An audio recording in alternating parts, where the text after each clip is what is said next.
The Project Gutenberg ebook of The Lady of the Lake. This ebook is for the use of anyone anywhere in the United States and most other parts of the world at no cost and with almost no restrictions whatsoever. You may copy it, give it away or reuse it under the terms of the Project Gutenberg license included with this ebook or online at www.gutenberg.org. If you are not located in the United States, you will have to check the laws of the country where you are located before using this ebook. Title: The Lady of the Lake. Author: Walter Scott. Release date: January 1, 2002. Ebook number 3011. Most recently updated: November 6, 2012. Language: English. Credits: produced by J.C. Byers and David Widger. Start of the Project Gutenberg ebook. The Lady of the Lake. The Lady of the Lake by Sir Walter Scott, Bart. Edited with notes by William J. Rolfe, formerly headmaster of the high school, Cambridge, Massachusetts. Boston 1883. Contents. Preface. Argument. The Lady of the Lake. Canto 1st. Canto 2nd. Canto 3rd. Canto 4th. Canto 5th. Canto 6th. Abbreviations used in the notes. Notes. Introduction. Canto 1st. Canto 2nd. Canto 3rd. Canto 4th. Canto 5th. Canto 6th. Addendum. Footnotes.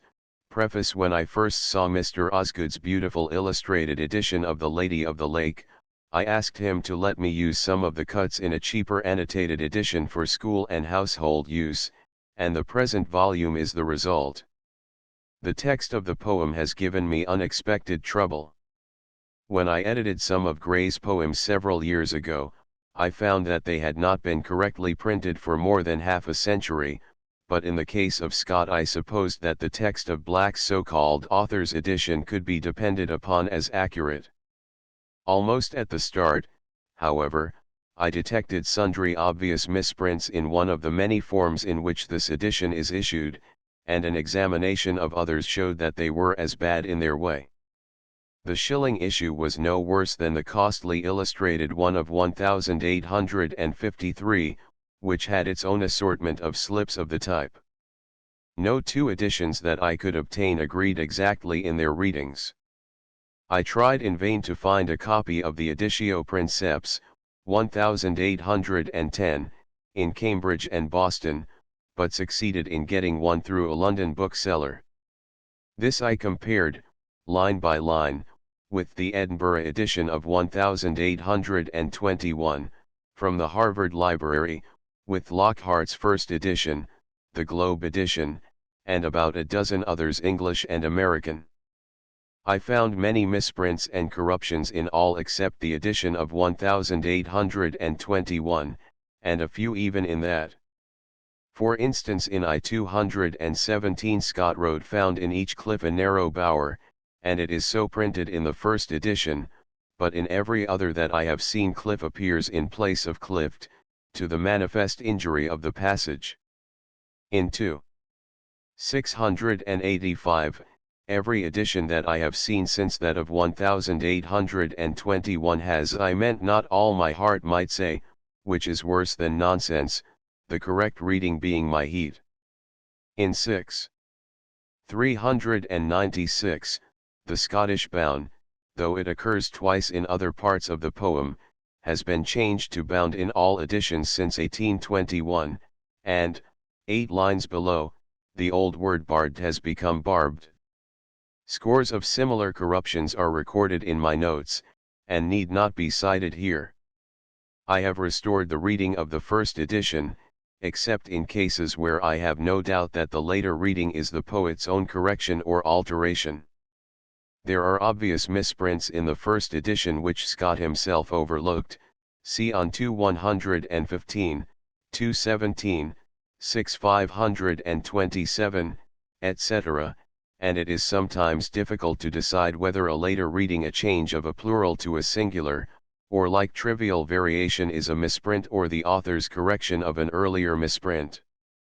I have done the best I could, with the means at my command, to settle these questions, and am at least certain that the text as I give it is nearer right than in any edition since 1821, as all the very elect Iones are recorded in the notes. The reader who does not approve of the one I adopt can substitute that which he prefers. I have retained all Scott's notes, a few of them have been somewhat abridged, and all those added by Lockhart. One my own I have made as concise as possible. There are, of course, many of them which many of my readers will not need, but I think there are none that may not be of service, or at least of interest, to some of them, and I hope that no one will turn to them for help without finding it. Scott is much given to the use of Elizabethan words and constructions, and I have quoted many parallelisms from Shakespeare and his contemporaries. I believe I have referred to my edition of Shakespeare in only a single instance, on 317, but teachers and others who have that edition will find many additional illustrations in the notes on the passages cited. While correcting the errors of former editors, I may have overlooked some of my own.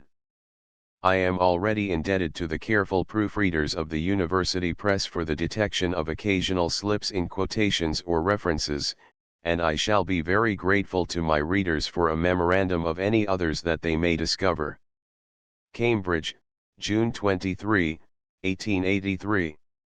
Argument. The scene of the following poem is laid chiefly in the vicinity of Loch Katrina, in the western highlands of Perthshire.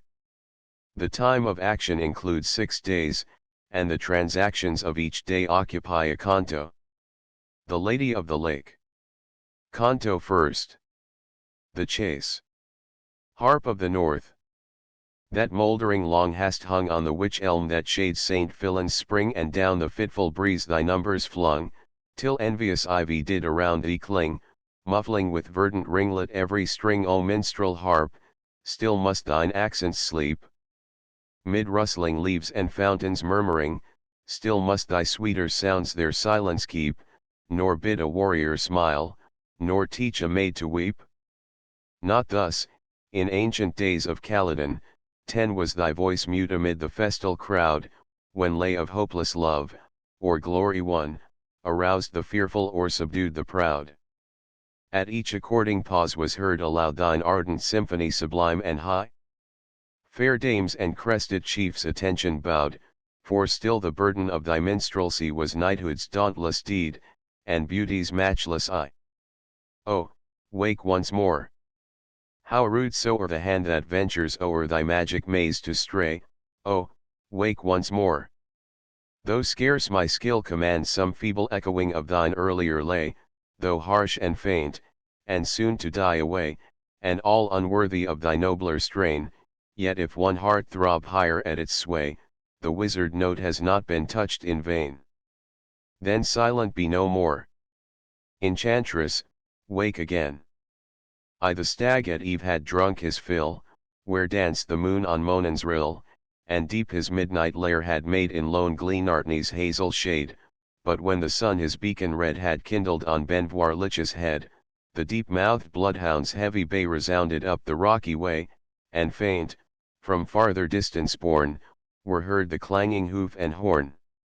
To as chief, who hears his warder call, to arms. The foeman storm the wall, the antlered monarch of the waste sprung from his heathery couch in haste. But ere his fleet career he took, the dewdrops from his flanks he shook, like crested leader proud and high tossed his beamed frontlet to the sky, a moment gazed adown the dale, a moment snuffed the tainted gale, a moment listened to the cry, that thickened as the chase drew nigh, then, as the headmost foes appeared, with one brave bound the copse he cleared, and, stretching forward free and far, sought the wild heaths of Uamvar. Yelled on the view the opening pack, rock, glen, and cavern paid them back, to many a mingled sound at once the awakened mountain gave response. 100 dogs bayed deep and strong, clattered 100 steeds along, their peal the merry horns rung out, 100 voices joined the shout, with hark and hoop and wild halloo, no rest Benvoirlich's echoes knew. Far from the tumult fled the roe, close in her covert cowered the doe, the falcon, from her cairn on high, cast on the rout a wondering eye, till far beyond her piercing ken the hurricane had swept the glen. Faint, and more faint, its failing din returned from cavern, cliff, and linn, and silence settled, wide and still, on the lone wood and mighty hill. For less loud the sounds of sylvan war disturbed the heights of Uumvar, and roused the cavern where, is told, a giant made his den of old, for ere that steep ascent was won, high in his pathway hung the sun, and many a gallant, stayed perforce, was fain to breathe his faltering horse, and of the trackers of the deer scarce half the lessening pack was near, so shrewdly on the mountainside had the bold burst their mettle tried. The noble stag was pausing now upon the mountain's southern brow, where broad extended, far beneath, the varied realms of fair Menteith. With anxious eye he wandered o'er mountain and meadow, moss and moor, and pondered refuge from his toil, by far Lochard or Aberfoyle. But nearer was the copsewood grey that waved and wept on Loch Cray, and mingled with the pine trees blue on the bold cliffs of Benvenue. Fresh vigour with the hope returned, with flying foot the heath he spurned, held westward with unwearied race, and left behind the panting chase. 60 were long to tell what steeds gave o'er, as swept the hunt through Cambus moor, what reins were tightened in despair, when rose Ben Ledi's ridge in air, who flagged upon Bocasil's heath, who shunned to stem the flooded Teith, for twice that day, from shore to shore, the gallant stag swam stoutly o'er. Few were the stragglers, following far, that reached the lake of Venachar, and when the brig of Turk was won, the headmost horseman rode alone. 7 alone, but with unbated zeal, that horseman plied the scourge and steel, for jaded now, and spent with toil, embossed with foam, and dark with soil, while every gasp with sobs he drew, the labouring stag strained full in view. 2 dogs of black St. Hubert's breed, unmatched for courage, breath, and speed, fast on his flying traces came, and all but one that desperate game, for, scarce a spear's length from his haunch, vindictive toiled the bloodhound stanch, nor nearer might the dogs attain, nor farther might the quarry strain. Thus up the margin of the lake, between the precipice and brake, o'er stock and rock their race they take. 8 The hunter marked that mountain high, the lone lake's western boundary, and deemed the stag must turn to bay, where that huge rampart barred the way, already glorying in the prize, measured his antlers with his eyes, for the death wound and death halloo mustered his breath, his whinyard drew but thundering as he came prepared, with ready arm and weapon bared, the wily quarry shunned the shock, and turned him from the opposing rock, then, dashing down a darksome glen, soon lost to hound. And hunters can, in the deep Trasac's wildest nook his solitary refuge took. There, while close couched the thicket shed cold dews and wild flowers on his head, he heard the baffled dogs in vain rave through the hollow pass amain, chiding the rocks that yelled again. 9 Close on the hounds the hunter came, to cheer them on the vanished game, but, stumbling in the rugged dell, the gallant horse exhausted fell. The impatient rider strove in vain to rouse him with the spur and rein, for the good steed, his labours o'er, stretched his stiff limbs, to rise no more. Then, touched with pity and remorse, he sorrowed o'er the expiring horse. I little thought, when first thy rein I slacked upon the banks of Seine, that Highland eagle should feed on thy fleet limbs, my matchless steed. Woe worth the chase, woe worth the day, that costs thy life, my gallant grey. Then through the dell his horn resounds, from vain pursuit to call the hounds. Back limped, with slow and crippled pace, the sulky leaders of the chase, close to their master's side they pressed, with drooping tail and humbled crest, but still the dingle's hollow throat prolonged the swelling bugle note. The owlets started from their dream, the eagles answered with their scream, round and around the sounds were cast, till echo seemed an answering blast, and on the hunter tried his way, to join some comrades of the day, yet often paused, so strange the road, so wondrous were the scenes it showed. 11 The western waves of ebbing day rolled o'er the glen their level way, each purple peak, each flinty spire, was bathed in floods of living fire.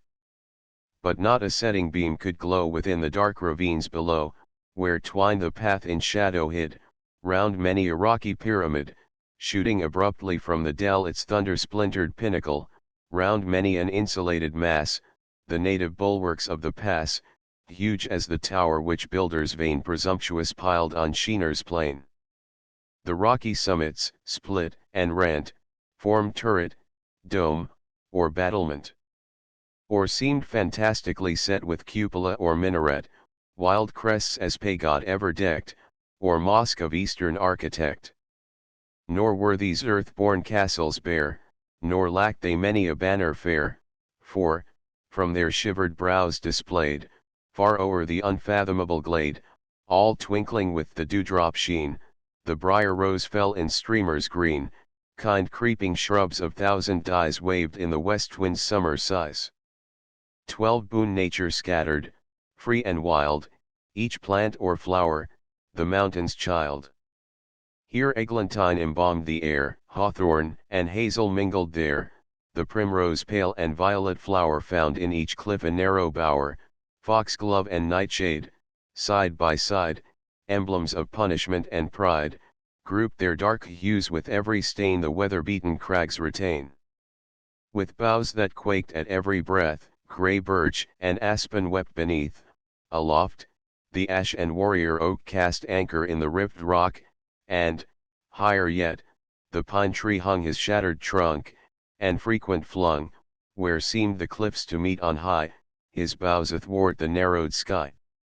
Highest of all, where white peaks glanced, where glistening streamers waved and danced, the wanderer's eye could barely view the summer heaven's delicious blue, so wondrous wild, the whole might seem the scenery of a fairy dream. 13 Onward, amid the copse 'gan peep a narrow inlet, still and deep, affording scarce such breadth of brim as served the wild duck's brood to swim. Lost for a space, through thickets veering, but broader when again appearing, tall rocks and tufted knolls their face could on the dark blue mirror trace, and farther as the hunter strayed, still broader sweep its channels made. The shaggy mounds no longer stood, emerging from entangled wood, but, wave-encircled, seemed to float, like castle girdled with its moat, yet broader floods extending still divide them from their parent hill, till each, retiring, claims to be an islet in an inland sea. 14 And now, to issue from the glen, no pathway meets the wanderer's ken, unless he climb with footing nice a far projecting precipice. The broom's tough roots his ladder made, the hazel saplings lent their aid, and thus an airy point he won, where, gleaming with the setting sun, one burnished sheet of living gold, Loch Katrina lay beneath him rolled, in all her length far winding lay, with promontory, creek and bay, and islands that, empurpled bright, floated amid the livelier light, and mountains that like giants stand to sentinel enchanted land. High on the south, huge Benvenue down to the lake in masses through crags, knolls, and mounds, confusedly hurled, the fragments of an earlier world, a wildering forest feathered o'er his ruined sides and summit hoar, while on the north, through middle air, Benon heaved high his forehead bare. 15 From the steep promontory gazed the stranger, raptured and amazed, and, what a scene were here, he cried, for princely pomp or churchman's pride. On this bold brow, a lordly tower, in that soft vale, a lady's bower, on yonder meadow far away, the turrets of a cloister grey, how blithely might the bugle horn chide on the lake the lingering morn. How sweet at eve the lover's lute chime when the groves were still and mute. And when the midnight moon should lave her forehead in the silver wave, how solemn on the ear would come the holy matin's distant hum, while the deep peal's commanding tone should wake, in yonder islet lone, a sainted hermit from his cell, to drop a bead with every knell.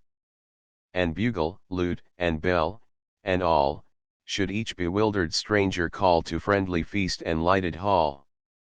16 Blithe were it then to wander here. But now beshrew yon nimble deer like that same hermit's, thin and spare, the copse must give my evening fare, some mossy bank my couch must be, some rustling oak my canopy. Yet pass we that, the war and chase give little choice of resting place, a summer night in greenwood spent were but tomorrow's merriment, but hosts may in these wilds abound, such as are better missed than found, to meet with Highland plunderers here were worse than loss of steed or deer. I am alone, my bugle strain may call some straggler of the train, or, fall the worst that may betide, ere now this falchion has been tried. 17 But scarce again his horn he wound, when lo! Forth starting at the sound, from underneath an aged oak that slanted from the islet rock, a damsel guider of its way, a little skiff shot to the bay, that round the promontory steep led its deep line in graceful sweep, eddying, in almost viewless wave, the weeping willow twig to rave, and kiss, with whispering sound and slow, the beach of pebbles bright as snow. The boat had touched the silver strand just as the hunter left his stand, and stood concealed amid the brake, to view this lady of the lake. The maiden paused, as if again she thought to catch the distant strain. With head upraised, and look intent, and eye and ear attentive bent, and locks flung back, and lips apart, like monument of Grecian art, in listening mood, she seemed to stand, the guardian naiad of the strand. 18 And ne'er did Grecian chisel trace a nymph, a naiad, or a grace, of finer form or lovelier face. What though the sun, with ardent frown, had slightly tinged her cheek with brown, the sportive toil, which, short and light had dyed her glowing hue so bright, served too in hastier swell to show short glimpses of a breast of snow. What though no rule of courtly grace to measured mood had trained her pace a foot more light, a step more true, ne'er from the heath flower dashed the dew, and the slight harebell raised its head, elastic from her airy tread. What though upon her speech there hung the accents of the mountain tongue, those silver sounds, so soft, so dear, the listener held his breath to hear. 19 A chieftain's daughter seemed the maid, her satin snood, her silken plaid, her golden brooch, such birth betrayed. And seldom was a snood amid such wild luxuriant ringlets hid, whose glossy black to shame might bring the plumage of the raven's wing, and seldom o'er a breast so fair mantled a plaid with modest care, and never broach the folds combined above a heart more good and kind. Her kindness and her worth to spy, you need but gaze on Ellen's eye, not Katrina in her mirror blue gives back the shaggy banks more true, than every freeborn glance confessed the guileless movements of her breast, whether joy danced in her dark eye, or woe, or pity claimed a sigh, or filial love was glowing there, or meek devotion poured a prayer, or tale of injury called forth the indignant spirit of the north. One only passion unrevealed with maiden pride the maid concealed, yet not less purely felt the flame. Oh, need I tell that passion's name? XX Impatient of the silent horn, now on the gale her voice was borne. Father, she cried, the rocks around loved to prolong the gentle sound. A while she paused, no answer came. Malcolm, was thine the blast? The name less resolutely uttered fell, the echoes could not catch the swell. A stranger I, the huntsman said, advancing from the hazel shade. The maid, alarmed, with hasty oar pushed her light shallop from the shore, and when a space was gained between, closer she drew her bosom's screen, so forth the startled swan would swing, so turned to prune his ruffled wing. Then safe, though fluttered and amazed, she paused, and on the stranger gazed. Not his the form, nor his the eye, that youthful maidens want to fly. XXI on his bold visage middle age had slightly pressed its signet sage, yet had not quenched the open truth and fiery vehemence of youth. Forward and frolic glee was there, the will to do, the soul to dare, the sparkling glance, soon blown to fire, of hasty love or headlong ire.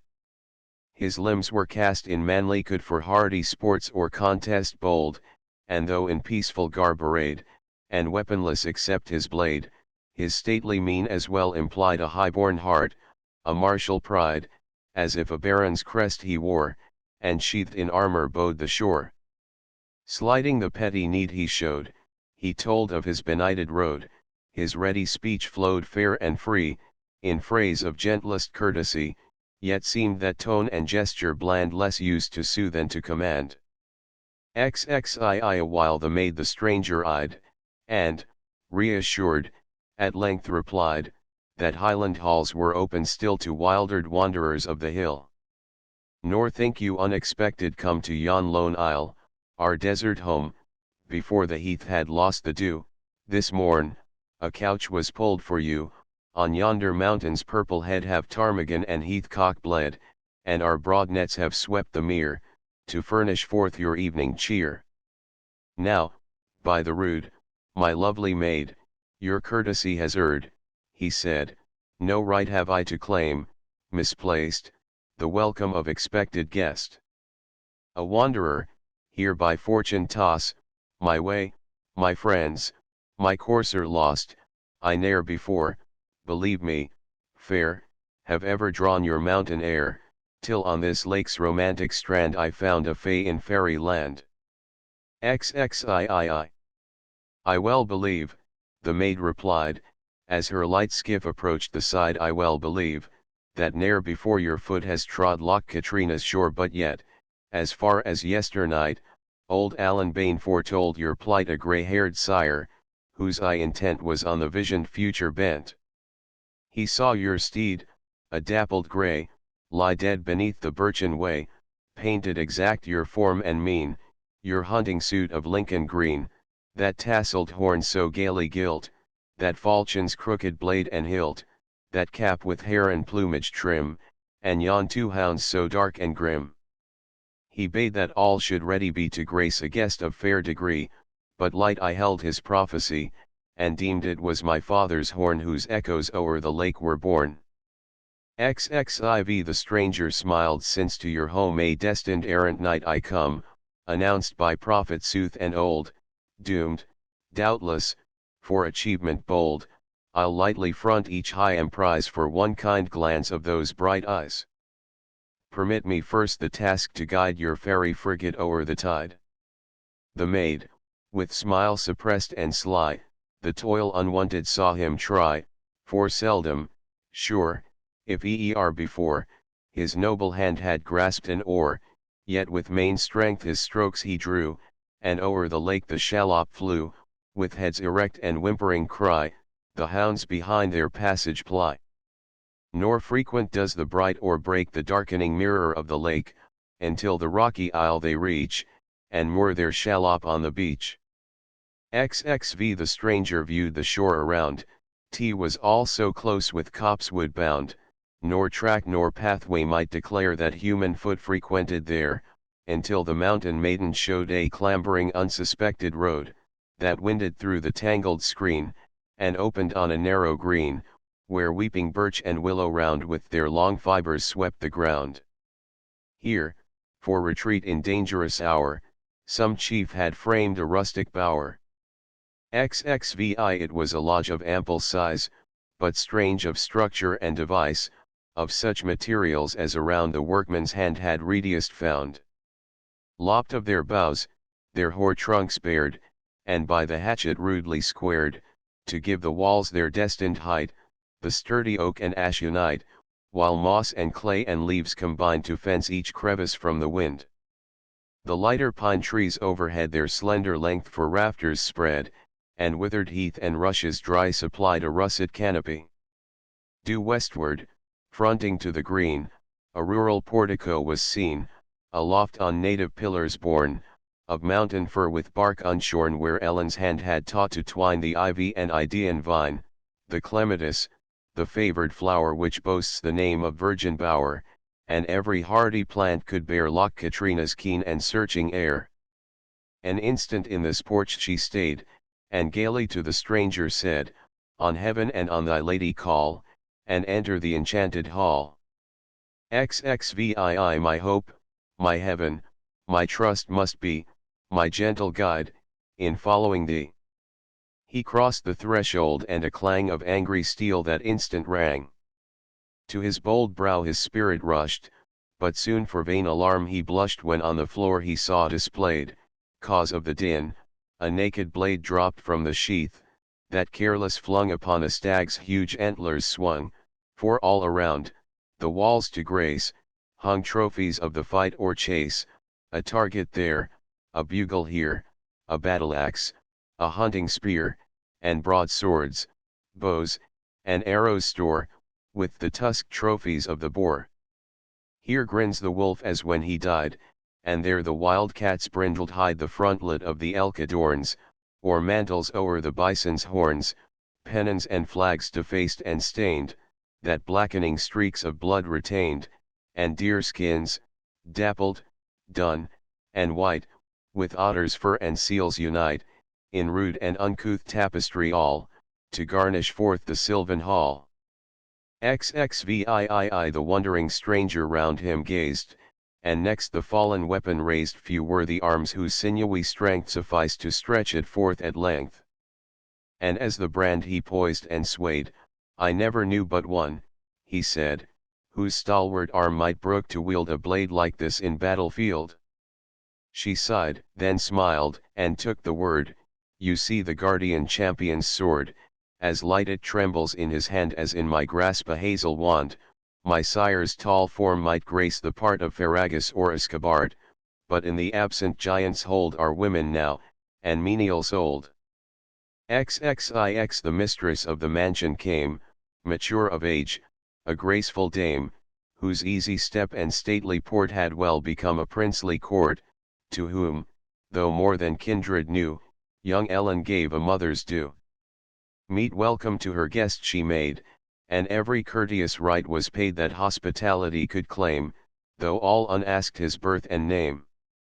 Such then the reverence to a guest, that fellest foe might join the feast, and from his deadliest foeman's door unquestioned turn the banquet o'er. At length his rank the stranger names, the Knight of Snowdown, James Fitzjames, lord of a barren heritage, which his brave sires, from age to age, by their good swords had held with toil. His sire had fallen in such turmoil, and he, God wot, was forced to stand oft for his right with blade in hand. This morning with Lord Moray's train he chased a stalwart stag in vain, outstripped his comrades, missed the deer, lost his good steed, and wandered here. XXX fain would the knight in turn require the name and state of Ellen's sire. Well showed the elder lady's mien that courts and cities she had seen.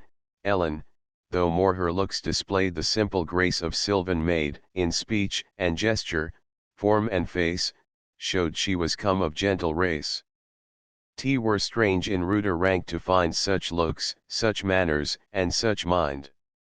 Each hint the Knight of Snowdown gave, Dame Margaret heard with silence grave, or Ellen, innocently gay, turned all inquiry light away. Weird women we.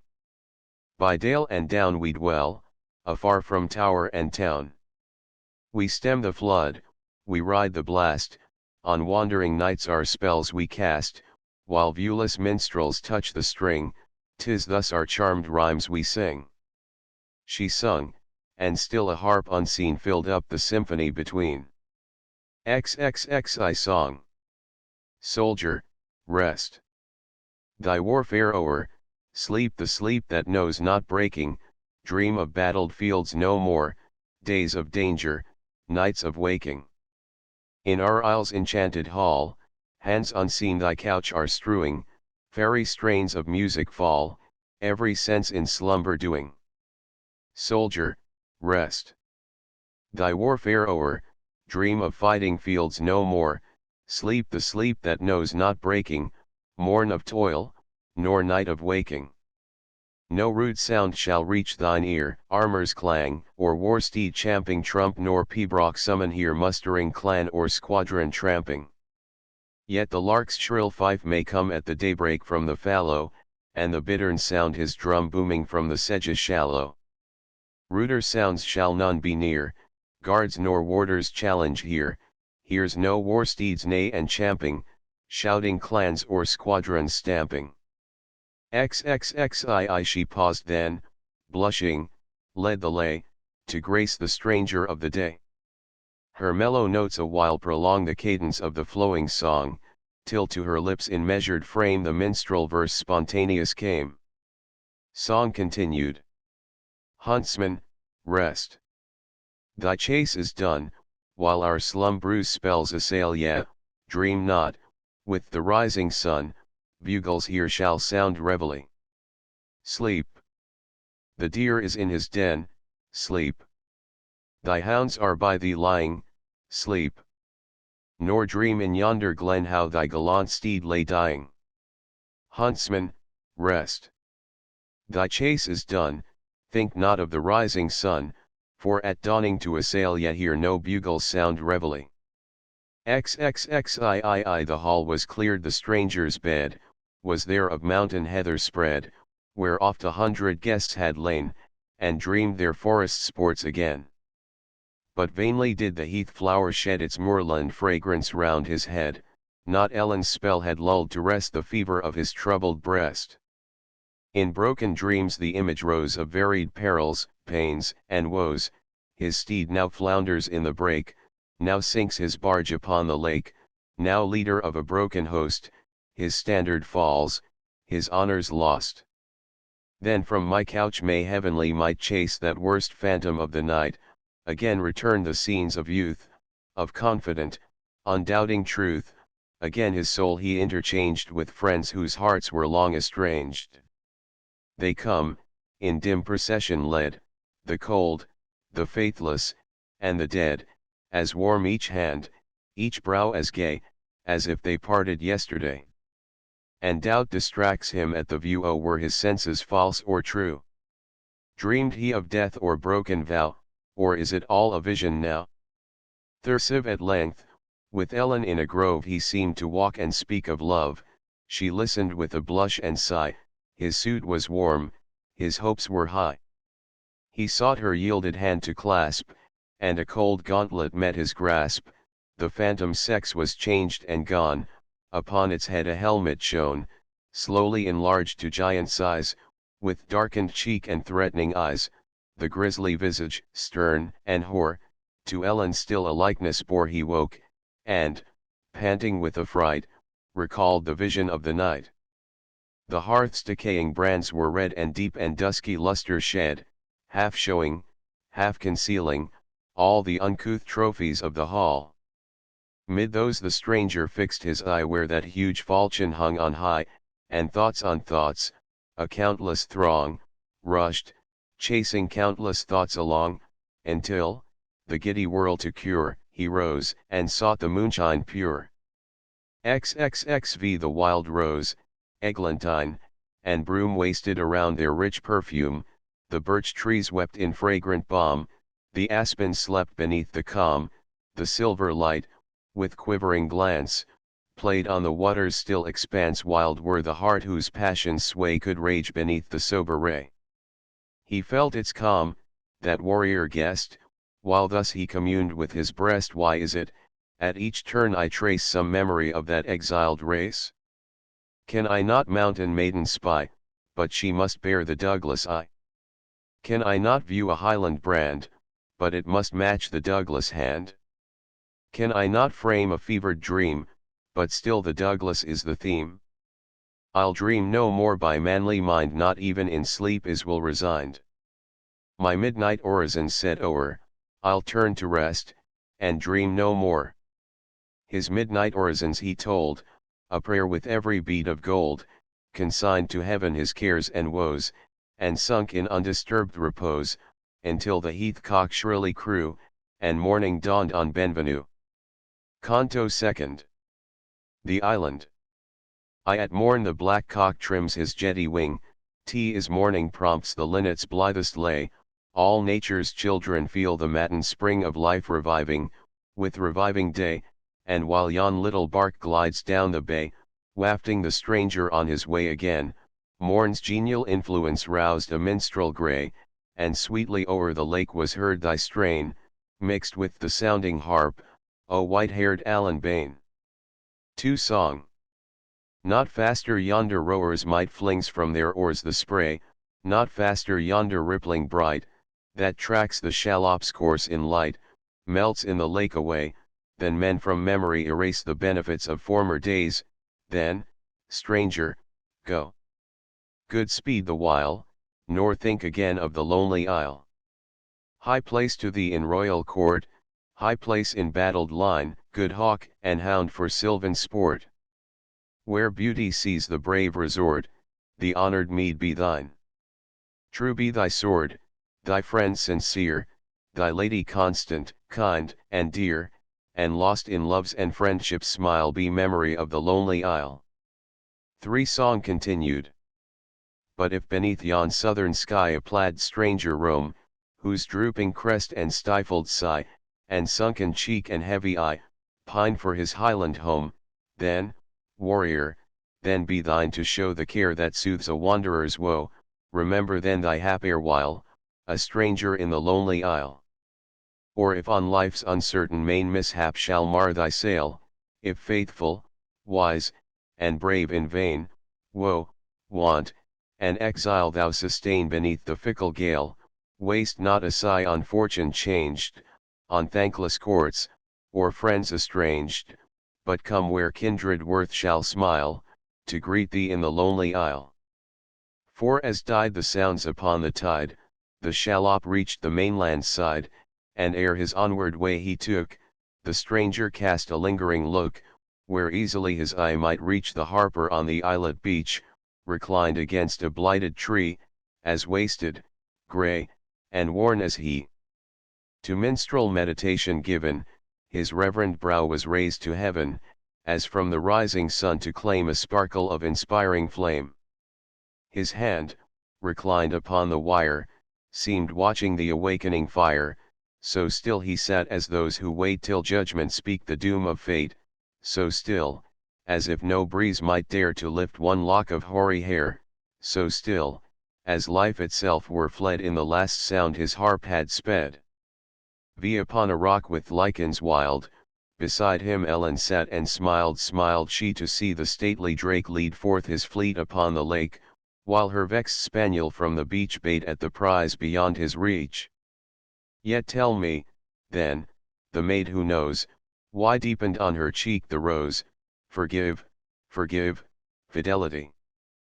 Perchance the maiden smiled to see yon parting lingerer wave adieu, and stop and turn to wave anew, and, lovely ladies, ere your ire condemn the heroine of my lyre, show me the fair would scorn to spy and prize such conquest of her Eve.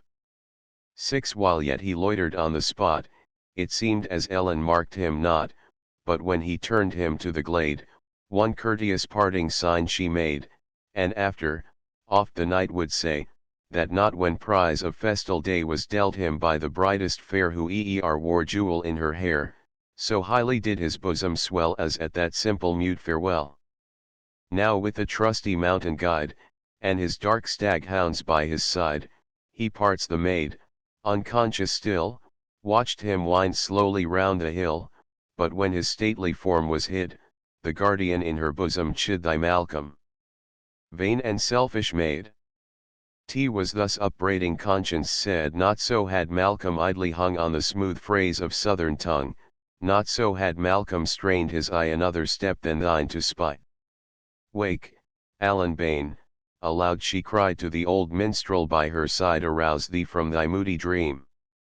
I'll give thy harp heroic theme, and warm thee with a noble name, pour forth the glory of the Graham.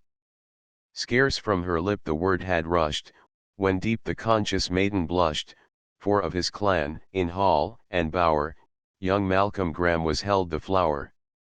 7 The minstrel waked his harp 3 times, arose the well-known martial chimes, and thrice their high heroic pride in melancholy murmurs died. Vainly thou bidst, O noble maid, clasping his withered hands, he said, vainly thou bidst me wake the strain, though all unwont to bid in vain. Alas! Then mine a mightier hand has tuned my harp, my strings has spanned. I touch the chords of joy, but low and mournful answer notes of woe, and the proud march which victors tread sinks in the wailing for the dead. Oh, well for me, if mine alone that dirge's deep prophetic tone. If, as my tuneful fathers said, this harp, which erst Saint Modan swayed, can thus its master's fate foretell, then welcome be the minstrel's knell. 8 But dear lady, thus it sighed, the eve thy sainted mother died, and such the sounds which, while I strove to wake a lay of war or love, came marring all the festal mirth, appalling me who gave them birth, and, disobedient to my call, wailed loud through Bothwell's bannered hall. Ere Douglases, to ruin driven, were exiled from their native heaven. Oh, if yet worse mishap and woe my master's house must undergo, or aught but will to Ellen fair brood in these accents of despair, no future bard, sad harp, shall fling triumph or rapture from thy string, one short, one final strain shall flow, fraught with unutterable woe, then shivered shall thy fragments lie, thy master cast him down and die.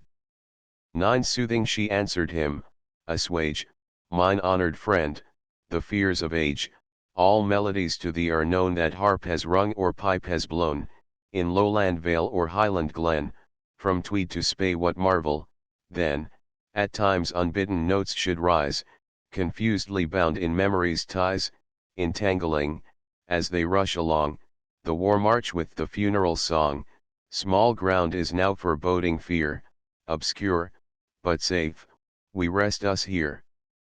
My sire, in native virtue great, resigning lordship, lands, and state, not then to fortune more resigned than yonder oak might give the wind, the graceful foliage storms may reave, fine noble stem they cannot grieve.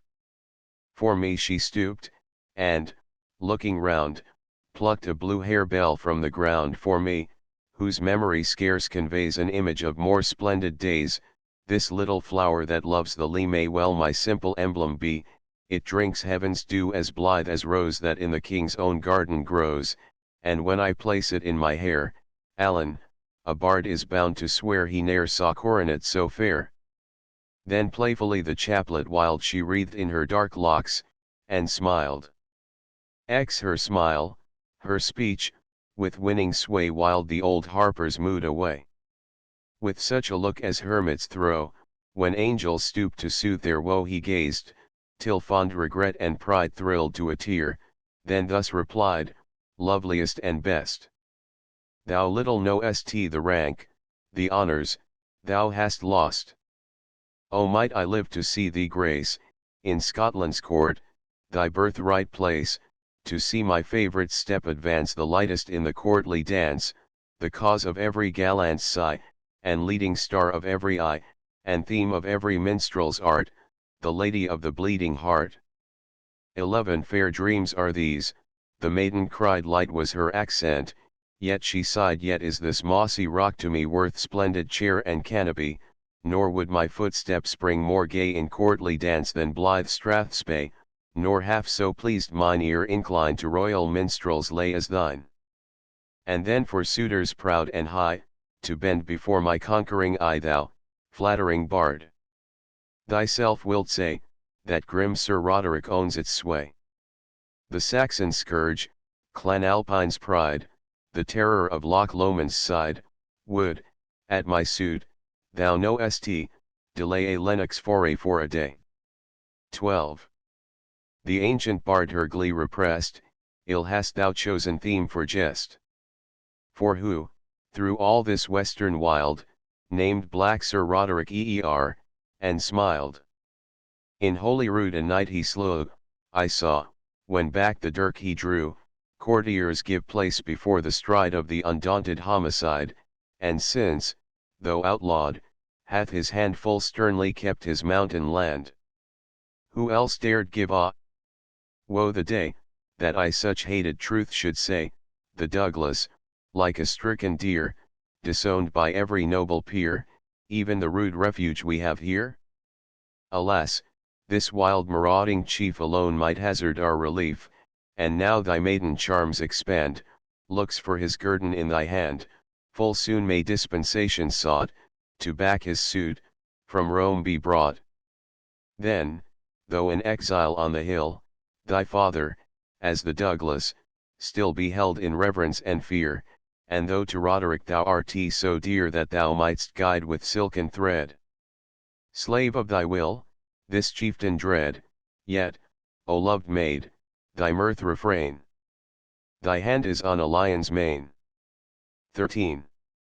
Minstrel, the maid replied, and high her father's soul glanced from her eye, my debts to Roderick's house I know, all that a mother could bestow to Lady Margaret's care I owe, since first an orphan in the wild she sorrowed o'er her sister's child, to her brave chieftain's son, from ire of Scotland's king who shrouds my sire, a deeper, holier debt is owed, and, could I pay it with my blood, Alan, Sir Roderick should command my blood, my life but not my hand.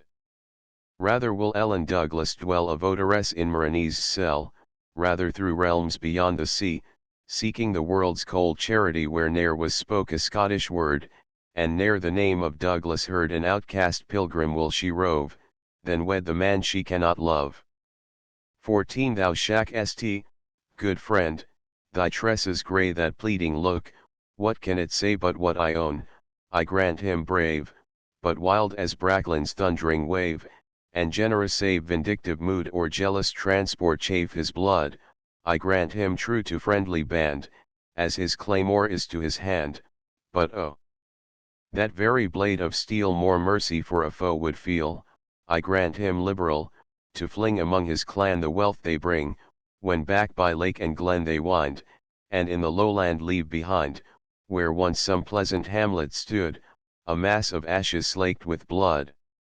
The hand that for my father fought I honor, as his daughter ought, but can I clasp it reeking red from peasants slaughtered in their shed? No. Wildly while his virtues gleam, they make his passions darker seem, and flash along his spirit high, like lightning o'er the midnight sky. While yet a child and children know, instinctive taught, the friend and foe I shuddered at his brow of gloom, his shadowy plaid and sable plume, a maiden grown, I ill could bear his haughty mien and lordly air, but, if thou join st a suitor's claim, in serious mood, to Roderick's name, I thrill with anguish. Or, if Era Douglas knew the word, with fear. To change such odious theme were best. What think st thou of our stranger guest? 15. What think I of him, woe the while that brought such wanderer to our isle? Thy father's battle brand, of your fortine man forged by fairy lore, what time he leagued, no longer foes his border spears with Hotspur's bows, did, self unscabbarded, foreshow the footstep of a secret foe. If courtly spy hath harbored here, what may we for the Douglas fear? What for this island, deemed of old Clan Alpine's last and surest hold? If neither spy nor foe, I pray what yet may jealous Roderick say, nay, wave not thy disdainful head. Bethink thee of the discord dread that kindled when at Beltane game thou least the dance with Malcolm Graham, still, though thy sire the peace renewed smoulders in Roderick's breast the feud, beware, but hark. What sounds are these? My dull ears catch no faltering breeze, no weeping birch nor aspen's wake, nor breath is dimpling in the lake, still is the Cana's hoary beard, yet, by my minstrel faith, I heard and hark again. Some pipe of war sends the hold pibroch from afar. 16 Far up the lengthened lake were spied 4 darkening specks upon the tide, that, slow enlarging on the view, 4 manned and mast barges grew, and, bearing downwards from Glengyle, steered full upon the lonely isle, the point of Briancoil they passed, and, to the windward as they cast, against the sun they gave to shine the bold Sir Roderick's bannered pine. Nearer and nearer as they bear, spears, pikes, and axes flash in air.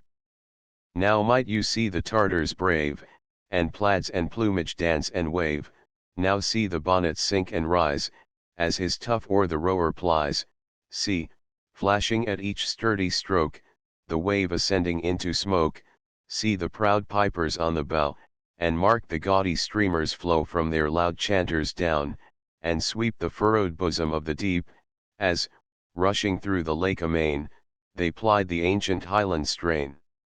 17 Ever, as on they bore, more loud and louder rung the pibroch proud. At first the sounds, by distance tame, mellowed along the waters came, and, lingering long by cape and bay, wailed every harsher note away, then bursting bolder on the ear, the clan's shrill gathering they could hear, those thrilling sounds that call the might of old Clan Alpine to the fight.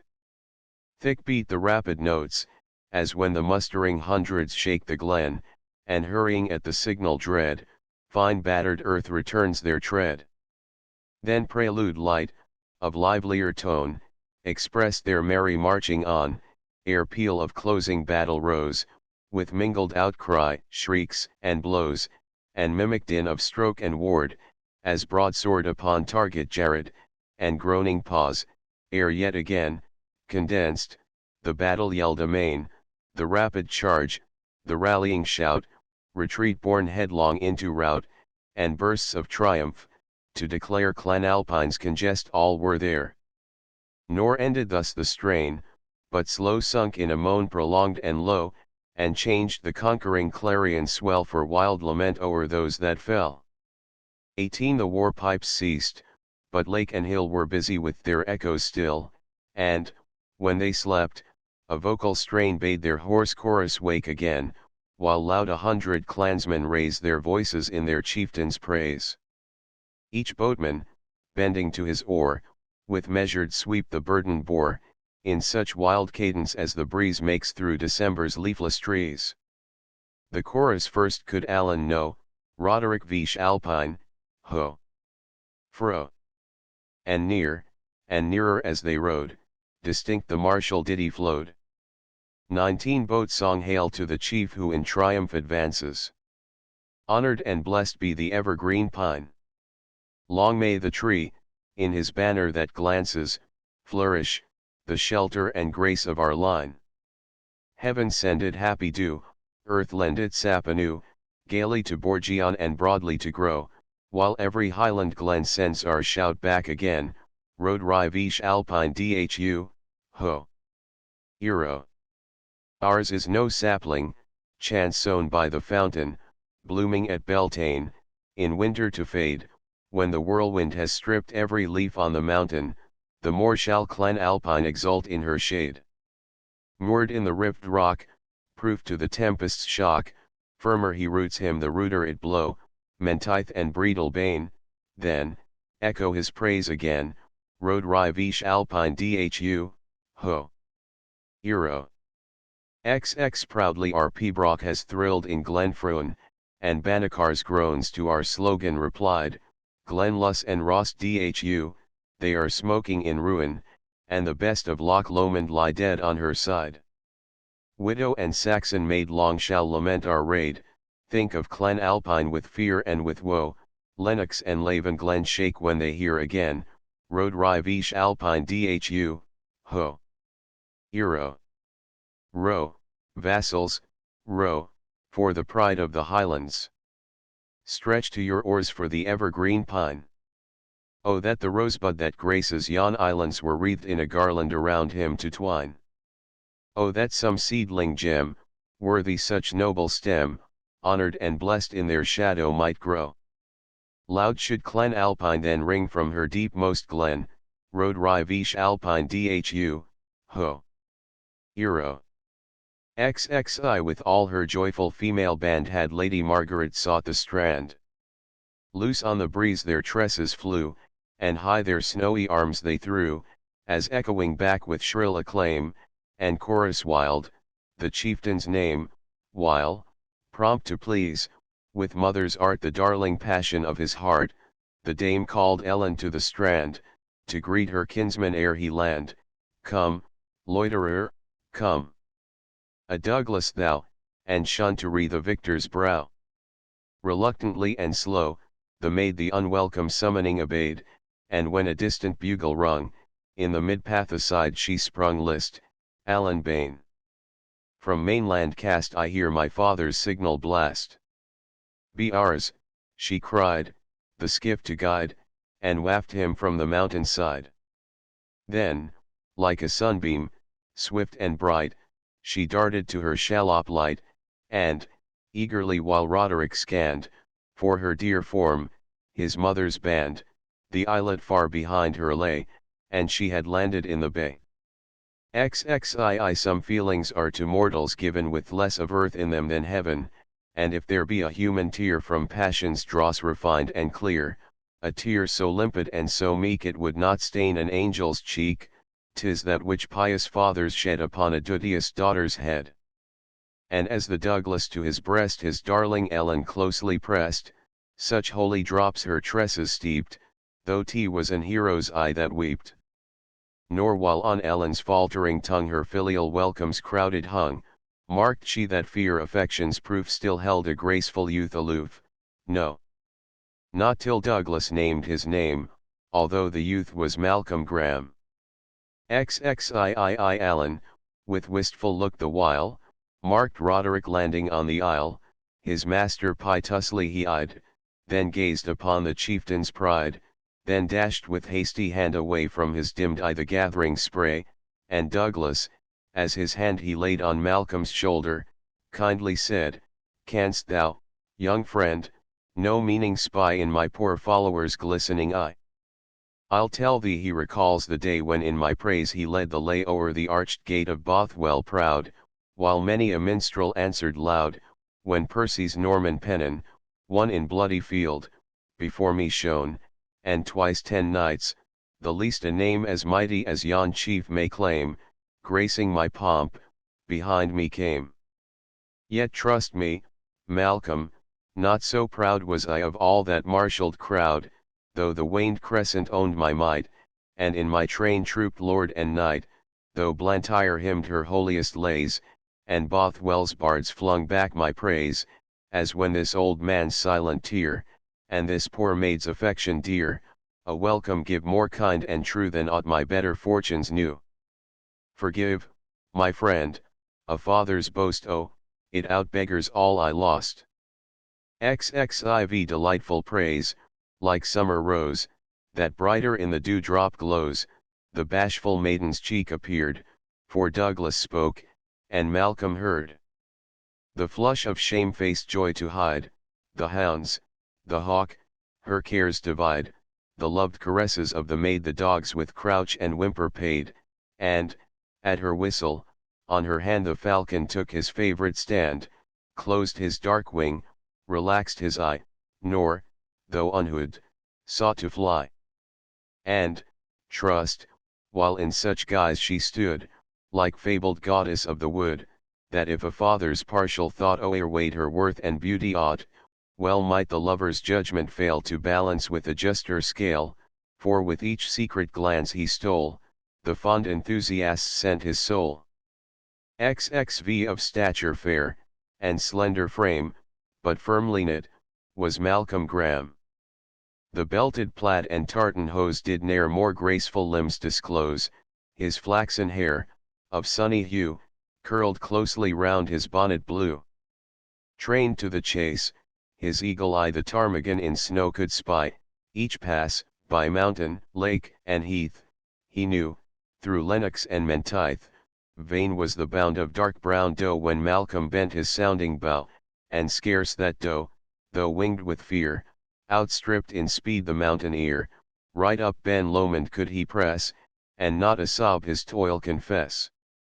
His form accorded with a mind lively and ardent, frank, and kind, a blither heart, till Ellen came did never love nor sorrow tame, it danced as lightsome in his breast as played the feather on his crest.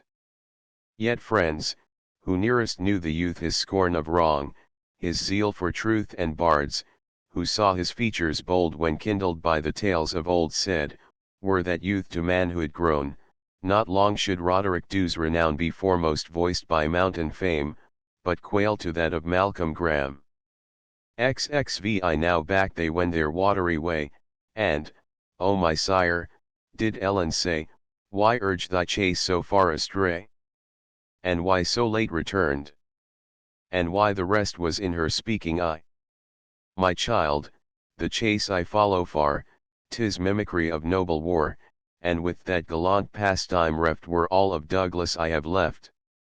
I met young Malcolm as I strayed far eastward, in Glenfinlas shade nor strayed I safe, for all around hunters and horsemen scoured the ground. This youth, though still a royal ward, risked life and land to be my guard, and through the passes of the wood guided my steps, not unpursued, and Roderick shall his welcome make, despite old spleen, for Douglas' sake. Then must he seek Strathendrick Glen nor peril aught for me again. XXVII Sir Roderick, who to meet them came, reddened at sight of Malcolm Graham, yet, not in action, word, or eye, failed aught in hospitality. In talk and sport they whiled away the morning of that summer day, but at high noon a courier light held secret parley with the knight, whose moody aspect soon declared that evil were the news he heard. Deep thought seemed toiling in his head, yet was the evening banquet made ere he assembled round the flame his mother, Douglas, and the Graham, and Ellen too, then cast around his eyes, then fixed them on the ground, as studying phrase that might avail best to convey unpleasant tale. Long with his dagger's hilt he played, then raised his haughty brow, and said XXVII. Short be my speech, nor time affords, nor my plain temper, glozing words. Kinsman and father, if such name Douglas vouchsafe to Roderick's claim, mine honoured mother, Ellen, why, my cousin, turn away thine eye, and Graham, in whom I hope to know full soon a noble friend or foe, when age shall give thee thy command, and leading in thy native land list all, the king's vindictive pride boasts to have tamed the border side, where chiefs, with hound and trawl, who came to share their monarch's sylvan game, themselves in bloody toils were snared, and when the banquet they prepared, and wide their loyal portals flung, o'er their own gateway struggling hung. Loud cries their blood from Megot's mead, from Yarrow braes and banks of Tweed, where the lone streams of Ettrick glide, and from the silver Teviot's side, the dales, where martial clans did ride, are now one sheep-walk, waste and wide. This tyrant of the Scottish throne, so faithless and so ruthless known, now hither comes, his end the same pretext of sylvan game. What grace for Highland chiefs, judge ye by fate of border chivalry. Yet more, amid Glenfinlas green, Douglas, thy stately form was seen. This by espial sure I know, your counsel in the strait I show. XXIX Ellen and Margaret fearfully sought comfort in each other's eye, then turned their ghastly look, each one, this to her sire, that to her son. The hasty colour went and came in the bold cheek of Malcolm Graham, but from his glance it well appeared 't was but for Ellen that he feared, while, sorrowful, but undismayed, the Douglas thus his counsel said, Brave Roderick, though the tempest roar, it may but thunder and pass o'er, nor will I here remain an hour, to draw the lightning on thy bower, for well thou knowest, at this grey head the royal bolt were fiercest sped. For thee, who, at thy king's command, canst aid him with a gallant band, submission, homage, humbled pride, shall turn the monarch's wrath aside. Poor remnants of the bleeding heart, Ellen and I will seek apart the refuge of some forest cell, there, like the hunted quarry, dwell, till on the mountain and the moor the stern pursuit be past and o'er. XXX. No, by mine honour, Roderick said, so help me heaven, and my good blade. No, never. Blasted be yon pine, my father's ancient crest and mine, if from its shade in danger part the lineage of the bleeding heart. Hear my blunt speech, grant me this maid to wife, thy counsel to mine aid, to Douglas, leagued with Roderick Dhu, will friends and allies flock enow, like cause of doubt, distrust, and grief, will bind to us each western chief when the loud pipes my bridal tell, the links of Forth shall hear the knell, the guards shall start in Stirling's porch, and when I light the nuptial torch, 8,000 villages in flames shall scare the slumbears of King James. Nay, Ellen, blench not thus away, and Mother, cease these signs, I pray. I meant not all my heat might say small need of inroad or of fight, when the sage Douglas may unite each mountain clan in friendly band, to guard the passes of their land, till the foiled king from pathless glen shall bootless turn him home again. XXXI there are who have, at midnight hour, in slumber scaled a dizzy tower, and, on the verge that beetled o'er the ocean tide's incessant roar, dreamed calmly out their dangerous dream, till wakened by the morning beam, when, dazzled by the eastern glow, such startler cast his glance below, and saw unmeasured depth around, and heard unintermitted sound, and thought the battled fence so frail, it waved like cobweb in the gale, amid his senses' giddy wheel, did he not desperate impulse feel? Headlong to plunge himself below, and meet the worst his fears foreshow, thus Ellen, dizzy and astound, as sudden ruin yawned around, by crossing terrors wildly tossed, still for the Douglas fearing most, could scarce the desperate thought withstand, to buy his safety with her hand. XXXII such purpose dread could Malcolm spy in Ellen's quivering lip and eye, and eager rose to speak but ere his tongue could hurry forth his fear, had Douglas marked the hectic strife, where death seemed combating with life, for to her cheek, in feverish flood, one instant rushed the throbbing blood, then ebbing back, with sudden sway, left its domain as wan as clay. Roderick, enough! Enough, he cried, my daughter cannot be thy bride, not that the blush to woo are dear, nor paleness that of maiden fear. It may not be forgive her, chief, nor hazard aught for our relief. Against his sovereign, Douglas ne'er will level a rebellious spear. 'Twas I that taught his youthful hand to rein a steed and wield a brand, I see him yet, the princely boy. Not Ellen more my pride and joy, I love him still, despite my wrongs by hasty wrath and slanderous tongues. O seek the grace you well may find, without a cause to mine combined.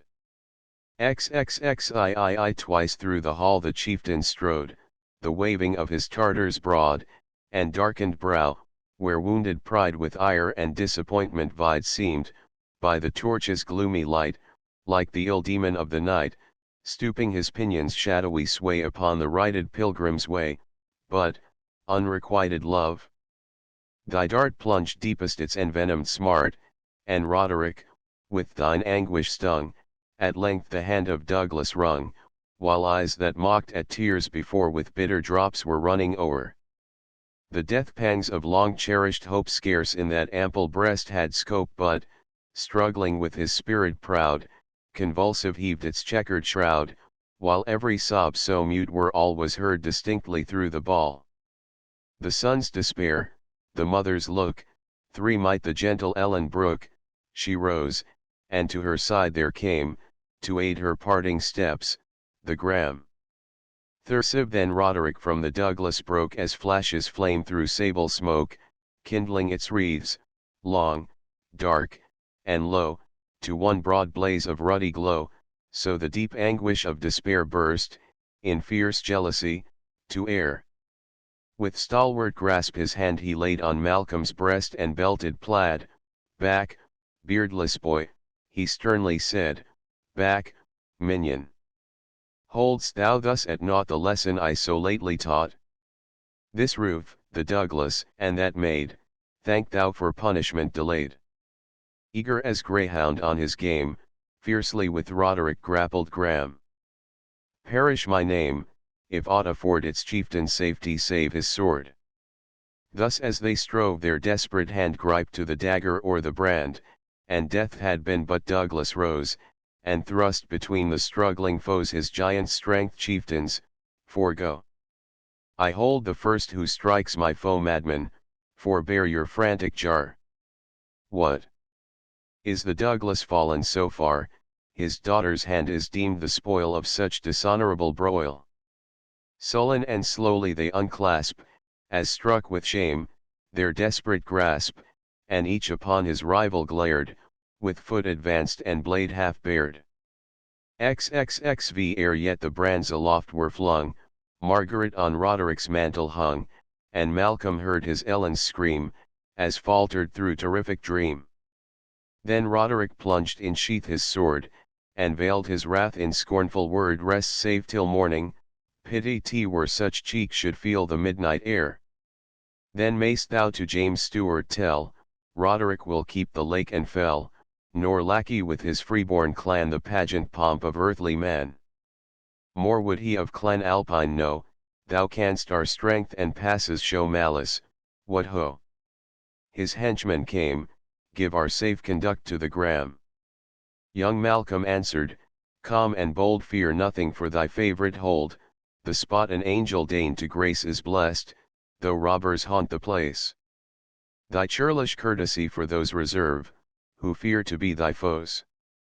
As safe to me the mountain way at midnight as in blaze of day, though with his boldest at his back even Roderick Dhu beset the track brave Douglas lovely Ellen nay, naught here of parting will I say. Earth does not hold a lonesome glen so secret but we meet again chieftain. We two shall find an hour, he said, and left the sylvan bower. 30 old Allen followed to the strand, such was the Douglas's command, and anxious told, how, on the morn, the stern Sir Roderick Deep had sworn, the fiery cross should circle o'er dale, glen, and valley, down and moor. Much were the peril to the Graham from those who to the signal came, far up the lake te were safest land, himself would row him to the strand. He gave his counsel to the wind, while Malcolm did, unheeding, bind, round dirk and pouch and broadsword rolled, his ample plaid in tightened fold, and stripped his limbs to such array as best might suit the watery way. XXXVII. Then spoke abrupt, farewell to thee, pattern of old fidelity. The minstrel's hand he kindly pressed, oh, could I point a place of rest. My sovereign holds in ward my land, my uncle leads my vassal band, to tame his foes, his friends to aid, poor Malcolm has but heart and blade. Yet, if there be one faithful Graham who loves the chieftain of his name, not long shall honored Douglas dwell like hunted stag in mountain cell, nor, ere yon pride-swollen robber dare, I may not give the rest to air. Tell Roderick Dhu I owed him naught, not tile poor service of a boat, to waft me to yon mountain side. Then plunged he in the flashing tide. Bold o'er the flood his head he bore, and stoutly steered him from the shore, and Allen strained his anxious eye, far mid the lake his form to spy, darkening across each puny wave, to which the moon her silver gave. Fast as the cormorant could skim, the swimmer plied each active limb, then landing in the moonlight dell, loud shouted of his will to tell. The minstrel heard the far halloo, and joyful from the shore withdrew. Canto third. The gathering. Time rolls his ceaseless course. The race of yore, who danced our infancy upon their knee, and told our marvelling boyhood legends store of their strange ventures happed by land or sea, how are they blotted from the things that be? How few, all weak and withered of their force, wait on the verge of dark eternity, like stranded wrecks, the tide returning hoarse, to sweep them from outside. Time rolls his ceaseless course. Yet live there still who can remember well, how, when a mountain chief his bugle blew, both field and forest, dingle, cliff, and dell, and solitary heath, the signal knew, and fast the faithful clan around him drew. What time the warning note was keenly wound, what time aloft their kindred banner flew, while clamorous war pipes yelled the gathering sound, and while the fiery cross glanced like a meteor, round. To the summer dawn's reflected hue to purple changed Loch Katrina blue, mildly and soft the western breeze just kissed the lake, just stirred the trees, and the pleased lake, like maiden coy, trembled but dimpled not for joy. The mountain shadows on her breast were neither broken nor at rest, in bright uncertainty they lie, like future joys to fancy's eye. The water lily to the light her chalice reared of silver bright, the doe awoke, and to the lawn, begemmed with dew drops, led her fawn. The grey mist left the mountain side, the torrent showed its glistening pride, invisible in flecked sky the lark sent clown her revelry, the blackbird and the speckled thrush good morrow gave from brake and bush, in answer cooed the cushat dove her notes of peace and rest and love. 3. No thought of peace, no thought of rest, assuaged the storm in Roderick's breast. With sheathed broadsword in his hand, abrupt he paced the islet's strand, and eyed the rising sun, and laid his hand on his impatient blade. Beneath a rock, his vassal's care was prompt the ritual to prepare, with deep and deathful meaning fraught, for such antiquity had taught was preface meet, ere yet abroad the cross of fire should take its road. The shrinking band stood oft aghast at the impatient glance he cast, such glance the mountain eagle threw, as, from the cliffs of Benvenue, she spread her dark sails on the wind, and, high in middle heaven reclined, with her broad shadow on the lake, silenced the warblers of the brake. For a heap of withered boughs was piled, of juniper and rowan wild, mingled with shivers from the oak, rent by the lightning's recent stroke. Brian the hermit by it stood, barefooted, in his frock and hood. His grizzled beard and matted hair obscured a visage of despair, his naked arms and legs, seemed o'er, the scars of frantic penance bore. That monk, of savage form and face the impending danger of his race had drawn from deepest solitude far in Benharrow's bosom rude. Not his the mien of Christian priest, but Druid's, from the grave released whose hardened heart and eye might brook on human sacrifice to look, and much, was said, of heathen lore mixed in the charms he muttered o'er. The hallowed creed gave only worse and deadlier emphasis of curse. No peasant sought that hermit's prayer his cave the pilgrim shunned with care, the eager huntsman knew his bound and in mid-chase called off his hound, or if, in lonely glen or strath, the desert dweller met his path he prayed, and signed the cross between, while terror took devotion's mien. Of Brian's birth strange tales were told. His mother watched a midnight fold, built deep within a dreary glen, where scattered lay the bones of men in some forgotten battle slain, and bleached by drifting wind and rain. It might have tamed a warrior's heart to view such mockery of his art. The knot grass fettered there the hand which once could burst an iron band, beneath the broad and ample bone, that bucklered heart to fear unknown, a feeble and a timorous guest, the field fair framed her lowly nest, there the slow blind worm left his slime on the fleet limbs that mocked at time, and there, too, lay the leader's skull still wreathed with chaplet, flushed and full, for Heath Bell with her purple bloom supplied the bonnet and the plume. All night, in this sad glen the maid sat shrouded in her mantle's shade, she said no shepherd sought her side, no hunter's hand her snood untied. Yet ne'er again to braid her hair the virgin snood did alive wear, gone was her maiden glee and sport, her maiden girdle all too short, nor sought she, from that fatal night, or holy church or blessed rite but locked her secret in her breast, and died in travail, unconfessed. 6. Alone, among his young compeers, was Brian from his infant years, a moody and heart-broken boy, estranged from sympathy and joy bearing each taunt which careless tongue on his mysterious lineage flung. Whole nights he spent by moonlight pale to wood and stream his teal, to wail, till, frantic, he as truth received what of his birth the crowd believed, and sought, in mist and meteor fire, to meet and know his phantom sire.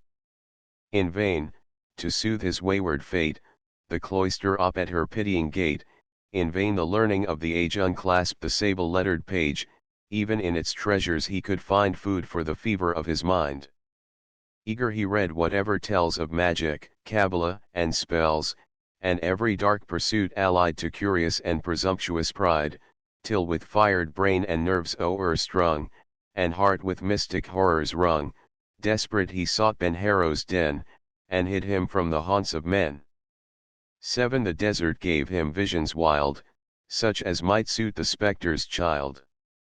Where with black cliffs the torrents toil, he watched the wheeling eddies boil, Jill from their foam his dazzled eyes beheld the river demon rise, the mountain mist took form and limb of noontide hag or goblin grim, the midnight wind came wild and dread, swelled with the voices of the dead, far on the future battle heath his eye beheld the ranks of death, thus the lone seer, from mankind hurled, shaped forth a disembodied world. One lingering sympathy of mind still bound him to the mortal kind, the only parent he could claim of ancient Alpine's lineage came. Late had he heard, in prophet's dream, the fatal Benchy's boding scream, sounds, too, had come in midnight blast of charging steeds, careering fast along Ben-Haro's shingly side, where mortal horseman ne'er might ride, the thunderbolt had split the pine all augured ill to Alpine's line. He girt his loins, and came to show the signals of impending woe, and now stood prompt to bless or ban, as bade the chieftain of his clan. At was all prepared, and from the rock a goat, the patriarch of the flock, before the kindling pile was laid, and pierced by Roderick's ready blade. Patient the sickening victim eyed the life-blood ebb in crimson tide down his clogged beard and shaggy limb, till darkness glazed his eyeballs dim. The grisly priest, with murmuring prayer, a slender crosselt framed with care, a cubit's length in measure due, the shaft and limbs were rods of yew, whose parents in Inchcailiac wave their shadows o'er Clan Alpine's grave, and, answering Lomond's breezes deep, soothe many a chieftain's endless sleep. The cross thus formed he held on high, with wasted hand and haggard eye, and strange and mingled feelings woke, while his anathema he spoke 9. Woe to the clansman who shall view the symbol of sepulchral yew, forgetful that its branches grew where weep the heavens their holiest dew on Alpine's dwelling low. Deserter of his chieftain's trust, he ne'er shall mingle with their dust, but, from his sires and kindred thrust, each clansman's execration just shall doom him wrath and woe.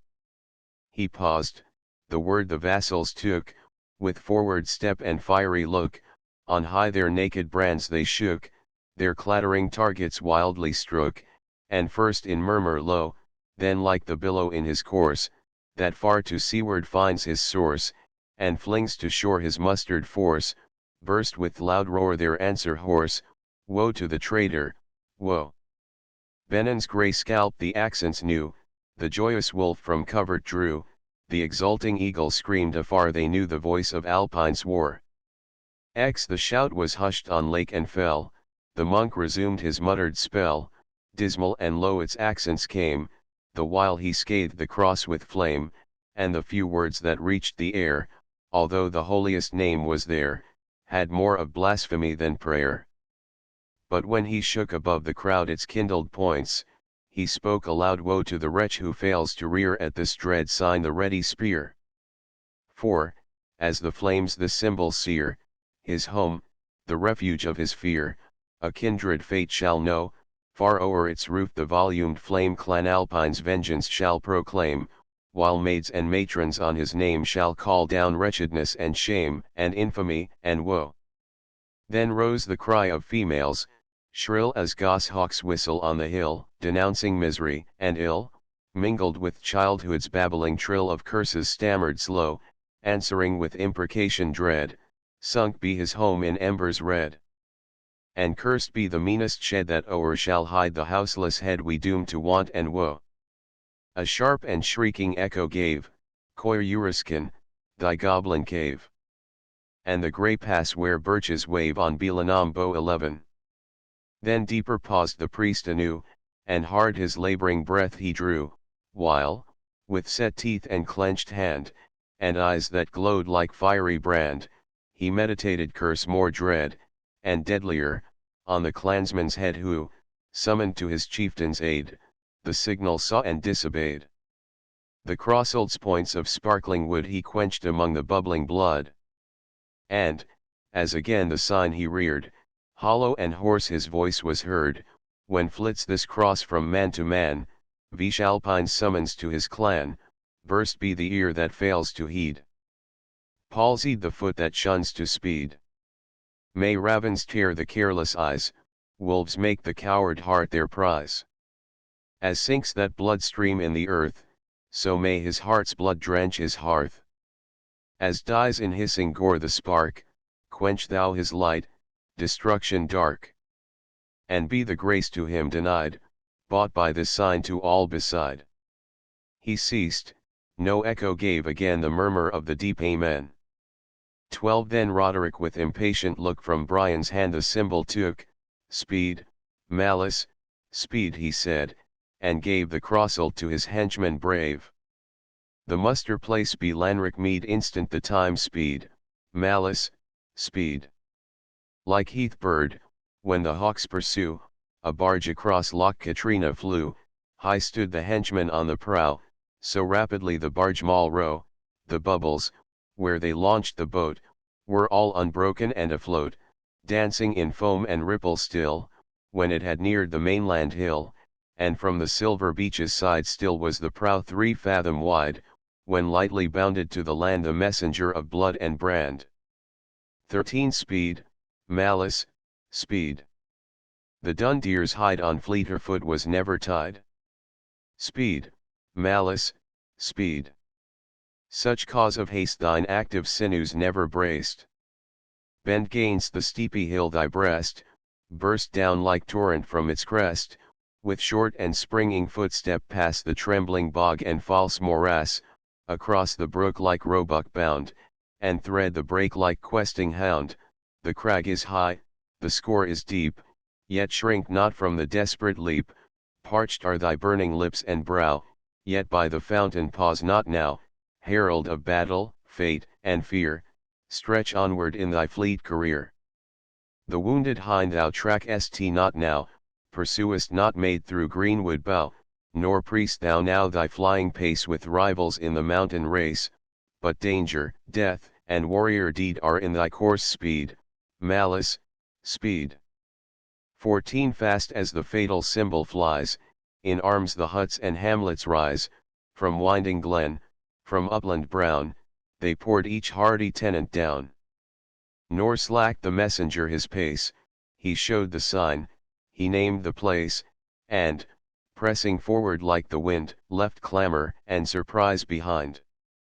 The fisherman forsook the strand, the swarthy smith took dirk and brand, with changed cheer, the mower blithe left in the half-cut swath his scythe, the herds without a keeper strayed, the plough was in mid-furrow staved, the falconer tossed his hawk away, the hunter left the stag at hay, prompt at the signal of alarms, each son of Alpine rushed to arms, so swept the tumult and affray along the margin of a cray. Alas, thou lovely lake! That thy banks should echo sounds of fear. The rocks, the bosky thickets, sleep so stilly on thy bosom deep, the lark's blithe carol from the cloud seems for the scene too gaily loud. 15 Speed, malice, speed. The lake is past, Duncraggan's huts appear at last, and peep, like moss-grown rocks, half seen half hidden in the copse so green.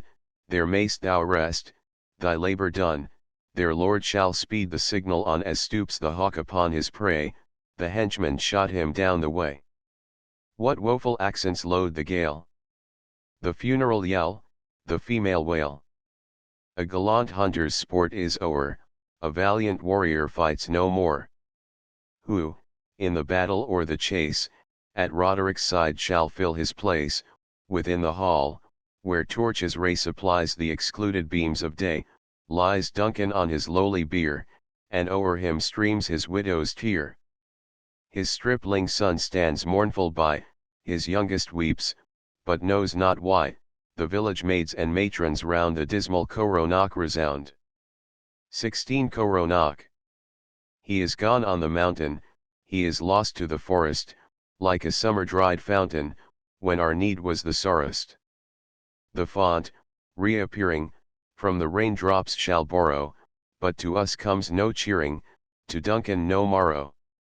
The hand of the reaper takes the ears that are hoary, but the voice of the weeper wails manhood in glory. The autumn winds rushing waft the leaves that are searest, but our flower was in flushing, when blighting was nearest.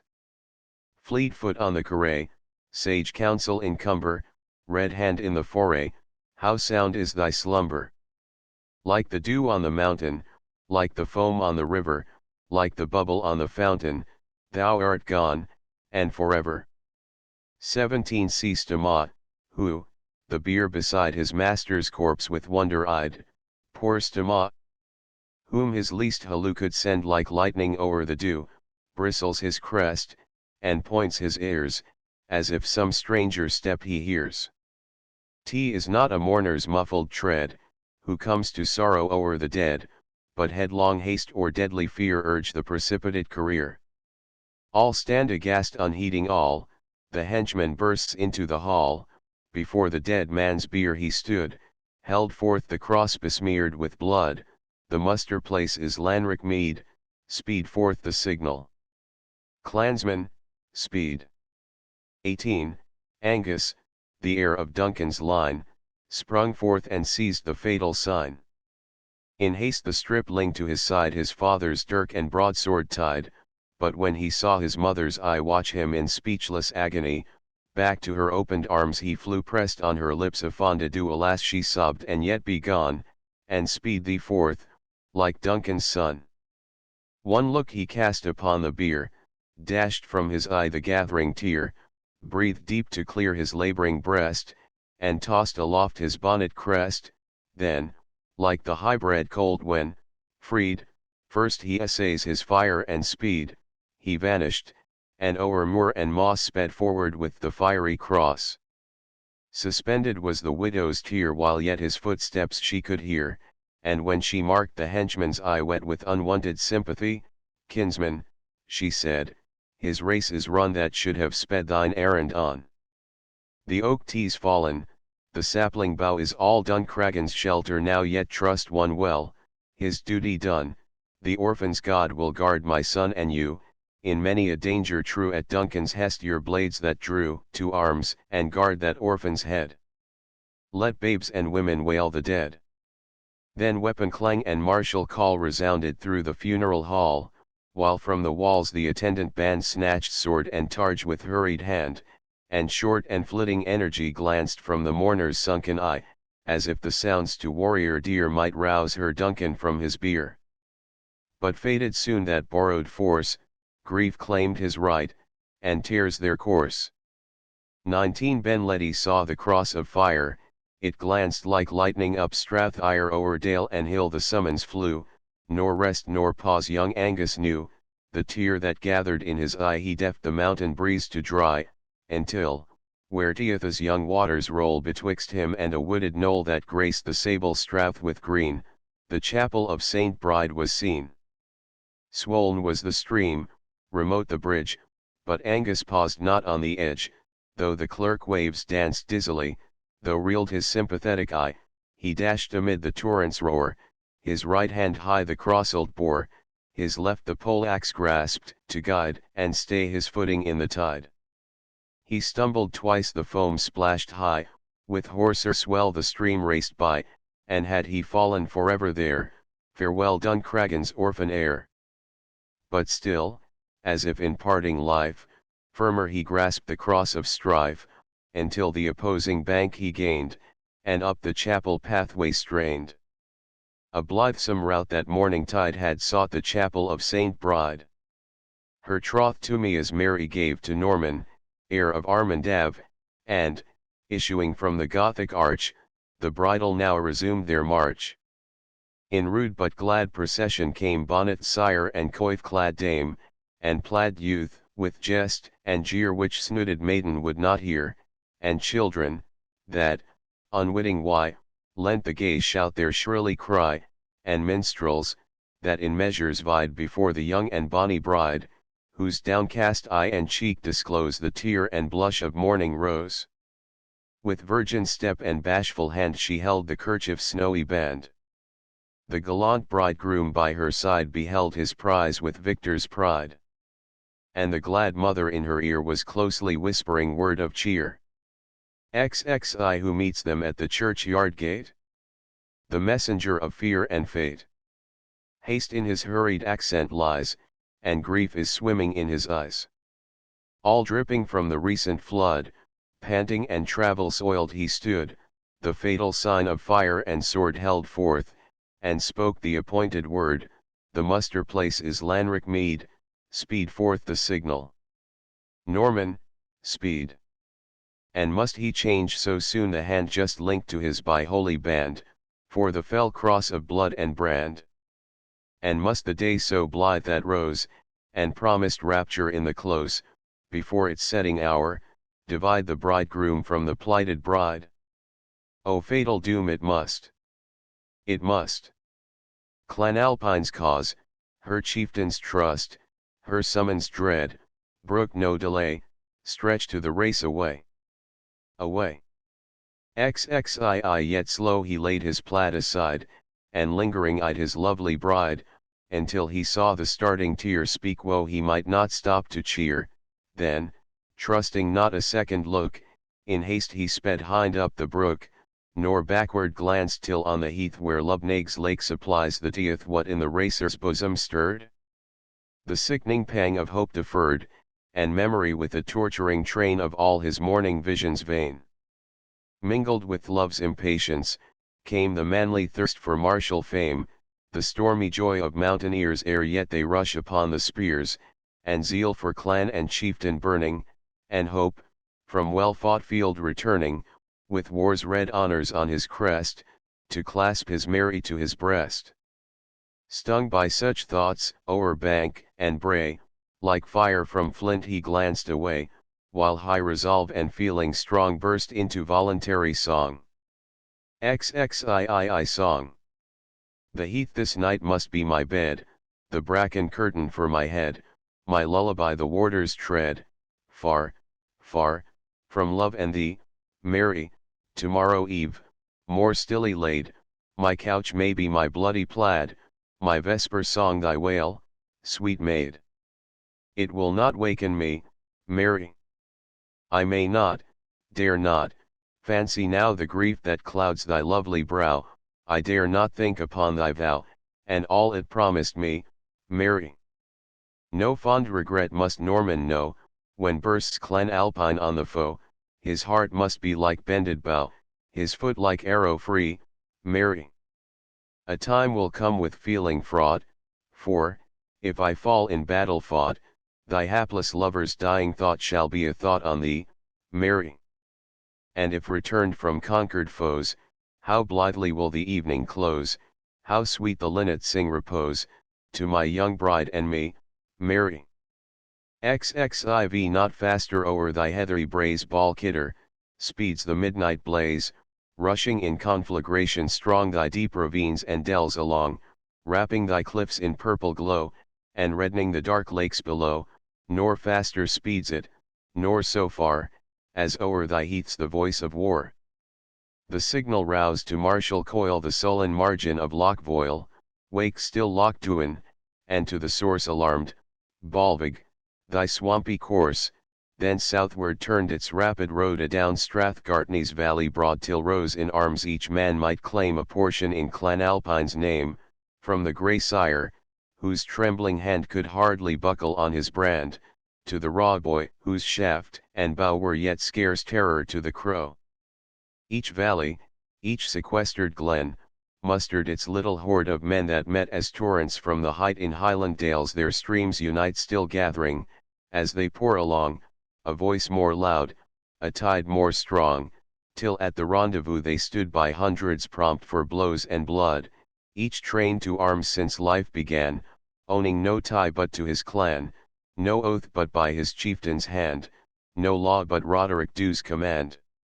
XXV that summer morn had Roderick Dhu surveyed the skirts of Benvenue, and sent his scouts o'er hill and heath, to view the frontiers of Menteith.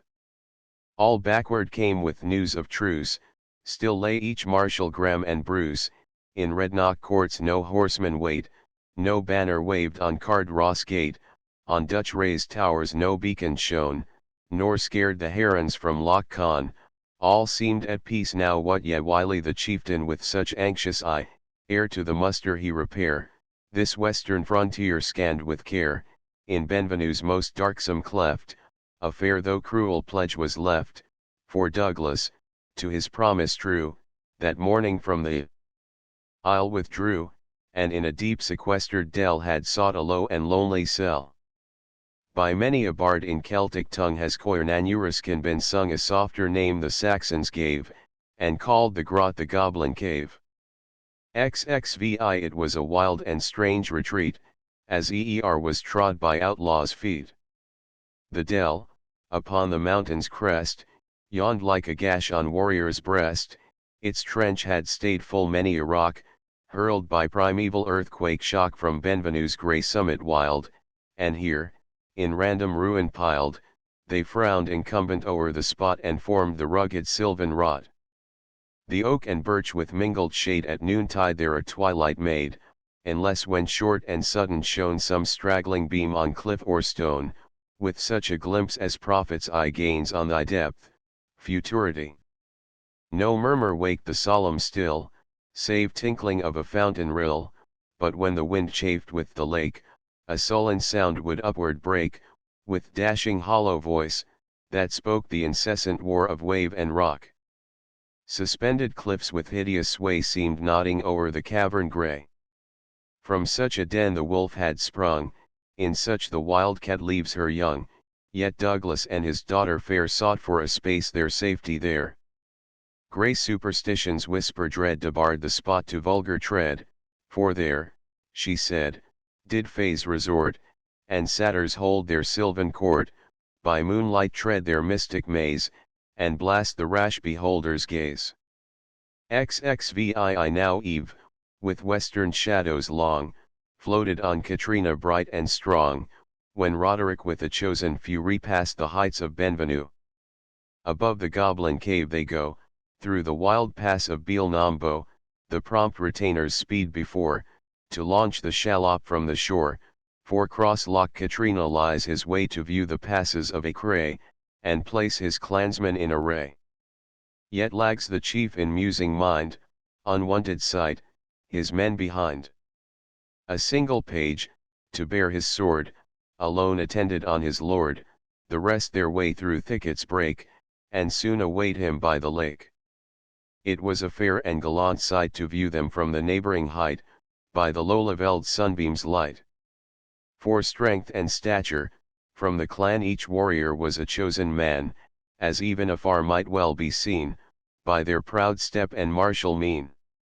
Their feathers dance, their tartars float, their targets gleam, as by the boat a wild and warlike group they stand, that well became such mountain strand. XXVI their chief with step reluctant still was lingering on the craggy hill, hard by where turned apart the road to Douglas's obscure abode. It was but with that dawning morn that Roderick Dhu had proudly sworn to drown his love in war's wild roar, nor think of Ellen Douglas more, but he who stems a stream with sand, and fetters flame with flaxen band, has yet a harder task to prove by firm resolve to conquer love. Eve finds the chief, like restless ghost, still hovering near his treasure lost, for though his haughty heart deny a parting meeting to his eye still fondly strains his anxious ear the accents of her voice to hear, and inly did he curse the breeze that waked to sound the rustling trees. But hark! What mingles in the strain? It is the harp of Allan Bane, that wakes its measure slow and high, attuned to sacred minstrelsy.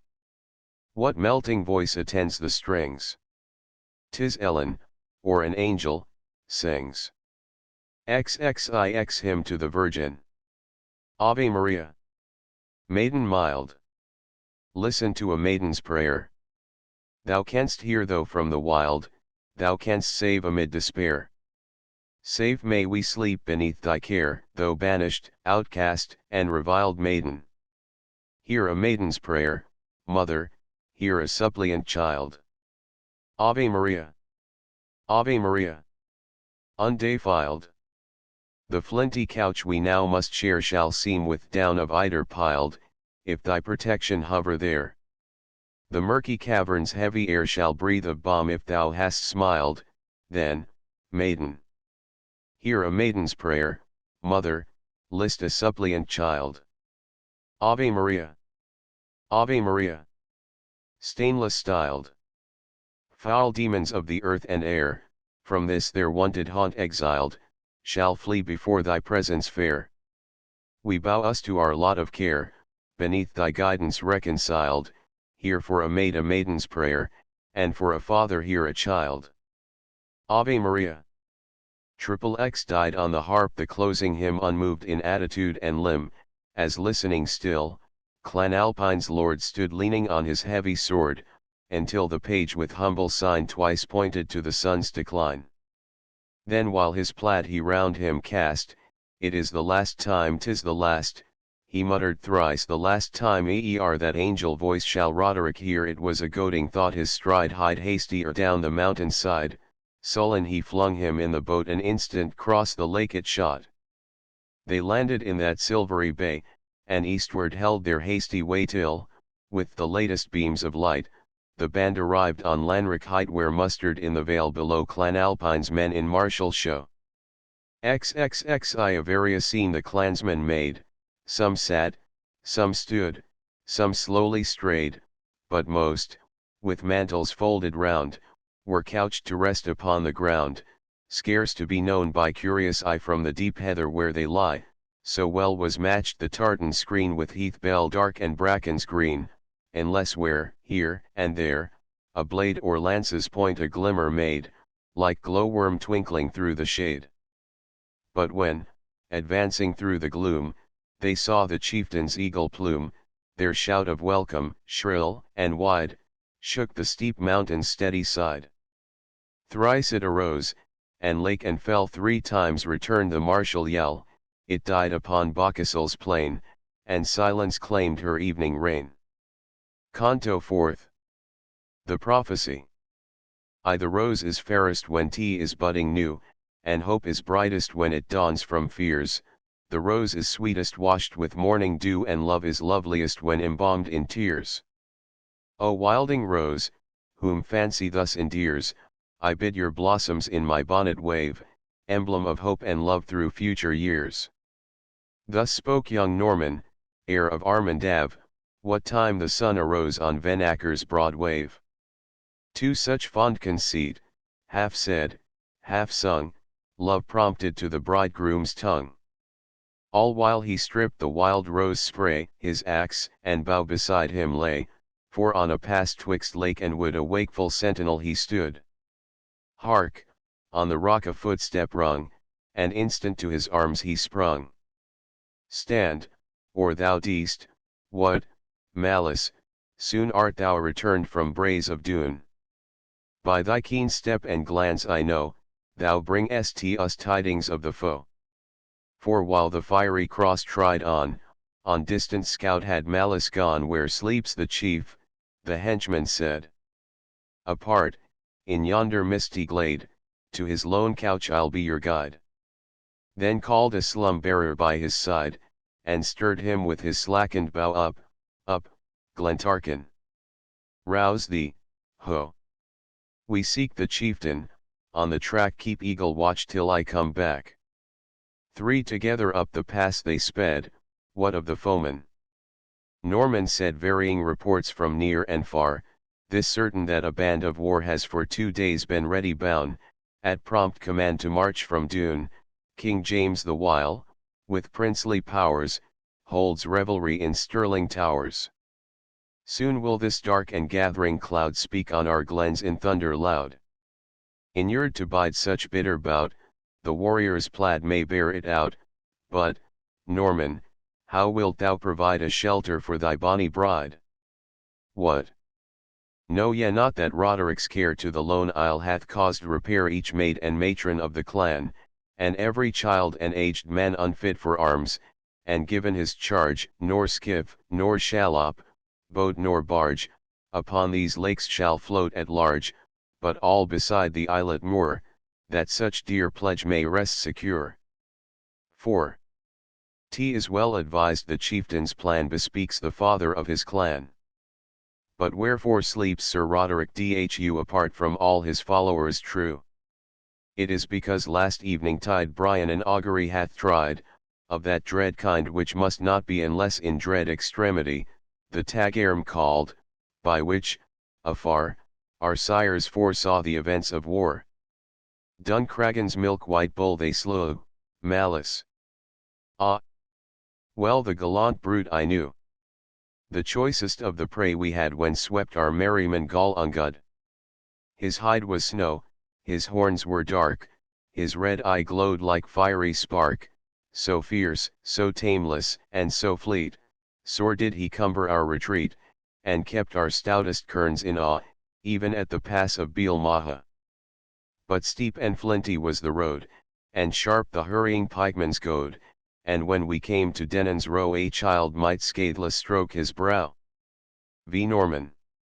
That bull was slain, his reeking hide they stretched the cataract beside, whose waters their wild tumult toss adown the black and craggy boss of that huge cliff whose ample verge tradition calls the hero's targe.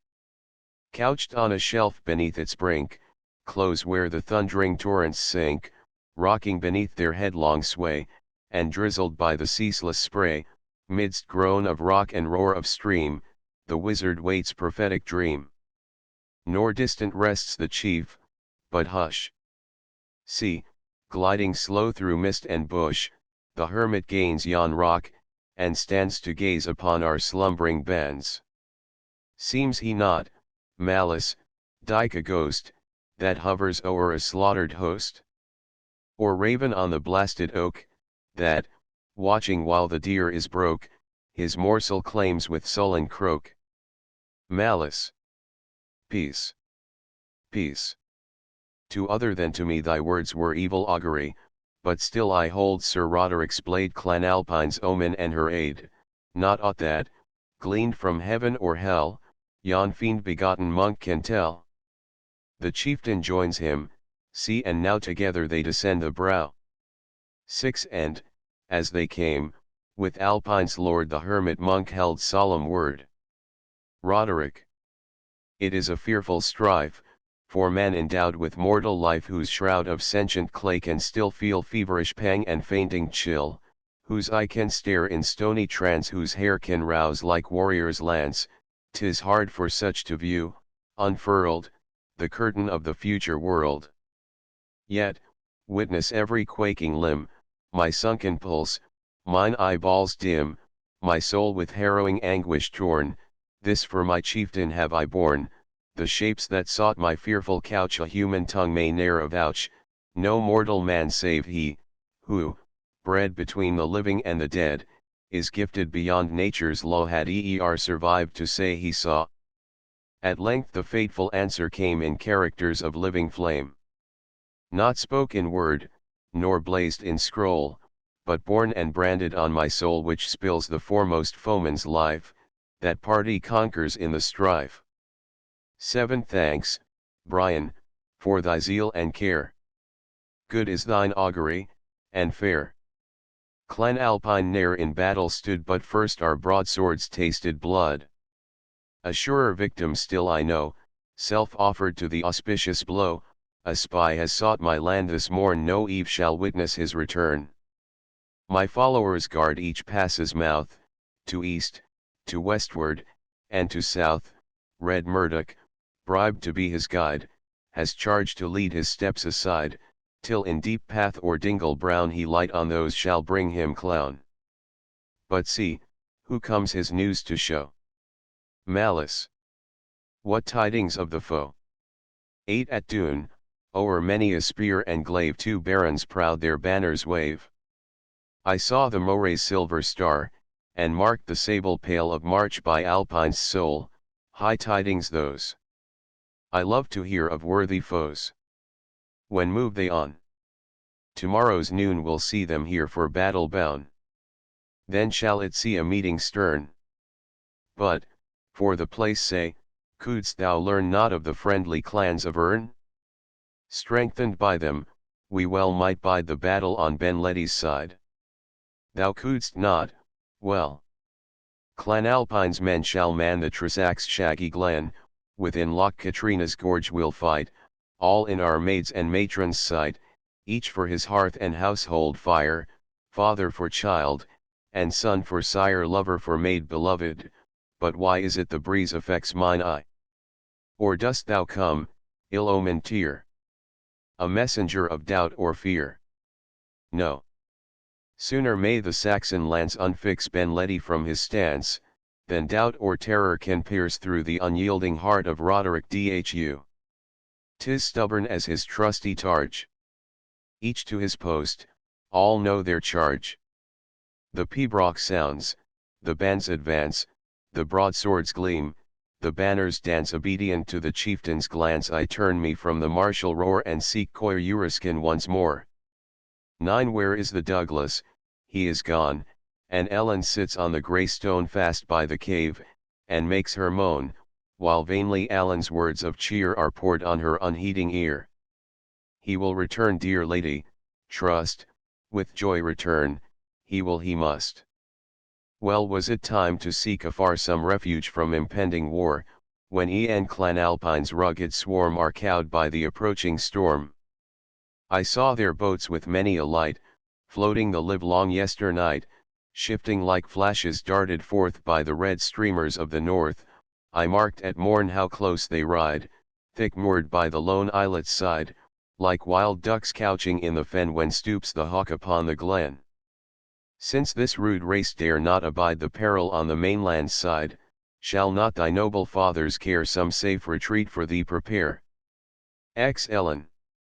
No, Alan, no pretext so kind my wakeful terrors could not blind. When in such tender tone, yet grave, Douglas a parting blessing gave, the tear that glistened in his eye drowned not his purpose fixed and high.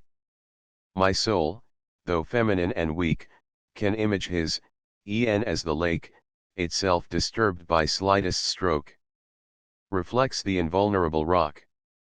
He hears report of battle rife, he deems himself the cause of strife. I saw him redden when the theme turned, Alan, on thine idle dream of Malcolm Graham in fetters bound, which thou saidst, about him wound. Think'st thou he bowed thine omen aught? Oh no, 't was apprehensive thought for the kind youth, for Roderick to let me be just that friend so true, in danger both, and in our cause. Minstrel, the Douglas dare not pause. Why else that solemn warning given, if not on earth, we meet in heaven? Why else, to Cambus Kenneth's fane, if Eve return him not again, am I to hie and make me known? Alas! He goes to Scotland's throne, buys his friend's safety with his own, he goes to do what I had done, had Douglas' daughter been his son. 11 Nay, lovely Ellen, dearest, nay. If aught should his return delay, he only named yon holy fane as fitting place to meet again. Be sure he's safe, and for the Graham heaven's blessing on his gallant name, my visioned sight may yet prove true, nor bode of ill to him or you.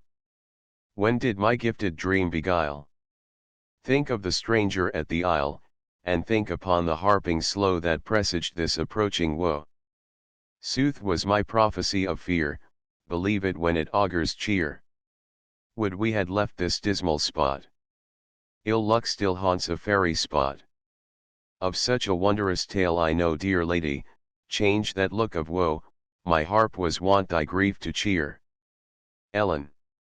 Well, be it as thou wilt, I hear, but cannot stop the bursting tear. The minstrel tried his simple art, wrought distant far was Ellen's heart. 12 Ballad. Alice Brand.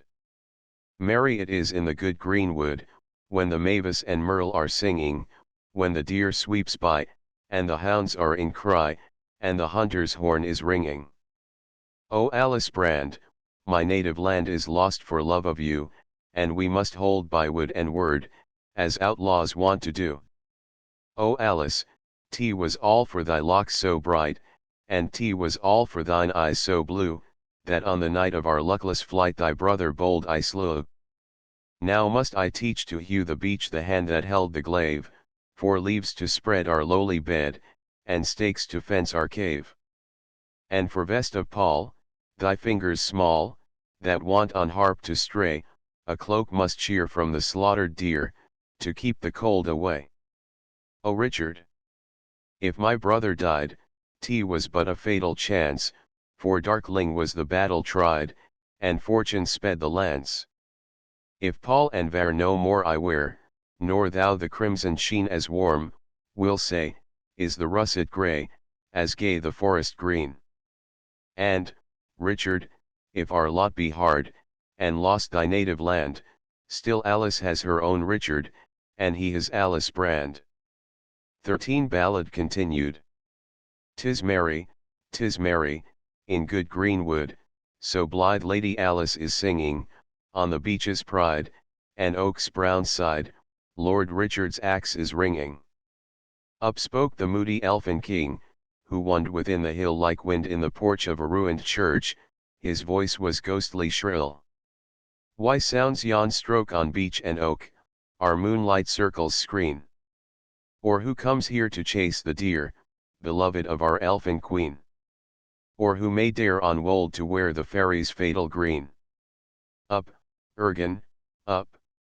To yon mortal high, for thou wert christened man, for cross or sign thou wilt not fly, for muttered word or ban. Lay on him the curse of the withered heart, the curse of the sleepless eye, till he wish and pray that his life would part, nor yet find leave to die. 14 Ballad continued.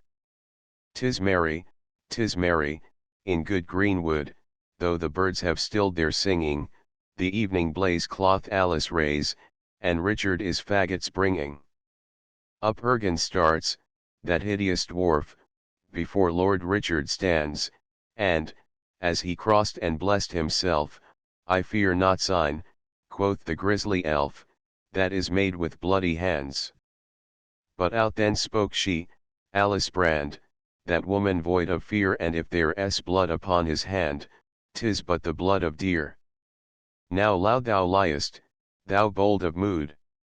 It cleaves unto his hand, the stain of thine own kindly blood, the blood of Ethert Brand.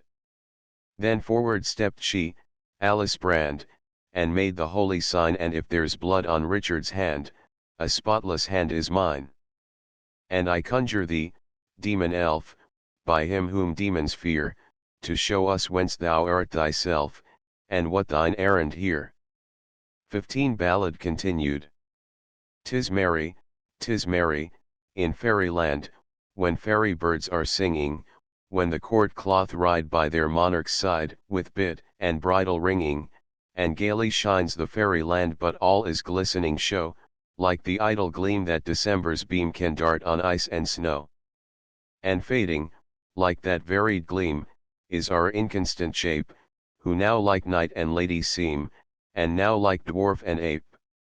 It was between the night and day, when the fairy king has power, that I sunk down in a sinful fray, and twixt life and death was snatched away to the joyless elfin bower. But wist I of a woman bold, who thrice my brow durst sign, I might regain my mortal mould, as fair a form as thine. She crossed him once, she crossed him twice, that lady was so brave, the fouler grew his goblin hue, the darker grew the cave. She crossed him thrice, that lady bold, he rose beneath her hand, the fairest knight on Scottish mould, her brother, Ethert Brand. Merry it is in good greenwood, when the mavis and merle are singing, but merrier were they in Dunfermline grey, when all the bells were ringing. 16 Just as the minstrel sounds were stayed, a stranger climbed the steepy glade, his martial step, his stately mien, his hunting suit of Lincoln green, his eagle glance, remembrance claims 'tis Snowdown's knight, 'tis James Fitzjames. Ellen beheld as in a dream, then, starting, scarce suppressed a scream, O stranger! In such hour of fear what evil hap has brought thee here? An evil hap how can it be that bids me look again on thee? By promise bound, my former guide met me betimes this morning tide, and marshalled over bank and borne the happy path of my return. The happy path, what? Said he naught of war, of battle to be fought, of guarded pass? No, by my faith. Nor saw I aught could augur scathe. Oh haste thee, Allen, to the kern, yonder his Tartars I discern, learn thou his purpose, and conjure that he will guide the stranger sure. What prompted thee, unhappy man? The meanest serf in Roderick's clan had not been bribed, by love or fear, unknown to him to guide thee here. 17 Sweet Ellen, dear my life must be, since it is worthy care from thee, yet life I hold but idle breath when love or honours weighed with death. Then let me profit by my chance, and speak my purpose bold at once. I come to bear thee from a wild where ne'er before such blossom smiled, by this soft hand to lead thee far from frantic scenes of feud and war. Near Bockastle my horses wait, they bear us soon to Stirling Gate. I'll place thee in a lovely bower, I'll guard thee like a tender flower. Oh hush, Sir Knight. 'Twere female art, to say I do not read thy heart, too much, before, my selfish ear was idly soothed my praise to hear. That fatal bait hath lured thee back, in deathful hour, o'er dangerous track, and how, oh how, can I atone the wreck my vanity brought on? One way remains, I'll tell him all, yes. Struggling bosom, forth it shall. Thou, whose light folly bears the blame, by thine own pardon with thy shame.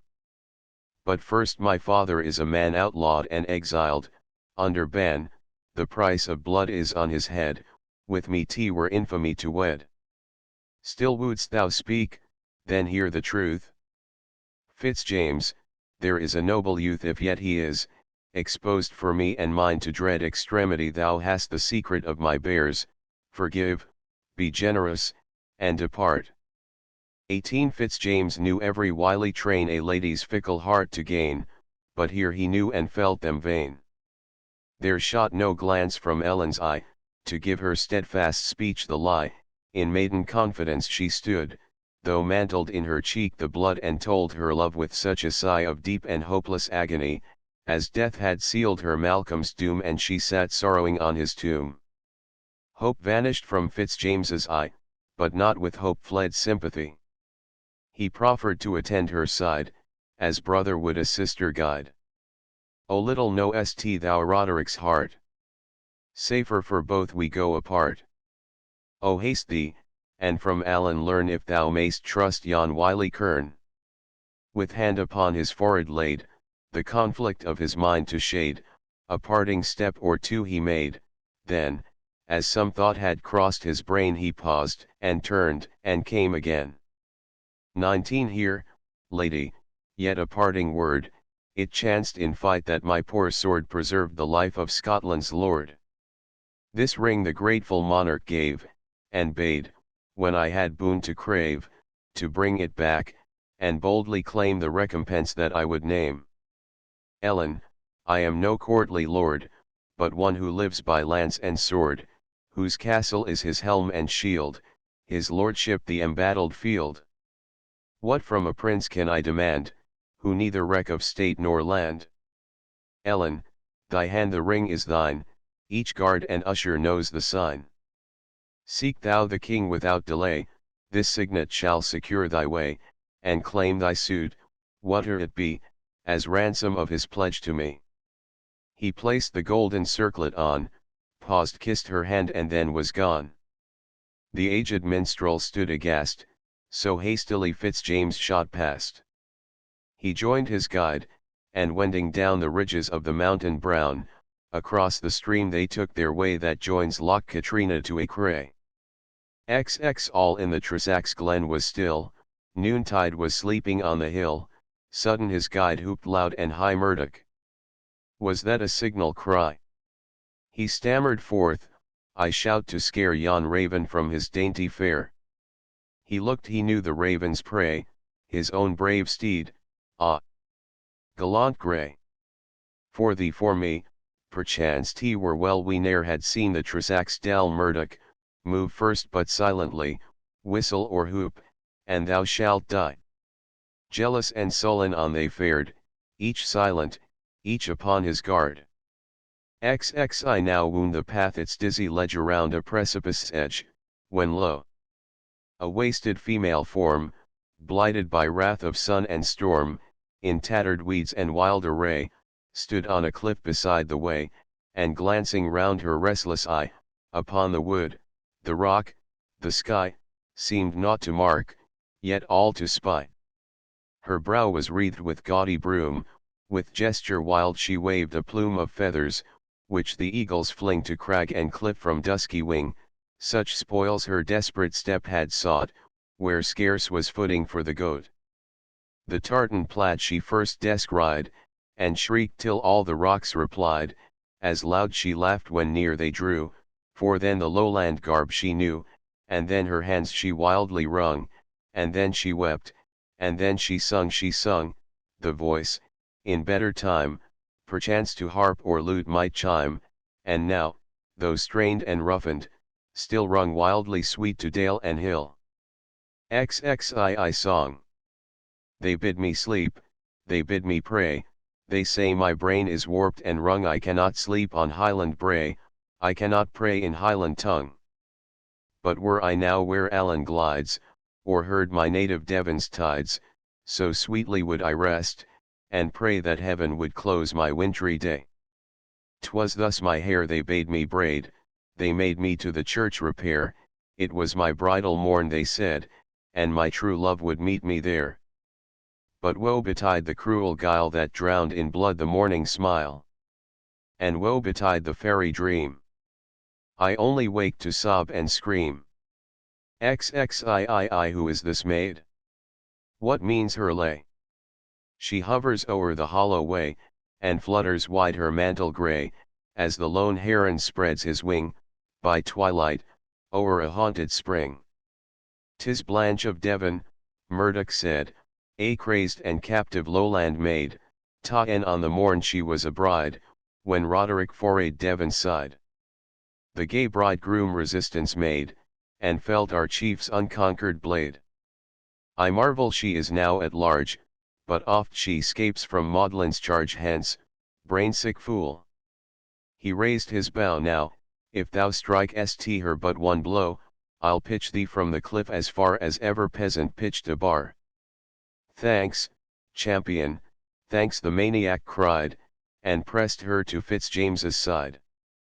See the grey pennons I prepare, to seek my true love through the air. I will not lend that savage groom, to break his fall, one downy plume. No, deep amid disjointed stones, the wolves shall batten on his bones, and then shall his detested plaid, by bush and briar in mid-air stayed, wave forth a banner fail and free, meet signal for their revelry. XXIV hush thee, poor maiden, and be still. Oh! Thou lookest kindly, and I will. Mine eye has dried and wasted been, but still it loves the Lincoln green, and, though mine ear is all unstrung, still it loves the lowland tongue. For oh my sweet William was forester true, he stole poor Blanche's heart away. His coat it was all of the greenwood hue, and so blithely he trilled the lowland lay. It was not that I meant to tell. But thou art wise and guessest well. Then, in a low and broken tone, and hurried note, the song went on. Still on the clansman fearfully she fixed her apprehensive eye, then turned it on the knight, and then her look glanced wildly o'er the glen. XXV the toils are pitched, and the stakes are set, ever sing merrily, merrily, the bows they bend, and the knives they whet, hunters live so cheerily. It was a stag of 10, bearing its branches sturdily, he came stately down the glen, ever sing heartily, heartily. It was there he met with a wounded doe, she was bleeding deathfully, she warned him of the toils below, oh so faithfully, faithfully. He had an eye, and he could he'd ever sing warily, warily, he had a foot, and he could speed hunters watch so narrowly. XXVI Fitzjames's mind was passion-tossed, when Ellen's hints and fears were lost, but Murdoch's shout suspicion wrought, and Blanche's song conviction brought. Not like a stag that spies the snare, but lion of the hunt aware, he waved at once his blade on high, disclose thy treachery, or die. Forth at hell speed the clansman flew, but in his race his bow he drew. The shaft just grazed Fitzjames's crest, and thrilled in Blanche's faded breast Murdoch of Alpine. Prove thy speed, for ne'er had Alpine's son such need, with heart of fire, and foot of wind, the fierce avenger is behind. Fate judges of the rapid strife, the forfeit death, the prize is life, thy kindred ambush lies before, close couched upon the heathery moor, them couldst thou reach, it may not be thine ambushed kin thou ne'er shalt see, the fiery Saxon gains on thee, resistless speeds the deadly thrust, as lightning strikes the pine to dust, with foot and hand Fitzjames must strain ere he can win his blade again. Bent o'er the fallen with falcon eye, he grimly smiled to see him die, then slower wended back his way, where the poor maiden bleeding lay. XXVII she sat beneath the birchen tree, her elbow resting on her knee, she had withdrawn the fatal shaft, and gazed on it, and feebly laughed, her wreath of broom and feathers grey, daggled with blood, beside her lay. The knight to stanch the life stream tried, stranger, it is in vain, she cried. This hour of death has given me more of reason's power than years before, for, as these ebbing veins decay, my frenzied visions fade away. A helpless injured wretch I die, and something tells me in thine eye that thou wert mine avenger born. Seest thou this tress? Oh, still I've worn this little tress of yellow hair, through danger, frenzy, and despair. It once was bright and clear as thine, but blood and tears have dimmed its shine. I will not tell thee when 't was shred, nor from what guiltless victim's head my brain would turn, but it shall wave like plumage on thy helmet brave, till sun and wind shall bleach the stain, and thou wilt bring it me again. I waver still, O God. More bright let reason beam her parting light, O by thy knighthood's honored sign, and for thy life preserved by mine, when thou shalt see a darksome man, who boasts him chief of Alpine's clan, with Tartar's broad and shadowy plume, and hand of blood, and brow of gloom, be thy heart bold, thy weapon strong, and wreak poor Blanche of Devon's wrong, they watch for thee by pass and fell. Avoid the path. O God. Farewell. XXVII a kindly heart had brave Fitzjames, fast poured his eyes at pity's claims, and now, with mingled grief and ire, he saw the murdered maid expire. God, in my need, be my relief, as I wreak this on yonder chief. A lock from Blanche's tresses fair he blended with her bridegroom's hair, the mingled braid in blood he dyed, and placed it on his bonnet side, by him whose word is truth, I swear, no other favour will I wear, till this sad token I imbrue in the best blood of Roderick Dhu, but hark! What means yon faint halloo? The chase is up, but they shall know, the stag at bay is a dangerous foe. Barred from the known but guarded way, through copse and cliffs Fitzjames must stray, and oft must change his desperate track, by stream and precipice turned back. Heartless, fatigued, and faint, at length, from lack of food and loss of strength he couched him in a thicket hoar, and thought his toils and perils o'er. Of all my rash adventures past, this frantic feat must prove the last. Who are so mad but might have guessed that all this Highland hornet's nest would muster up in swarms so soon as they heard of bands at Doon, like bloodhounds now they search me out. Hark, to the whistle and the shout, if farther through the wilds I go, I only fall upon the foe, I'll couch me here till evening grey, then darkling try my dangerous way. XXIX the shades of eve come slowly down, the woods are wrapped in deeper brown, the owl awakens from her dell, the fox is heard upon the fell, enough remains of glimmering light to guide the wanderer's steps aright, yet not enough from far to show his figure to the watchful foe.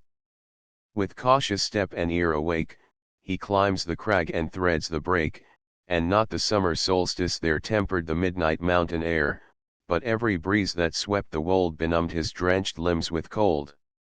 In dread, in danger, and alone, famished and chilled, through ways unknown, tangled and steep, he journeyed on, till, as a rock's huge point he turned, a watch-fire close before him burned. X beside its embers red and clear basked in his plaid a mountaineer, and up he sprung with sword in hand thy name and purpose. Saxon, stand. A stranger. What dost thou require? Rest and a guide, and food, and fire my life's beset, my path is lost, the gale has chilled my limbs with frost. Art thou a friend to Roderick? No, thou darst not call thyself a foe. I dare. To him and all the band he brings to aid his murderous hand. Bold words, but, though the beast of game the privilege of chase may claim, though space and law the stag we lend ere hound we slip or bow we bend whoever recked, where, how, or when, the prowling fox was trapped or slain. Thus treacherous scouts yet sure they lie who say thou cam'st a secret spy. They do, by heaven, come Roderick Dhu and of his clan the boldest two and let me but till morning rest, I write the falsehood on their crest. If by the blaze I mark aright thou bearest the belt and spur of night, then by these tokens mayst thou know each proud oppressor's mortal foe. Enough, enough, sit down and share a soldier's couch, a soldier's fare.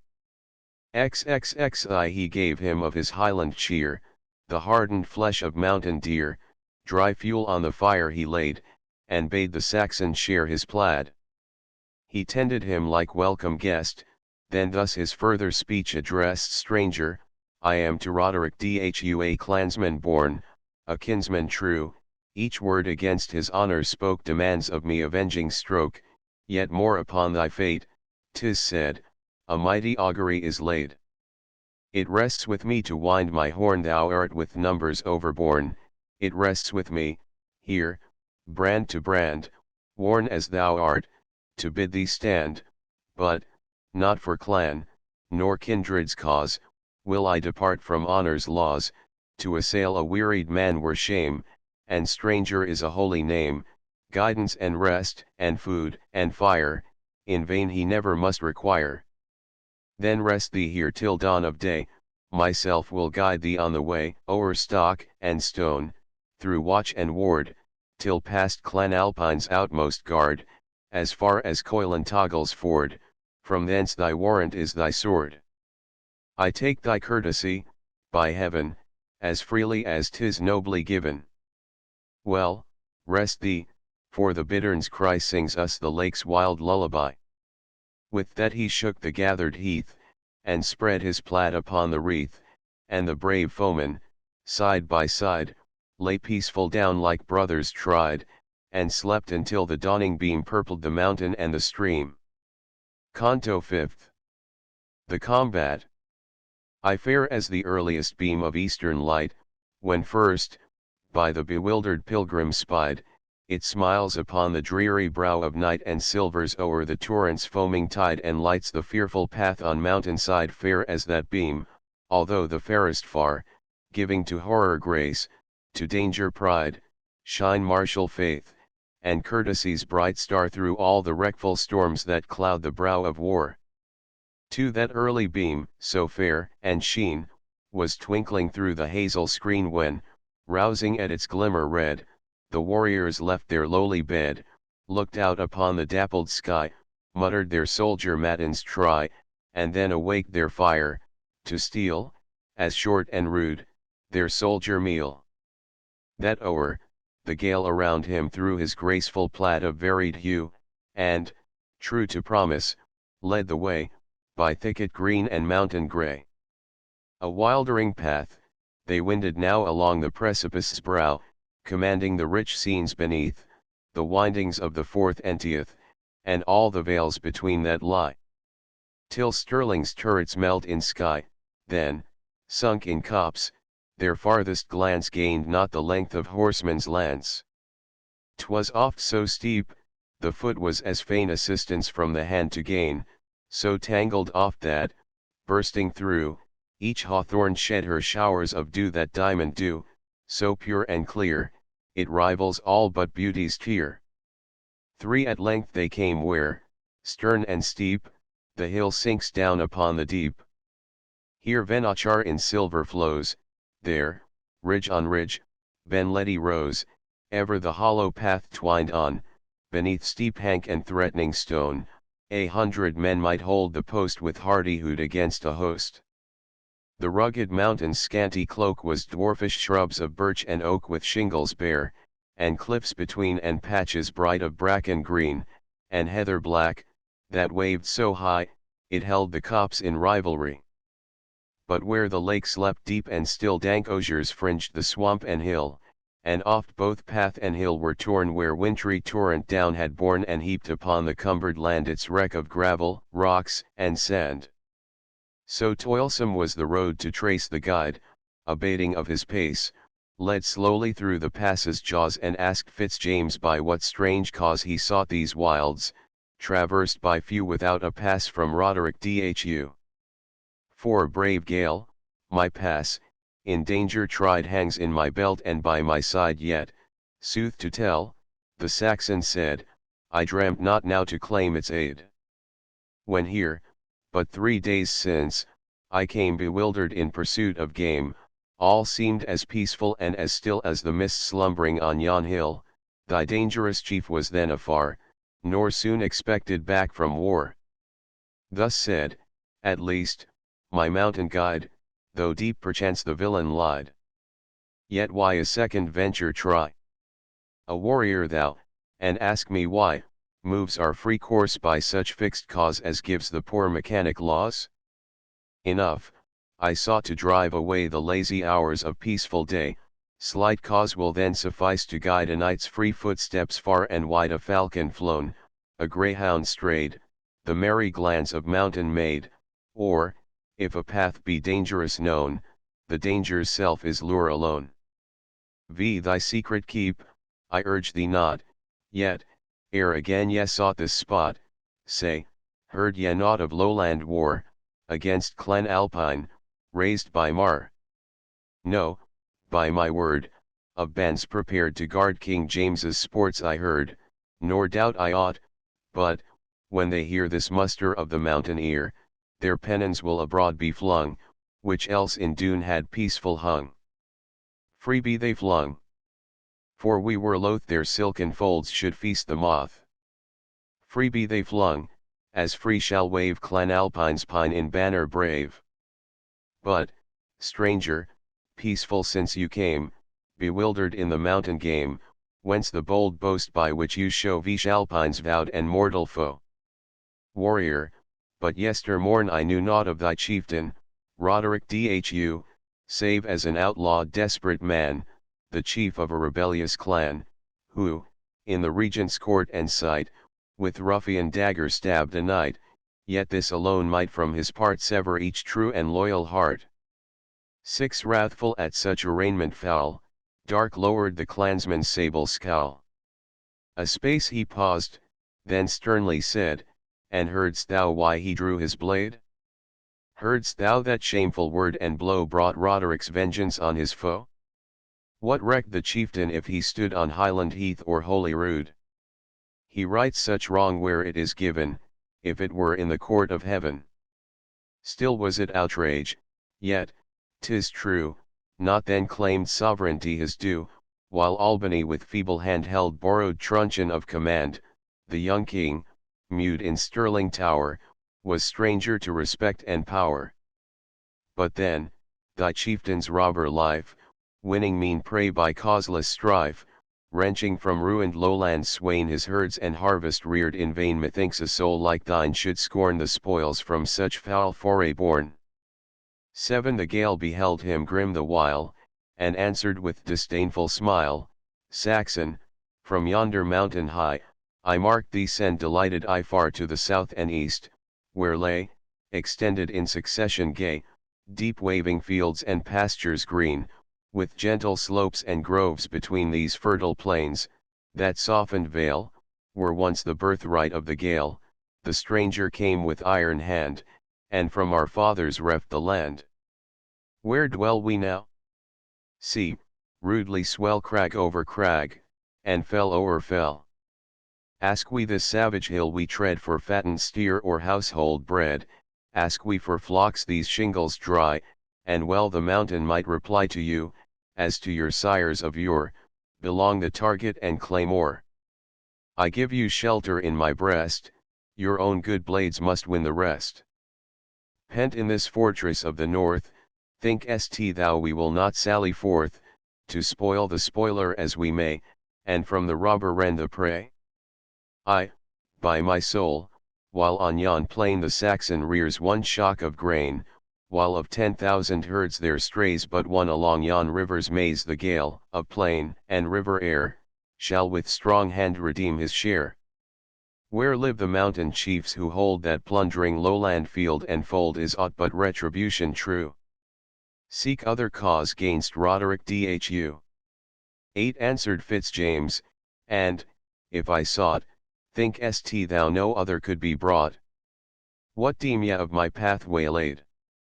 My life given o'er to ambuscade? As of a meed to rashness due, hadst thou sent warning fair and true, I seek my hound or falcon strayed, I seek, good faith, a Highland maid free hadst thou been to come and go, but secret path marks secret foe. Nor yet for this, even as a spy, hadst thou, unheard, been doomed to die, save to fulfill an augury. Well, let it pass, nor will I now fresh cause of enmity avow to chafe thy mood and cloud thy brow. Enough, I am by promise tied to match me with this man of pride, twice have I sought Clan Alpine's glen in peace, but when I come again, I come with banner, brand, and bow, as leader seeks his mortal foe. For love-lore swain in lady's bower ne'er panted for the appointed hour as I, until before me stand this rebel chieftain and his band. 9 Have then thy wish. He whistled shrill and he was answered from the hill, wild as the scream of the curlew, from crag to crag the signal flew.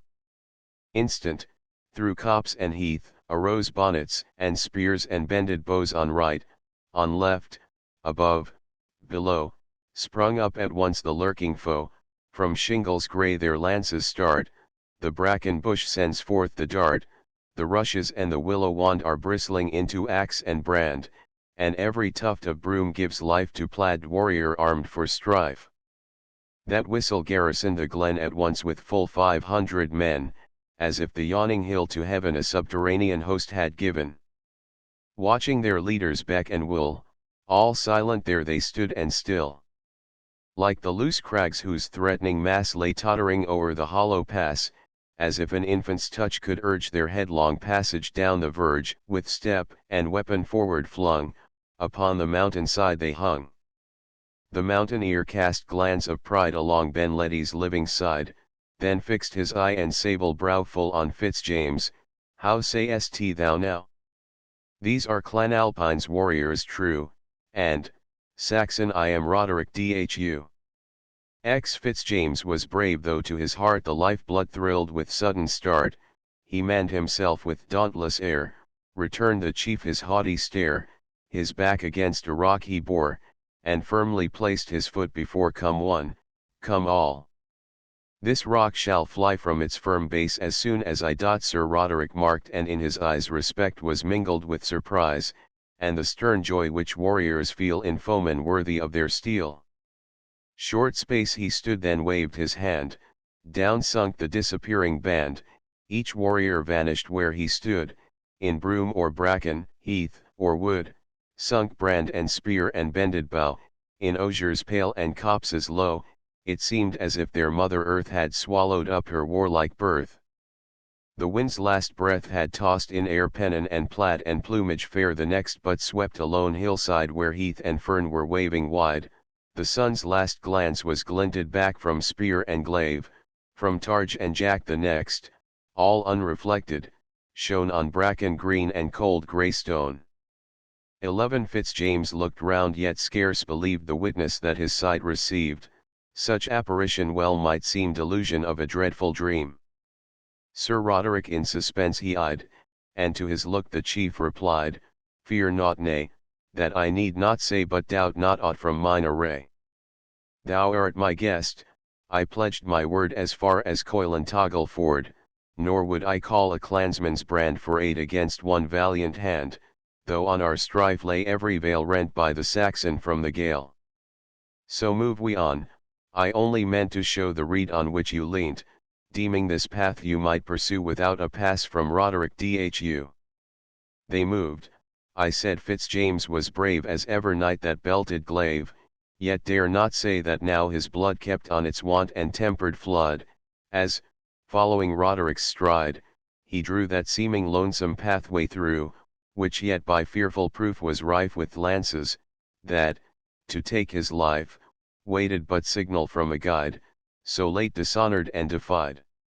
Ever, by stealth, his eye sought round the vanished guardians of the ground, and stirred from copse and heather deep fancy saw spear and broadsword peep, and in the plover's shrilly strain the signal whistle heard again. Nor breathed he free till far behind the pass was left, for then they wind along a wide and level green, where neither tree nor tuft was seen, nor rush nor bush of broom was near, to hide a bonnet or a spear. 12 The chief in silence strode before, and reached that torrent's sounding shore, which, daughter of 3 mighty lakes, from Venachar in silver breaks, sweeps through the plain, and ceaseless mines on Bok Astal the mouldering lines, where Rome, the empress of the world, of yore her eagle wings unfurled. And here his course the chieftain stayed, threw down his target and his plaid, and to the lowland warrior said, Bold Saxon, to his promise just, Vish Alpine has discharged his trust. This murderous chief, this ruthless man, this head of a rebellious clan, hath led thee safe, through watch and ward, far past Clan Alpine's outmost guard. Now, man to man, and steel to steel, a chieftain's vengeance thou shalt feel. See, here all vantageless I stand, armed like thyself with single brand, for this is Coilantogle ford, and thou must keep thee with thy sword. 13 The Saxon paused, I ne'er delayed, when foeman bade me draw my blade, nay more, brave chief, I vowed thy death, yet sure thy fair and generous faith, and my deep debt for life preserved, a better meed have well deserved, can naught but blood our feud atone? Are there no means? No, stranger, none. And here to fire thy flagging zeal the Saxon cause rests on thy steel, for thus spoke fate by prophet bred between the living and the dead, who spills the foremost foeman's life, his party conquers in the strife. Then, by my word, the Saxon said, the riddle is already read. Seek yonder break beneath the cliff, there lies red Murdoch, stark and stiff. Thus fate hath solved her prophecy, then yield to fate, and not to me. To James at Stirling let us go, when, if thou wilt be still his foe, or if the king shall not agree to grant thee grace and favour free, I plight mine honour, oath, and word that, to thy native strengths restored, with each advantage shalt thou stand that aids thee now to guard thy land. 14 Dark lightning flashed from Roderick's eye, soars thy presumption, then, so high, because a wretched kern yes low, homage to name to Roderick Dhu. He yields not, he, to man nor fate. Thou addest but fuel to my hate, my clansman's blood demands revenge. Not yet prepared, by heaven, I change my thought, and hold thy valour light as that of some vain carpet knight, who ill deserved my courteous care, and whose best boast is but to wear a braid of his fair lady's hair. I thank thee, Roderick, for the word. It nerves my heart, it steels my sword, for I have sworn this braid to stain in the best blood that warms thy vein. Now, truce, farewell. And, rush, begone, yet think not that by thee alone, proud chief, can courtesy be shown, though not from copse, or heath, or cairn. Start at my whistle, clansman stern, of this small horn one feeble blast would fearful odds against thee cast. But fear not, doubt not, which thou wilt we try this quarrel hilt to hilt. Then each at once his falchion drew, each on the ground his scabbard threw, each looked to sun and stream and plain as what they ne'er might see again, then foot and point and eye opposed, in dubious strife they darkly closed. 15 Ill fared it then with Roderick Dhu, that on the field his targe he threw, whose brazen studs and tough bull hide had death so often dashed aside, for, trained abroad his arms to wield, Fitzjames's blade was sword and shield. He practised every pass and ward, to thrust, to strike, to feint, to guard, while less expert, though stronger far, the Gael maintained unequal war. 3 times in closing strife they stood, and thrice the Saxon blade drank blood, no stinted draught, no scanty tide, the gushing flood the Tartars died. Fierce Roderick felt the fatal drain, and showered his blows like wintry rain, and, as firm rock or castle roof against the winter shower is proof, the foe, invulnerable still, foiled his wild rage by steady skill, till, at advantage ta'en, his brand forced Roderick's weapon from his hand, and backward borne upon the lee, brought the proud chieftain to his knee. 16 Now yield thee, or by him who made the world, thy heart's blood dyes my blade, thy threats, thy mercy, I defy. Let recreant yield, who fears to die. Like adder darting from his coil, like wolf that dashes through the toil, like mountain cat who guards her young, full at Fitzjames's throat he sprung, received, but recked not of a wound, and locked his arms his foeman round. Now, gallant Saxon, hold thine own. No maiden's hand is round thee thrown. That desperate grasp thy frame might feel through bars of brass and triple steel. They tug, they strain. Down, down they go, the Gael above, Fitzjames below. The chieftain's gripe his throat compressed, his knee was planted on his breast, his clotted locks he backward threw, across his brow his hand he drew, from blood and mist to clear his sight, then gleamed aloft his dagger bright. But hate and fury ill supplied the stream of life's exhausted tide, and all too late the advantage came, to turn the odds of deadly game, for, while the dagger gleamed on high, reeled soul and sense, reeled brain and eye. Down came the blow. But in the heath the erring blade found bloodless sheath. The struggling foe may now unclasp the fainting chief's relaxing grasp, unwounded from the dreadful close, but breathless all, Fitzjames arose. 17 He faltered thanks to heaven for life, redeemed, unhoped, from desperate strife, next on his foe his look he cast, whose every gasp appeared his last. In Roderick's gore he dipped the braid, poor Blanche. Thy wrongs are dearly paid, yet with thy foe must die, or live, the praise that faith and valor give. With that he blew a bugle note, undid the collar from his throat, unbonneted, and by the wave sat down his brow and hands to rave.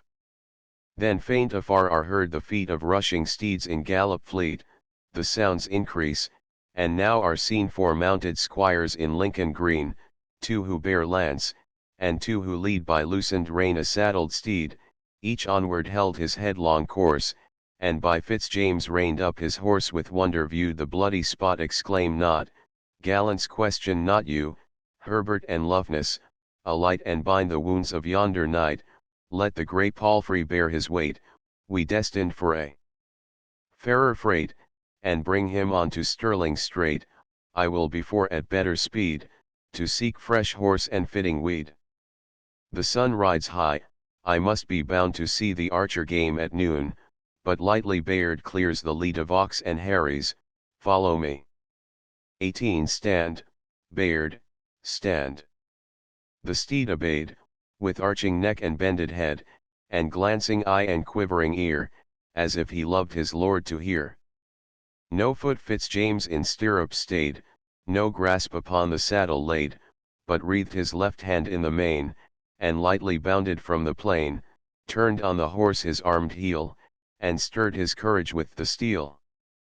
Bounded the fiery steed in air, the rider sat erect and fair, then like a bolt from steel crossbow forth launched, along the plain they go.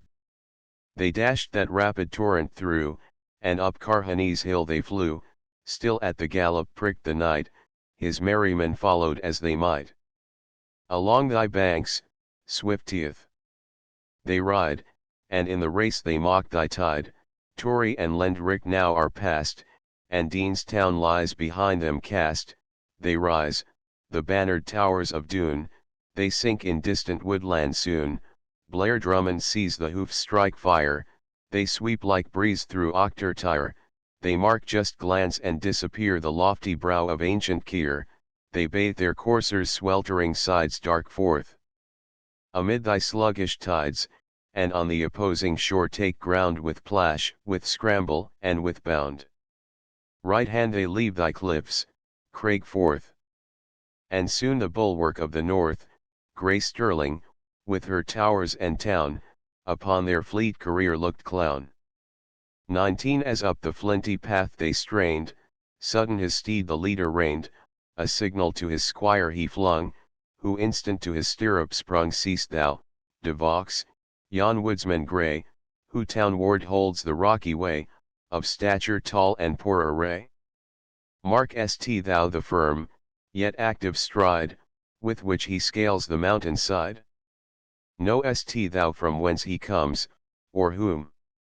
No, by my word, a burly groom he seems, who in the field or chase a baron's train would nobly grace. Out, De Vaux. Can fear supply, and jealousy, no sharper eye? Afar, ere to the hill he drew, that stately form and step I knew, like form in Scotland is not seen, treads not such step on Scottish green. 'Tis James of Douglas, by Saint Cyril, the uncle of the banished Earl. Away, away, to court, to show the near approach of dreaded foe, the king must stand upon his guard, Douglas and he must meet prepared. Then right hand wheeled their steeds, and straight they won the castle's postern gate. XX The Douglas, who had bent his way from Cambuskenneth's abbey grey, now, as he climbed the rocky shelf, held sad communion with himself. Yes, all is true my fears could frame, a prisoner lies the noble Graham, and fiery Roderick soon will feel the vengeance of the royal steel. I, only I, can ward their fate. God grant the ransom come not late. The abbess hath her promise given, my child shall be the bride of heaven, be pardoned one repining tear. For he who gave her knows how dear, how excellent, but that is by, and now my business is to die yet Towers. Within whose circuit dread A Douglas by his sovereign bled, and thou, O sad and fatal mound, that oft hast heard the death axe sound. As on the noblest of the land fell the stern headsman's bloody hand, the dungeon, block, and nameless tomb prepare for Douglas seeks his doom. But hark! What blithe and jolly peal makes the Franciscan steeple reel? And see! Upon the crowded street, in motley groups what masques meet? Banner and pageant, pipe and drum, and merry Morris dancers come. I guess, by all this quaint array, the burghers hold their sports today. James will be there, he loves such show, where the good yeoman bends his bow, and the tough wrestler foils his foe, as well as where, in proud career, the high-born filter shivers spear. I'll follow to the castle park, and play my prize. King James shall mark if age has tamed these sinews stark, whose force so oft in happier days his boyish wonder loved to praise. XXI The castle gates were open flung, the quivering drawbridge rocked and rung, and echoed loud the flinty street beneath the coursers' clattering feet, as slowly down the steep descent fair Scotland's king and nobles went, while all along the crowded way was jubilee and loud huzzah. And ever James was bending low to his white jennet's saddle bow, doffing his cap to city dame, who smiled and blushed for pride and shame. And well the simper might be vain, he chose the fairest of the train. Gravely he greets each city sire, commends each pageant's quaint attire, gives to the dancers thanks aloud, and smiles and nods upon the crowd, who rend the heavens with their acclaims. Long live the Commons' King, King James. Behind the king thronged peer and knight, and noble dame and damsel bright, whose fiery steeds ill brooked the stay of the steep street and crowded way. But in the train you might discern dark lowering brow and visage stern, their nobles mourned, their pride restrained, and the mean burghers joys disdained, and chiefs, who, hostage for their clan, were each from home a banished man, their thought upon their own grey tower, their waving woods, their feudal power, and deemed themselves a shameful part of pageant which they cursed in heart. XXII now, in the castle park, drew out their checkered bands the joyous rout. Their morrisers, with bell at heel and blade in hand, their mazes will, but chief, beside the butts, there stand bold Robin Hood and all his band, Friar Tuck with quarter-staff and cowl, old Scathelock with his surly scowl, Maid Marian, fair as ivory bone, Scarlet, and Much, and Little John, their bugles challenge all that will, in archery to prove their skill. The Douglas bent a bow of might, his first shaft centered in the white, and when in turn he shot again, his second split the first in twain.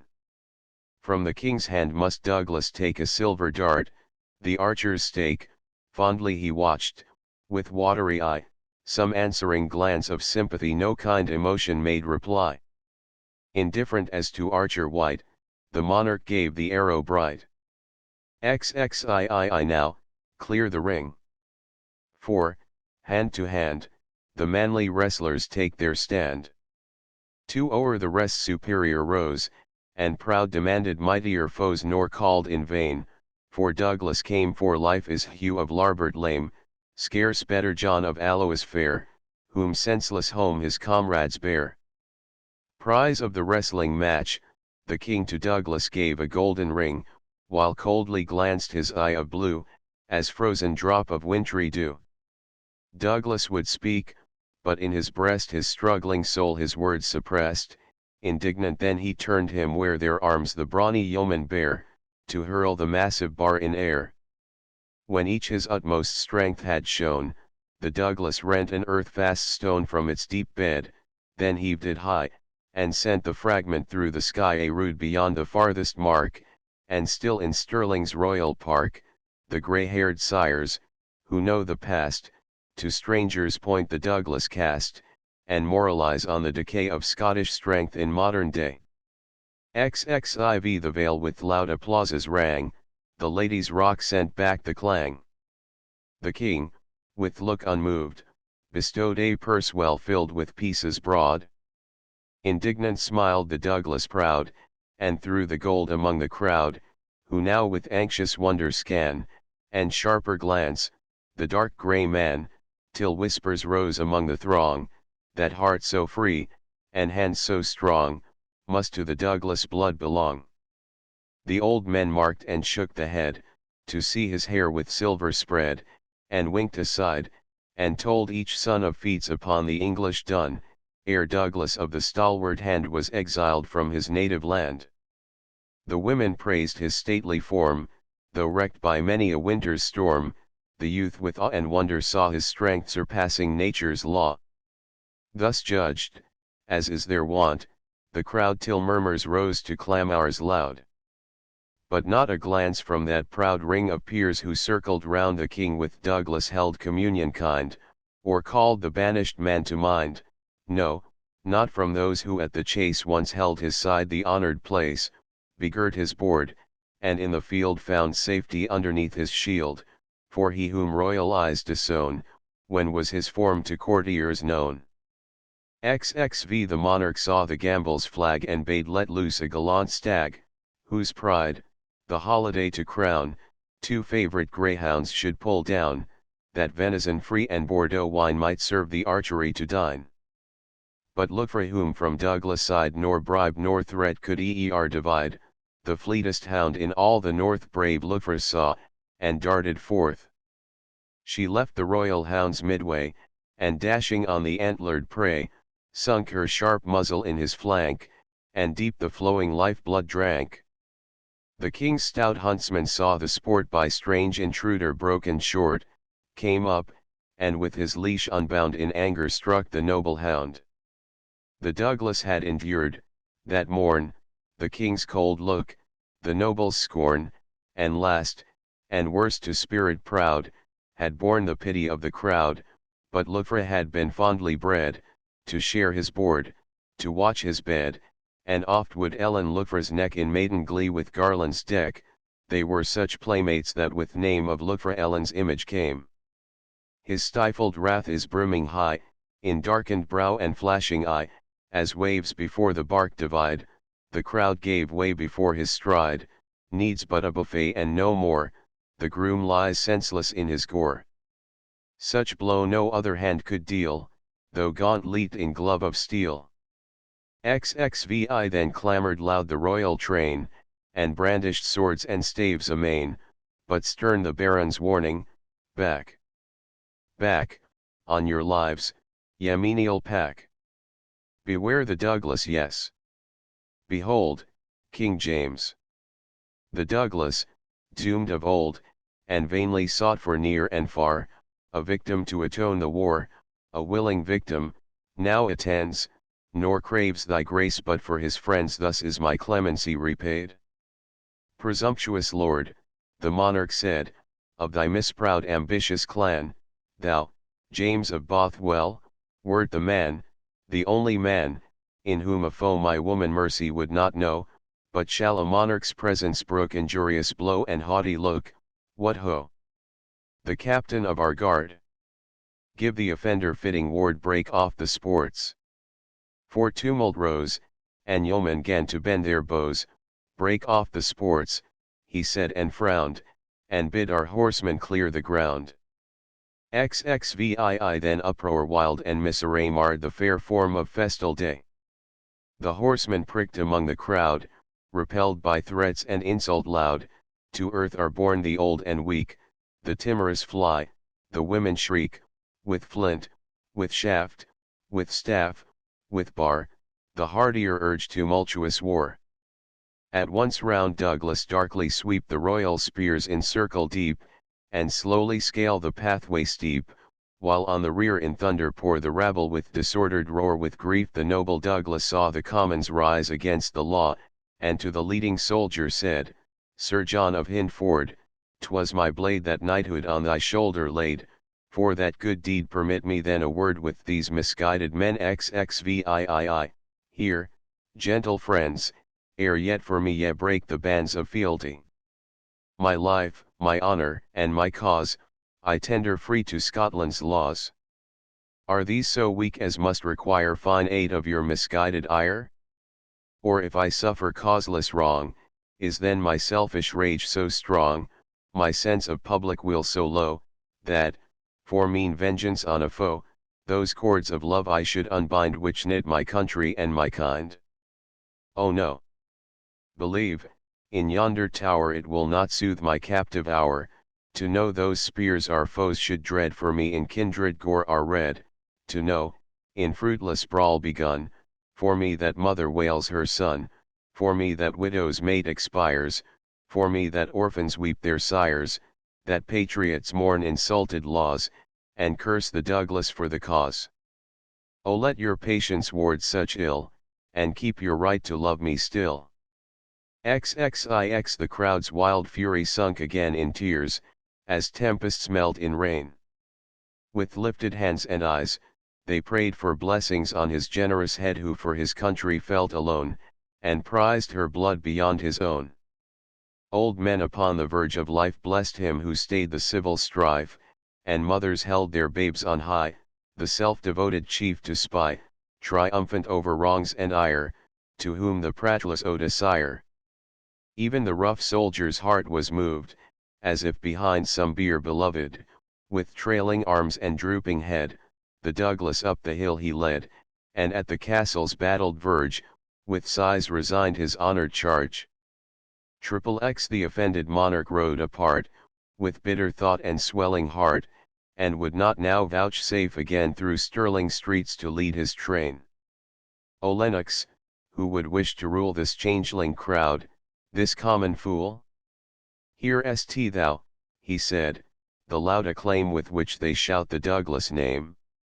With like acclaim the vulgar throat strained for King James their morning note, with like acclaim they hailed the day when first I broke the Douglas sway, and like acclaim would Douglas greet if he could hurl me from my seat. Who o'er the herd would wish to reign, fantastic, fickle, fierce, and vain? Vain as the leaf upon the stream, and fickle as a changeful dream, fantastic as a woman's mood, and fierce as frenzy's fevered blood. Thou many-headed monster thing, oh who would wish to be thy king, XXXI. But soft! What messenger of speed spurs hitherward his panting steed? I guess his cognizance afar what from our cousin, John of Mar. He prays, my liege, your sports keep bound within the safe and guarded ground, for some foul purpose yet unknown most sure for evil to the throne the outlawed chieftain, Roderick Dhu, has summoned his rebellious crew, 'tis said, in James of Bothwell's aid these loose banditti stand arrayed. The Earl of Mar this morn from Doon to break their muster marched, and soon your grace will hear of battle fought, but earnestly the Earl besought, till for such danger he provide, with scanty train you will not ride. XXXII thou warnest me I have done amiss I should have earlier looked to this, I lost it in this bustling day retrace with speed thy former way, spare not for spoiling of thy steed, the best of mine shall be thy meed.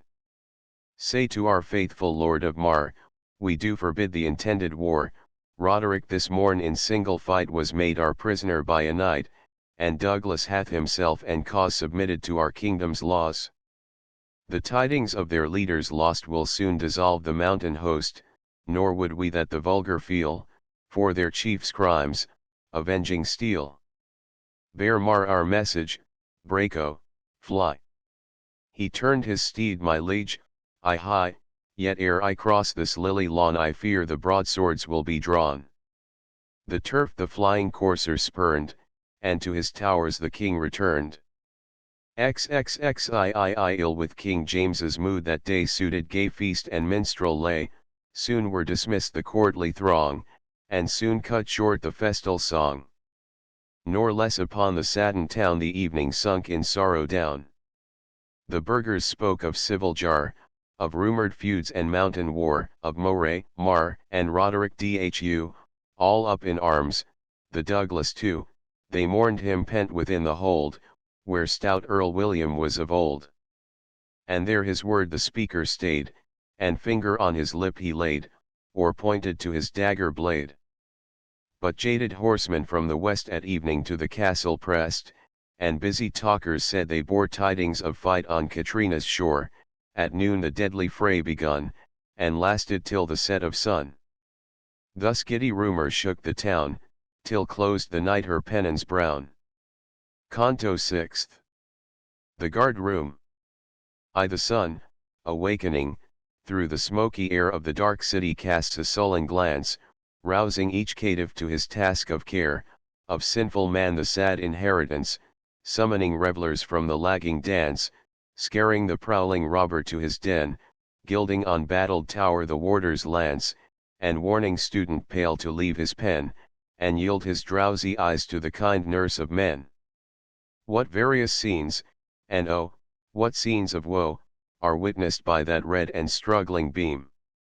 The fevered patient, from his pallet low, through crowded hospital beholds its stream, the ruined maiden trembles at its gleam, the debtor wakes to thought of gyve and jail, the love-lore wretch starts from tormenting dream, the wakeful mother, by the glimmering pale, trims her sick infant's couch, and soothes his feeble wail.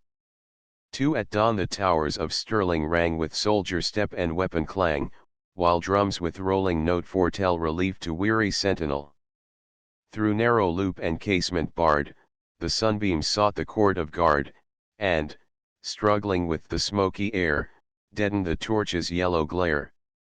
In comfortless alliance shone the lights through arch of blackened stone, and showed wild shapes in garb of war, faces deformed with beard and scar, all haggard from the midnight watch, and fevered with the stern debauch, for the oak table's massive board, flooded with wine, with fragments stored, and beakers drained, and cups o'erthrown, showed in what sport the night had flown.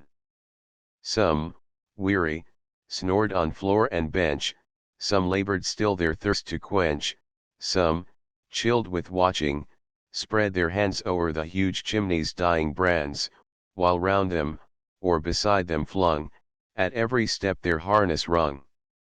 3 These drew not for their fields the sword, like tenants of a feudal lord, nor owned the patriarchal claim of chieftain in their leader's name, adventurers they, from far who roved, to live by battle which they loved.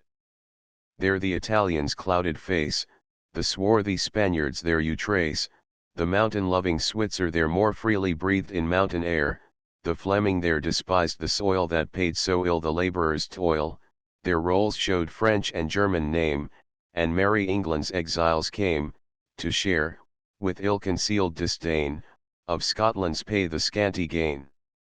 All brave in arms, well trained to wield the heavy halberd, brand, and shield, in camps licentious, wild, and bold, in pillage fierce and uncontrolled, and now, by holy tide and feast, from rules of discipline released. 4 They held debate of bloody fray, fought twixt Loch Katrina and Acre. Fierce was their speech, and mid their words their hands oft grappled to their swords, nor sunk their tone to spare the ear of wounded comrades groaning near, whose mangled limbs and bodies gored bore token of the mountain sword, though, neighboring to the court of guard, their prayers and feverish wails were heard sad burden to the ruffian joke, and savage oath by fury spoke. At length up started John of Brant, a yeoman from the banks of Trent, a stranger to respect or fear, in peace a chaser of the deer, in host a hardy mutineer, but still the boldest of the crew when deed of danger was to do. He grieved that day their games cut short, and marred the dicers' brawling sport, and shouted loud, "Renew the bowl!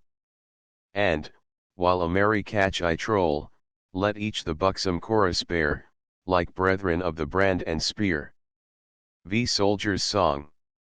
Our vicar still preaches that Peter and Poole laid a swinging long curse on the bonny brown bowl, that there's wrath and despair in the jolly black jack, and the 7 deadly sins in a flagon of sack. Yet whoop, Barnaby, off with thy liquor, drink up says out, and a fig for the vicar. Our vicar he calls it damnation to sip the ripe ruddy dew of a woman's dear lip, says that Beelzebub lurks in her kerchief so sly, and Apollyon shoots darts from her merry black eye. Yet whoop, Jack, kiss Gillian the quicker, till she bloom like a rose, and a fig for the vicar. Our vicar thus preaches, and why should he not? For the dues of his cure are the placket and pot, and 'tis right of his office poor laymen to lurch who infringe the domains of our good Mother Church. Yet whoop, bully boys, off with your liquor, sweet Marjorie the word, and a fig for the vicar. 6 The warder's challenge, heard without, stayed in mid-roar the merry shout. A soldier to the portal went, "Here is old Bertram, sirs, of Ghent, and beat for Jubilee the drum, a maid and minstrel with him come." Bertram, a Fleming, grey and scarred, was entering now the court of guard, a harper with him, and, in plaid all muffled close, a mountain maid, who backward shrunk to scape the view of the Lucine and boisterous crew. "What news?" they roared. "I only know, from noon till eve we fought with foe, as wild and as untamable as the rude mountains where they dwell, on both sides store of blood is lost, nor much success can either boast. But whence thy captives, friend?" Such spoil as theirs must needs reward thy toil. Old dost thou wax, and wars grow sharp, thou now hast glee maiden and harp. Get thee an ape, and trudge the land, the leader of a juggler band. 7 No, comrade, no such fortune mine. After the fight these sought our line, that aged harper and the girl, and, having audience of the earl, Mar bade I should purvey them steed, and bring them hitherward with speed. Forbear your mirth and rude alarm, for none shall do them shame or harm. Hear ye his boast, cried John of Brant, ever to strife and jangling bent, shall he strike doe beside our lodge, and yet the jealous niggard grudge to pay the forester his fee? I'll have my share howe'er it be, despite of Moray, Mar, or thee. Bertram his forward step withstood, and, burning in his vengeful mood, old Allen, though unfit for strife, laid hand upon his dagger knife, but Ellen boldly stepped between, and dropped at once the tartan screen. So, from his morning cloud, appears the son of May through summer tears. The savage soldiery, amazed, as on descended angel gazed, even hardy Brant, abashed and tamed, stood half admiring, half ashamed. 8 Boldly she spoke, soldiers, attend. My father was the soldier's friend, cheered him in camps, in marches led, and with him in the battle bled. Not from the valiant or the strong should exile's daughter suffer wrong. Answered the Brant, most forward still in every feat or good or ill, I shame me of the part I played, and thou an outlaw's child, poor maid. An outlaw I by forest laws, and Mary Needwood knows the cause. Poor Rose, if Rose be living now, he wiped his iron eye and brow must bear such age, I think, as thou here yet, my mates. I go to call the captain of our watch to hall, there lies my halberd on the floor, and he that steps my halberd o'er, to do the maid injurious part, my shaft shall quiver in his heart. Beware loose speech, or jesting rough, yet all know John de Brant. Enough. 9 Their captain came, a gallant young of Tullibardin's house he sprung, nor wore he yet the spurs of knight, gay was his mien, his humour light, and, though by courtesy controlled, forward his speech, his bearing bold. The high-born maiden ill could brook the scanning of his curious look and dauntless eye, and yet, in sooth young Lewis was a generous youth, but Ellen's lovely face and mien ill-suited to the garb and scene, might lightly bear construction strange, and give loose fancy scope to range. Welcome to Stirling Towers, fair maid. Come yet to seek a champion's aid, on palfrey white, with harper hoar, like errant damosel of yore? Does thy high quest a knight require, or may the venture suit a squire?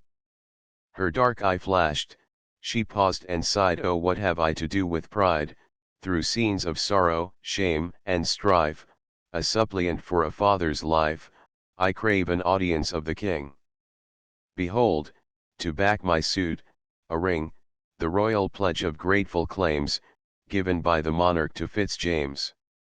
X. The signet ring young Lewis took with deep respect and altered look, and said, this ring our duty's own, and pardon, if to worth unknown, in semblance mean obscurely veiled, lady, in aught my folly failed. Soon as the day flings wide his gates, the king shall know what suitor waits. Please you meanwhile in fitting bower repose you till his waking hour. Female attendants shall obey your hest, for service or array. Permit I marshal you the way. But, ere she followed, with the grace and open bounty of her race, she bade her slender purse be shared among the soldiers of the guard. The rest with thanks their guerdon took, but Brant, with shy and awkward look, on the reluctant maiden's hold forced bluntly back the proffered gold. Forgive a haughty English heart, and oh, forget its ruder part. The vacant purse shall be my share, which in my barrel cap I'll bear, perchance, in jeopardy of war, where gayer crests may keep afar. With thanks 'twas all she could, the maid his rugged courtesy repaid. 11 When Ellen forth with Lewis went, Alan made suit to John of Brent, my lady safe, O let your grace give me to see my master's face. His minstrel I to share his doom, bound from the cradle to the tomb. 10th In descent, since first my sires waked for his noble house their ears, nor one of all the race was known but prized its will above their own. With the chief's birth begins our care, our harp must soothe the infant air, teach the youth tales of fight, and grace his earliest feat of field or chase. In peace, in war, our rank we keep, we cheer his board, we soothe his sleep, nor leave him till we pour our verse a doleful tribute, o'er his hearse. Then let me share his captive lot, it is my right, deny it not. Little we reck, said John of Brent, we southern men, of long descent, nor what we how a name a word makes clansmen vassals to a lord, yet kind my noble landlords part. God bless the house of Beaudesert. And, but I loved to drive the deer more than to guide the laboring steer, I had not dwelt an outcast here. Come, good old minstrel, follow me, thy lord and chieftain shalt thou see. 12 Then, from a rusted iron hook, a bunch of ponderous keys he took, lighted a torch, and Alan led through grated arch and passage dread. Portals they passed, where, deep within, spoke prisoners' moan and fetters' din, through rugged vaults, where, loosely stored, lay wheel, and axe, and headsman's sword, and many a hideous engine grim, for wrenching joint and crushing limb, by artists formed who deemed it shame and sin to give their work a name. They halted at a IOW browed porch, and Brent to Alan gave the torch, while bolt and chain he backward rolled, and made the bar unhaspits hold.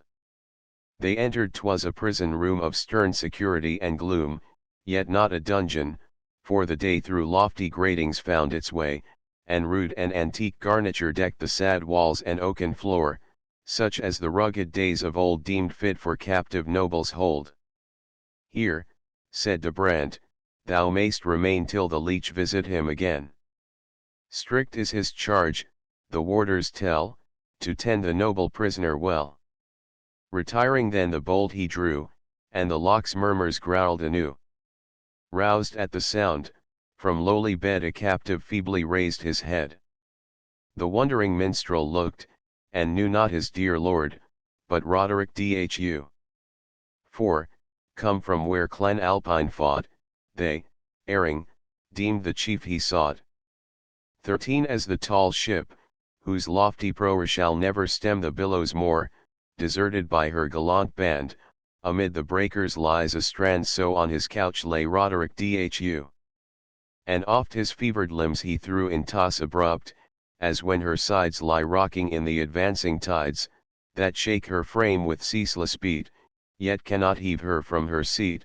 Oh, how unlike her course at sea! Or his free step on hill and lea, soon as the minstrel he could scan. What of thy lady, of my clan, my mother, Douglas, tell me all. Have they been ruined in my fall? Ah, yes. Or wherefore art thou here? Yet speak, speak boldly, do not fear. For Alan, who his mood well knew, was choked with grief and terror too. Who fought, who fled, old man, be brief, some might, for they had lost their chief. Who basely live, who bravely died? Oh, calm thee, chief, the minstrel cried, Ellen is safe. For that thank heaven. And hopes are for the Douglas given, the Lady Margaret, too, is well, and, for thy clan on field or fell, has never harp of minstrel told of combat fought so true and bold. Thy stately pine is yet unbent, though many a goodly bough is rent. 14 The chieftain reared his form on high, and fever's fire was in his eye, but ghastly, pale, and livid streaks checkered his swarthy brow and cheeks. Hark, minstrel!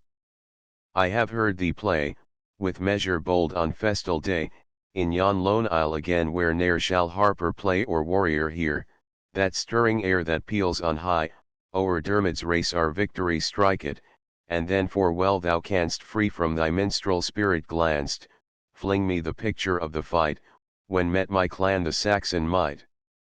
I'll listen, till my fancy hears the clang of swords, the crash of spears. These grates, these walls, shall vanish then for the fair field of fighting men, and my free spirit burst away, as if it soared from battle fray. The trembling bard with awe obeyed, slow on the harp his hand he laid, but soon remembrance of the sight he witnessed from the mountain's height, with what old Bertram told at night, awakened the full power of song, and bore him in career along, as shallop launched on river's tide, that slow and fearful leaves the side, but, when it feels the middle stream, drives downward swift as lightning's beam. 15 Battle of Bealanduin. The minstrel came once more to view the eastern ridge of Benvenue, for ere he parted he would say farewell to lovely Loch Acray. Where shall he find, in foreign land, so lone a lake, so sweet a strand?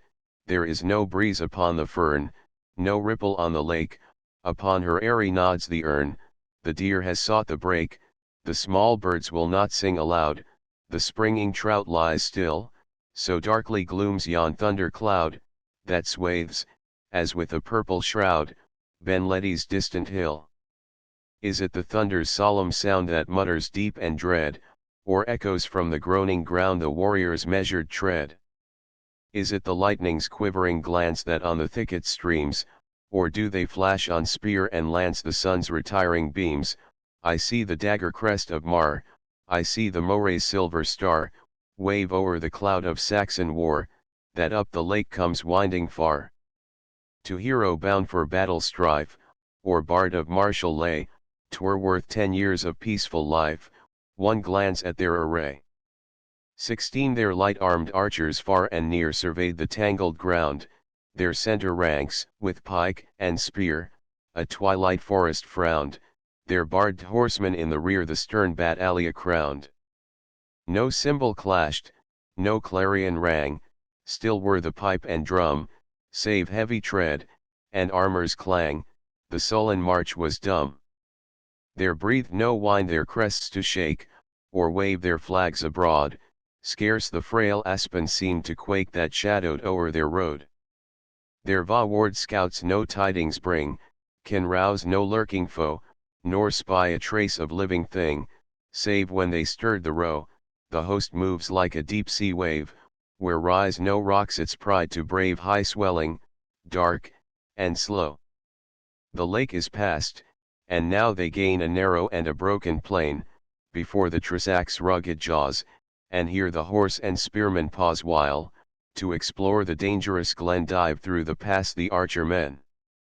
17 At once there rose so wild a yell within that dark and narrow dell, as all the fiends from heaven that fell had pealed the banner cry of hell.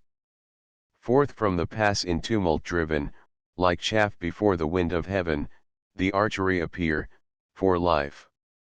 For life. Their flight they ply and shriek, and shout, and battle cry, and plaids and bonnets waving high, and broadswords flashing to the sky, are maddening in the rear. Onward they drive in dreadful race, pursuers and pursued, before that tide of flight and chase, how shall it keep its rooted place? The spearman's twilight wood, down, down, cried Mar, your lances down, bear back both friend and foe. Like reeds before the tempest's frown, that serried grove of lances brown at once lay levelled low, and closely shouldering side to side, the bristling ranks the onset bide will quell the savage mountaineer, as their tinchel cows the game. They come as fleet as forest deer, will drive them back as tame. 18 Bearing before them in their course the relics of the archer force, like wave with crest of sparkling foam, right onward did Clan Alpine come. Above the tide, each broadsword bright was brandishing like beam of light, each targe was dark below, and with the ocean's mighty swing, when heaving to the tempest's wing, they hurled them on the foe. I heard the lances shivering crash, as when the whirlwind rends the ash, I heard the broadsword's deadly clang, as if 100 anvils rang.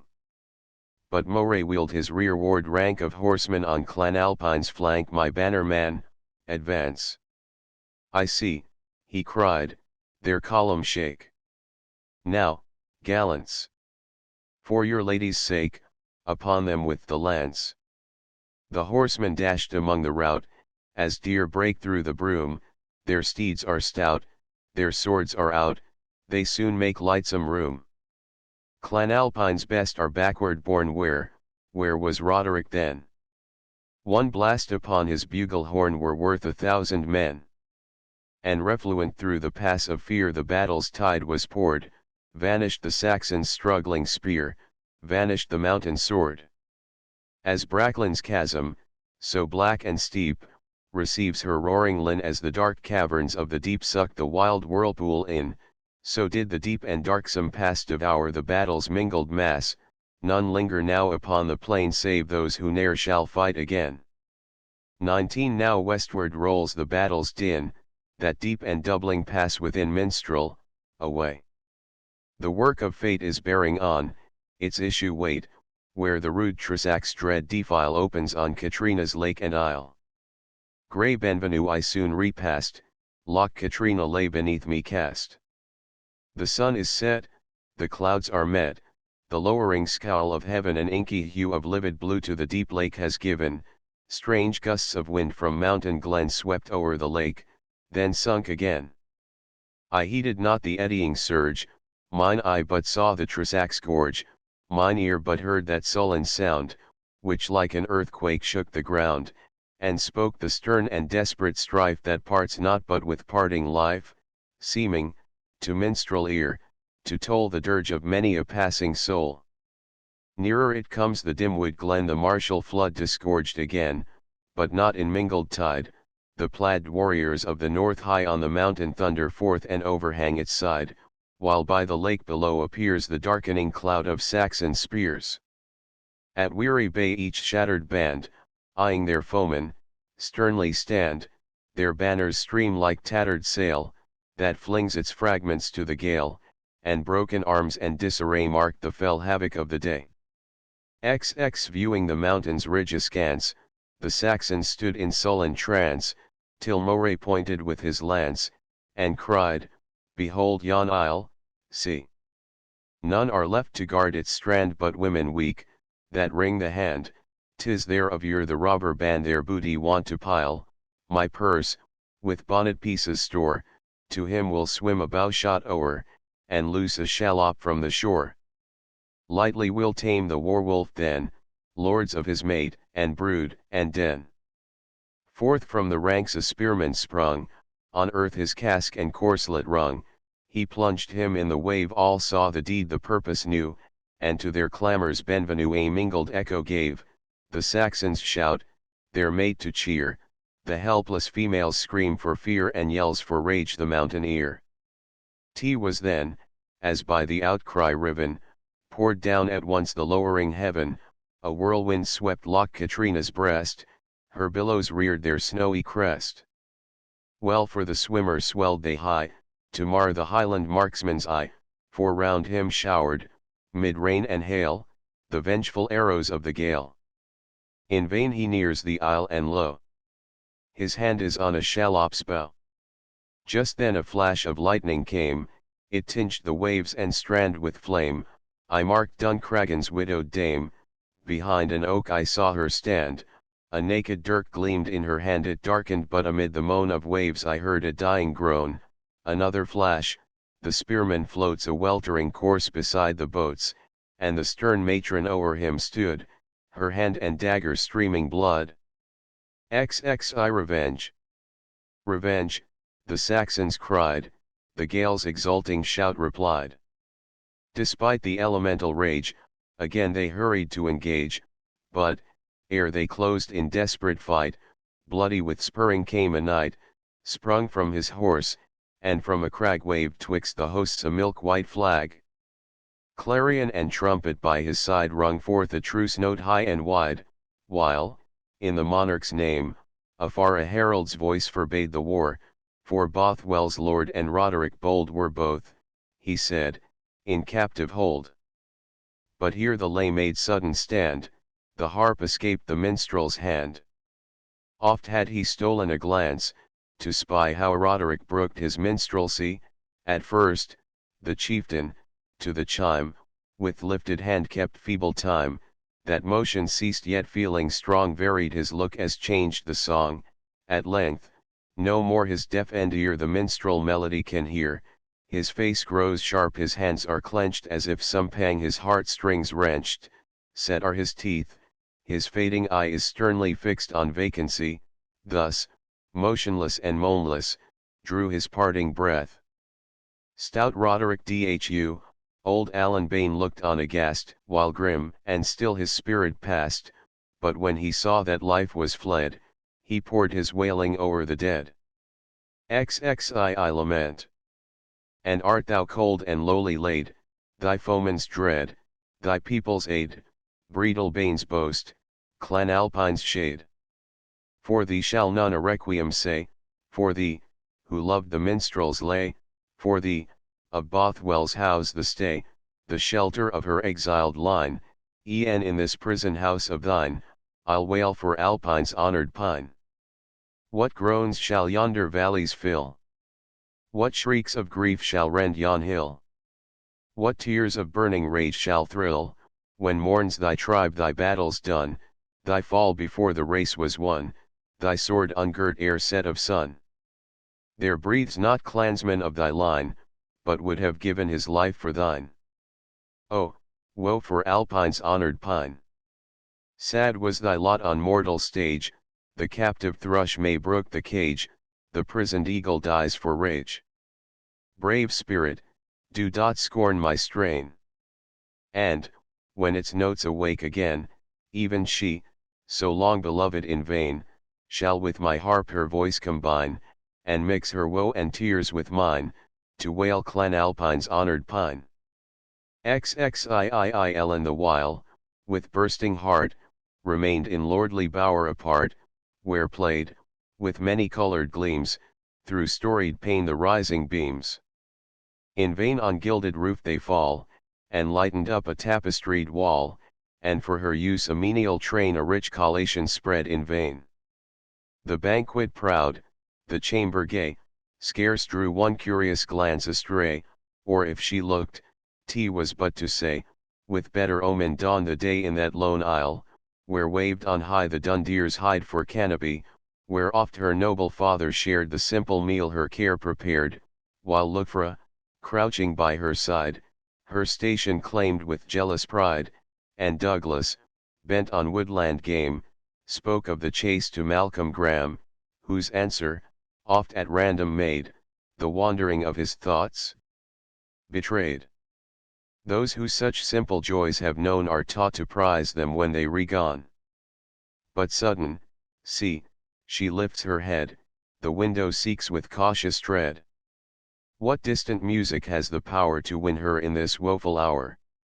Tea was from a turret that o'erhung her latticed bower, the strain was sung. XXIV lay of the imprisoned huntsman.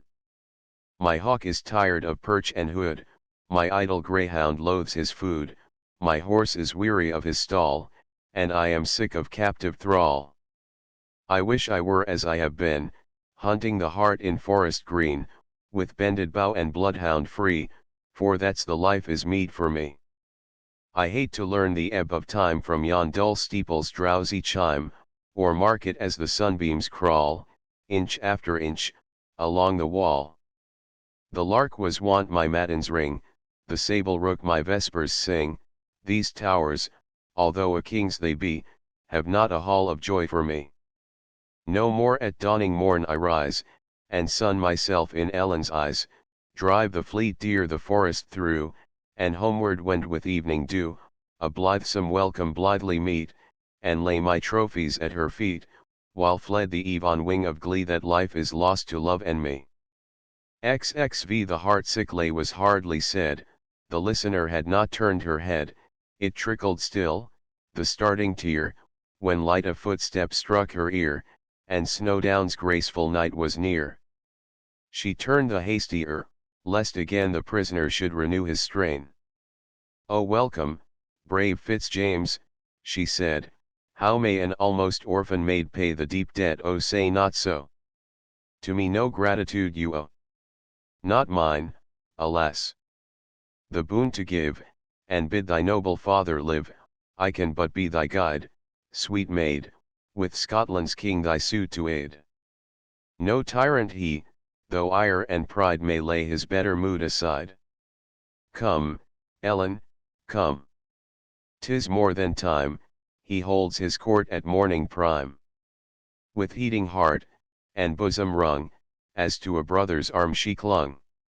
Gently he dried the falling tear, and gently whispered hope and cheer.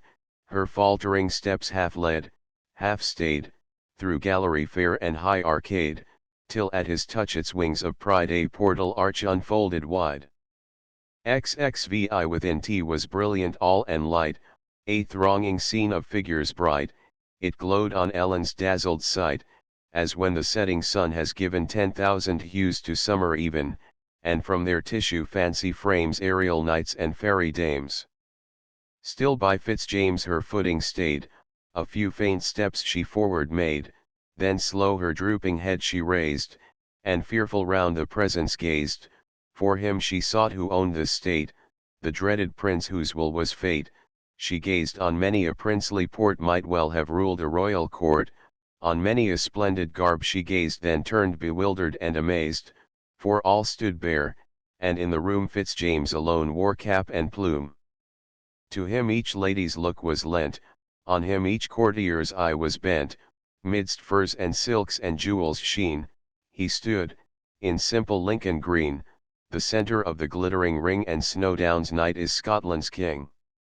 XXVII as wreath of snow on mountain breast slides from the rock that gave it rest, poor Ellen glided from her stay, and at the monarch's feet she lay, no word her choking voice commands she showed the ring she clasped her hands. Oh, not a moment could he brook, the generous prince, that suppliant look. Gently he raised her and, the while, checked with a glance the circle's smile, graceful, but grave, her brow he kissed, and bade her terrors be dismissed. Yes, fair, the wandering poor Fitzjames the fealty of Scotland claims. To him thy woes, thy wishes, bring, he will redeem his signet ring. Ask naught for Douglas, yester even, his prince and he have much forgiven, wrong hath he had from slanderous tongue, aye, from his rebel kinsman, wrong. We would not, to the vulgar crowd, yield what they craved with clamour loud, calmly we heard and judged his cause, our counsel aided and our laws. I stanched thy father's death feud stern with stout de Vaux and grey Glencairn, and Bothwell's lord henceforth we own the friend and bulwark of our throne. But, lovely infidel, how now? What clouds thy misbelieving brow? Lord James of Douglas, lend thine aid, thou must confirm this doubting maid. XXVII then forth the noble Douglas sprung, and on his neck his daughter hung. The monarch drank, that happy hour, the sweetest, holiest draught of power, when it can say with godlike voice, Arise, sad virtue, and rejoice. Yet would not James the general eye on nature's raptures long should pry, he stepped between. Nay, Douglas, nay, steal not my prose light away. The riddle 'tis my right to read, that brought this happy chance to speed. Yes, Ellen, when disguised I stray in life's more low but happier way, 'tis under name which veils my power nor falsely veils, for Stirling's tower of yore the name of Snowdown claims, and Normans call me James Fitzjames. Thus watch I o'er insulted laws, thus learn to right the injured cause. Then, in a tone apart and low, little traitress, none must know what idle dream, what lighter thought, what vanity full dearly bought, joined to thine eyes' dark witchcraft, drew my spellbound steps to Benvenue in dangerous hour, and all but gave thy monarch's life to mountain glaive. Aloud he spoke, Thou still dost hold that little talisman of gold, pledge of my faith, Fitzjames's ring. What seeks fair Ellen of the king? XXIX full well the conscious maiden guessed he probed the weakness of her breast, but with that consciousness there came a lightening of her fears for Graham, and more she deemed the monarch's ire kindled gainst him who for her sire rebellious broadsword boldly drew, and, to her generous feeling true, she craved the grace of Roderick Dhu. Forbear thy suit, the King of Kings alone can stay life's parting wings. I know his heart, I know his hand, have shared his cheer, and proved his brand, my fairest earldom would I give to bid Clan Alpine's chieftain live, hast thou no other boon to crave? No other captive friend to save? Blushing, she turned her from the king, and to the Douglas gave the ring, as if she wished her sire to speak the suit that stained her glowing cheek. Nay, then, my pledge has lost its force, and stubborn justice holds her course. Malcolm, come forth. And, at the word, down kneeled the Graham to Scotland's lord. For thee, rash youth, no suppliant sues, from thee may vengeance claim her dues, who, nurtured underneath our smile, hast paid our care by treacherous wile, and sought amid thy faithful clan a refuge for an outlawed man, dishonoring thus thy loyal name fetters and warder for the Graham. His chain of gold the king unstrung, the links o'er Malcolm's neck he flung, then gently drew the glittering band, and laid the clasp on Ellen's hand. Harp of the North, farewell. The hills grow dark, on purple peaks a deeper shade descending, in twilight copse the glow-worm lights her spark, the deer, half seen, are to the covert wending. Resume thy wizard elm. The fountain lending, and the wild breeze, thy wilder minstrelsy, thy numbers sweet with nature's vespers blending, with distant echo from the fold and lea, and herd boy's evening pipe, and hum of housing bee. Yet, once again, farewell, thou minstrel harp. Yet, once again, forgive my feeble sway, and little reck I of the censure sharp may idly cavil at an idle lay. Much have I owed thy strains on life's long way, through secret woes the world has never known, when on the weary night dawned wearier day, and bitterer was the grief devoured alone that I o'erlive such woes, enchantress is thine own. Hark! As my lingering footsteps slow retire, some spirit of the air has waked thy string. 'Tis now a seraph bold, with touch of fire, 'tis now the brush of fairy's frolic wing. Receding now, the dying numbers ring fainter and fainter down the rugged dell, and now the mountain breezes scarcely bring a wandering witch note of the distant spell, and now, 'tis silent all, enchantress, fare thee well. Abbreviations used in the notes. Cf. Confer, compare. FQ, Spenser's Faerie Queene. Fol, following. ID, idem, the same. Lockhart, J. G. Lockhart's edition of Scott's poems, various issues. P.L., Milton's Paradise Lost. Taylor, R. W. Taylor's edition of The Lady of the Lake, London, 1875. W. B. Webster's Dictionary, Revised Quarto edition of 1879. Work, Worcester's Dictionary, Quarto edition. The abbreviations of the names of Shakespeare's plays will be readily understood. The line numbers are those of the Globe edition. The references to Scott's Lay of the Last Minstrel are to canto and line, those to Marmion and other poems to canto and stanza. Notes. Introduction. The Lady of the Lake was first published in 1810, when Scott was 39, and it was dedicated to the most noble John James, Marquis of Abercorn. 8,000 copies were sold between June 2d and September 22d, 1810, and repeated editions were subsequently called for. In 1830, the following introduction was prefixed to the poem by the author after the success of Marmion: I felt inclined to exclaim with Ulysses in the Odyssey, Greek letters Odes. X5. One Venturaus game my hand has won today, another, gallants, yet remains to play. The ancient manners, the habits, and customs of the aboriginal race by whom the Highlands of Scotland were inhabited, had always appeared to me peculiarly adapted to poetry. The change in their manners, too, had taken place almost within my own time, or at least I had learned many particulars concerning the ancient state of the Highlands from the old men of the last generation. I had always thought the old Scottish Gael highly adapted for poetical composition. The feuds and political dissensions which, half a century earlier, would have rendered the richer and wealthier part of the kingdom indisposed to countenance a poem, the scene of which was laid in the Highlands, were now sunk in the generous compassion which the English, more than any other nation, feel for the misfortunes of an honorable foe. The poems of Ossian had by their popularity sufficiently shown that, if writings on Highland subjects were qualified to interest the reader, mere national prejudices were, in the present day, very unlikely to interfere with their success. I had also read a great deal, seen much, and heard more, of that romantic country where I was in the habit of spending some time every autumn, and the scenery of Loch Katrina was connected with the recollection of many a dear friend and merry expedition of former days. This poem, the action of which lay among scenes so beautiful and so deeply imprinted on my recollections, was a labor of love, and it was no less so to recall the manners and incidents introduced.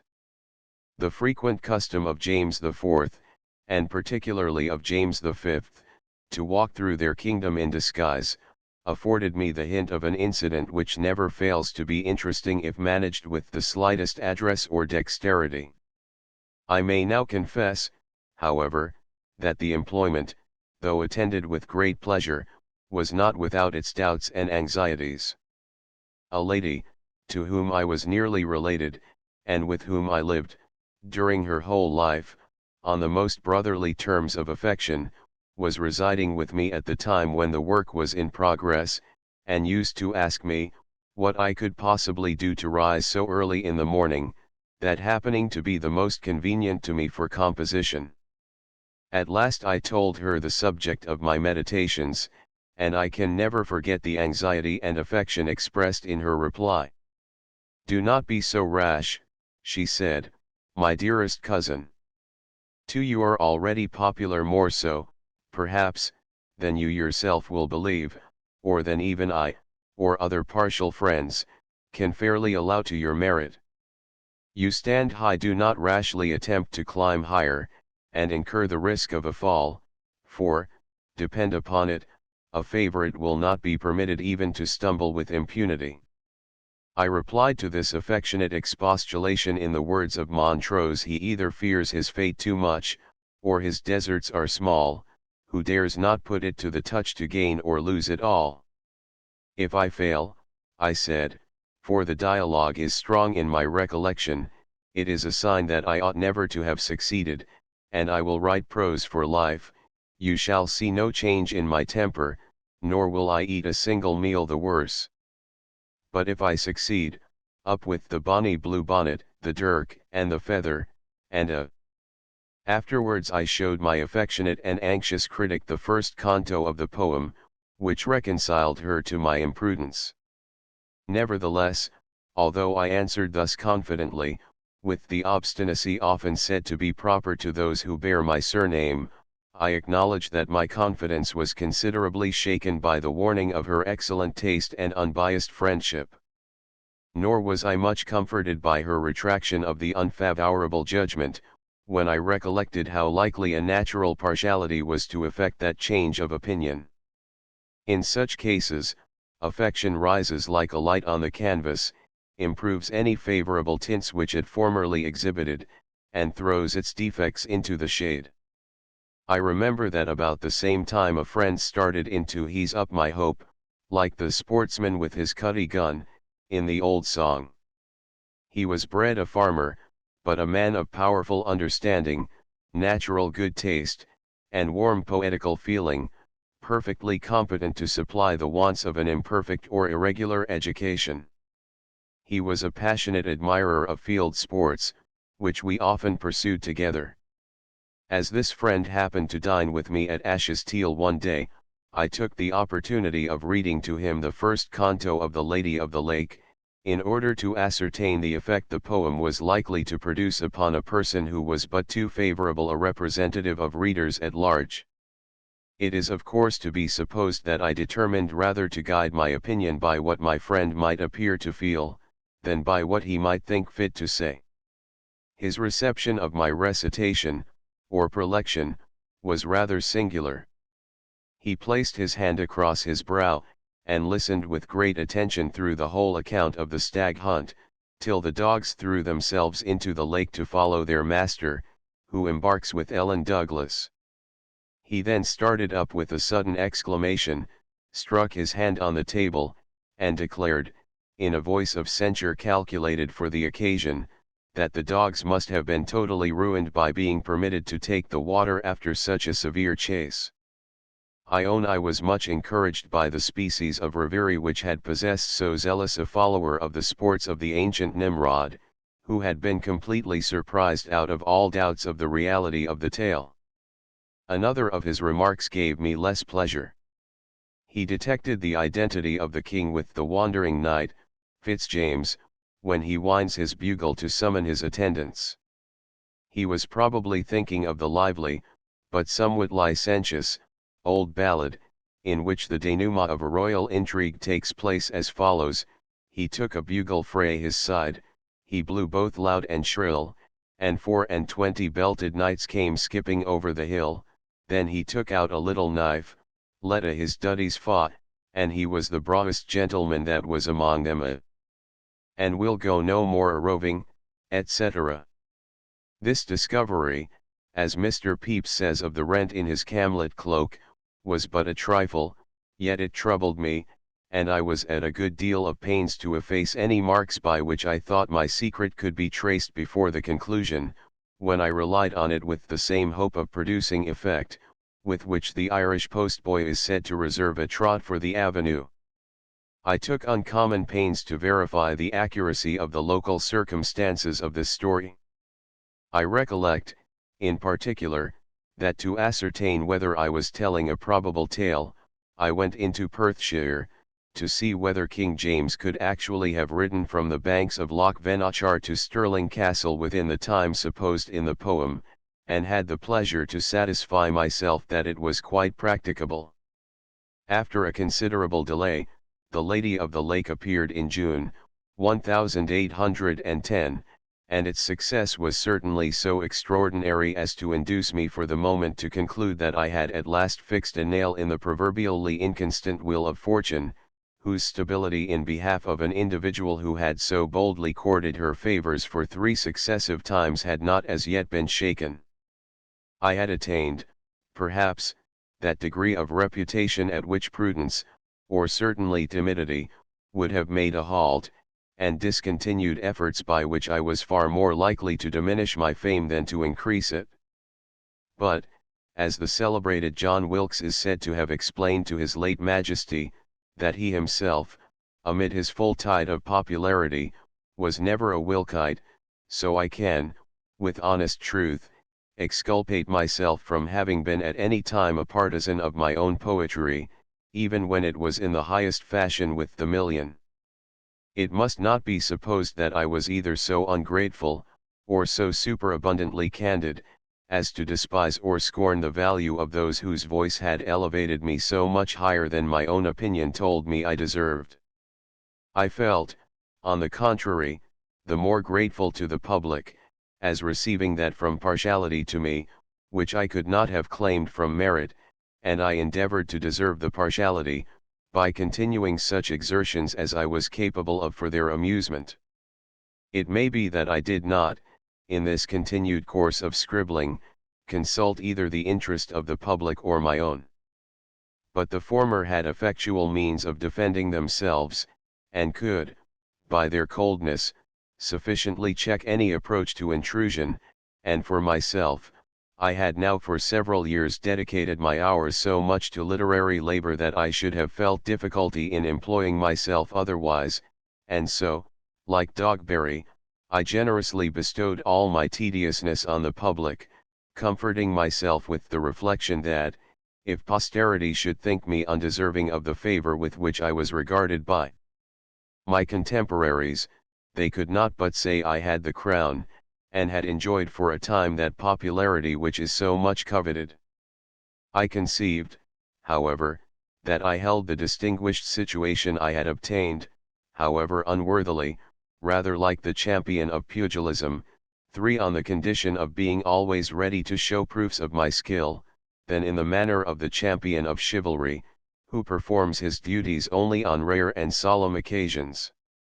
I was in any case conscious that I could not long hold a situation which the caprice, rather than the judgment, of the public, had bestowed upon me, and preferred being deprived of my precedence by some more worthy rival, to sinking into contempt for my indolence, and losing my reputation by what Scottish lawyers call the negative prescription.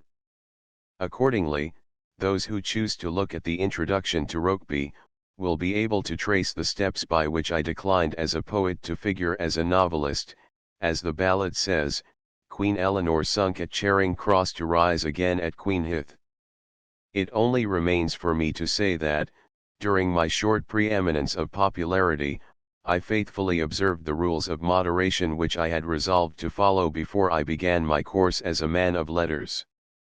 If a man is determined to make a noise in the world, he is as sure to encounter abuse and ridicule, as he who gallops furiously through a village must reckon on being followed by the curs in full cry.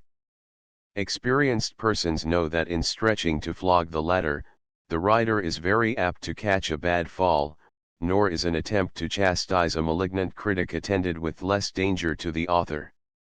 On this principle, I let parody, burlesque, and squibs find their own level, and while the latter hissed most fiercely, I was cautious never to catch them up, as schoolboys do, to throw them back against the naughty boy who fired them off, wisely remembering that they are in such cases apt to explode in the handling. Let me add, that my reign for, since Byron has so called it, was marked by some instances of good nature as well as patience. I never refused a literary person of merit such services in smoothing his way to the public as were in my power, and I had the advantage, rather an uncommon one with our irritable race, to enjoy general favor without incurring permanent ill will, so far as is known to me, among any of my contemporaries. W. S. Abbotsford, April, 1830. Our limits do not permit us to add any extended selections from the many critical notices of the poem. The verdict of Jeffrey, in the Edinburgh Review, on its first appearance, has been generally endorsed. Upon the whole, we are inclined to think more highly of The Lady of the Lake than of either of its author's former publications, The Lay and Marmion. We are more sure, however, that it has fewer faults than that it has greater beauties, and as its beauties bear a strong resemblance to those with which the public has been already made familiar in these celebrated works, we should not be surprised if its popularity were less splendid and remarkable. For our own parts, however, we are of opinion that it will be oftener read hereafter than either of them, and that, if it had appeared first in the series, their reception would have been less favorable than that which it has experienced. It is more polished in its diction, and more regular in its versification, the story is constructed with infinitely more skill and address, there is a greater proportion of pleasing and tender passages, with much less antiquarian detail, and, upon the whole, a larger variety of characters, more artfully and judiciously contrasted. There is nothing so fine, perhaps, as the battle in Marmion, or so picturesque as some of the scattered sketches in The Lay, but there is a richness and a spirit in the whole piece which does not pervade either of those poems, a profusion of incident and a shifting brilliancy of coloring that reminds us of the witchery of Ariosto, and a constant elasticity and occasional energy which seem to belong more peculiarly to the author now before us. Canto first. Each canto is introduced by one or more Spenserian stanzas, 5 forming a kind of prelude to it. Those prefixed to the first canto serve as an introduction to the whole poem, which is inspired by the spirit of the old Scottish minstrelsy. To which elm? The broad-leaved or wych elm, Ulmus montana, indigenous to Scotland. Forked branches of the tree were used in the olden time as divining rods, and riding switches from it were supposed to ensure good luck on a journey. In the closing stanzas of the poem, 846, it is called the wizard elm.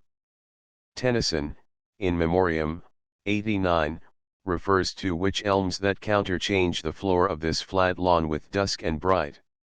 Saint Fillan was a Scotch abbot of the 7th century who became famous as a saint. He had 2 springs, which appear to be confounded by some editors of the poem. One was at the eastern end of Loch Earn, where the pretty modern village of St. Fillan's now stands, under the shadow of Dunfillan, or St. Fillan's Hills, 600 feet high, on the top of which the saint used to say his prayers, as the marks of his knees in the rock still testify to the credulous. The other spring is at another village called St. Fillan's, nearly 30 miles to the westward, just outside the limits of our map, on the road to Tindrum. In this holy pool, as it is called, insane folk were dipped with certain ceremonies, and then left bound all night in the open air. If they were found loose the next morning, they were supposed to have been cured. This treatment was practiced as late as 1790, according to Pennant, who adds that the patients were generally found in the morning relieved of their troubles by death. Another writer, in 1843, says that the pool is still visited, not by people of the vicinity, who have no faith in its virtue, but by those from distant places. Scott alludes to this spring in Marmion, I-29, thence to St. Fillan's blessed well, whose springs can frenzied dreams dispel, and the crazed brain restore. 3 And down the fitful breeze, etc. The original Ms. reads, and on the fitful breeze thy numbers flung, till envious ivy, with her verdant ring, mantled and muffled each melodious string. O wizard harp, still must thine accents sleep. 10 Caledon. Caledonia, the Roman name of Scotland. 14 Each according pause. That is, each pause in the singing. In Marmion, 2. 11. According is used of music that fills the intervals of other music. Soon as they neared his turrets strong, the maidens raised Saint Hilda's song, and with the sea wave and the wind their voices, sweetly shrill, combined, and made harmonious close. Then, answering from the sandy shore, half drowned amid the breakers' roar, according chorus rose. The Ms. reads here, at each according pause thou spokest aloud thine ardent sympathy sublime and high. 28 The stag at eve had drunk his fill. The meter of the poem proper is iambic, that is, with the accent on the even syllables, and octosyllabic, or 8 syllables to the line. 29 Monan's Rill. Saint Monan was a Scotch martyr of the 4th century. We can find no mention of any rill named for him. 31 Glenartney. A valley to the northeast of Callander, with Benvoirlich, which rises to the height of 3,180 feet, on the north, and Uamvar, c. 53 below, on the south, separating it from the valley of the Teith. It takes its name from the Artney, the stream flowing through it. 32 His beacon red. The figure is an appropriate one in describing this region, where fires on the hilltops were so often used as signals in the olden time. Cf. the Lay, 3. 379, and soon a score of fires, I ween, from height, and hill, and cliff, were seen, each with warlike tidings fraught, each from each the signal caught, etc. 34. Deep-mouthed. Cf. Shakespeare, 1 Hen. 6-2. 412, between two dogs, which hath the deeper mouth, and T of Sind 1. 18, the deep-mouthed brach, that is, hound. The Ms. reads, the bloodhound's notes of heavy bass resounded hoarsely up the pass. 35 resounded, rocky. The poet often avails himself of apt alliteration's artful aid, as here, and in the next two lines, most frequently in pairs of words. 38 as chief, etc. Note here, as often, the simile put before that which it illustrates an effective rhetorical, though not the logical, arrangement. 45 beamed frontlet. Antlered forehead. 46 adown. An instance of a purely poetical word, not admissible in prose. 49 chase. Here put for those engaged in the chase, as in 101 and 171, below. One of its regular meanings is the object of the chase, or the animal pursued. 53 Uamvar Uavar, as the name is pronounced, or more properly Uakmore, is a mountain to the northeast of the village of Callander, in Menteith, deriving its name, which signifies the Great Den, or cavern, from a sort of retreat among the rocks on the south side, said, by tradition, to have been the abode of a giant. In latter times, it was the refuge of robbers and banditti, who have been only extirpated within these 40 or 50 years. Strictly speaking, this stronghold is not a cave, as the name would imply, but a sort of small enclosure, or recess, surrounded with large rocks and open above head. It may have been originally designed as a toil for deer, who might get in from the outside, but would find it difficult to return. This opinion prevails among the old sportsmen and deer stalkers in the neighborhood. Scott. 54 yelled. Note the emphatic force of the inversion, as in 59 below. Cf 38 above. Opening. That is, barking on view or scent of the game, a hunting term. Cf Shakespeare, M.W. 4. 209, if I bark out thus upon no trail, never trust me when I open again. The description of the echo which follows is very spirited. 66 cairn. Literally, a heap of stones, here put poetically for the rocky point which the falcon takes as a lookout. 69 hurricane. A metaphor for the wild rush of the hunt. 71 lin. Literally, a deep pool, but often equals cataract, as in Bracklin, 2. 270 below, cf 6 488, and sometimes equals precipice. 73 on the lone wood. Note the musical variation in the measure here, the first, 3d, and fourth syllables being accented instead of the 2d and fourth. It is occasionally introduced into iambic meter with admirable effect. Cf 85 and 97 below. 76 the cavern, etc. See on 53 above. 80 perforce. A poetical word. See on 46 above. 84 shrewdly.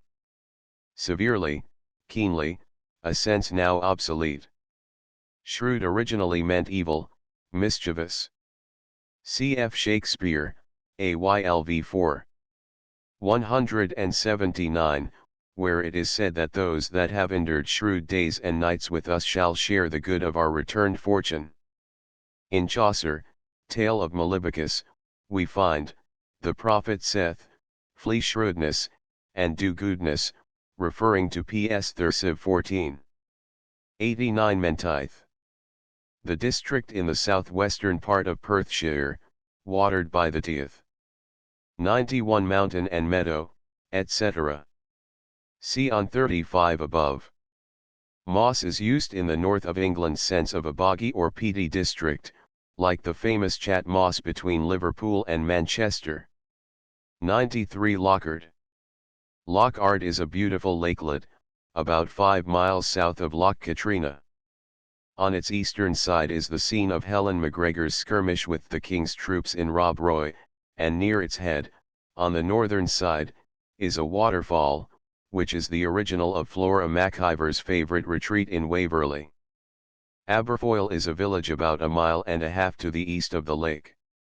95 Loch Acray. A lake between Loch Katrina and Loch Venachar, lying just beyond the pass of the Trossachs. 97 Benvenue. A mountain, 2,386 feet in height, on the southern side of Loch Katrina. 98 With the Hope. The Miz has with the thought, and flying hoof in the next line. 102 Twere. It would be. C.F. Shakespeare, Mab. 22. 73, To know my deed, were best not know myself. 103 Cambus Moor. The estate of a family named Buchanan, whom Scott frequently visited in his younger days. It is about 2 miles from Callander, on the wooded banks of the Kelty, a tributary of the Teith. 105 Ben Ledi. A mountain, 2,882 feet high, northwest from Callander. The name is said to mean Mountain of God. 106 Boccassil's Heath. A moor between the east end of Loch Venachar and Callander. See also on V298 below. 107 The flooded Teith. The Teith is formed by streams from Loch Voyle and from Loch Katrina, by way of Loch Acray and Loch Venachar, which unite at Callander. It joins the Forth near Stirling. 111 Venachar. As the map shows, this lake of the Fair Valley is the most eastern of the 3 lakes around which the scenery of the poem lies. It is about 5 miles long and 1.5 miles wide. 112 The Brig of Turk. This brig, or bridge, C.F. Burns's poem of the Brigs of Ayr, is over a stream that comes down from Glenfinlas and flows into the one connecting Lochs Acray and Venachar. According to Graham, it is the scene of the death of a wild boar famous in Celtic tradition. 114 Unbaited. C.F. Shakespeare, M. of V2. 611, Where is the horse that doth untread again his tedious measures with the unbaited fire that he did pace them first?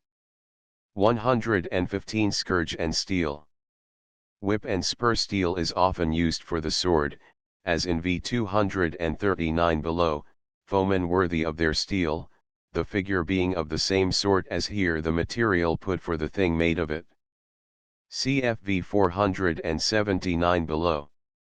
117 Embossed. An old hunting term. George Turberville, in his Noble Art of Venery or Hunting, AD 1576, says, when the heart is foamy at the mouth, we say, that he is embossed. C.F. Shakespeare, T of Sind 1. 17, Brach Merriman, the poor cur, is embossed, and A and C 4. 13.3, the boar of Thessaly was never so embossed. 120 St. Hubert's breed. Scott quotes Turberville here, the hounds which we call St. Hubert's hounds are commonly all blacka, yet nevertheless, the race is so mingled at these days, that we find them of all colours. These are the hounds which the abbots of St. Hubert How always kept some of their race or kind, in honour or remembrance of the saint, which was a hunter with S. Eustace. Whereupon we may consider that, by the grace of God, all good huntsmen shall follow them into paradise. 127 Quarry. The animal hunted, another technical term. Shakespeare uses it in the sense of a heap of slaughtered game, as in Cori 1. 202, Would the nobility lay aside their ruth, and let me use my sword, I'd make a quarry with thousands of these quartered slaves, etc. C.F. Longfellow, Hiawatha, seldom stoops the soaring vulture o'er his quarry in the desert. 130 Stock. Tree stump. Cf. Job, 14. 8 133. Turn to bay. Like stand at bay, etc., a term used when the stag, driven to extremity, turns round and faces his pursuers. Cf. Shakespeare, 1. Hen. 6-4. 252, where it is used figuratively, as in 6 525 below. Turn on the bloody hounds with heads of steel, and make the cowards stand aloof at bay, and T of SV 256, T is thought your deer does hold you at a bay, etc. 137. For the death wound, etc. Scott has the following note here: when the stag turned to bay, the ancient hunter had the perilous task of going in upon, and killing or disabling, the desperate animal. At certain times of the year this was held particularly dangerous, a wound received from a stag's horn being then deemed poisonous, and more dangerous than one from the tusks of a boar, as the old rhyme testifies: if thou be hurt with heart, it bring thee to thy bier, but barber's hand will boar's hurt heal, therefore thou needst not fear. At all times, however, the task was dangerous, and to be adventured upon wisely and warily, either by getting behind the stag while he was gazing on the hounds, or by watching an opportunity to gallop roundly in upon him, and kill him with the sword. See many directions to this purpose in the Book of Hunting, chapter 41. Wilson, the historian, has recorded a providential escape which befell him in the hazardous sport, while a youth, and follower of the Earl of Essex, Sir Peter Lee, of Lyme, in Cheshire, invited my lord one summer to hunt the stag. And having a great stag in chase, and many gentlemen in the pursuit, the stag took soil. And divers, whereof I was one, alighted, and stood with swords drawn, to have a cut at him, at his coming out of the water. The stags there being wonderfully fierce and dangerous, made us youths more eager to be at him. But he escaped us all. And it was my misfortune to be hindered of my coming near him, the way being slippery, by a fall, which gave occasion to some, who did not know me, to speak as if I had fallen for fear. Which being told me, I left the stag, and followed the gentleman who first spake it. But I found him of that cold temper, that it seems his words made an escape from him, as by his denial and repentance it appeared. But this made me more violent in the pursuit of the stag, to recover my reputation. And I happened to be the only horseman in, when the dogs set him up at bay, and approaching near him on horseback, he broke through the dogs, and run at me, and tore my horse's side with his horns, close by my thigh. Then I quitted my horse, and grew more cunning, for the dogs had set him up again, stealing behind him with my sword, and cut his hamstrings, and then got upon his back, and cut his throat, which, as I was doing, the company came in, and blamed my rashness for running such a hazard. Pex Desiderata Curiosa, 464. 138 Winyard. A short stout sword or knife, the same as the whinger of the Lay of Last Minstrel, v7, and Winjares, now in friendship bear the social meal to part and share, had found a bloody sheath. 142 Turned him. In Elizabethan, and still more in earlier English, personal pronouns were often used reflexively, and this, like many other old constructions, is still used in poetry. 145 Tresacs. The rough or bristled territory, Graham, the wild district between Lochs Katrina and Venachar. The name is now especially applied to the pass between Lochs Katrina and Acre. 147 Close couched. That is, as he lay close couched, or hidden. Such ellipses are common in poetry. 150 Amain. With main, or full force. we still say with might and main. 151 Chiding. Not a mere figurative use of chide as we now understand it, cf 287 below, but an example of the old sense of the word as applied to any oft-repeated noise. Shakespeare uses it of the barking of dogs in MND 4. 120, never did I hear such gallant chiding, of the wind, as in AYL 2. 17, and churlish chiding of the winter's wind, and of the sea, as in 1 hen. 4-3. 145, the sea that chides the banks of England, and hen. 8-3. 197, the chiding flood. 163 the banks of Seine. James visited France in 1536, and sued for the hand of Magdalene, daughter of Francis I. He married her the following spring, but she died a few months later. He then married Mary of Guise, whom he had doubtless seen while in France. 166 Woe worth the chase. That is, woe be to it. This worth is from the as we are then, to become. Cf. Spencer, FQ2. 632, Woe worth the man, that first did teach the cursed steel to bite in his own flesh, and make way to the living sprite. See also Ezek XXX. 180. And on the hunter, etc. The Ms. reads, and on the hunter hied his pace, to meet some comrades of the chase, and the first ed. Retains pace and chase. 184 The western waves, etc. This description of the Trossachs was written amid the scenery it delineates, in the summer of 1809.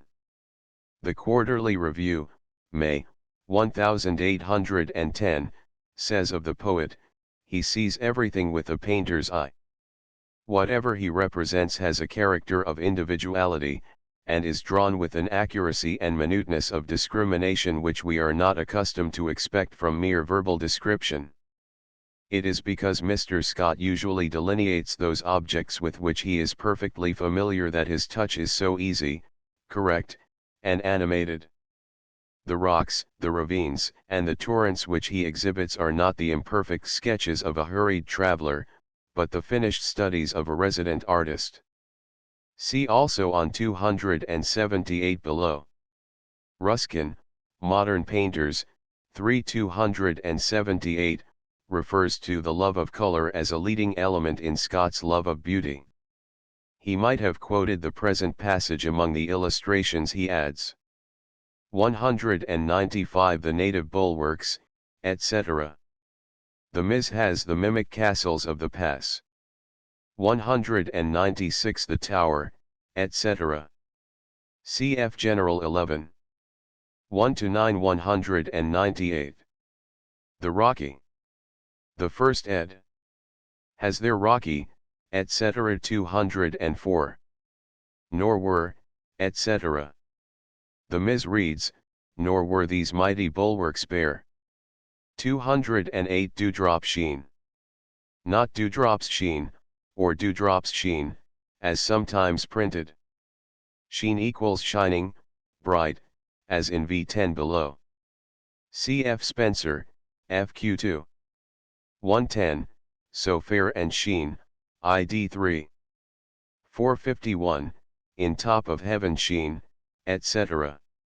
CWB. The Ms. has here, bright glistening with the dewdrop sheen. 212 Boon. Bountiful. Cf. Milton, PL 4. 242, flowers worthy of paradise, which not nice art in beds and curious knots, but nature boon poured forth profuse on hill, and dale, and plain. See also PL 9. 793, Jocund and Boon. 217 Bower. In the old sense of chamber, lodging place, as in 4. 413 and 6. 218 below. Cf. Spencer, FQ3. 158, of the sun's long waxen torches wherein light unto their bars to guiden every guest. For clift, equals cleft, the reading of the first ed. And unquestionably what Scott wrote, every other edition that we have seen reads cliff. 219 emblems of punishment and pride. See on 3. 19 below. 222, 223. Note the imperfect rhyme in breadth and beneath. Cf 224 to 25, 256 to 57, 435 to 36, 445 to 46 below. Such instances are comparatively rare in Scott's poetry. Some rhymes that appear to be imperfect are to be explained by peculiarities of Scottish pronunciation. See on 363 below. 227 Shalterd. The Mis has scathed, also rugged arms athwart the sky in 229, and twinkling for glistening in 231. The first ed.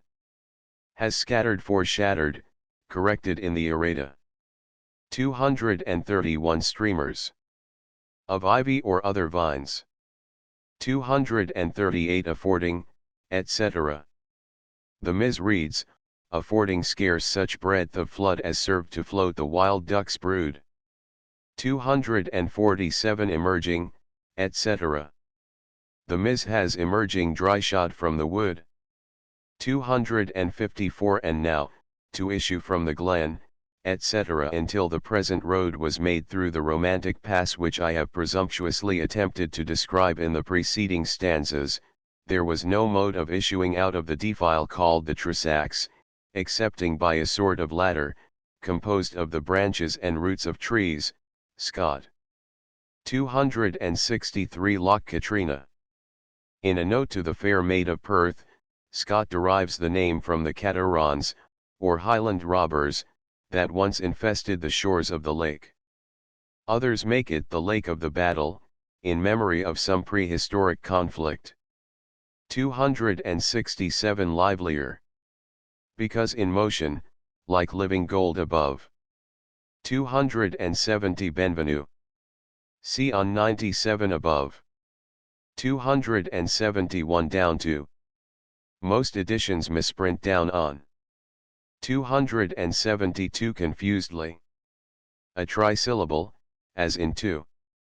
161 below, and in the lay, 3.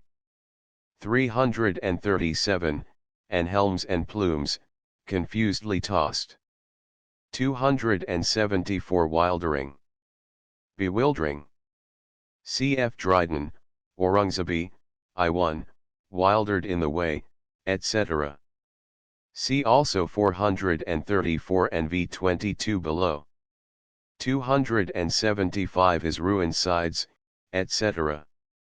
The Mis reads, his ruined sides and fragments hoar, while on the north to middle air. 277 Benin. This mountain, 1,800 feet high, is north of the Tressacs, separating that pass from Glenfinlas. 278 From the steep, etc. The Mis reads, from the high promontory gazed the stranger, awestruck and amazed. The Critical Review, August 1820, remarks of this portion of the poem, 184 FOL Perhaps the art of landscape painting in poetry has never been displayed in higher perfection than in these stanzas, to which rigid criticism might possibly object that the picture is somewhat too minute, and that the contemplation of it detains the traveler somewhat too long from the main purpose of his pilgrimage, but which it would be an act of the greatest injustice to break into fragments and present by piecemeal. Not so the magnificent scene which bursts upon the bewildered hunter as he emerges at length from the dell, and commands at one view the beautiful expanse of Loch Katrina.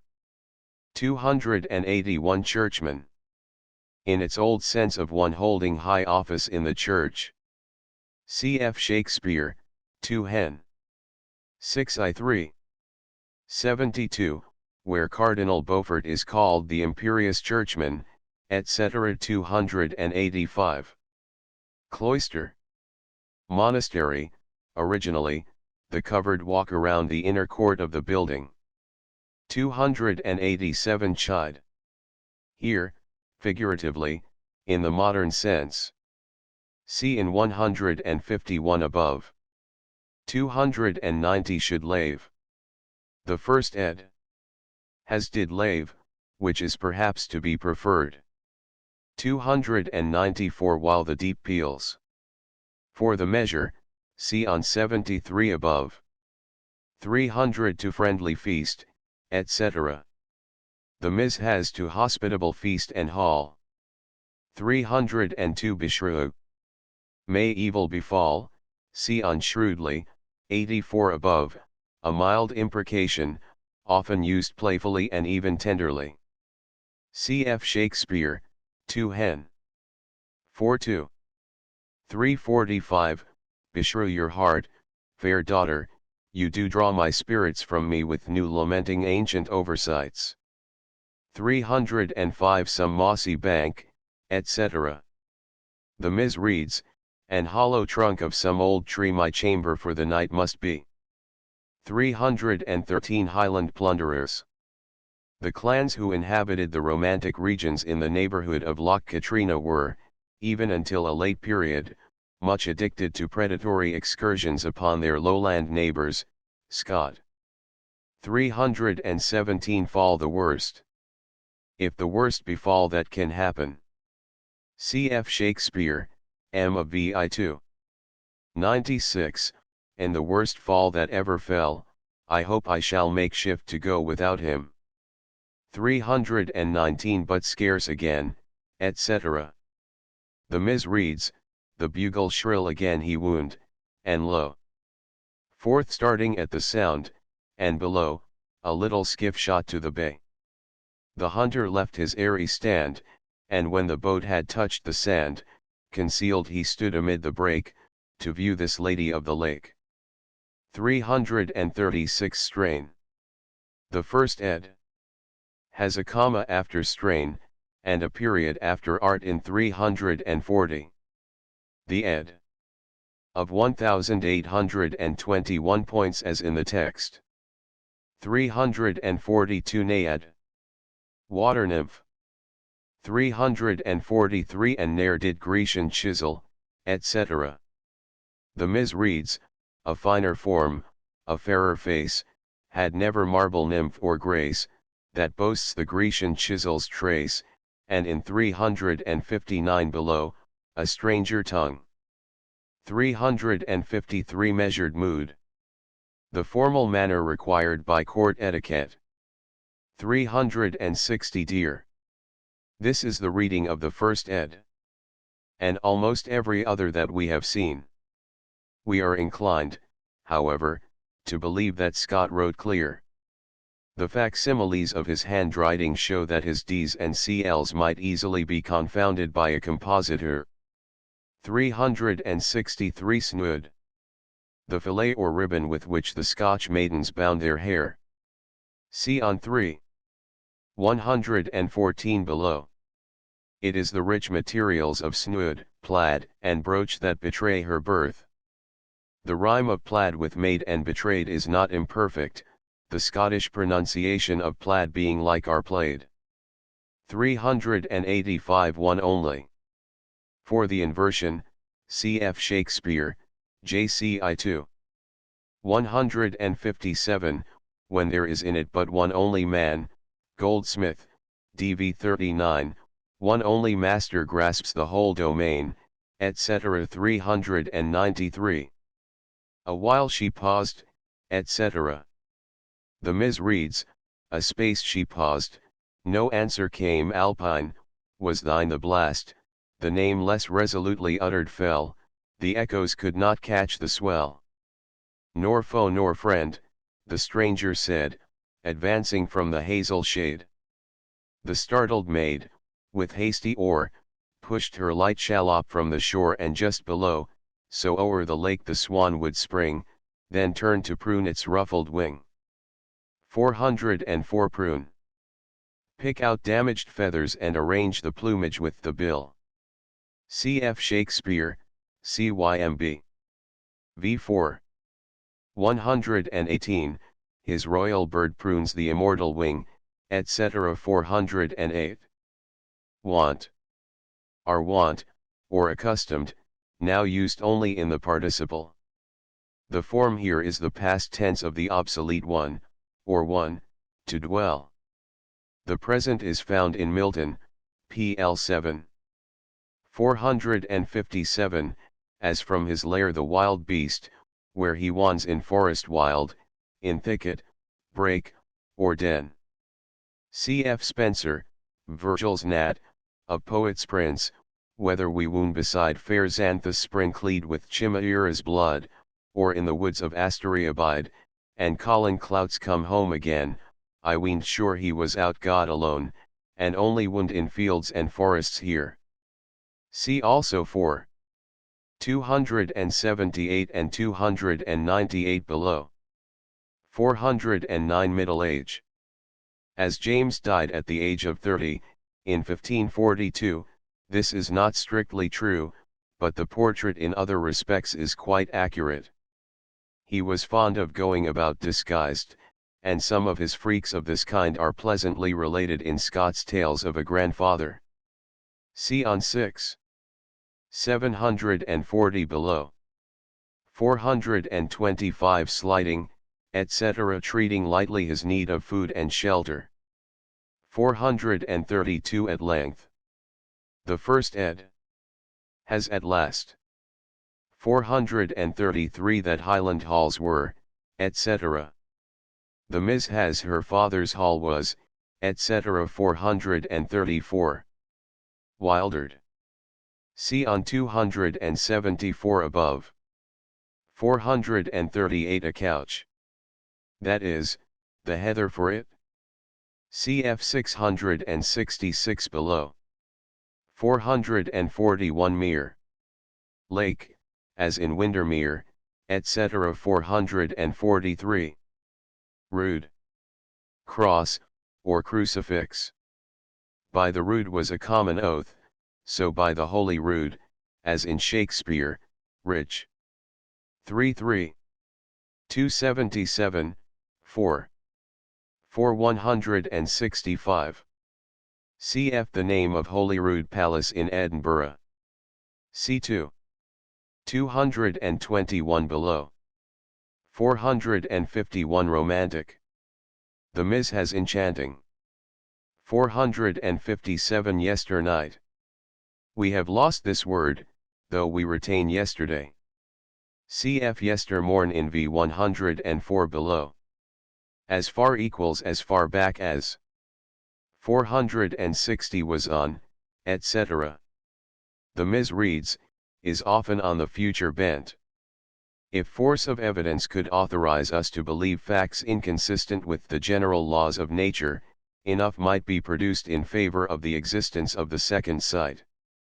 It is called in Gaelic Taishatara, from Taish, an unreal or shadowy appearance, and those possessed of the faculty are called Taishatrin, which may be aptly translated visionaries.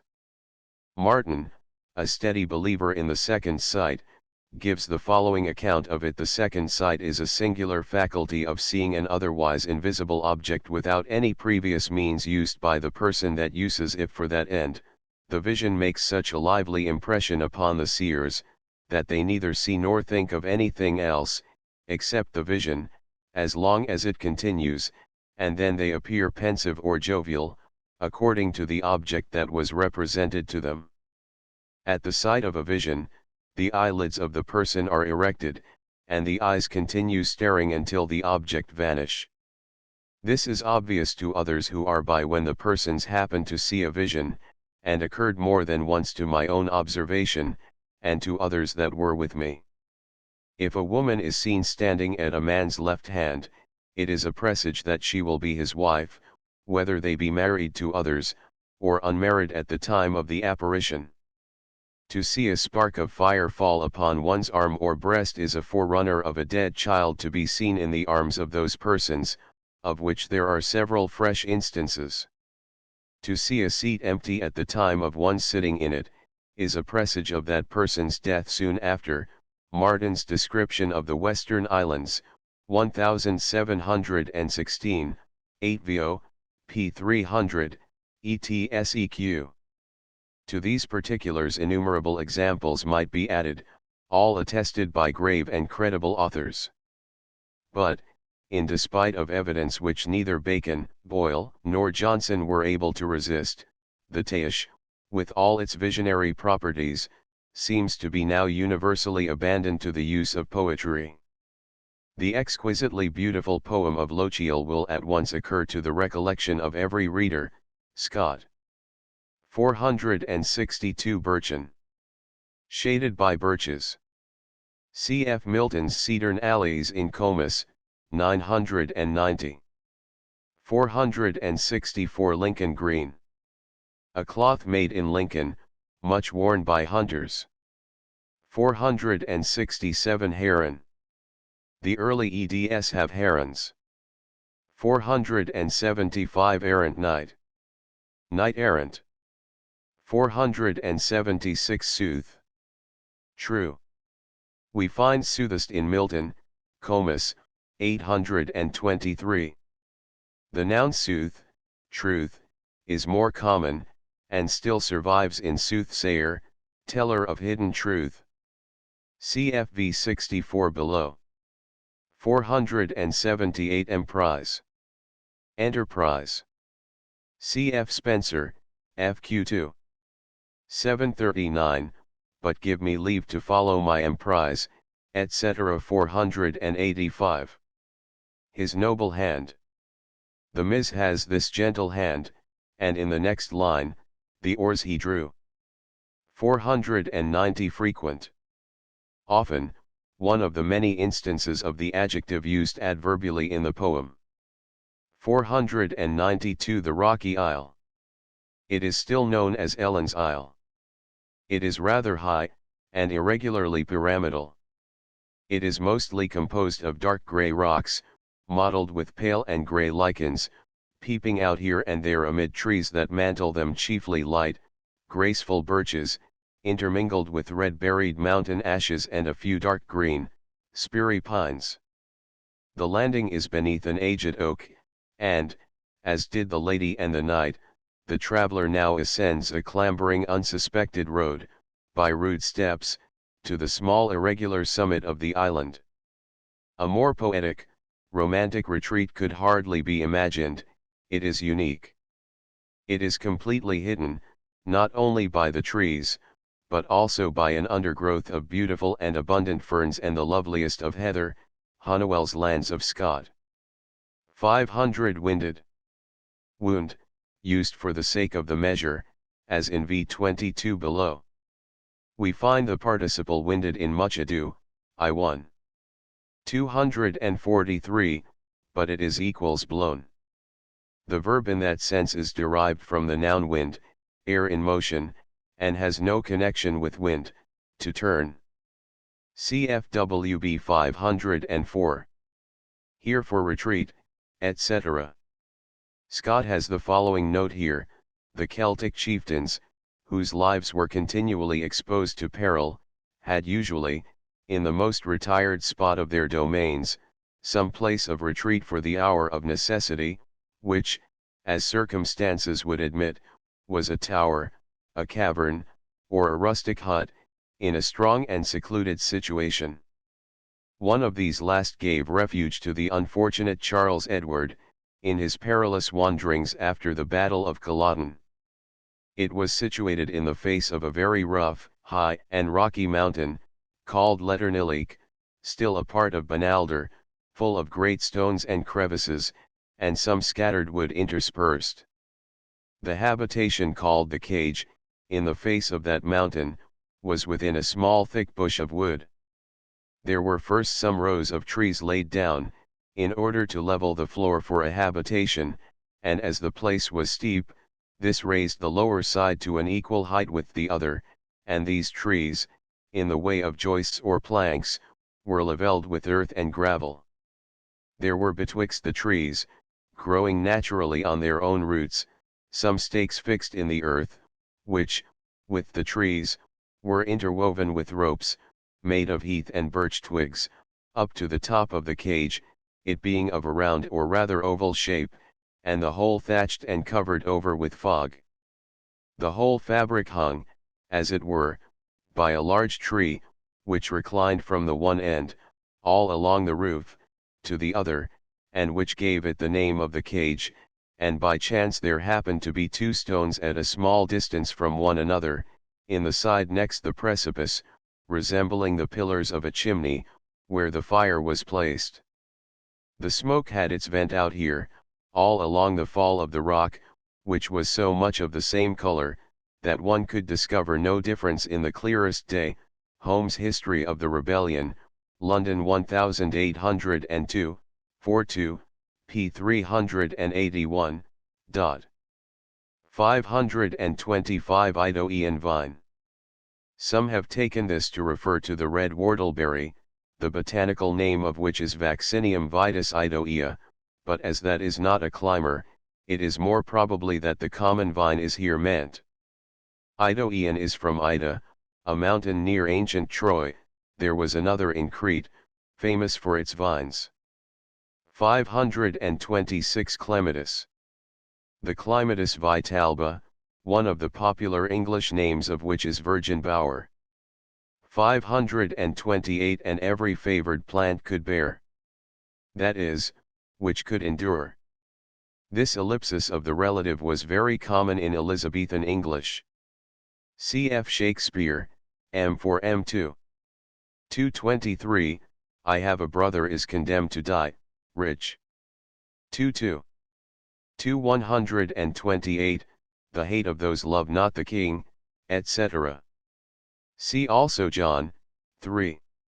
11, etc. 532. On heaven and on thy lady call. This is said gaily, or sportively, as keeping up the idea of a knight errant. Cf. 475 above. 542 Careless. See on 490 above. 546 Target. Buckler, the targe of 3. 445, etc. See Scott's note on V380 below. 548 Store. Stored, laid up, an obsolete adjective. Cf. 3. 3 below, and see also on 6. 124 551. And there the wild cats, etc. The Ms. reads, there hung the wild cat's brindled hide, above the elk's branched brow and skull, and frontlet of the forest bull. 559 Garnish forth. Cf. Furnish forth in 442 above. 566 Brook.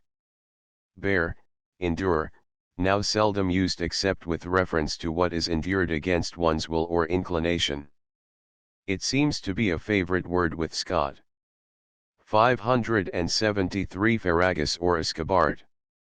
These two sons of Anak flourished in romantic fable. The first is well known to the admirers of Ariosto by the name of Pharaoh. He was an antagonist of Orlando, and was at length slain by him in single combat. Escapart, or Escabard, makes a very material figure in the history of Bevis of Hampton, by whom he was conquered. His effigies may be seen guarding one side of the gate at Southampton, while the other is occupied by Bevis himself. Scott. 580 To whom, though more than kindred knew. The Ms. reads, to whom, though more remote her claim, young Ellen gave a mother's name. She was the maternal aunt of Ellen, but was loved as a mother by her, or more than such kindred, usually, knew, in way of affection.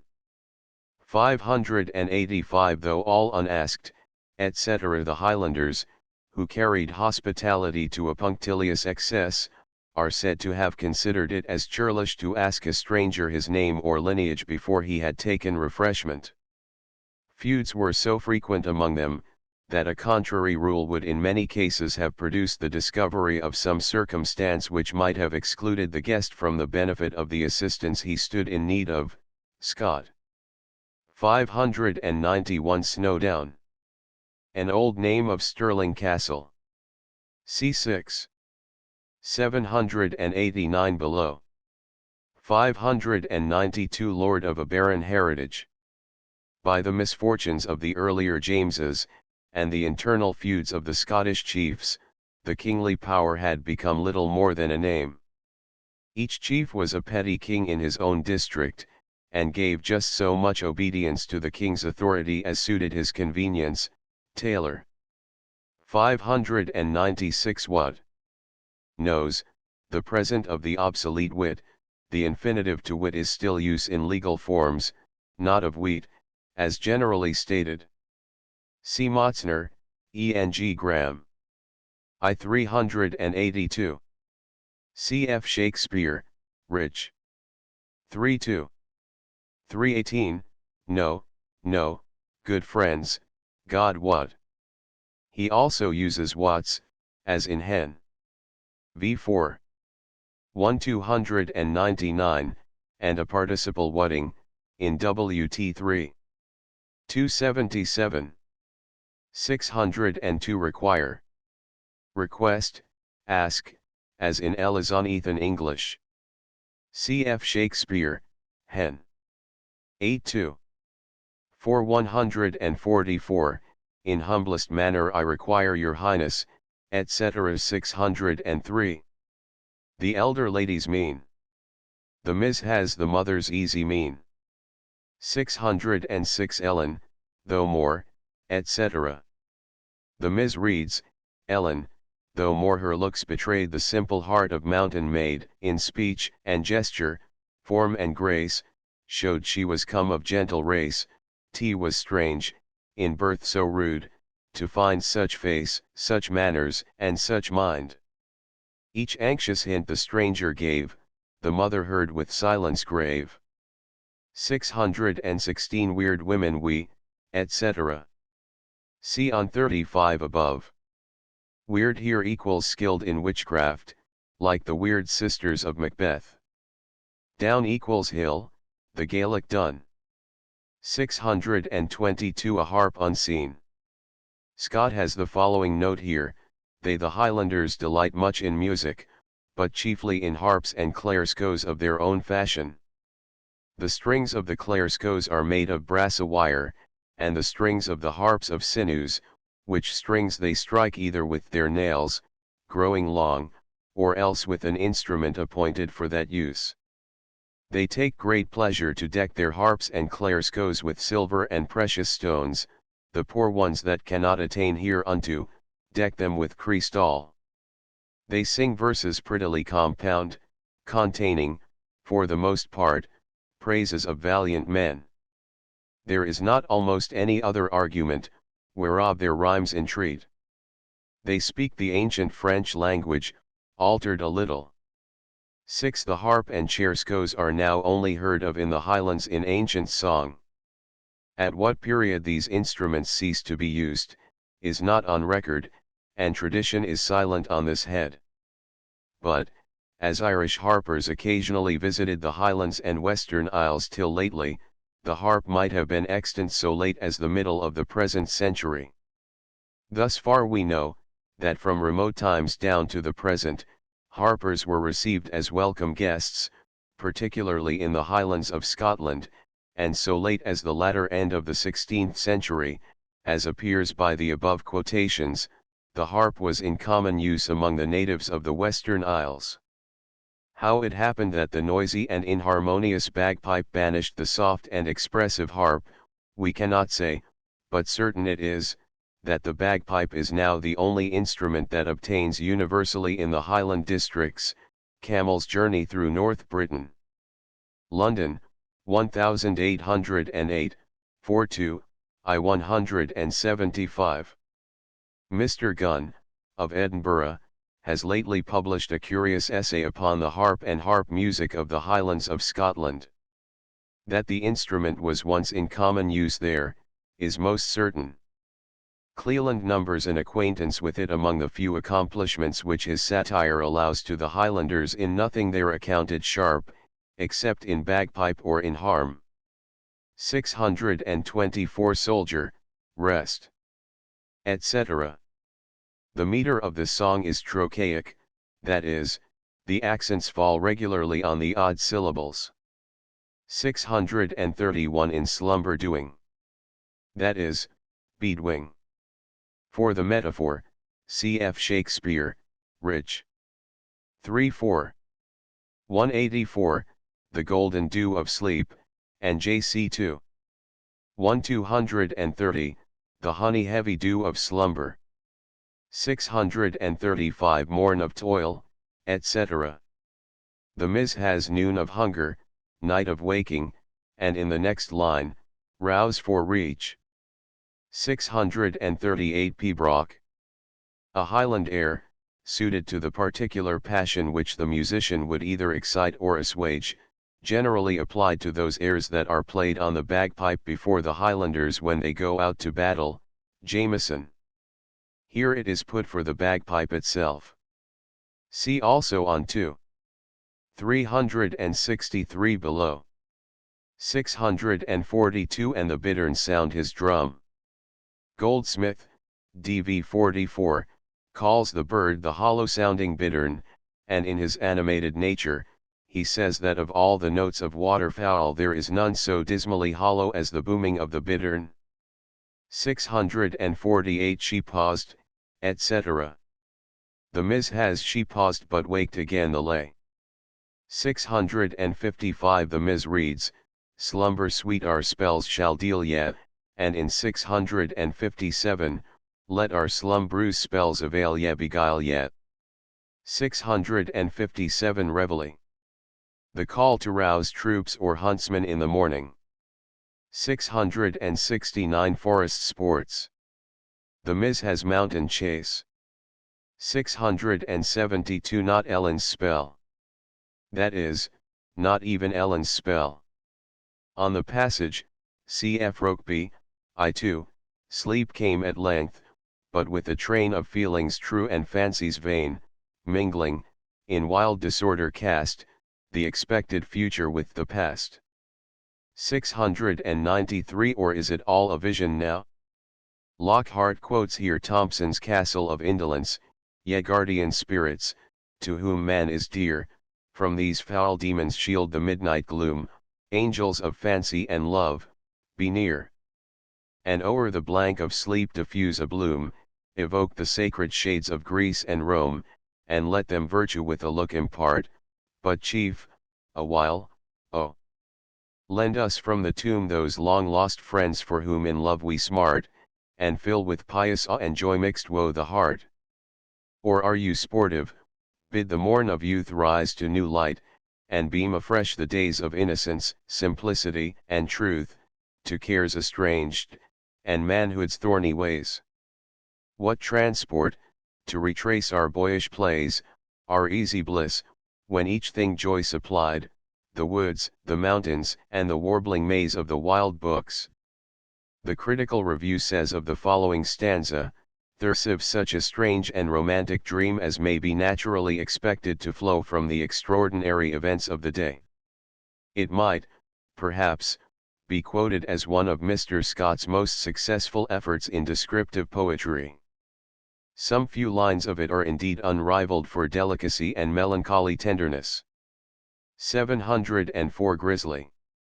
Grim, horrible, an obsolete word, much used in old poetry. C.F. Spencer, FQI 5. 30, her dark grisly look, Shakespeare, 1 Hen. 6I4. 47, my grisly countenance made others fly, etc. See also 4. 322, etc. below. 723 played, etc. The Mis reads, played on / the bosoms of the lake, / Loch Katrina's still expanse, the birch, the wild rose, and the broom wasted around their rich perfume. The birch trees wept in balmy dew, the aspen slept on Benvenue, wild were the heart whose passion's power defied the influence of the hour. 724 Passions. The reading of the first ed. And that of 1821, some recent eds have passions. 738 Orisons. The first ed. Has orison both here and in 740, the ed. of 1821 only in the latter, but the word is almost invariably plural, both in poetry and prose, always in Shakespeare and Milton. Canto 2nd. 7 A Minstrel Grey. That Highland chieftains, to a late period, retained in their service the bard, as a family officer, admits of very easy proof. The author of the Letters from the North of Scotland, an officer of engineers, quartered at Inverness about 1720, who certainly cannot be deemed a favourable witness, gives the following account of the office, and of a bard, whom he heard exercise his talent of recitation. The bard is killed in the genealogy of all the Highland families, sometimes preceptor to the young laird, celebrates in Irish verse the original of the tribe, the famous warlike actions of the successive heads, and sings his own lyrics as an opiate to the chief, when indisposed for sleep, but poets are not equally esteemed and honoured in all countries. I happened to be a witness of the dishonour done to the muse, at the house of one of the chiefs, where two of these bards were set at a good distance, at the lower end of a long table, with a parcel of Highlanders of no extraordinary appearance, over a cup of ale. Poor inspiration! They were not asked to drink a glass of wine at our table, though the whole company consisted only of the great man, one of his near relations, and myself. After some little time, the chief ordered one of them to sing me a Highland song. The bard readily obeyed, and with a hoarse voice, and in a tune of few various notes, began, as I was told, one of his own lyrics, and when he had proceeded to the fourth or fifth stanza, I perceived, by the names of several persons, glens, and mountains, which I had known or heard of before, that it was an account of some clan battle. But in his going on, the chief, who piques himself upon his school learning, at some particular passage, bid him cease, and cried out, "There's nothing like that in Virgil or Homer." I bowed, and told him I believed so. This you may believe was very edifying and delightful. Scott. 15 Then men, etc. It is evident that the old bard, with his second sight, has a glimmering notion who the stranger is. He speaks below 311 of courtly spy, and James's speech had betrayed a knowledge of the Douglas, Taylor. 20 Battled. The reading of the first ed. And that of 1821, battle in most others. CFI 626 above. 22 Where beauty, etc. The Ms. has at tourneys where the brave resort. The reference is to the tournaments, where, as Milton says, El Allegro, 119, throngs of knights and barons bold. In weeds of peace, high triumphs hold, with store of ladies, whose bright eyes rain influence, and judge the prize of wit or arms, while both contend to win her grace whom all commend. Cf 87 below. 26 Loves. The reading of the first ed. And that of 1821, most eds have love. 29 Plaid.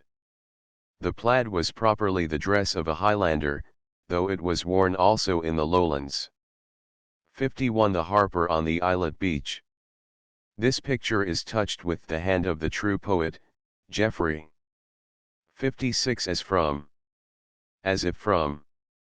Cf 64 and 83 below. This ellipsis was common in Elizabethan English. Cf. Shakespeare, Mab. 2:2. 28, one cried God bless us, and amen the other, as they had seen me with these hangman's hands. 65 in the last sound. For the measure, see on I-73 above. 69 his fleet. That is, of ducks. Cf. I-239 above. 80 would scorn. Who would scorn? See on I-528 above. 84 turned him. See on I-142 above, and Cf 106 below. 86 after. Afterwards, as in Shakespeare, temp 2. 210, and after bite me, etc. The word is not now used adverbially of time, though we may say he followed after, etc. The first ed. Reads that night. 94 parts. Departs, as often in poetry and earlier English. Cf. Goldsmith, DV 171, beside the bed where parting life was laid, Gray, Elegy, 1, the knell of parting day, etc. On the other hand, depart was used in the sense of part. In the marriage service till death us do part is a corruption of till death us depart. Wycliffe's Bible, in Matt 19. 6, has therefore a man depart not that thing that God hath anointed. 103 another step, etc. The Ms. has the loveliest lowland fair to spy, and the first ed. Reads the step of parting fair to spy. 109 the gram. Scott has the following note here, the ancient and powerful family of Graham, which, for metrical reasons, is here smelled after the Scottish pronunciation, held extensive possessions in the counties of Dumbarton and Stirling. Few families can boast of more historical renown, having claim to three of the most remarkable characters in the Scottish annals. Sir John the Graham, the faithful and undaunted partaker of the labours and patriotic warfare of Wallace, fell in the unfortunate field of Falkirk, in 1298. The celebrated Marquis of Montrose, in whom de Retz saw realized his abstract idea of the heroes of antiquity, was the second of these worthies.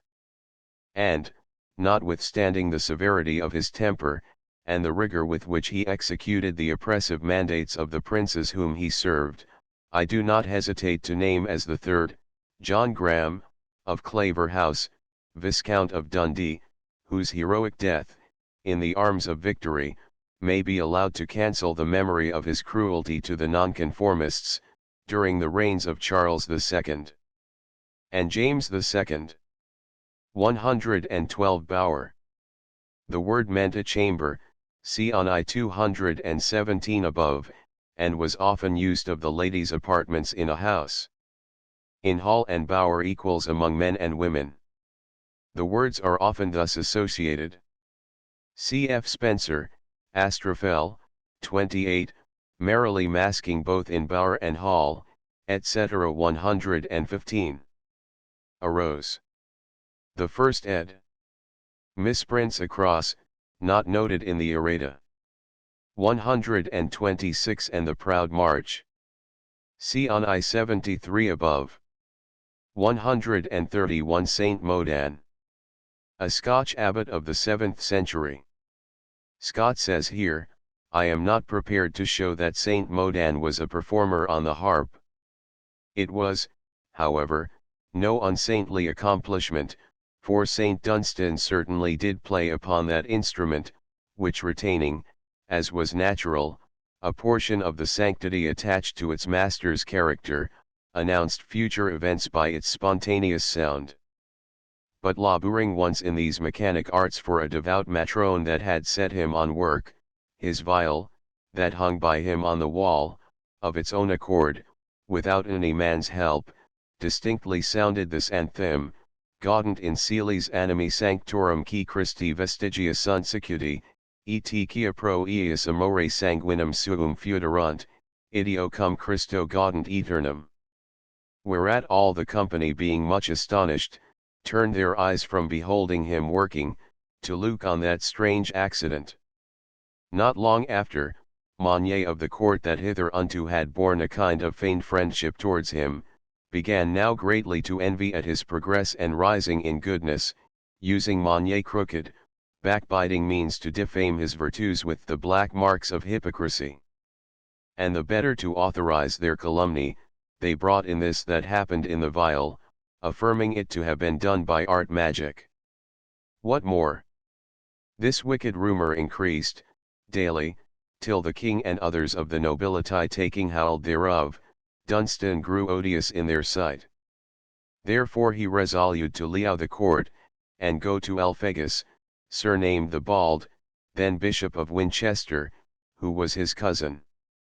Which his enemies understanding, they laid wait for him in the way, and having thrown him off his horse, beat him, and dragged him in the Duert in the most miserable manner, meaning to have slain him, had not a company of mastio dogs, that came unlu night upon them, defended and redeemed him from their cruelty.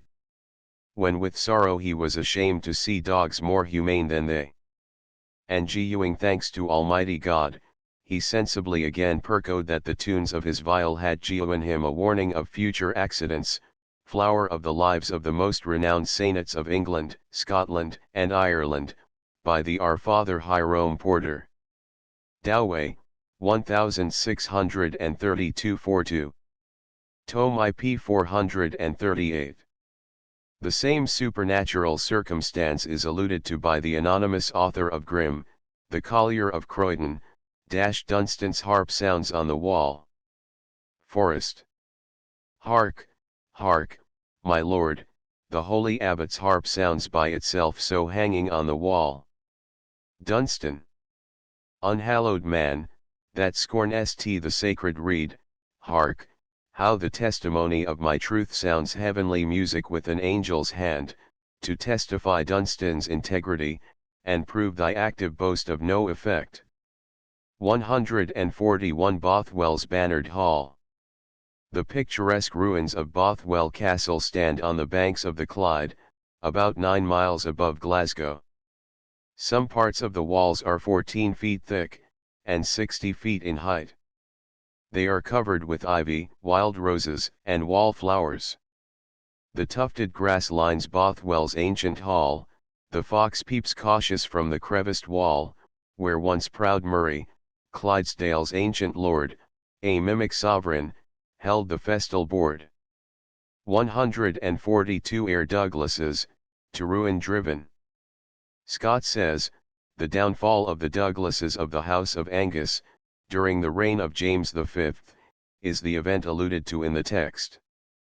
The Earl of Angus, it will be remembered, had married the Queen Dowager, and availed himself of the right which he thus acquired, as well as of his extensive power, to retain the king in a sort of tutelage, which approached very near to captivity. Several open attempts were made to rescue James from this thraldom, with which he was well known to be deeply disgusted, but the valor of the Douglases, and their allies, gave them the victory in every conflict. At length, the king, while residing at Falkland, contrived to escape by night out of his own court and palace, and rode full speed to Stirling Castle, where the governor, who was of the opposite faction, joyfully received him.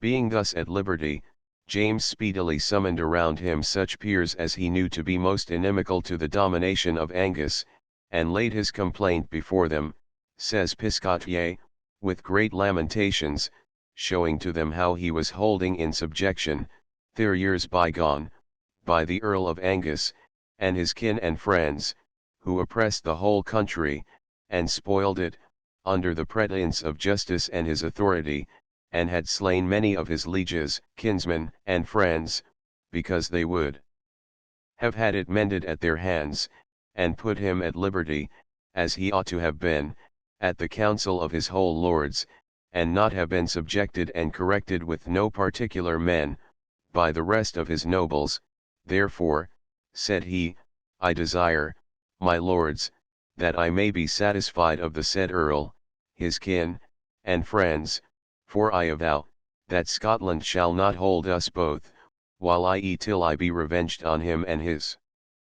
The lords hearing the king's complaint and lamentation, and also the great rage, fury, and malice, that he bewrayed toward the Earl of Angus, his kin, and friends, they concluded all and thought it best, that he should be summoned to underlie the law, if he fand not caution, nor yet compare himself, that he should be put to the horn, with all his kin and friends, so many as were contained in the letters. And further, the lords ordained, by advice of his majesty, that his brother and friends should be summoned to find caution to underlie the law within a certain day, or else be put to the horn. But the earl appeared not, nor none for him, and so he was put to the horn, with all his kin and friends, so many as were contained in the summons, that compared not, were banished, and holden traitors to the king. 159 From Tweed to Spey. From the Tweed, the southern boundary of Scotland, to the Spey, a river far to the north in Inverness shire, that is, from one end of the land to the other. 170 Reeve. Tear away. The participle reft is still used, at least in poetry. Cf. Shakespeare, v. and A 766, or butcher sire that reaves his son of life, that is, bear aves, Spenser, FQI 3. 36, he to him leapt, in minded to reave his life, id 2. 815, I will him reave of arms, etc. 178. It drinks, etc. The Miss has no blither dewdrop cheers the rose. 195, 196. To see, dance. This couplet is not in the Miss 200. The Lady of the Bleeding Heart. The Bleeding Heart was the cognizance of the Douglas family. Robert Bruce, on his deathbed, bequeathed his heart to his friend, the good Lord James, to be born in war against the Saracens.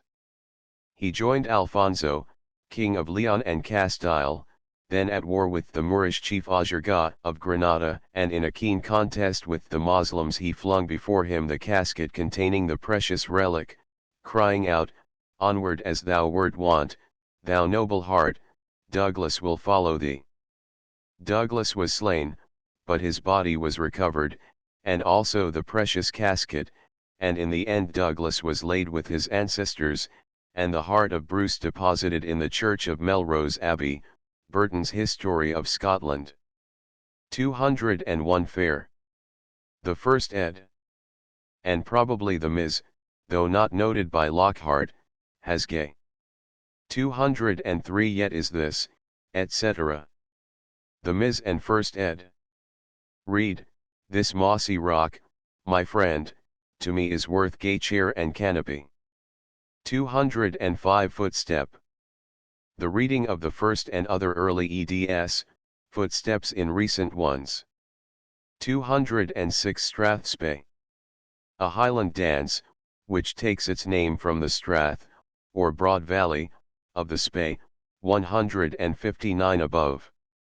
213 Clan Alpine's Pride. The Seol Alpine, or race of Alpine, includes several clans who claim descent from Kenneth MacAlpine, an ancient king. These are the MacGregors, the Grants, the Mackeys, the Mackinans, the MacNabs, the Macquaries, and the Macaulays. Their common emblem was the pine, which is now confined to the MacGregors, Taylor. 214 Loch Lomond. This beautiful lake, the pride of Scottish lakes, is about 23 miles in length and 5 miles in its greatest breadth. At the southern end are many islands, one of which, Inchcailiac, the Island of Women, so called from a nunnery that was once upon it, was the burial place of Clan Alpine. C3. 191 below. 216 A Lennox Foray. That is, arrayed in the lands of the Lennox family, bordering on the southern end of Loch Lomond. On the island of Inchmurrin, the ruins of Lennox Castle, formerly a residence of the Earls of Lennox, are still to be seen. There was another of their strongholds on the shore of the lake near Balloch, where the modern Balloch Castle now stands.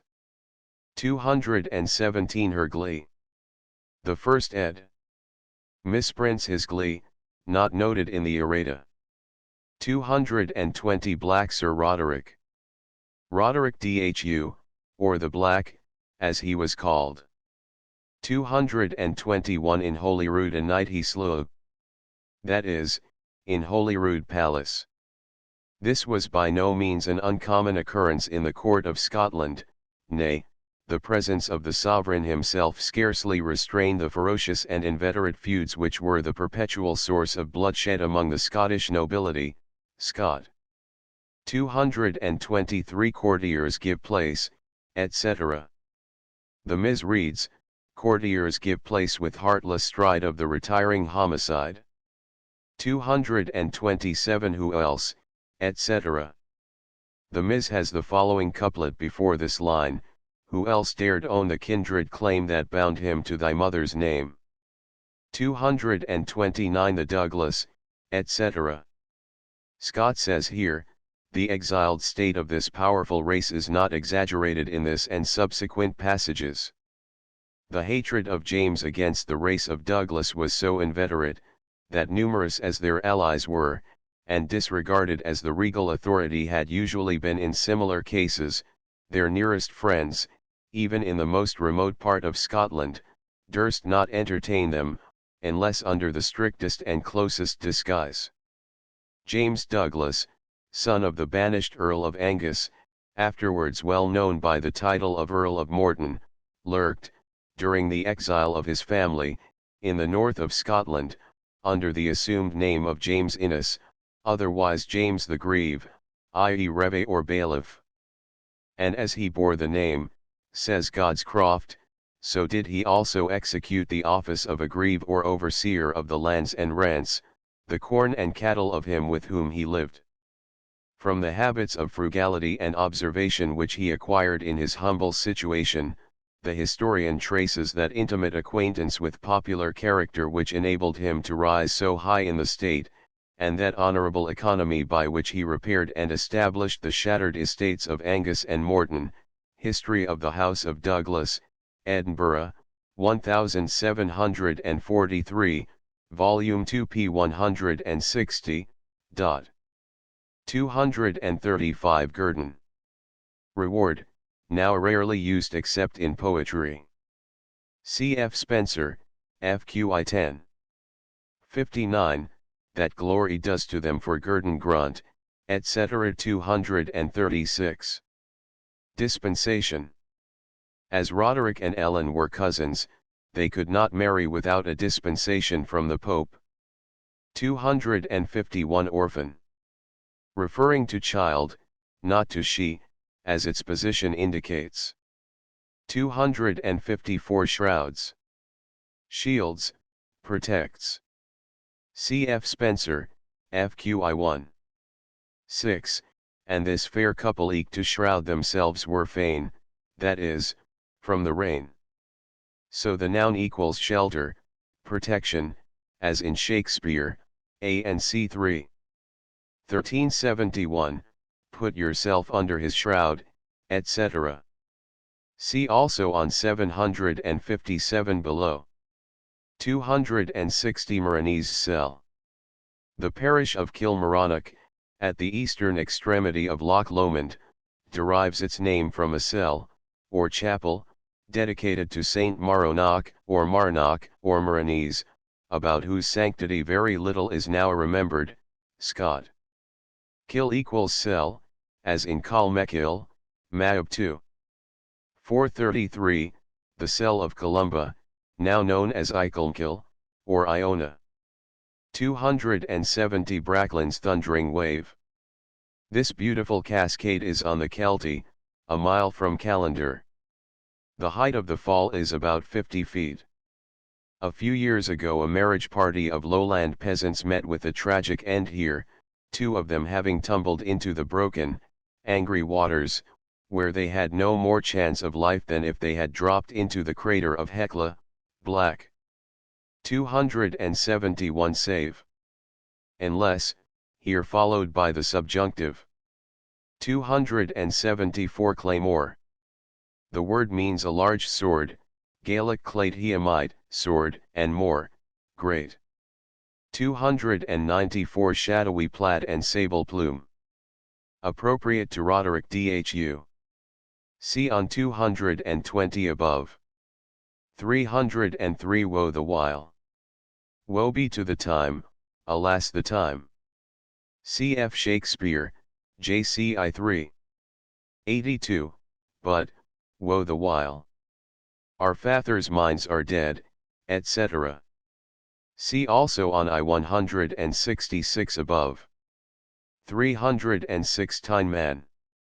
Archibald, the 3rd Earl of Douglas, was so unfortunate in all his enterprises, that he acquired the epithet of Tyneman, because he tined, or lost, his followers in every battle which he fought. He was vanquished, as every reader must remember, in the bloody battle of Homildon Hill, near Wooler, where he himself lost an eye, and was made prisoner by Hotspur. He was no less unfortunate when allied with Percy, being wounded and taken at the Battle of Shrewsbury. He was so unsuccessful in an attempt to besiege Roxburgh Castle, that it was called the Foul Raid, or disgraceful expedition. His ill fortune left him indeed at the Battle of Boge, in France, but it was only to return with double emphasis at the subsequent action of Verneuil, the last and most unlucky of his encounters, in which he fell, with the flower of the Scottish chivalry, then serving as auxiliaries in France, and about 2,000 common soldiers, AD 1424, Scott. 307 What time, etc. That is, at the time when Douglas allied himself with Percy in the rebellion against Henry IV. of England. See Shakespeare, 1 Hen. 4 309. Did, self-unscabbarded, etc. Scott says here, the ancient warriors, whose hope and confidence rested chiefly in their blades, were accustomed to deduce omens from them, especially from such as were supposed to have been fabricated by enchanted skill, of which we have various instances in the romances and legends of the time. The wonderful sword Skofnung, wielded by the celebrated Hrolfkrika, was of this description. It was deposited in the tomb of the monarch at his death, and taken from thence by Skego, a celebrated pirate, who bestowed it upon his son-in-law, Cormac, with the following curious directions: the manner of using it will appear strange to you. A small bag is attached to it, which take heed not to violate. Let not the rays of the sun touch the upper part of the handle, nor unsheath it, unless thou art ready for battle.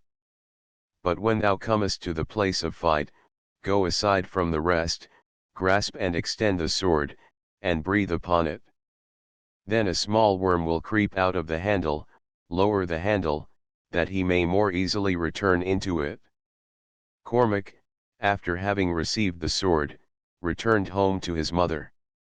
He showed the sword, and attempted to draw it, as unnecessarily as ineffectually, for he could not pluck it out of the sheath. His mother, Dalla, exclaimed, "Do not despise the counsel given to thee, my son." Cormac, however, repeating his efforts, pressed down the handle with his feet, and tore off the bag, when Skofung emitted a hollow groan, but still he could not unsheath the sword. Cormac then went out with Besses, whom he had challenged to fight with him, and drew apart at the place of combat. He sat down upon the ground, and ungirding the sword, which he bore above his vestments, did not remember to shield the hilt from the rays of the sun. In vain he endeavored to draw it, till he placed his foot against the hilt, then the worm issued from it. but Cormac did not rightly handle the weapon, in consequence whereof good fortune deserted it. As he unsheathed Skofnung, it emitted a hollow murmur, Bartholina de causes contemptae danis ad hoc gentilibus mortis, libri trace. Hafni, 1689, 42, p. 574. To the history of this sentient and prescient weapon, I beg leave to add, from memory, the following legend, for which I cannot produce any better authority. A young nobleman, of high hopes and fortune, chanced to lose his way in the town which he inhabited, the capital, if I mistake not, of a German province. He had accidentally involved himself among the narrow and winding streets of a suburb, inhabited by the lowest order of the people, and an approaching thundershower determined him to ask a short refuge in the most decent habitation that was near him. He knocked at the door, which was opened by a tall man, of a grisly and ferocious aspect, and sordid dress. The stranger was readily ushered to a chamber, where swords, scourges, and machines, which seemed to be implements of torture, were suspended on the wall.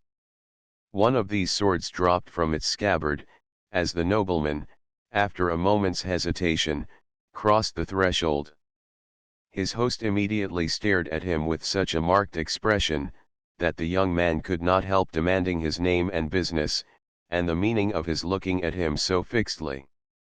"I am," answered the man, "the public executioner of the city, and the incident you have observed is a sure augury that I shall, in discharge of my duty, one day cut off your head with the weapon which has just now spontaneously unsheathed itself." The nobleman lost no time in leaving his place of refuge, but, engaging in some of the plots of the period, was shortly after decapitated by that very man and instrument. Lord Lovat is said, by the author of the Letters from Scotland, Volume 2, p. 214, to have affirmed that a number of swords that hung up in the hall of the mansion house, leaped of themselves out of the scabbard at the instant he was born.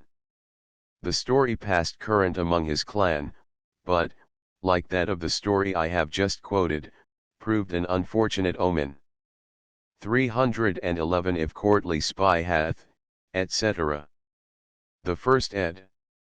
Has if courtly spy, and harbored, etc. The ed. Of 1821 reads had harbored. 319 Beltane. The 1st of May, when there was a Celtic festival in honor of the sun. Beltane equals Bealtaine, or the fire of Beal, a Gaelic name for the sun. It was celebrated by kindling fires on the hilltops at night, and other ceremonies, followed by dances, and merry-making. Cf 410 below. See also the Lord of the Isles, I8, the shepherd lights his Belane fire, and Glenfinlas, but o'er his hills, in festal day, how blazed Lord Ronald's Beltane tree. 323 But hark! Etc. The moving picture, the effect of the sounds, and the wild character and strong peculiar nationality of the whole procession, are given with inimitable spirit and power of expression. Geoffrey. 327 The Canna's hoary beard. The down of the canna, or cotton grass. 335 Glengyle. A valley at the northern end of Loch Katrina. 337 Bryancoil. A promontory on the northern shore of the lake. 342 Spears, pikes, and axes. The first ed. And that of 1821 have spears, but all the recent ones misprint spear. The Globe ed. Has spear, spikes, etc. 343. Tartans.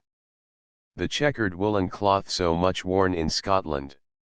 Curiously enough, the name is not Gaelic but French. C. Jameson or W. B. Brave. Fine, beautiful, the same word as the Scottish bra. C. F. Shakespeare, Son. 12:2, and see the brave day sunk in hideous night, Ham. 2:2. 312, this brave o'erhanging firmament, etc.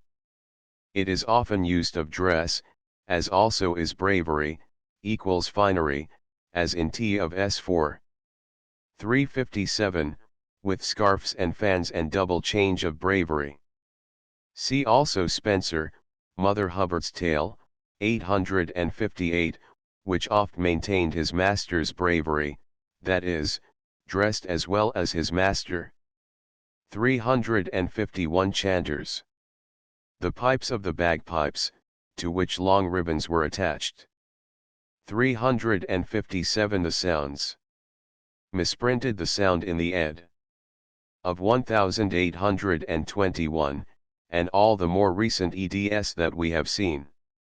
Cf 363 below. 363 Those thrilling sounds, etc. Scott says here, the connoisseurs in pipe music affect to discover in a well-composed pibroch, the imitative sounds of march, conflict, flight, pursuit, and all the current of a heady fight. To this opinion Dr. Beattie has given his suffrage, in that following elegant passage: a pibroch is a species of tune, peculiar, I think, to the Highlands and Western Isles of Scotland. It is performed on a bagpipe, and differs totally from all other music.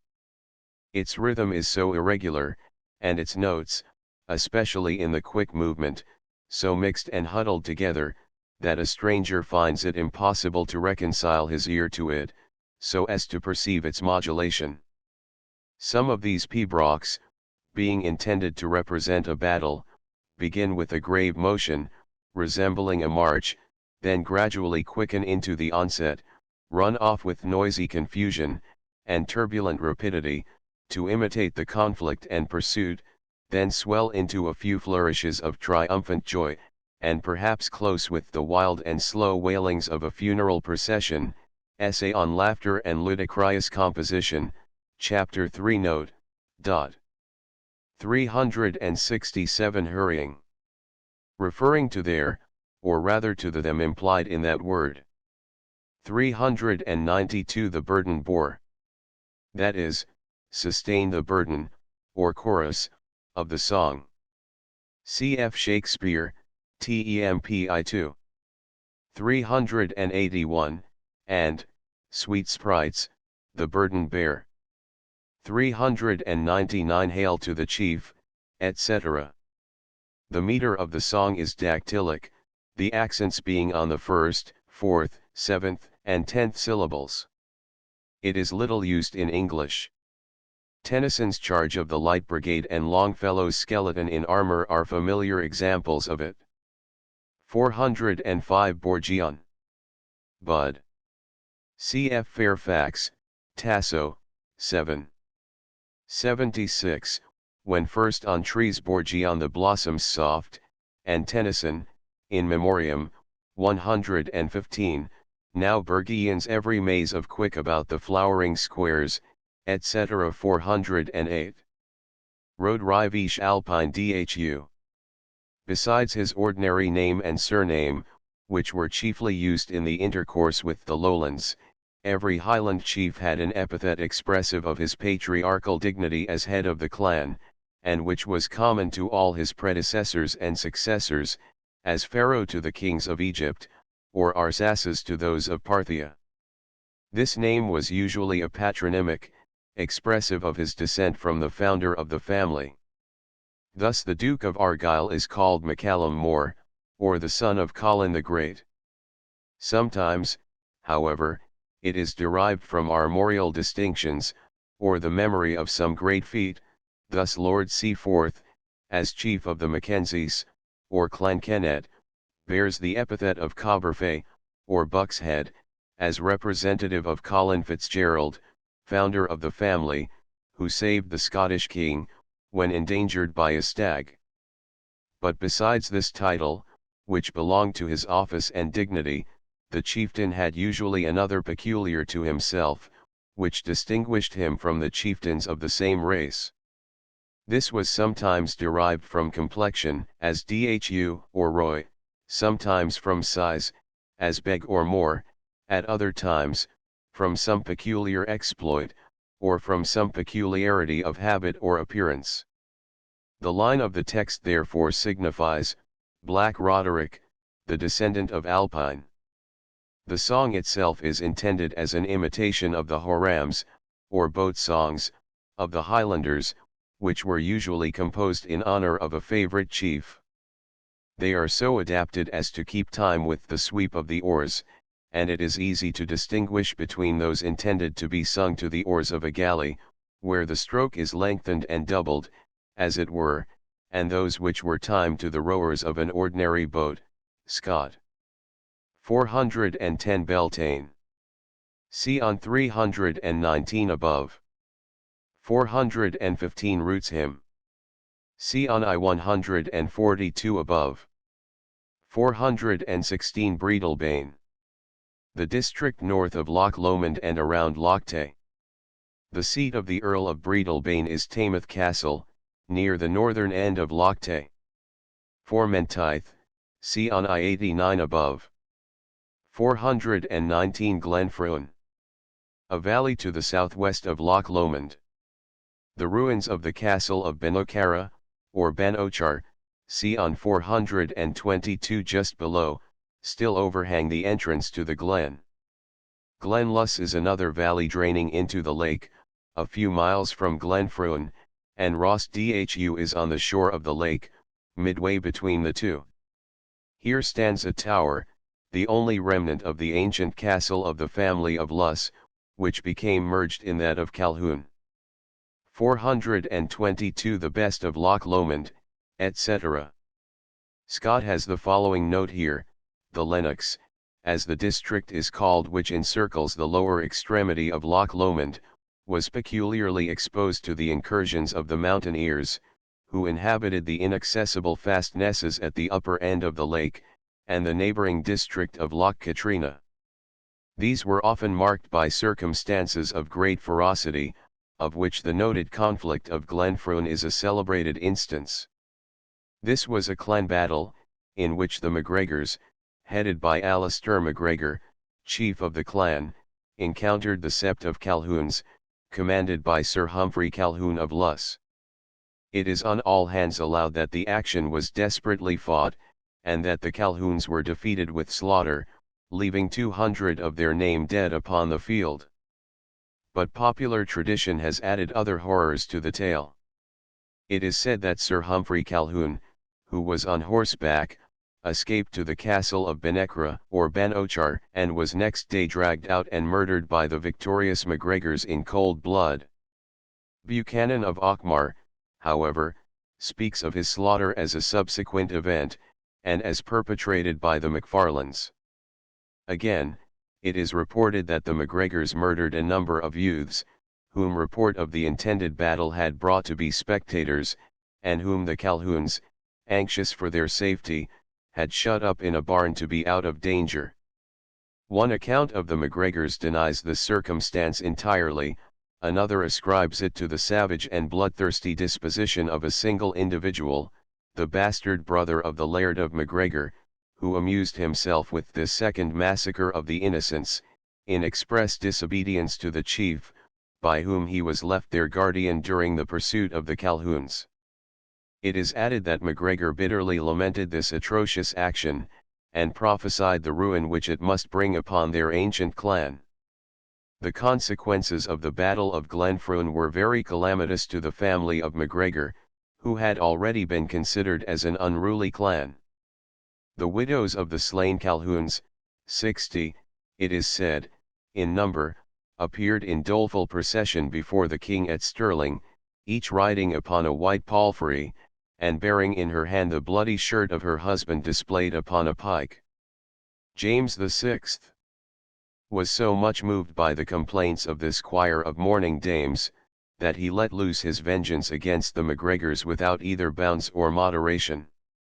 The very name of the clan was proscribed, and those by whom it had been borne were given up to sword and fire, and absolutely hunted down by bloodhounds like wild beasts. Argyll and the Campbells, on the one hand, Montrose, with the Grahams and Buchanans, on the other, are said to have been the chief instruments in suppressing this devoted clan. The Laird of MacGregor surrendered to the former, on condition that he would take him out of Scottish ground. But, to use Barrell's expression, he kept a Highlandman's promise, and, although he fulfilled his word to the letter, by carrying him as far as Berwick, he afterwards brought him back to Edinburgh, where he was executed with 18 of his clan.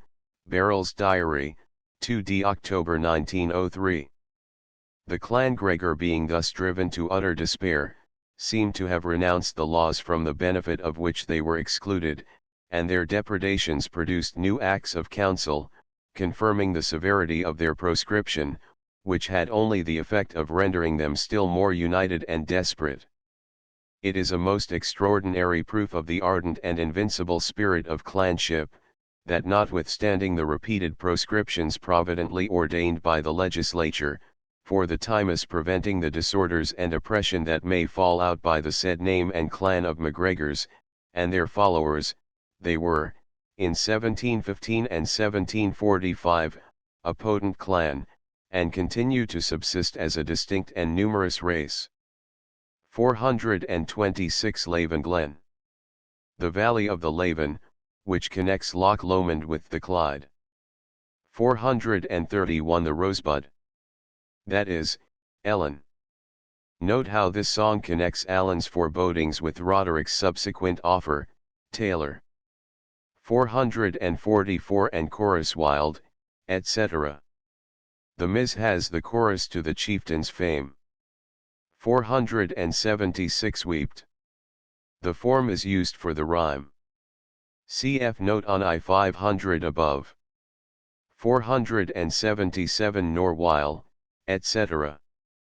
The Miz reads, Nor while on Ellen's faltering tongue her filial greetings eager hung, marked not that affection's proof, still held yon gentle youth aloof, no. Not till Douglas named his name, although the youth was Malcolm Graham. Then with flushed cheek and downcast eye, their greeting was confused and shy. 495 Bothwell.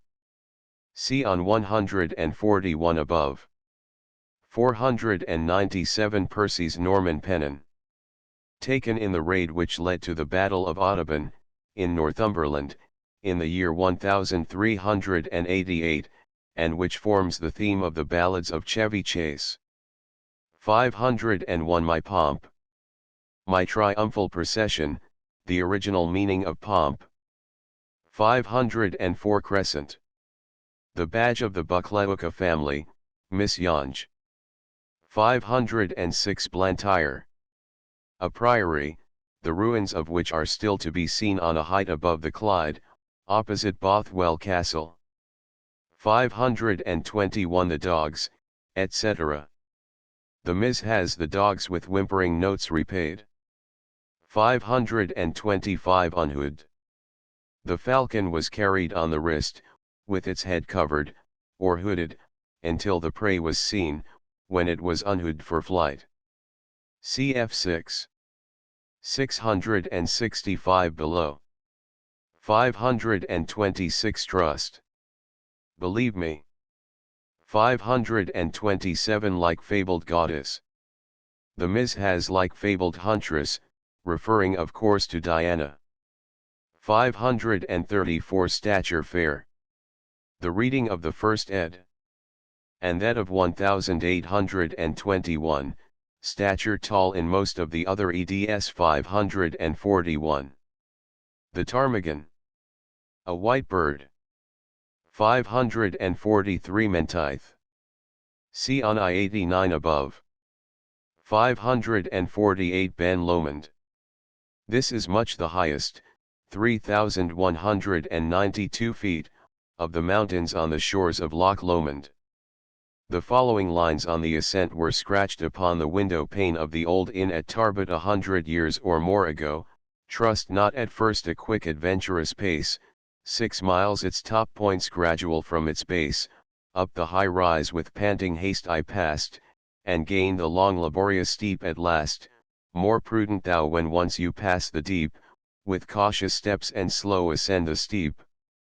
549 Not a sob.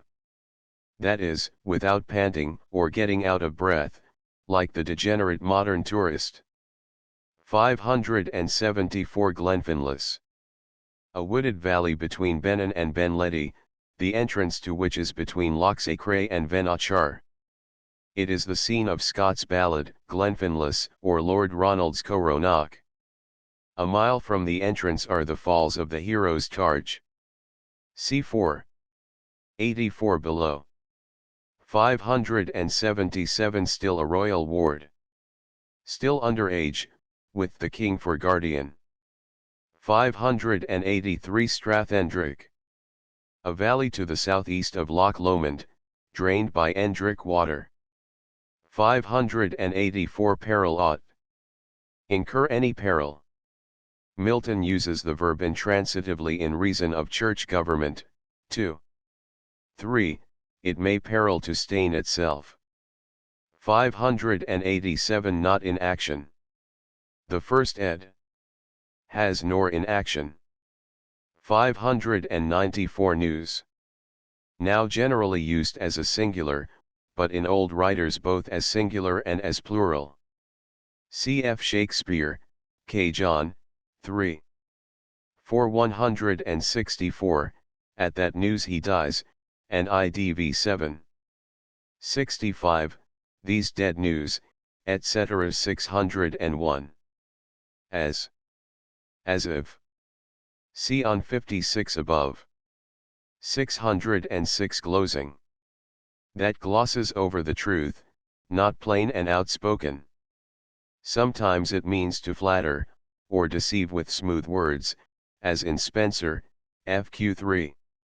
814, for he could well his glozing speeches frame to such vain uses that him best became. Smith, Sermons, AD 1609. Every smooth tale is not to be believed, and every glossing tongue is not to be trusted.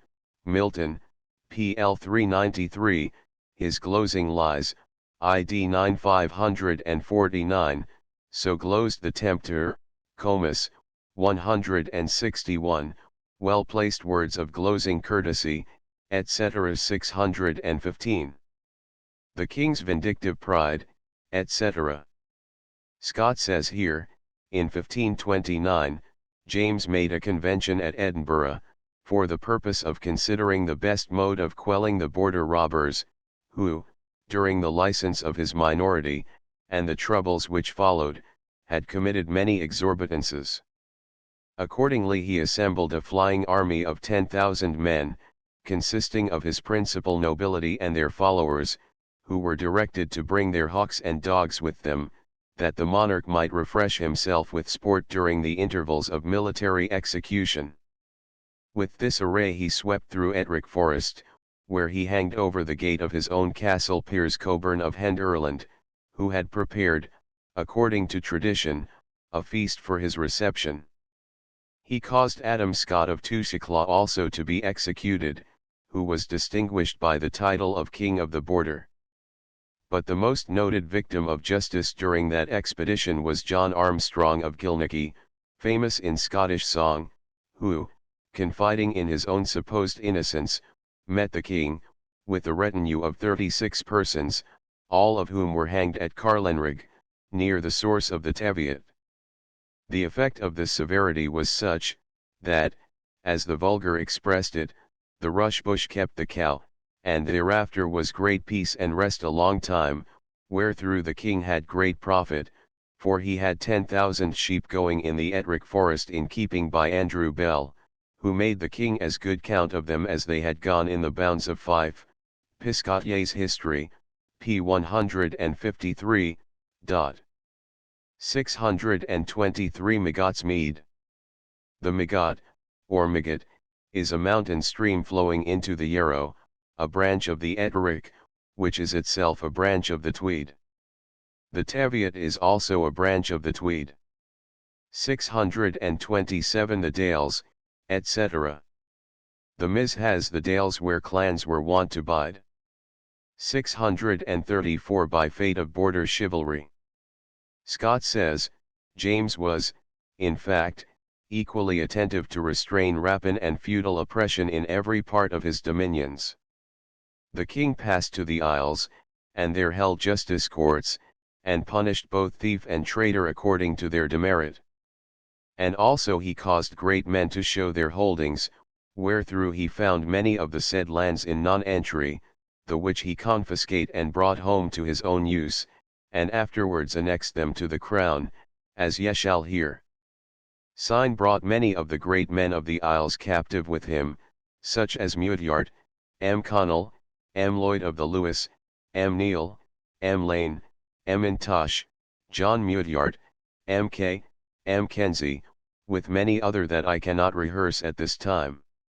Some of them he put in ward and some in court, and some he took pledges for good rule in time coming. So he brought the Isles, both north and south, in good rule and peace, wherefore he had great profit, service and obedience of people a long time hereafter, and as long as he had the heads of the country in subjection, they lived in great peace and rest, and there was great riches and policy by the king's justice. Piscatier, p. 152.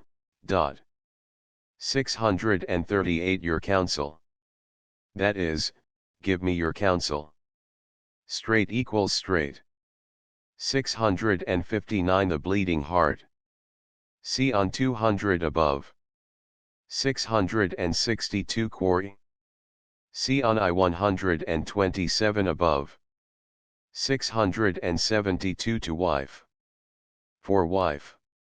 Cf. Shakespeare, Temp 2. 175, such a paragon to their queen, rich. 24. 1306, I have a king here to my flatterer, etc. See also Matt 3. 9, Luke, 3. 8, etc. 674. Enow. The old plural of enough, as in Shakespeare, hen.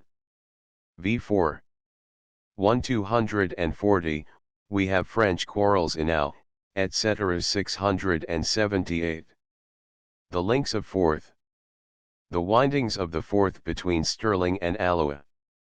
679 Stirling's Porch. The gate of Stirling Castle. 683 Blench. Start, shrink. 685 Heat. Misprinted heart in many eds 690. From Pathless Glen. The Mis has from hill and glen. 692 There are who have. For the ellipsis, cf. Shakespeare, Temp 2.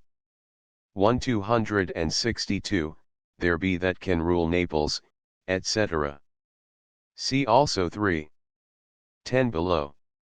694 That beetled o'er. Cf. Hamlet, I4. 71, the dreadful summit of the cliff that beetles o'er his base into the sea.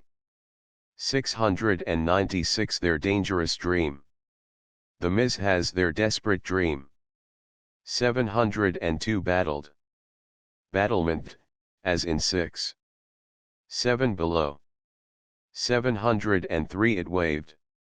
That it waved, an ellipsis very common in Elizabethan and earlier English. Cf. 789 below. 708 Astound. Astounded. This contraction of the participle, here used for the sake of the rhyme, was formerly not uncommon in verbs ending in d and t. Thus in Shakespeare we find the participles blowed, ham 3. For 182, in shield, m for m2. 480, taint, 1 hen. 6v3. 183, etc. 710. Crossing. Conflicting. 716 Air. The first ed. Misprints EER. 731 Level. Aim, formerly a technical term. Cf2 hen. 4-3. 286, the foeman may with as great aim level at the edge of a penknife, etc. 747. Knifed. Benighted. It is to be regarded as a contraction of that word, like lated for belated in Macbeth, 3. 3-6, etc. Night, equals dark, black, in Hamlet, I2. 68, thy night color, is an adjective formed from the noun night. 757 Checkered shroud. Tartan plaid. The original meaning of shroud, CWB, was garment. 763 Parting. Departing. See on 94 above. 768 So deep, etc. According to Lockhart, the Ms. reads, the deep-toned anguish of despair flushed, in fierce jealousy, to air, but we suspect that flushed should be flashed. 774 So lately. At the Beltane game, 319 above. 781 Thus as they strove, etc. The Ms. reads, thus, as they strove, each better hand grasped for the dagger or the brand. 786 I hold, etc. Scott has the following note on the last page of the first ed. The author has to apologize for the inadvertent appropriation of a whole line from the tragedy of Douglas, I hold the first who strikes my foe. 789 His daughter's hand, etc. For the ellipsis of that, see on 703 above. Deemed is often misprinted doomed. 791 Sullen and slowly, etc. The Ms. reads, sullen and slow the rivals bold loosed at his hest their desperate hold, but either still on other glared, etc. 795. Brands. A pet word with Scott. Note how often it has been used already in the poem. 798 As faltered. See on 601 above. 801 Pity te were, etc.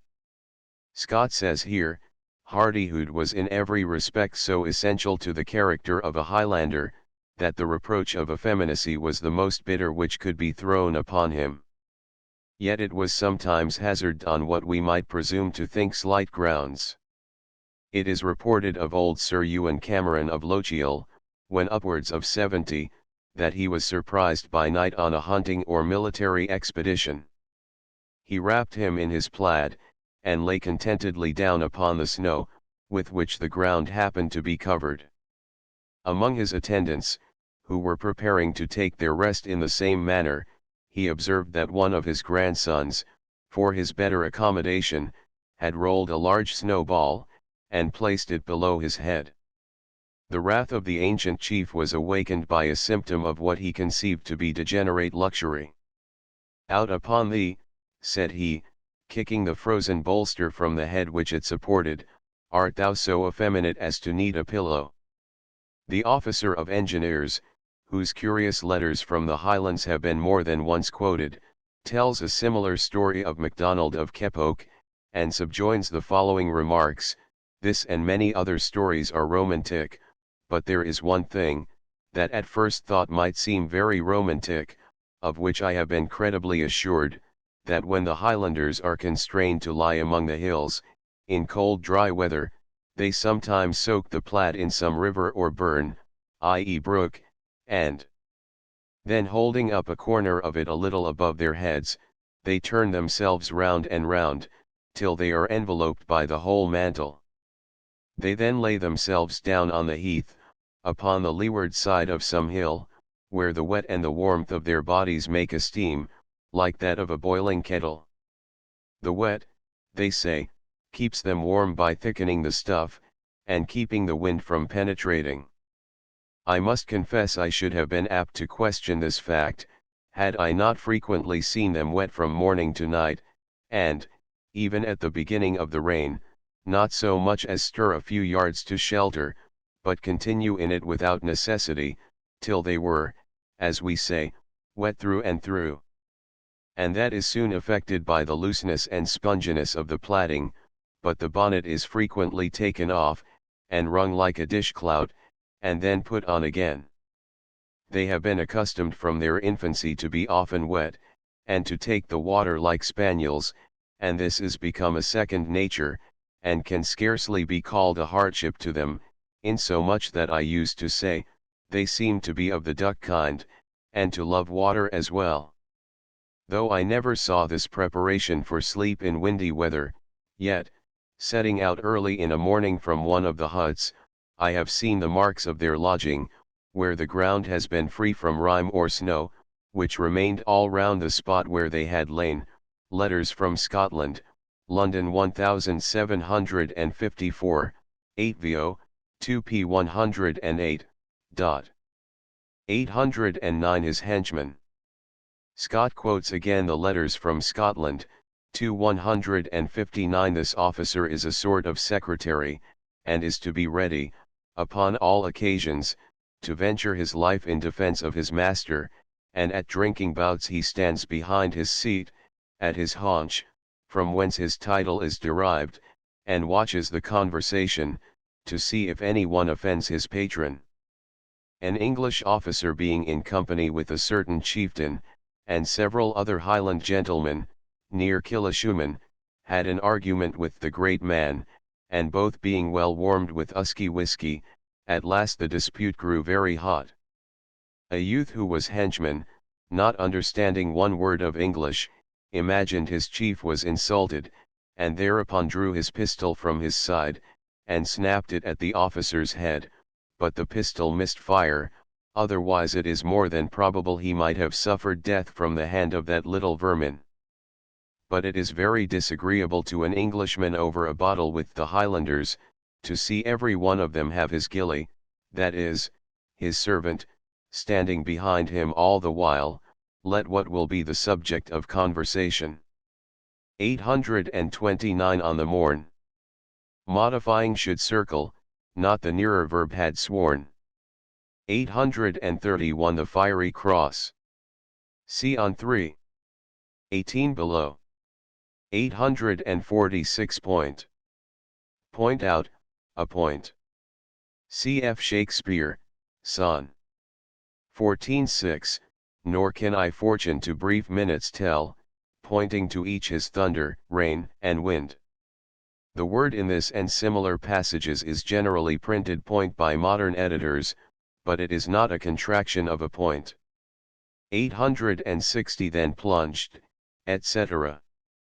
The mis has he spoke, and plunged into the tide. 862 Steered him. See on I-142 above. 865, 866. Darkening, gave. In the first ed. These lines are joined to what precedes, as they evidently should be. In all the more recent eds they are joined to what follows. Canto 3rd. 3 Store.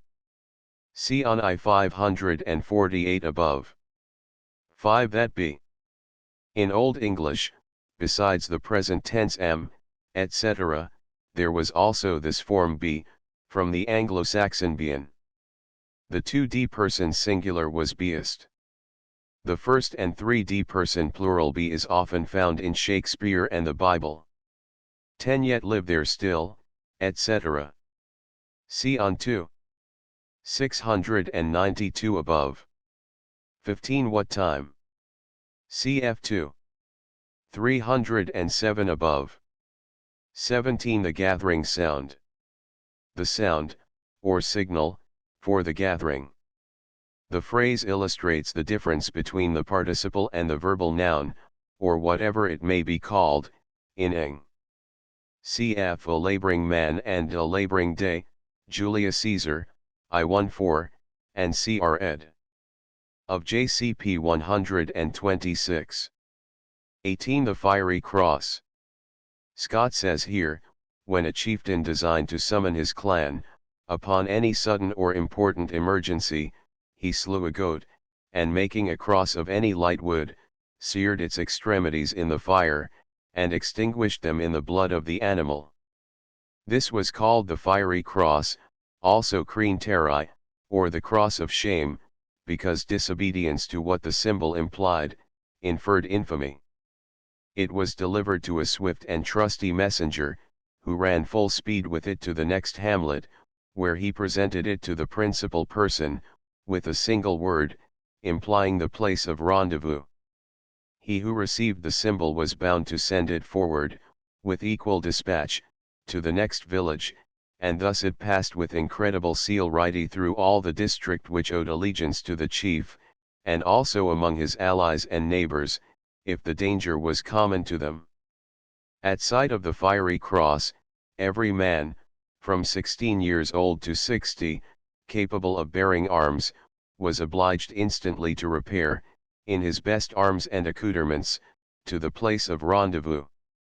He who failed to appear suffered the extremities of fire and sword, which were emblematically denounced to the disobedient by the bloody and burnt marks upon this warlike signal. During the Civil War of 1745-6, the fiery cross often made its circuit, and upon one occasion it passed through the whole district of Breadalbane, a tract of 32 miles, in 3 hours. The late Alexander Stewart, Esq., of Invernahyle, described to me his having sent round the fiery cross through the district of Appine, during the same commotion. The coast was threatened by a descent from 2 English trigates, and the flower of the young men were with the army of Prince Charles Edward, then in England, yet the summons was so effectual that even old age and childhood obeyed it, and a force was collected in a few hours, so numerous and so enthusiastic, that all attempt at the intended diversion upon the country of the absent warriors was in prudence abandoned, as desperate. 19 The summer dawns reflected hue, etc.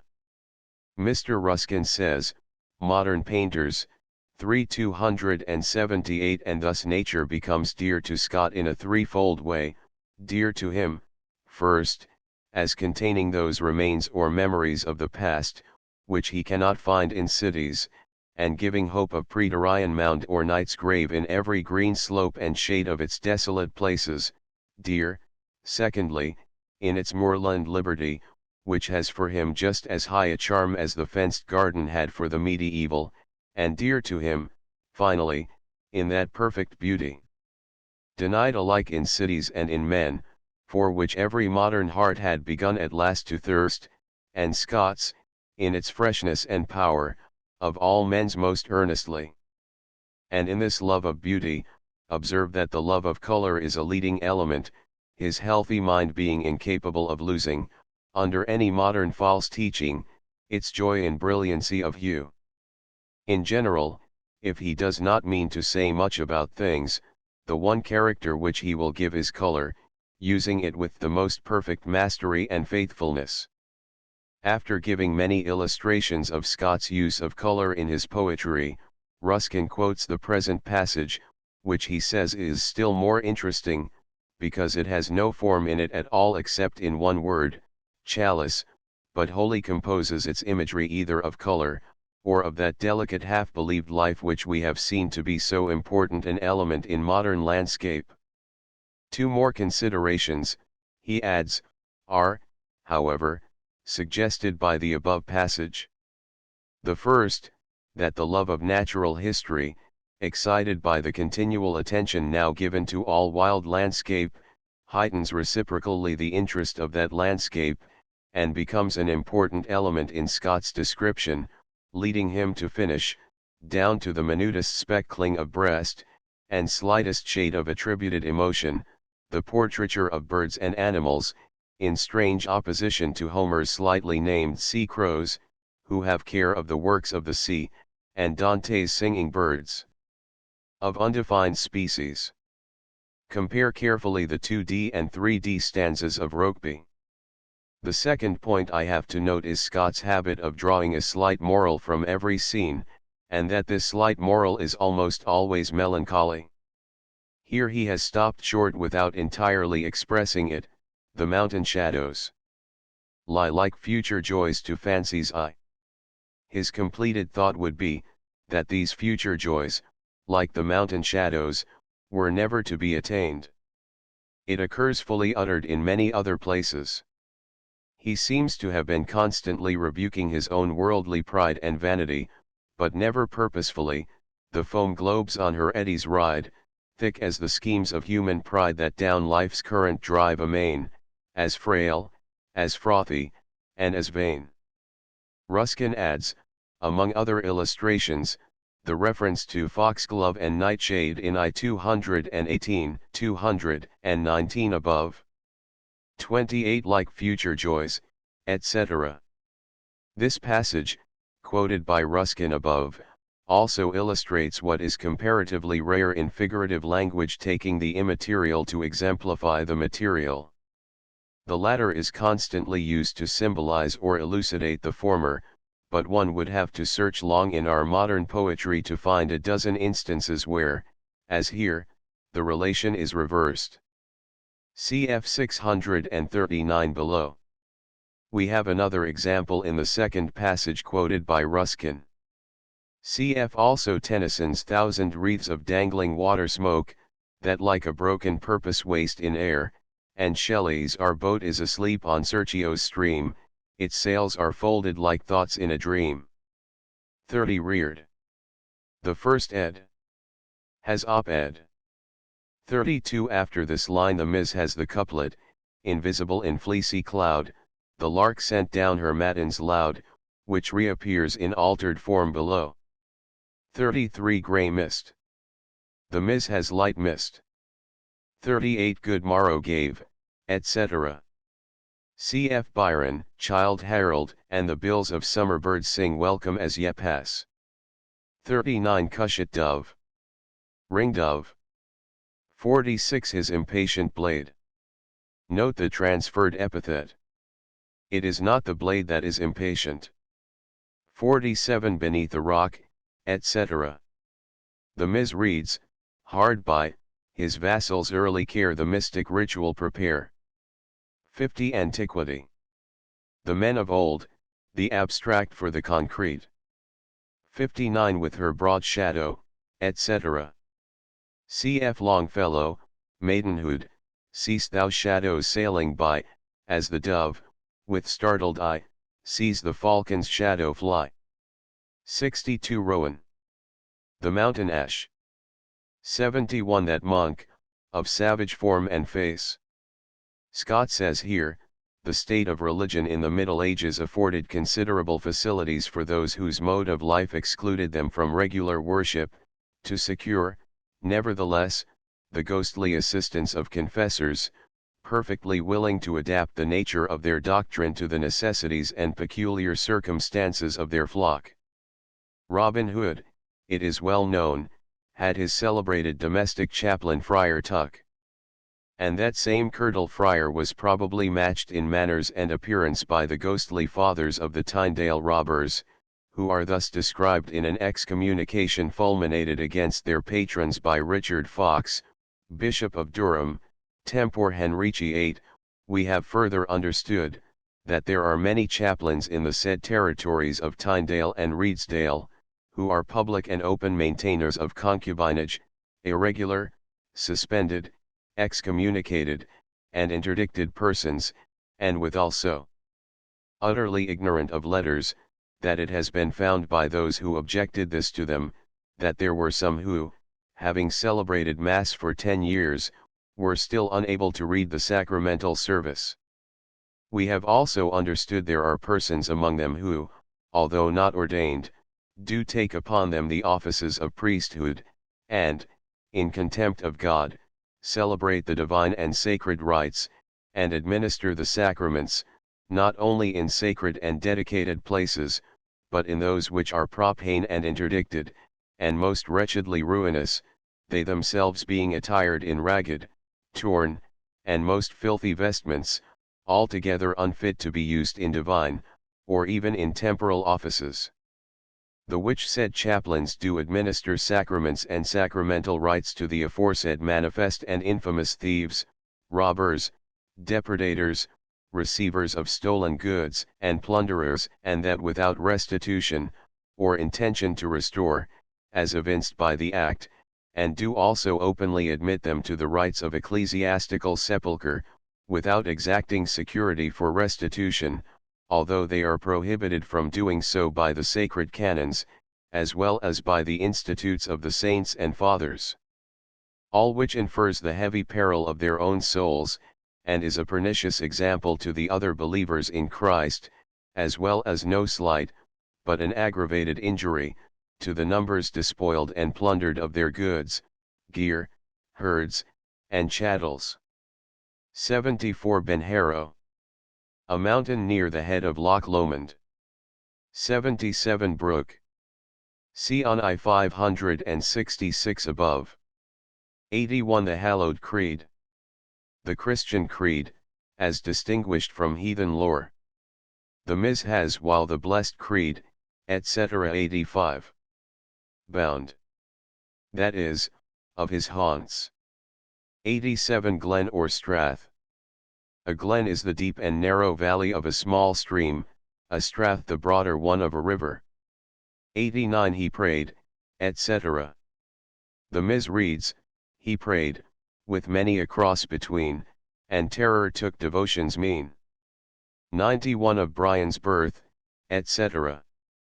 Scott says that the legend which follows is not of his invention, and goes on to show that it is taken with slight variation from the geographical collections made by the Laird of Macfarlane. 102 Bucklered. Served as a buckler too, shielded. 114 Snood. CFI 363 above. Scott has the following note here: the snood, or riband, with which as Scottish lass braided her hair, had an emblematical signification, and applied to her maiden character. It was exchanged for the kitch, toy, or coif, when she passed, by marriage, into the matron state.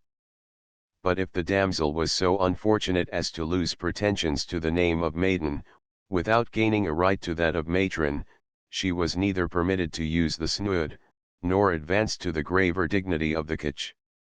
In old Scottish songs there occur many sly allusions to such misfortune, as in the old words to the popular tune of Ower the Muir among the heather down among the broom, down among the broom, my dearie, the lassie lost her silken snood, that guard her greed till she was weary.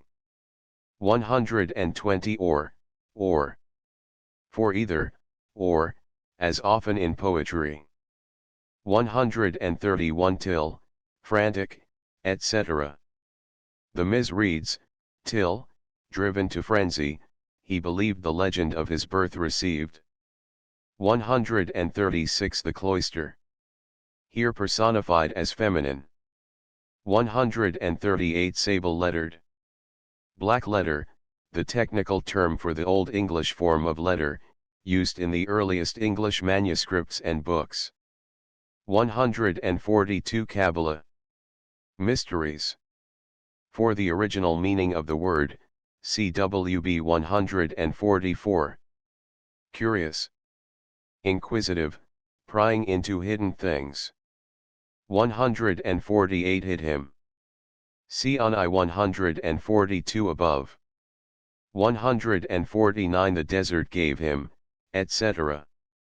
Scott says here, in adopting the legend concerning the birth of the founder of the Church of Kilmallie, the author has endeavored to trace the effects which such a belief was likely to produce, in a barbarous age, on the person to whom it related. It seems likely that he must have become a fanatic or an impostor, or that mixture of both, which forms a more frequent character than either of them, as existing separately. In truth, mad persons are frequently more anxious to impress upon others a faith in their visions, than they are themselves confirmed in their reality, as, on the other hand, it is difficult for the most cool-headed impostor long to personate an enthusiast, without in some degree believing what he is so eager to have believed. It was a natural attribute of such a character as the supposed hermit, that he should credit the numerous superstitions with which the minds of ordinary Highlanders are almost always imbued. A few of these are slightly alluded to in this stanza. The river demon, or river horse, for it is that form which he commonly assumes, is the Kelpie of the lowlands, an evil and malicious spirit, delighting to forebode and to witness calamity. He frequents most highland lakes and rivers, and one of his most memorable exploits was performed upon the banks of Loch Venachar, in the very district which forms the scene of our action. It consisted in the destruction of a funeral procession, with all its attendants. The noontide hag, called in Gaelic Glas Lich, a tall, emaciated, gigantic female figure, is supposed in particular to haunt the district of Knoydart. A goblin dressed in antique armor, and having one hand covered with blood, called, from that circumstance, Lumdirg, or Red Hand, is a tenant of the forests of Glenmore and Rothy Mercus.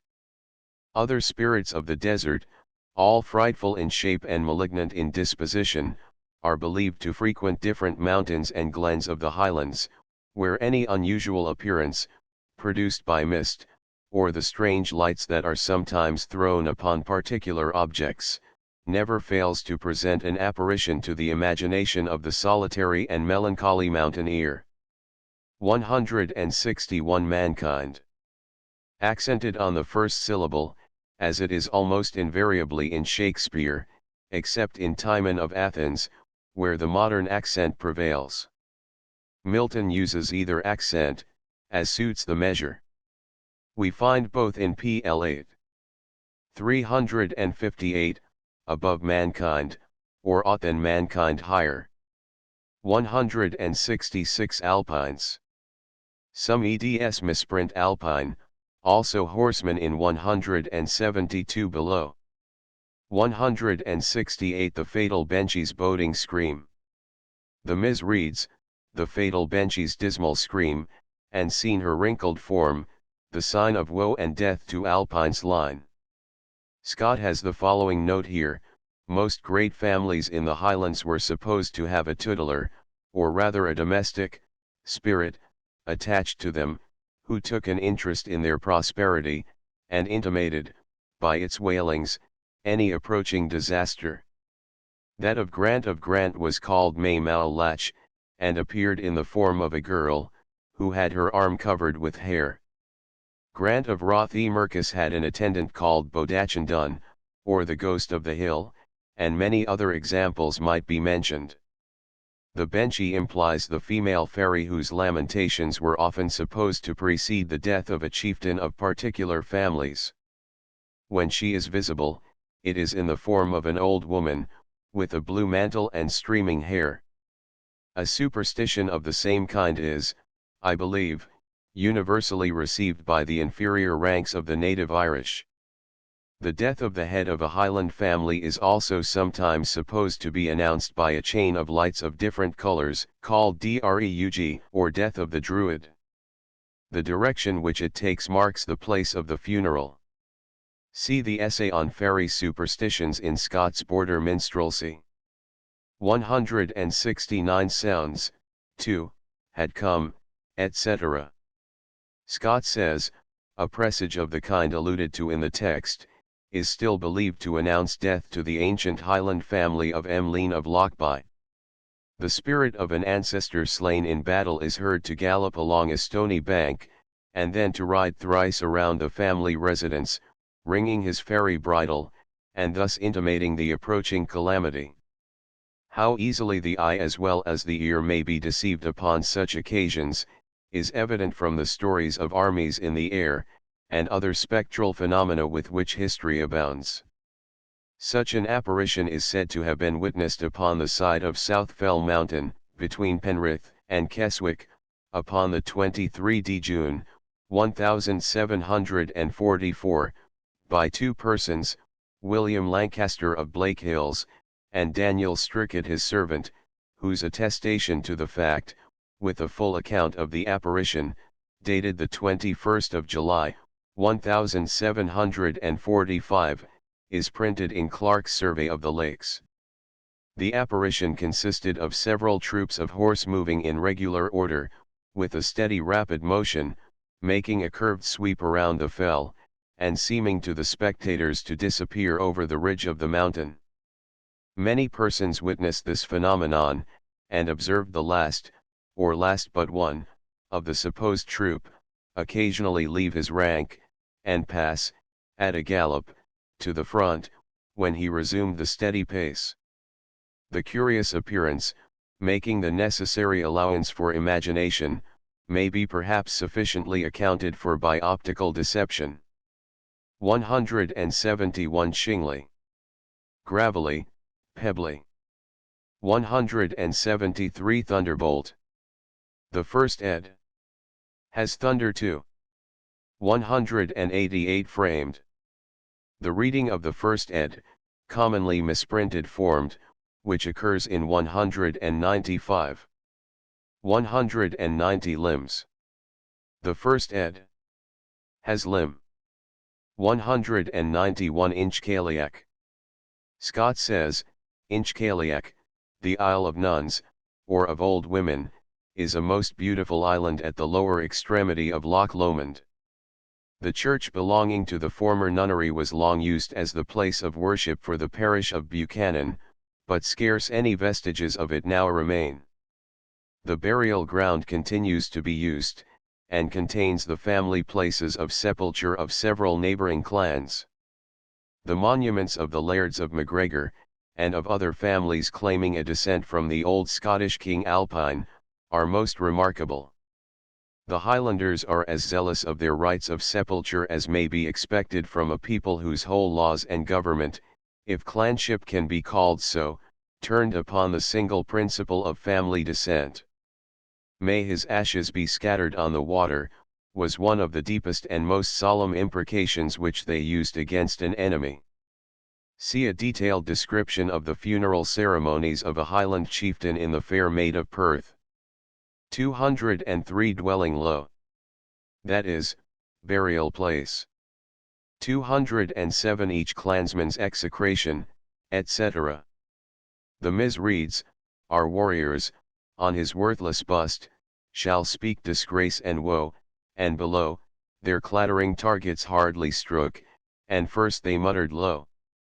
212 Stook. One of the old forms of struck. In the early eds of Shakespeare, we find struck, stroke, and strook, or strook, for the past tense, and all these, together with stricken, strucken, stroken, and strooken, for the participle. C.F. Milton, Hymn of Nativity, 95, when such music sweet their hearts and ears did greet as never was by mortal finger strook, where, as here, it used for the sake of the rhyme. 214 Then, like the billow, etc. The repetition of the same rhyme here gives well the cumulative effect of the rising billow. 217 Burst, with load roar. See on I-73 above, and cf 227 below. 228 Holiest Name. The Ms. has holy name. 245 Mingled with childhood's babbling trill, etc. The whole of this stanza is very impressive. The mingling of the children's curses is the climax of horror.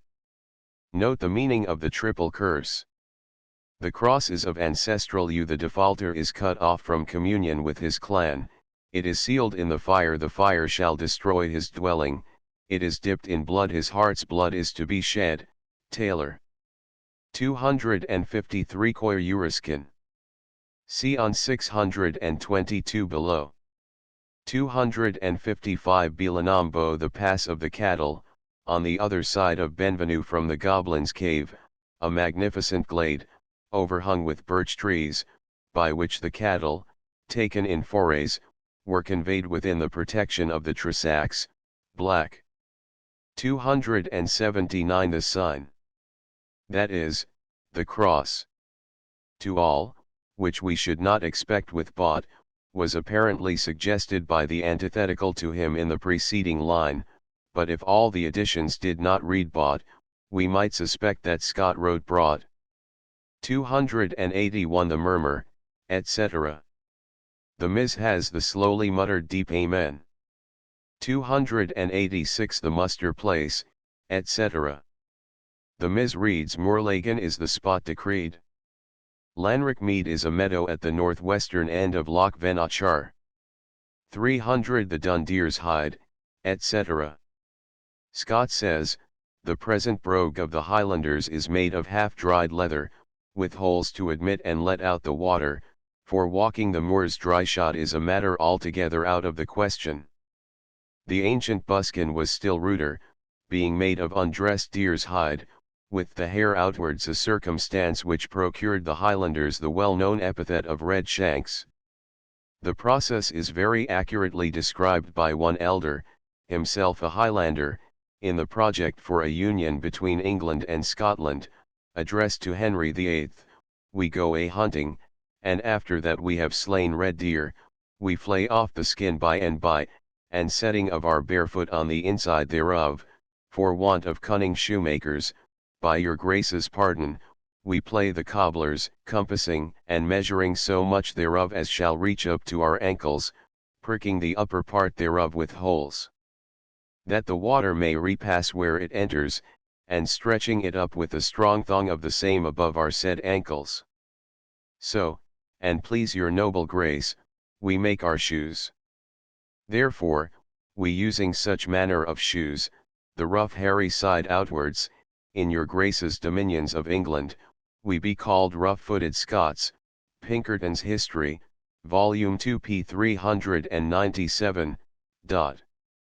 Cf. Marmion, v5, the hunted red deer's undressed hide their hairy buskins well supplied. 304 Steepy. For the word, see also for 374 below, and the line, cf. Shakespeare, T of AI1.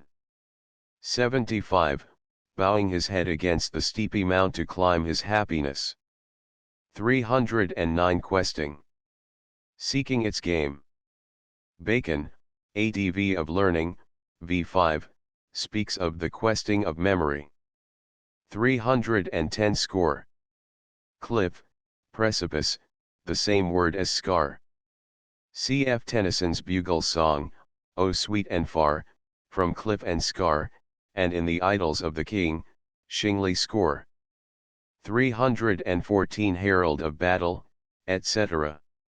The Ms. reads, Dread messenger of fate and fear, herald of danger, fate, and fear, stretch onward in thy fleet career.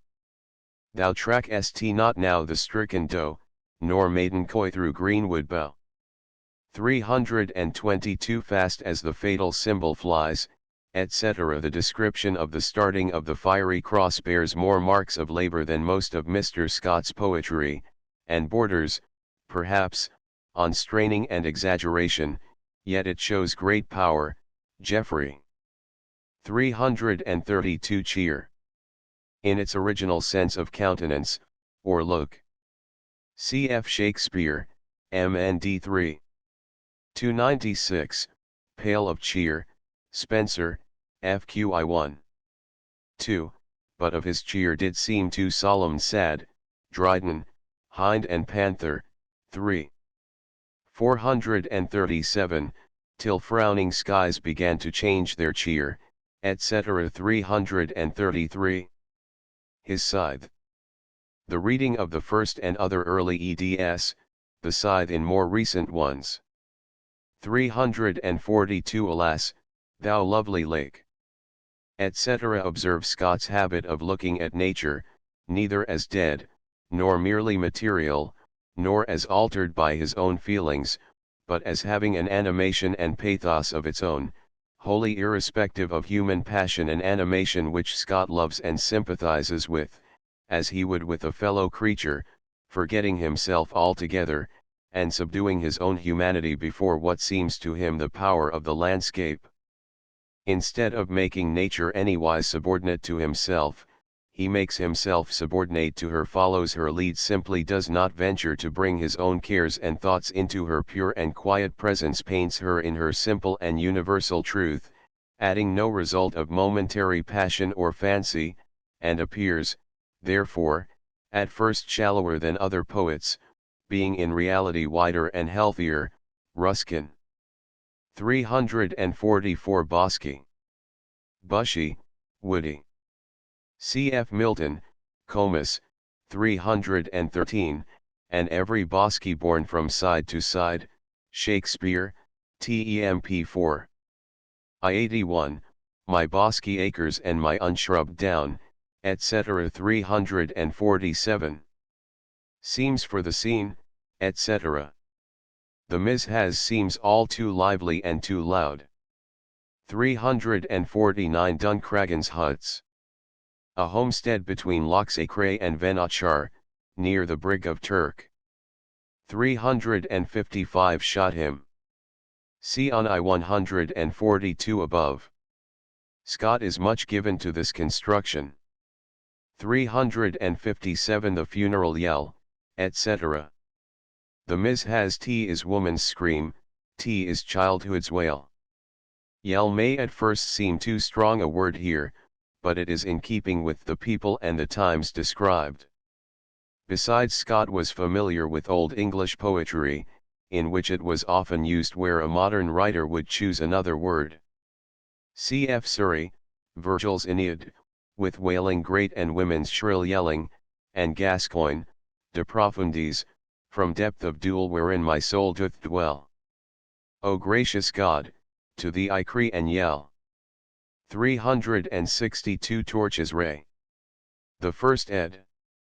Reads Torches Ray and Supply, corrected in the errata to read as in the text. Most eds print Torches Ray. 369 Coronach. Scott has the following note here: the Coronach of the Highlanders, like the ululatus of the Romans, and the ululu of the Irish, was a wild expression of lamentation, poured forth by the mourners over the body of a departed friend. When the words of it were articulate, they expressed the praises of the deceased, and the loss the clan would sustain by his death. The following is a lamentation of this kind, literally translated from the Gaelic, to some of the ideas of which the text stands indebted. The tune is so popular that it has since become the War March, or gathering of the clan. Coronach on Sir Lochlon, chief of Maclean. Which of all the Senachies can trace thy line from the root, up to paradise, but Macdwaire, the son of Fergus? No sooner had thine ancient stately tree taken firm root in Albin, than one of thy forefathers fell at Harlaw. T was then we lost a chief of deathless name.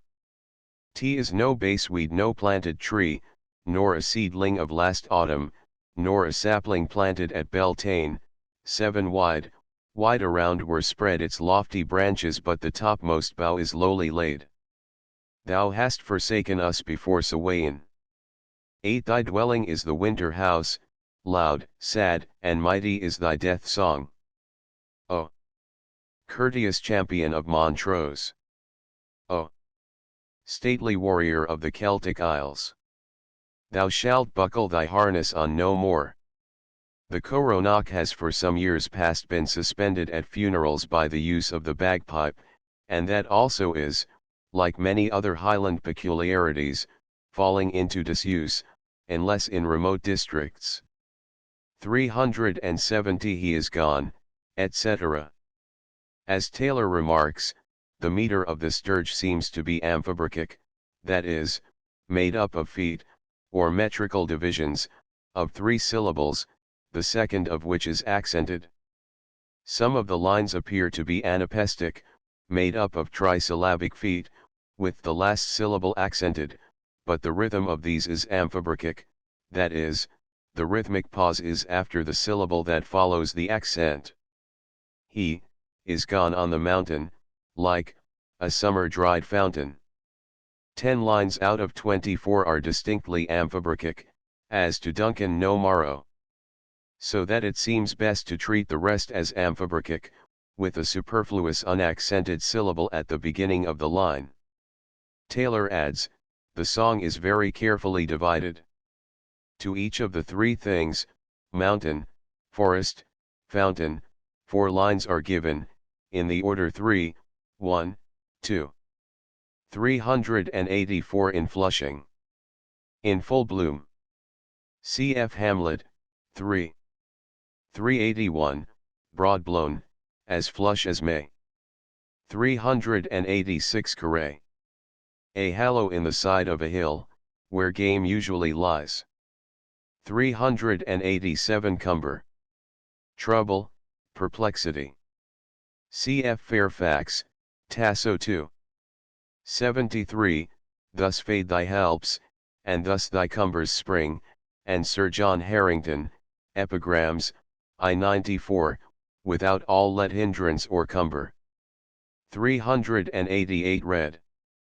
Bloody, not afraid of the hand-to-hand fight. 394 Stamma. Faithful, the name of a dog, Scott. 410 Angus, the heir, etc. The Ms. reads, Angus, the first of Duncan's line, sprung forth and seized the fatal sign, and then upon his kinsman's bier fell malice suspended tear. In haste the stripling to his side his father's targe and falchion tied. 439 Hest. Behest, bidding, used only in poetry. Cf. Shakespeare, Temp 3. 137, I have broke your hest to say so, id 4. 165, at thy hest, etc. 452. Benledi saw the cross of fire, etc. Scott says here, inspection of the provincial map of Perthshire, or any large map of Scotland, will trace the progress of the signal through the small district of lakes and mountains, which, in exercise of my imaginary chieftain, and which, at the period of my romance, was really occupied by a clan who claimed a descent from Alpine, a clan the most unfortunate and most persecuted, but neither the least distinguished, least powerful, nor least brave of the tribes of the Gael. The first stage of the fiery cross is to Duncragan, a place near the Brig of Turk, where a short stream divides Loch Acray from Loch Venachar. From thence, it passes towards Callander, and then, turning to the left up the pass of Lenny, is consigned to Norman at the chapel of St. Bride, which stood on a small and romantic knoll in the middle of the valley, called Strathire Tumia and Arnandav, or Adremandav, are names of places in the vicinity. The alarm is then supposed to pass along the Lake of Lubnaig, and through the various glens in the district of Balkidder, including the neighbouring tracts of Glenfinlas and Strathgartney. 453 Strathire. This valley connects Lochs Voyle and Lubnaig. The chapel of St. Bride is about half a mile from the southern end of Loch Lubnaig, on the banks of the river Lenny, a branch of the Teith, hence Teith's young waters. The churchyard, with a few remains of the chapel, are all that now mark the spot. 458 until, where, etc.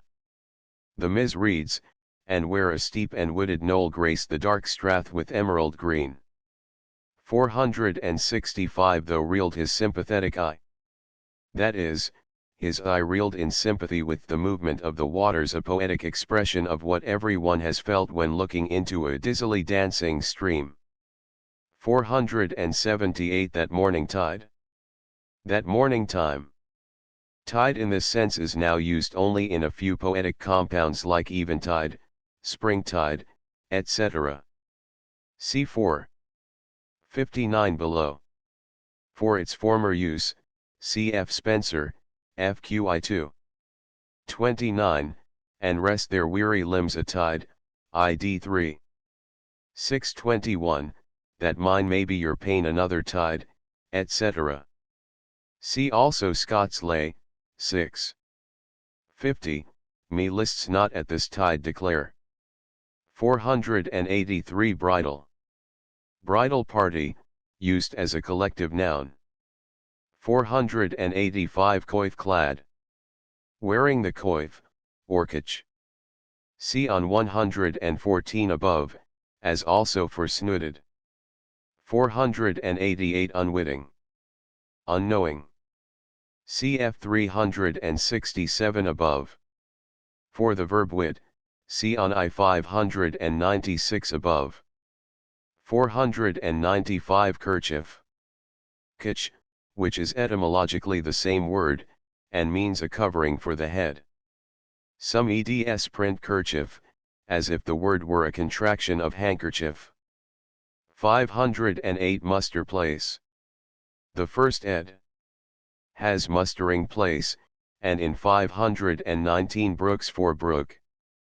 510 and must he, etc. The Ms reads, and must he then exchange the hand. 528 Lugnaig's Lake. Loch Lubnaig is about 4 miles long and a mile broad, hemmed in by steep and rugged mountains. The view of Ben Ledi from the lake is peculiarly grand and impressive. 530 The Sickening Pang, etc. Cf. The Lord of the Isles, 6. 1. The heartsick faintness of the hope delayed. CPROV 13. 12 531. And memory, etc. The Ms reads, and memory brought the torturing train of all his morning visions vain, but mingled with impatience came the manly love of martial fame. 541 Bray. The brow or side of a hill. 545 The heath, etc. The meter of the song is the same as that of the poem, the only variation being in the order of the rhymes. 546 Bracken. Fern, the Teres Aquilina, Taylor. 553 Fancy Now. The Ms has image now. 561 A time will come, etc. The Ms reads, a time will come for love and faith, for should thy bridegroom yield his breath, T will cheer him in the hour of death, the boasted right to thee, Mary. 570 Balquidder. A village near the eastern end of Loch Voil, the burial place of Rob Roy and the scene of many of his exploits. The braes extend along the north side of the lake and of the Balvig which flows into it. Scott says here, it may be necessary to inform the southern reader that the heath on the Scottish moorlands is often set fire to, that the sheep may have the advantage of the young herbage produced, in room of the tough old heather plants. This custom, execrated by sportsmen, produces occasionally the most beautiful nocturnal appearances, similar almost to the discharge of a volcano. This simile is not new to poetry. The charge of a warrior, in the fine ballad of Hardinude, is said to be like fire to heather set. 575 Nor faster speeds it, etc. The eager fidelity with which this fatal signal is hurried on and obeyed, is represented with great spirit and felicity, Geoffrey. 577 Coil. Turmoil. Cf. Shakespeare, Tempi 2. 207, who was so firm, so constant, that this coil would not infect his reason. C of E3. 148, what a coil is there, Dromio, etc. 579. Loch Duin. A lakelet just above Loch Voil, and almost forming a part of it. The epithets sullen and still are peculiarly appropriate to this valley. Few places in Scotland have such an air of solitude and remoteness from the haunts of men, black. 582 Strathgartney. The north side of the basin of Loch Katrina. 583 Each man might claim. That is, who could claim. See on I 528 above. 600 No law but Roderick Dhu's command. Scott has the following note here, the deep and implicit respect paid by the Highland clansmen to their chief, rendered this both a common and a solemn oath. In other respects, they were like most savage nations, capricious in their ideas concerning the obligatory power of oaths. One solemn mode of swearing was by kissing the dirk, imprecating upon themselves death by that, or a similar weapon, if they broke their vow. But for oaths in the usual form, they are said to have had little respect. As for the reverence due to the chief, it may be guessed from the following odd example of a Highland point of honor: the clan whereto the above-mentioned tribe belongs, is the only one I have heard of which is without a chief, that is, being divided into families, under several chieftains, without any particular patriarch of the whole name. And this is a great reproach, as may appear from an affair that fell out at my table, in the Highlands, between one of that name and a Cameron. The provocation given by the latter was, "Name your chief." The return of it at once was, "You are a fool." They went out next morning, but having early notice of it, I sent a small party of soldiers after them, which, in all probability, prevented some barbarous mischief that might have ensued, for the chiefless Highlander, who is himself a petty chieftain, was going to the place appointed with a small sword and pistol, whereas the Cameron, an old man, took with him only his broadsword, according to the agreement. When all was over, and I had, at least seemingly, reconciled them, I was told the words, of which I seemed to think but slightly, were, to one of the clan, the greatest of all provocations. Letters from Scotland, Volume 2 p. 221. 604 Menteith. See on I-89 above. 607 Redknock. The ruins of Redknock Castle are about 2 miles to the north of Loch Menteith, on the road to Callander. Cardross Castle, in which Robert Bruce died, was on the banks of the Clyde, a few miles below Dumbarton. Duchray Castle is a mile south of Lochard. Loch Conn, or Chon, is a lakelet, about 3 miles northwest from Lochard, into which it drains, and 2 miles south of Loch Katrina. 611 What yet? No yet.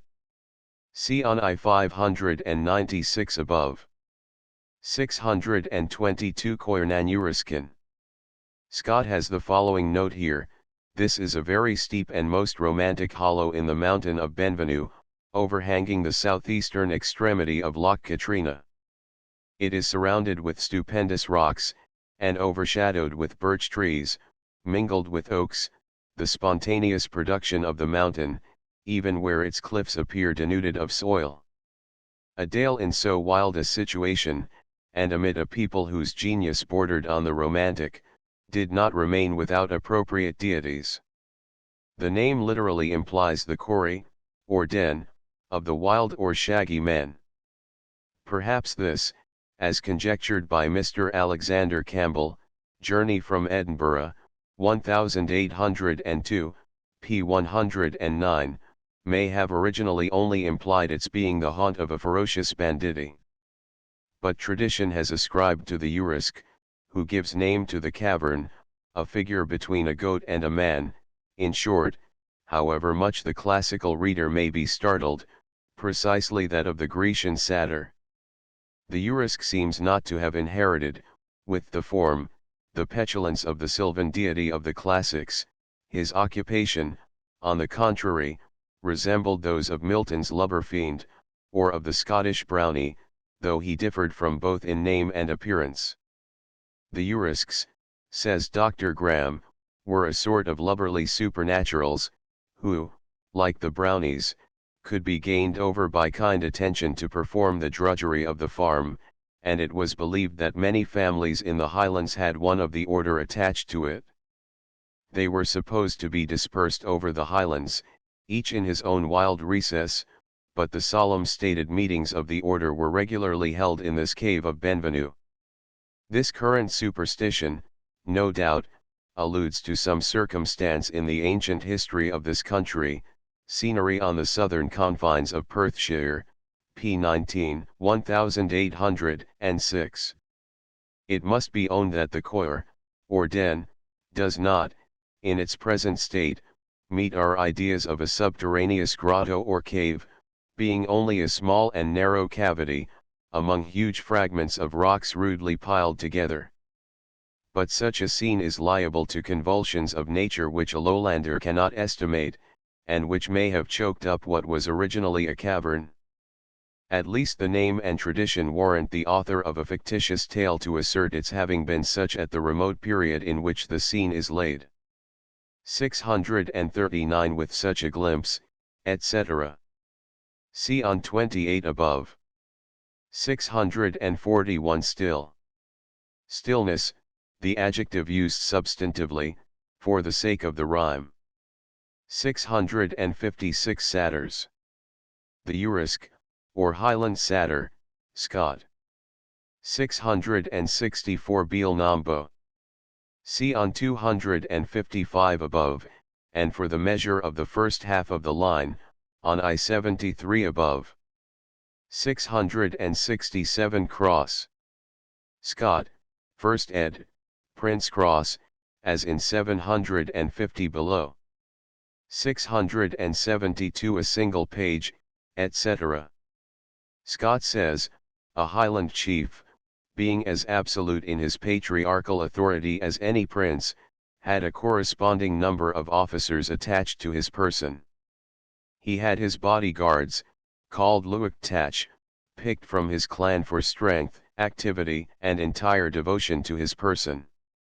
These, according to their deserts, were sure to share abundantly in the rude profusion of his hospitality. It is recorded, for example, by tradition, that Allan MacLean, chief of that clan, happened upon a time to hear one of these favorite retainers observe to his comrade, that their chief grew old. Whence do you infer that? Replied the other. When was it, rejoined the first, that a soldier of Allan's was obliged, as I am now, not only to eat the flesh from the bone, but even to tear off the inner skin, or filament? The hint was quite sufficient, and MacLean next morning, to relieve his followers from such dire necessity, undertook an inroad on the mainland, the ravage of which altogether effaced the memory of his former expeditions for the like purpose. Our officer of engineers, so often quoted, has given us a distinct list of the domestic officers who, independent of Luach Tach, or gardes de corps, belonged to the establishment of a Highland chief. These are, 1. The henchman. 2. The bard. See preceding notes. 3. Bladier, or spokesman. 4. Gilly-more, or sword-bearer, alluded to in the text. 5. Gilly Casfleu, who carried the chief, if on foot, over the fords. 6. Gilly Comstrain, who leads the chief's horse.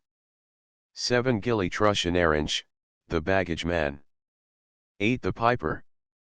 9. The piper's gilly, or attendant, who carries the bagpipe. Letters from Scotland, Volume 2 p. 158. Although this appeared, naturally enough, very ridiculous to an English officer, who considered the master of such a retinue as no more than an English gentleman of £500 a year, yet in the circumstances of the chief, whose strength and importance consisted in the number and attachment of his followers, it was of the last consequence, in point of policy, to have in his gift subordinate offices, which called immediately round his person those who were most devoted to him, and, being of value in their estimation, were also the means of rewarding them. 693 To drown, etc. The Ms. reads, to drown his grief in war's wild roar, nor think of love and Ellen more.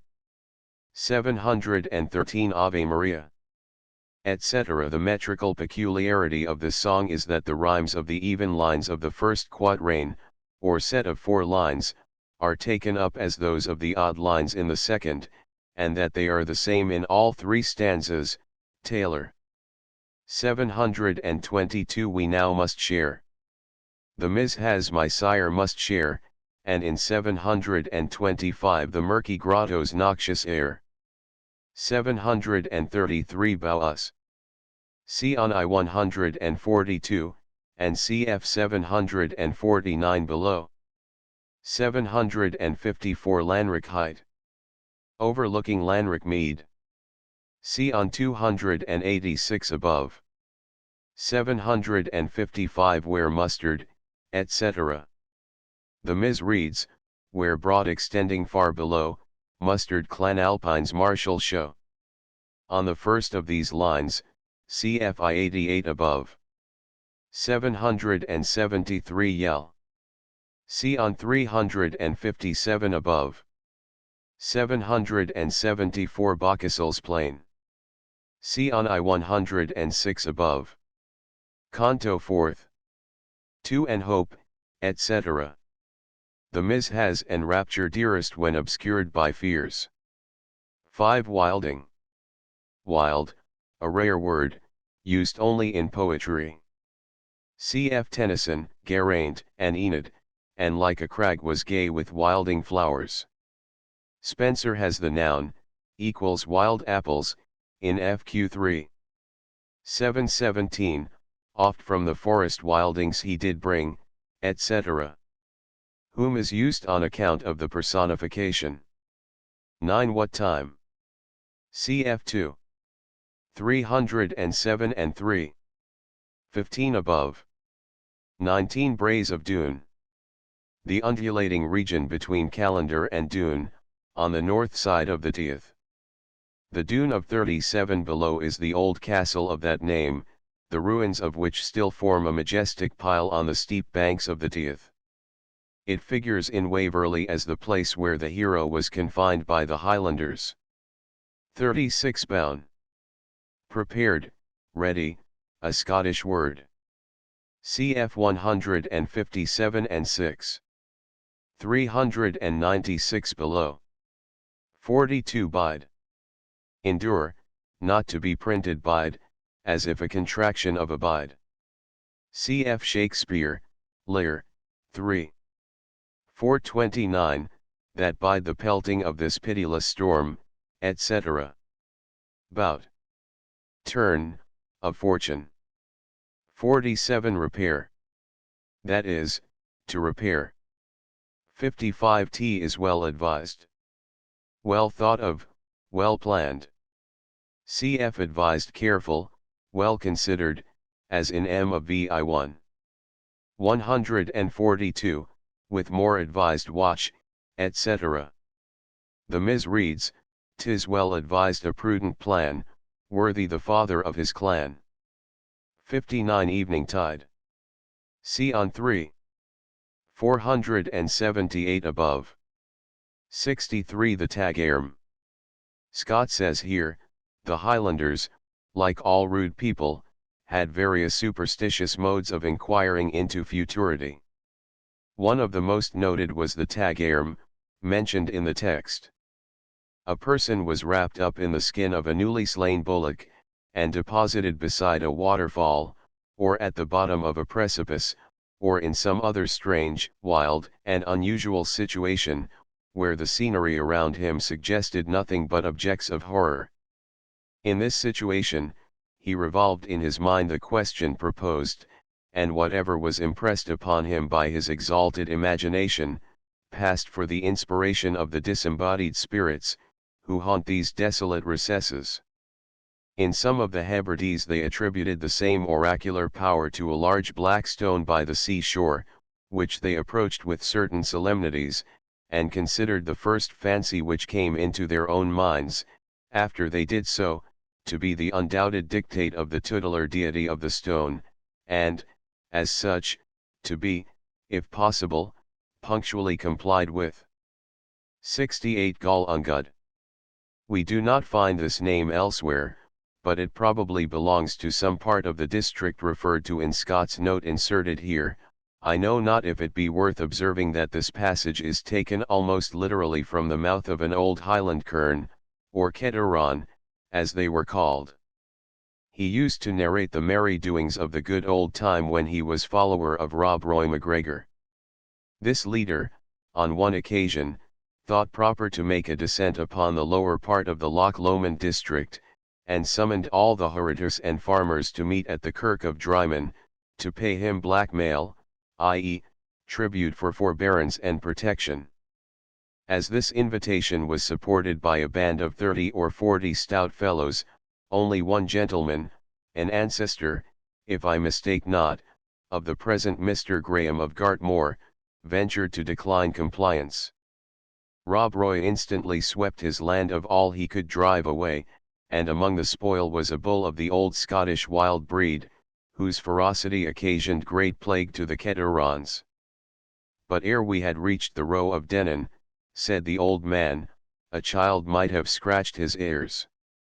The circumstance is a minute one, but it paints the time when the poor beeve was compelled to hoof it o'er as many weary miles, with goading pikemen hollowing at his heels, as e'er the bravest antler of the woods, Ithwald. 73 Kerns. The Gaelic and Irish light-armed soldiers, the heavy-armed being known as gallowglasses. The names are often associated, as in Macbeth, I2. 13, Kerns and gallowglasses, 2 hen. 6-4. 926, gallowglasses and stout kerns, Drayton, Heroicalipist, the kern and Irish gallowglass, etc. 74. Bealmaha. The pass of the plain, on the east of Loch Lomond, opposite Inchcailiac. In the olden time it was one of the established roads for making raids into the lowlands. 77 Denon's Row. The modern Rower Denon, on Loch Lomond at the foot of Ben Lomond, and a favourite starting equals point for the ascent of that mountain. 82 Boss. Knob, in keeping with Targe. 83 Verge. Pronounced Varge, as the rhyme shows. In V219 below it has its ordinary sound, but cf V812. 84 The Hero's Targe. There is a rock so named in the forest of Glenfinlas, by which a tumultuary cataract takes its course. This wild place is said in former times to have afforded refuge to an outlaw, who was supplied with provisions by a woman, who lowered them down from the brink of the precipice above. His water he procured for himself, by letting down a flagon tied to a string into the black pool beneath the fall. Scott. 98 Broke. Quartered. Cf. the quotation from Johnson below. Scott says here, everything belonging to the chase was matter of solemnity among our ancestors, but nothing was more so than the mode of cutting up, or, as it was technically called, breaking, the slaughtered stag. The forester had his allotted portion, the hounds had a certain allowance, and, to make the division as general as possible, the very birds had their share also. There is a little gristle, says Tuberville, which is upon the spoon of the brisket, which we call the raven's bone, and I have seen in some places a raven so wont and accustomed to it, that she would never fail to croak and cry for it all the time you were in breaking up of the deer, and would not depart till she had it. In the very ancient metrical romance of Sir Tristram, that peerless knight, who is said to have been the very deviser of all rules of chase, did not omit the ceremony, the raw and he o his yift sat on the forced tray. 9 The raven might also challenge his rights by the book of St. Albans, for thus says Dame Juliana Berners, slitathe anon the belly to the side, from the Corbin bone, that is Corbin's fee, at the death he will be. Johnson, in The Sad Shepherd, gives a more poetical account of the same ceremony. Marion. He that undoes him, doth cleave the brisket bone, upon the spoon of which a little gristle grows you call it Robin Hood. The raven's bone. Marion. Now overhead sat a raven on a sear bough, a grown, great bird, and horse, who, all the while the deer was breaking up, so croaked and cried for tea, as all the huntsmen, especially old Scathelock, thought it ominous. 115 Rouse. Rise, stand erect. Cf. Macbeth, v5. 12, The time has been, my senses would have cooled to hear a night shriek, and my fell of hair would at a dismal treatise rouse and stir as life were in tea. 119 mine. Many eds have my. 128 fateful. The reading of the first ed. And that of 1821, fatal in some recent eds 132. Which spills, etc. The mis has which foremost spills a foeman's life. Though this be in the text described as a response of the Tag-Airm, or oracle of the Hide, it was of itself an augury frequently attended to. The fate of the battle was often anticipated, in the imagination of the combatants, by observing which party first shed blood. It is said that the Highlanders under Montrose were so deeply imbued with this notion, that on the morning of the Battle of Tipper Moor, they murdered a defenceless herdsman, whom they found in the fields, merely to secure an advantage of so much consequence to their party. Scott. 140 A spy. That is, Fitzjames. For has sought, the first ed. Has hath sought. 144 Red Murdoch, etc. The mis has the clansman vainly deemed his guide, etc. 147. Those shall bring him down. For the ellipsis of who, see on I 528 above. The mis has stabbed him down. 153 Pale. In the heraldic sense of a broad perpendicular stripe in an escutcheon. CWB 155. I love to hear, etc. CFB 238 below. 156 When move they on? Etc. The MS reads, when move they on? This sun at noon today T is said will see them march from Doon. Tomorrow then makes meeting stern. Sees 160. Erne. That is, the district about Loch Erne and the river of the same name flowing from the lake. 164 Shaggy Glen. As already stated, Tresacs means bristling. 174 Stance. Station, a Scottish word. 177 Trusty Targe. The mis has Highland Targe. 197 Shifting like flashes, etc. That is, like the northern lights. Cf. the lay, 2. 86, and red and bright the streamers light were dancing in the glowing north. He knew by the streamers that shot so bright that spirits were riding the northern light. The mis reads, thick as the flashes darted forth by Morris dancers of the north, and saw at morn their barges ride, little fleet, close moored by the lone islet's side. Since this rude race dare not abide upon their native mountain side, 'tis fit that Douglas should provide for his dear child some safe abode, and soon he comes to point the road. 207 No, Allen, etc. The mis reads, no, Allen, no. His words so kind were but pretexts my fears to blind. When in such solemn tone and grave Douglas a parting blessing gave. 212 Fixed and high. Often misprinted fixed on high. 215 Stroke. The mis has shock, and in the next line adamantine for invulnerable. 223 Trode. Trusted, believed. Cf. Spencer, FQV 2. 34, so much is more than just to trow. See also Luke, 17. 9 231. Cambuskenneth's Fane. Cambuskenneth Abbey, about a mile from Stirling, on the other side of the Forth. The massive tower is now the only part remaining entire. 235 Friends. Many recent eds misprint friends. 250 Sooth. True. See on I 476 above. 261 Merry it is, etc. Scott says, This little fairy tale is founded upon a very curious Danish ballad which occurs in the Kampvisser, a collection of heroic songs first published in 1591, and reprinted in 1695, inscribed by Anders Sofrensen, the collector and editor, to Sophia, Queen of Denmark.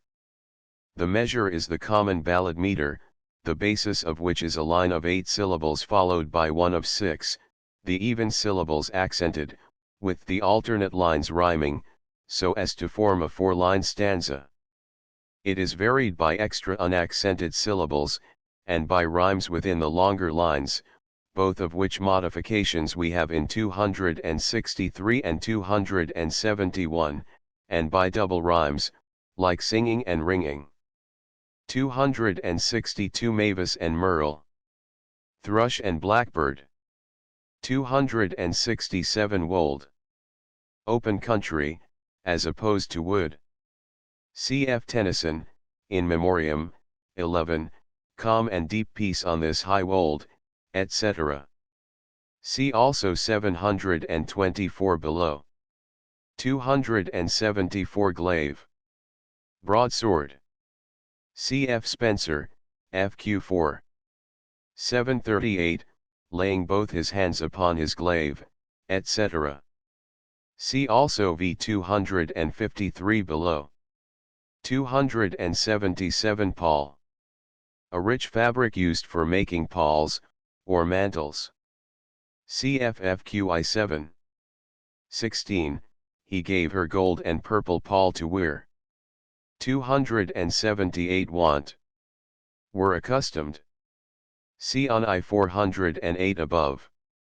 282 'Twas but, etc. The Ms. reads, 'Twas but a midnight chance, for blindfold was the battle plied, and fortune held the lance. 283 Darkling. In the dark, a poetical word. C.F. Milton, P.L. 3. 39, as the wakeful bird sings darkling, Shakespeare, Lear, I 4. 237, so out went the candle, and we were left darkling, etc. See also 711 below. 285 Ver. The fur of the squirrel. CWB 286. Sheen. See on I 208 above.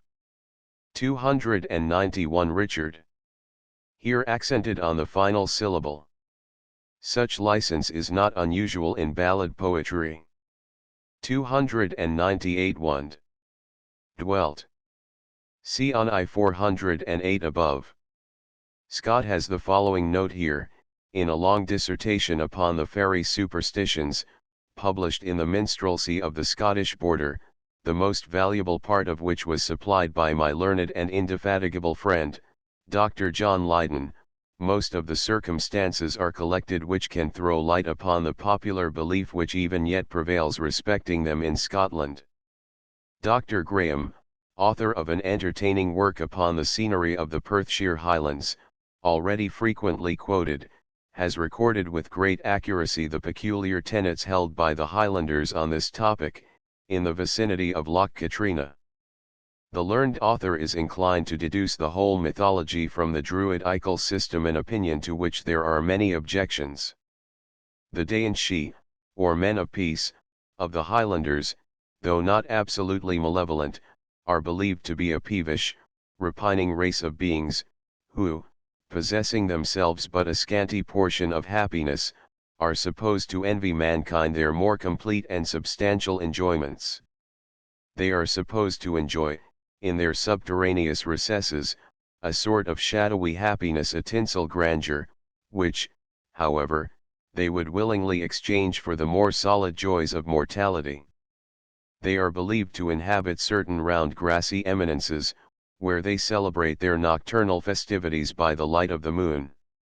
About a mile beyond the source of the Forth, above Loch Con, there is a place called Coyershean, or the Cove of the Men of Peace, which is still supposed to be a favorite place of their residence. In the neighborhood are to be seen many round conical eminences, particularly one near the head of the lake, by the skirts of which many are still afraid to pass after sunset. It is believed that if, on Hallow Eve, any person, alone, goes round one of these hills 9 times, towards the left hand, sinistersum, a door shall open, by which he will be admitted into their subterraneous abodes. Many, it is said, of mortal race have been entertained in their secret recesses. There they have been received into the most splendid apartments, and regaled with the most sumptuous banquets and delicious wines. Their females surpass the daughters of men in beauty. The seemingly happy inhabitants pass their time in festivity, and in dancing to notes of the softest music. But unhappy is the mortal who joins in their joys or ventures to partake of their dainties. By this indulgence he forfeits forever the society of men, and is bound down irrevocably to the condition of sheich, or man of peace. 301 Why sounds, etc. It has been already observed that fairies, if not positively malevolent, are capricious and easily offended. They are, like other proprietors of forests, peculiarly jealous of their rights of vert and venison. This jealousy was also an attribute of the northern Duergar, or dwarfs, to many of whose distinctions the fairies seem so have succeeded, if, indeed, they are not the same class of beings. In the huge metrical record of German chivalry entitled the Helden Book, Sir Hildebrand, and the other heroes of whom it treats, are engaged in one of their most desperate adventures, from a rash violation of the rose garden of an elfin or dwarf king. There are yet traces of a belief in this worst and most malicious order of fairies among the border wilds. Dr. Leyden has introduced such a dwarf into his ballad entitled The Coot of Keeldar, and has not forgot his characteristic detestation of the chase. The third blast that young Keeldar blew, still stood the limber fern, and a wee man, of swarthy hue, upstart by a cairn. His russet weeds were brown as heath that clothes the upland fell, and the hair of his head was frizzy red as the purple heather bell. An urchin, clad in prickles red, clung cowering to his arm, the hounds they howled, and backward fled, as struck by fairy charm. Why rises high the staghound's cry, where staghound ne'er should be? Why wakes that horn the silent morn, without the leave of me? Brown dwarf, that o'er the muirland strays, thy name to Keeldar tell. The brown man of the muirs, who stays beneath the heather bell. 'Tis sweet beneath the heather bell to live in autumn brown, and sweet to hear the lave rocks swell, far, far from tower and town. But woe betide the shrilling horn, the chase's surly cheer. And ever that hunter is forlorn whom first at morn I hear. The poetical picture here given of the Duergar corresponds exactly with the following Northumberland legend, with which I was lately favoured by my learned and kind friend, Mr. Surtees of Mainsforth, who has bestowed indefatigable labour upon the antiquities of the English border counties. The subject is in itself so curious, that the length of the note will, I hope, be pardoned. I have only one record to offer of the appearance of our Northumbrian Duergar.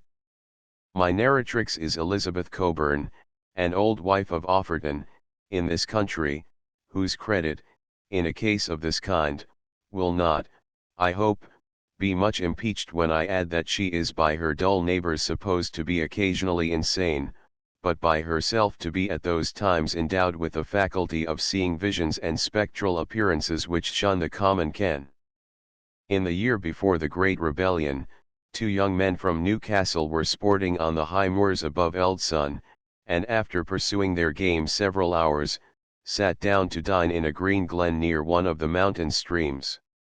After their repast, the younger lad ran to the brook for water, and after stooping to drink, was surprised, on lifting his head again, by the appearance of a brown dwarf, who stood on a crag covered with brackens, across the burn. This extraordinary personage did not appear to be above half the stature of a common man, but was uncommonly stout and broad-built, having the appearance of vast strength. His dress was entirely brown, the color of the brackens, and his head covered with frizzled red hair. His countenance was expressive of the most savage ferocity, and his eyes glared like a bull. It seems he addressed the young man first, threatening him with his vengeance for having trespassed on his demesnes, and asking him if he knew in whose presence he stood. The youth replied that he now supposed him to be the lord of the Moors, that he offended through ignorance, and offered to bring him the game he had killed. The dwarf was a little mollified by this submission, but remarked that nothing could be more offensive to him than such an offer, as he considered the wild animals as his subjects, and never failed to avenge their destruction. He condescended further to inform him that he was, like himself, mortal, though of years far exceeding the lot of common humanity, and, what I should not have had an idea of, that he hoped for salvation. He never, he added, fed on anything that had life, but lived in the summer on whortleberries, and in winter on nuts and apples, of which he had great store in the woods. Finally, he invited his new acquaintance to accompany him home and partake his hospitality, an offer which the youth was on the point of accepting, and was just going to spring across the brook, which if he had done, says Elizabeth, the dwarf would certainly have torn him in pieces, when his foot was arrested by the voice of his companion, who thought he had tarried long, and on looking round again, the wee brown man was fled.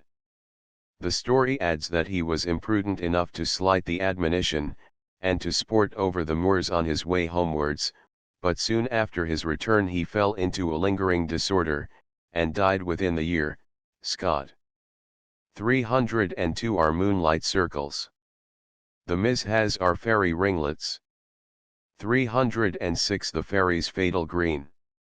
As the Dainshi, or men of peace, wore green habits, they were supposed to take offense when any mortals ventured to assume their favorite color. Indeed, from some reason, which has been, perhaps originally a general superstition, green is held in Scotland to be unlucky to particular tribes and counties. The Caithness men, who hold this belief, allege as a reason that their bands wore that color when they were cut off at the Battle of Flodden, and for the same reason they avoid crossing the Ord on a Monday, being the day of the week on which their ill-omened array set forth. Green is also disliked by those of the name of Ogilvy, but more especially it is held fatal to the whole clan of Graham. It is remembered of an aged gentleman of that name that when his horse fell in a fox chase, he accounted for it at once by observing that the whipcord attached to his lash was of this unlucky color. Scott. 308 Word christened man. Scott says, the elves were supposed greatly to envy the privileges acquired by Christian initiation, and they gave to those mortals who had fallen into their power a certain precedence, founded upon this advantageous distinction. Tamlane, in the old ballad, describes his own rank in the fairy procession, for I ride on a milk-white steed, and I nearest the town, because I was a christened knight, they give me that renown. 312 The Curse of the Sleepless Eye. C.F. Macbeth, I3.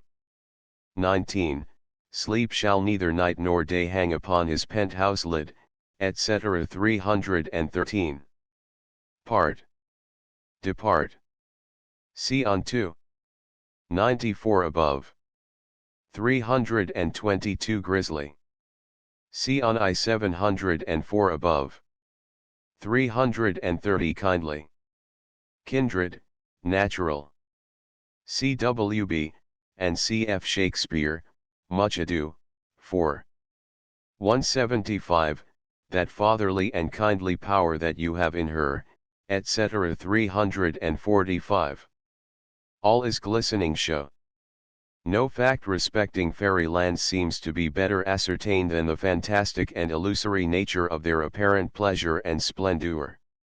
It has been already noticed in the former quotations from Dr. Graham's entertaining volume, and may be confirmed by the following Highland tradition: a woman, whose newborn child had been conveyed by them into their secret abodes, was also carried thither herself, to remain, however, only until she should suckle her infant. She one day, during this period, observed the she-itches busily employed in mixing various ingredients in a boiling cauldron, and as soon as the composition was prepared, she remarked that they all carefully anointed their eyes with it, laying the remainder aside for future use. In a moment when they were all absent, she also attempted to anoint her eyes with the precious drug, but had time to apply it to one eye only, when the day and she returned. But with that eye she was henceforth enabled to see everything as it really passed in their secret abodes. She saw every object, not as she hitherto had done, in deceptive splendor and elegance, but in its genuine colors and form. The gaudy ornaments of the apartment were reduced to the walls of a gloomy cavern. Soon after, having discharged her office, she was dismissed to her own home. Still, however, she retained the faculty of seeing, with her medicated eye, everything that was done, anywhere in her presence, by the deceptive art of the order. One day, amidst a throng of people, she chanced to observe the she-itch, or man of peace, in whose possession she had left her child, though to every other eye invisible. Prompted by maternal affection, she inadvertently accosted him, and began to inquire after the welfare of her child. The man of peace, astonished at being thus recognized by one of mortal race, demanded how she had been enabled to discover him. Awed by the terrible frown of his countenance, she acknowledged what she had done. He spat in her eye, and extinguished it forever. It is very remarkable that this story, translated by Dr. Graham from popular Gaelic tradition, is to be found in the Otia Imperialia of Gervas of Tilbury.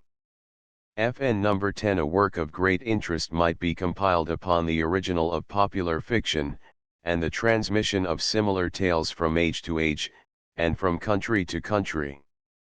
The mythology of one period would then appear to pass into the romance of the next century, and that into the nursery tale of the subsequent ages.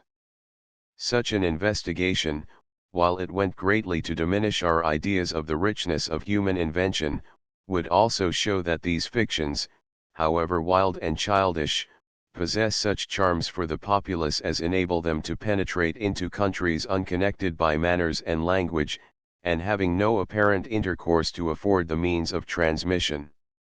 It would carry me far beyond my bounds to produce instances of fable among nations who never borrowed from each other anything intrinsically worth learning. Indeed, the wide diffusion of popular factions may be compared to the facility with which straws and feathers are dispersed abroad by the wind, while valuable metals cannot be transported without trouble and labor. There lives, I believe, only one gentleman whose unlimited acquaintance with this subject might enable him to do it justice. I mean my friend Mr. Francis Dowse, of the British Museum, whose usual kindness will, I hope, pardon my mentioning his name while on a subject so closely connected with his extensive and curious researches. Scott. 355 Snatched away, etc. The subjects of fairyland were recruited from the regions of humanity by a sort of crimping system, which extended to adults as well as to infants. Many of those who were in this world supposed to have discharged the debt of nature, had only become denizens of the land of faerie. Scott. 357 But wist I, etc. But if I knew, etc. Wist is the past tense of wit, Motzner. See on I 596 above.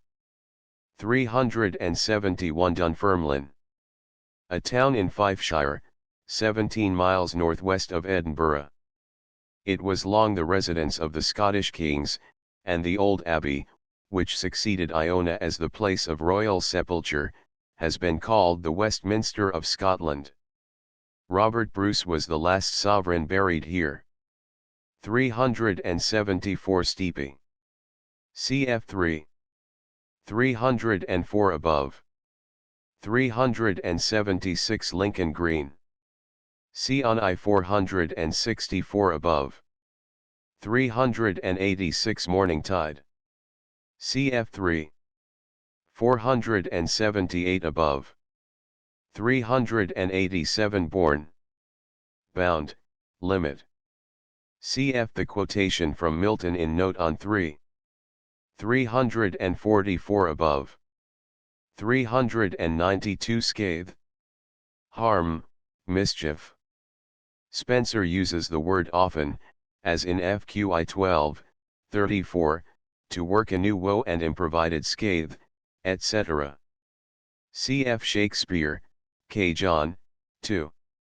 175, to do offense and scathe in Christendom, rich. 3I3.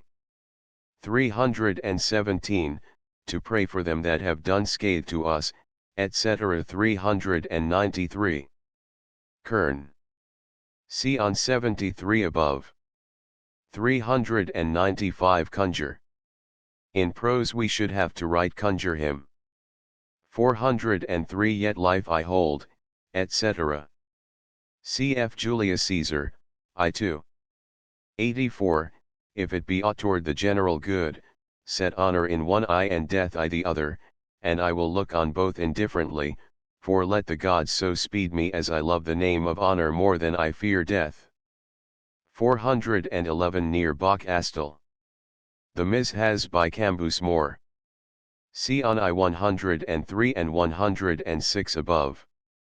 413 Bower. Lodging, dwelling. See on I 217 above. 415 Art. Affectation. 417 before. That is, at his visit to the isle. Cf 2. 96 FOL above. 418 was idly soothed, etc. The Mis has was idly fond thy praise to hear. 421 Atone. Atone 4. Shakespeare uses the verb transitively several times, but in the sense of reconcile, as in rich. 2I1. 202, since we cannot atone you, etc. CFV 735 below. 433 if yet he is. If he is still living. 437 train. Lure, as in Macbeth, 4. 3 118, devilish Macbeth by many of these trains hath sought to win me into his power. Cf the use of the verb, equals allure, entice, as in C of E3. 245, oh, train me not, sweet mermaid, with thy note, Scots lay, 3. 146, he thought to train him to the wood, etc. James was much given to gallantry, and many of his travels in disguise were on adventures of this kind. See on I 409 above and 6. 740 below. 446 as death, etc. As if death, etc. See on 2. 56 above, and cf 459 below. 464 this ring. The Mis has this ring of gold the monarch gave. 471 lordship. Landed estates. 473 wreck of. Care for, poetical. 474 Ellen, thy hand. The Mis has permit this hand, and below, seek thou the king, and on thy knee put forth thy suit, whate'er it be, as ransom of his pledge to me, my name and this shall make thy way. He put the little signet on, etc. 492. He stammered, etc. The Mis reads, he stammered forth confused reply, Saxon, I shouted but to scare Sir Knight, yon raven from his dainty fare. 500 fared. Went, the original sense of the word.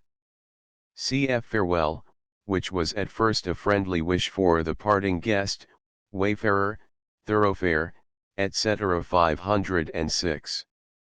In tattered weeds, etc. The Ms. has wrapped in a tattered mantle gray. Weeds is used in the old sense of garments. Cf. Shakespeare, MND 2. 1256, weed wide enough to wrap a fairy in, ID 2. 271, weeds of Athens he doth wear, Milton L. Allegro, 120, in weeds of peace, etc. See also v 465 below.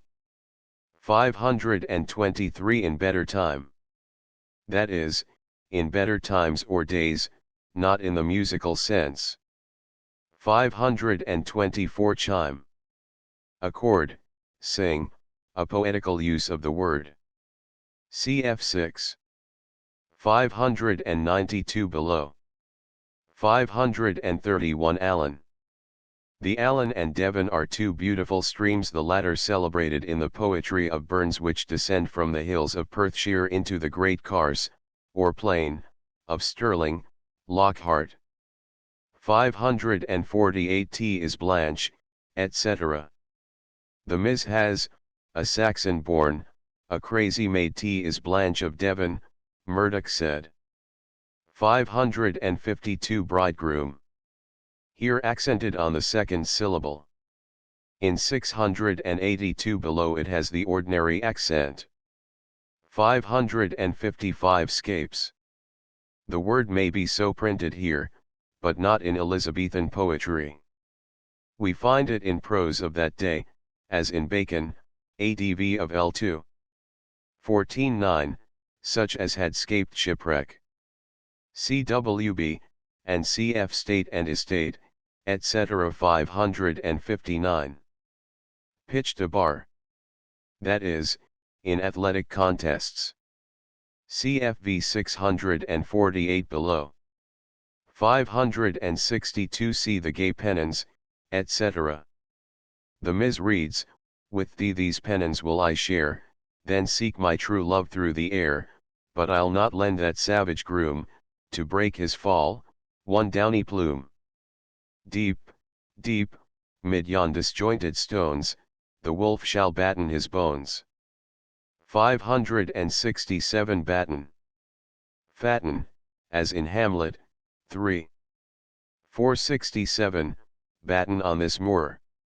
Milton uses it transitively in Lycidas, 29, battening our flocks with the fresh dews of night.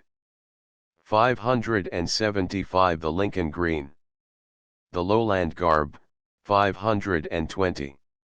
Cf. also 376 above. 578 For O my sweet William, etc. The Ms. reads, Sweet William was a woodsman true, he stole poor Blanche's heart away, his coat was of the forest hue, and sweet he sung the lowland lay. 590 The toils are pitched. The nets are set. Cf. Shakespeare, LLL, 4. 3:2, they have pitched a toil, etc. The meaning is obvious. The hunters are Clanalpine's men, the stag of 10 is Fitzjames, the wounded doe is herself, Taylor. 594 A stag of 10. Having 10 branches on his antlers, Scott. Nares says that antlers is an error here, the word meaning the short brow horns, not the branched horns, but CWB.C.F. Johnson, Sad Shepherd, I too, aud a heart of 10, Madam, I trow to be, and massing Emperor of the East, 4. 2, he'll make you royal sport, he is a deer of 10, at least. 595 Sturdily. As Taylor notes, the triple rhymes in this song are of a very loose kind. 609 Blanche's Song. Jeffrey says, no machinery can be conceived more clumsy for effecting the deliverance of a distressed hero than the introduction of a mad woman, who, without knowing or caring about the wanderer, warns him by a song to take care of the ambush that was set for him. The maniacs or poetry have indeed had a prescriptive right to be musical, since the days of Ophelia downwards, but it is rather a rash extension of this privilege to make them sing good sense, and to make sensible people be guided by them. To this Taylor well replied, this criticism seems unjust. The cruelty of Roderick's raids in the lowlands has already been hinted at, and the sight of the lowland dress might well stir associations in the poor girl's mind which would lead her to look to the knight for help and protection and also to warn him of his danger.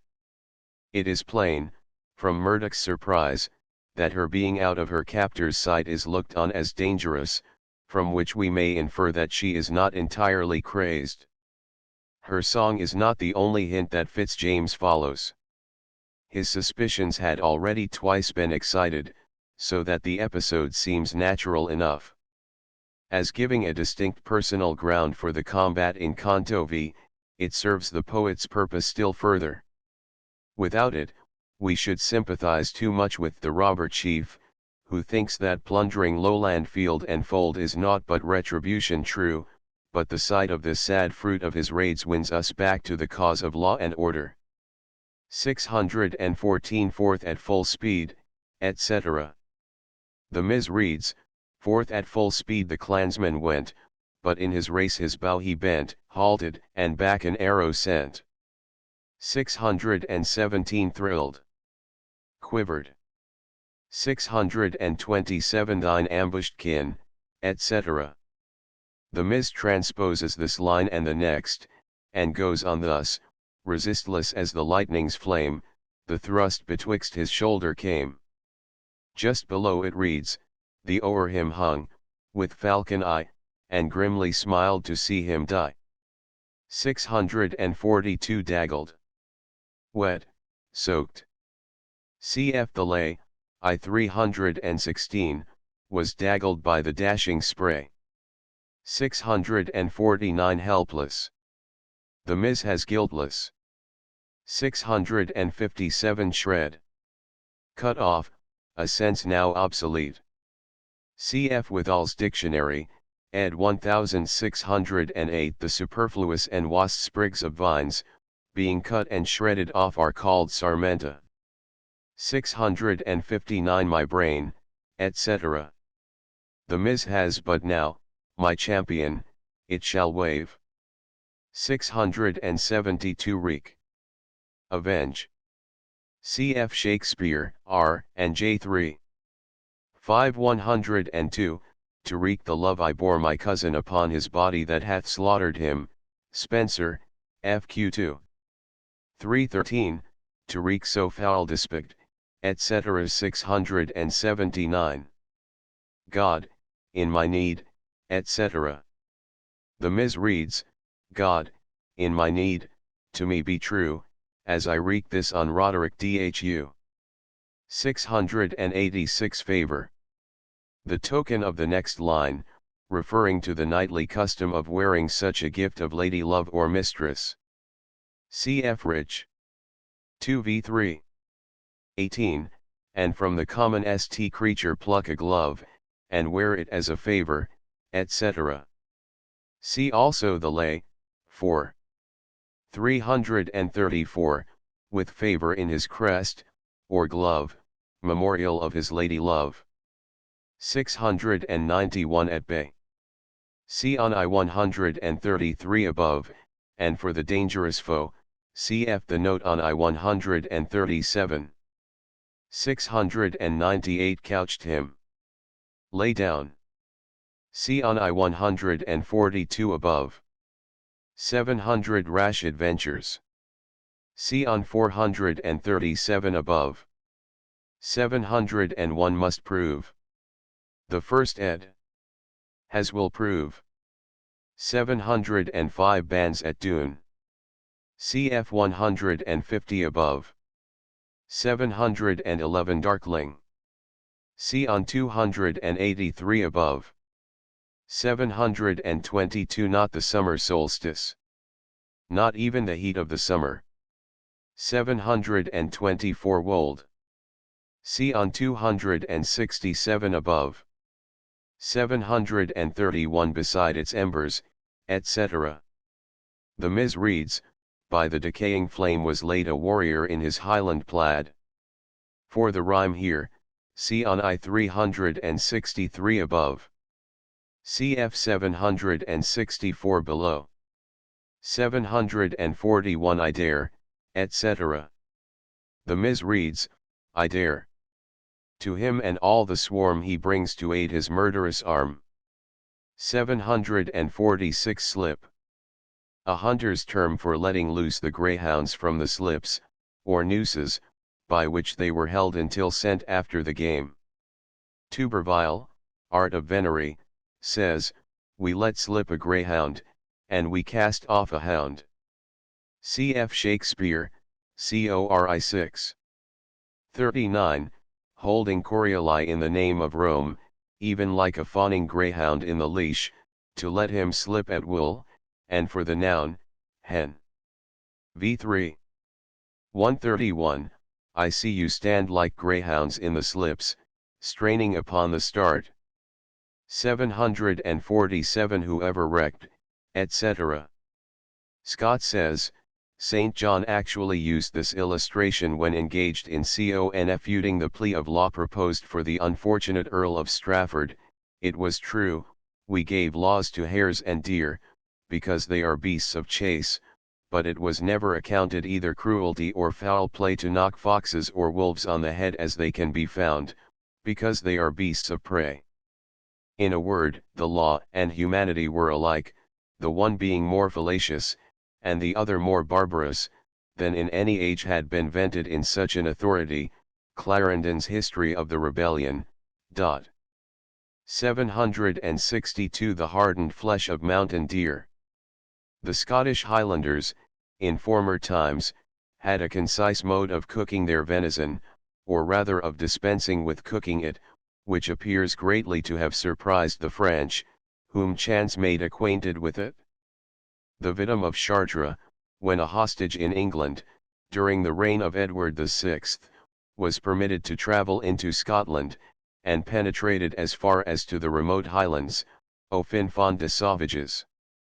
After a great hunting party, at which a most wonderful quantity of game was destroyed, he saw these Scottish savages devour a part of their venison raw, without any farther preparation than compressing it between two batons of wood, so as to force out the blood, and render it extremely hard.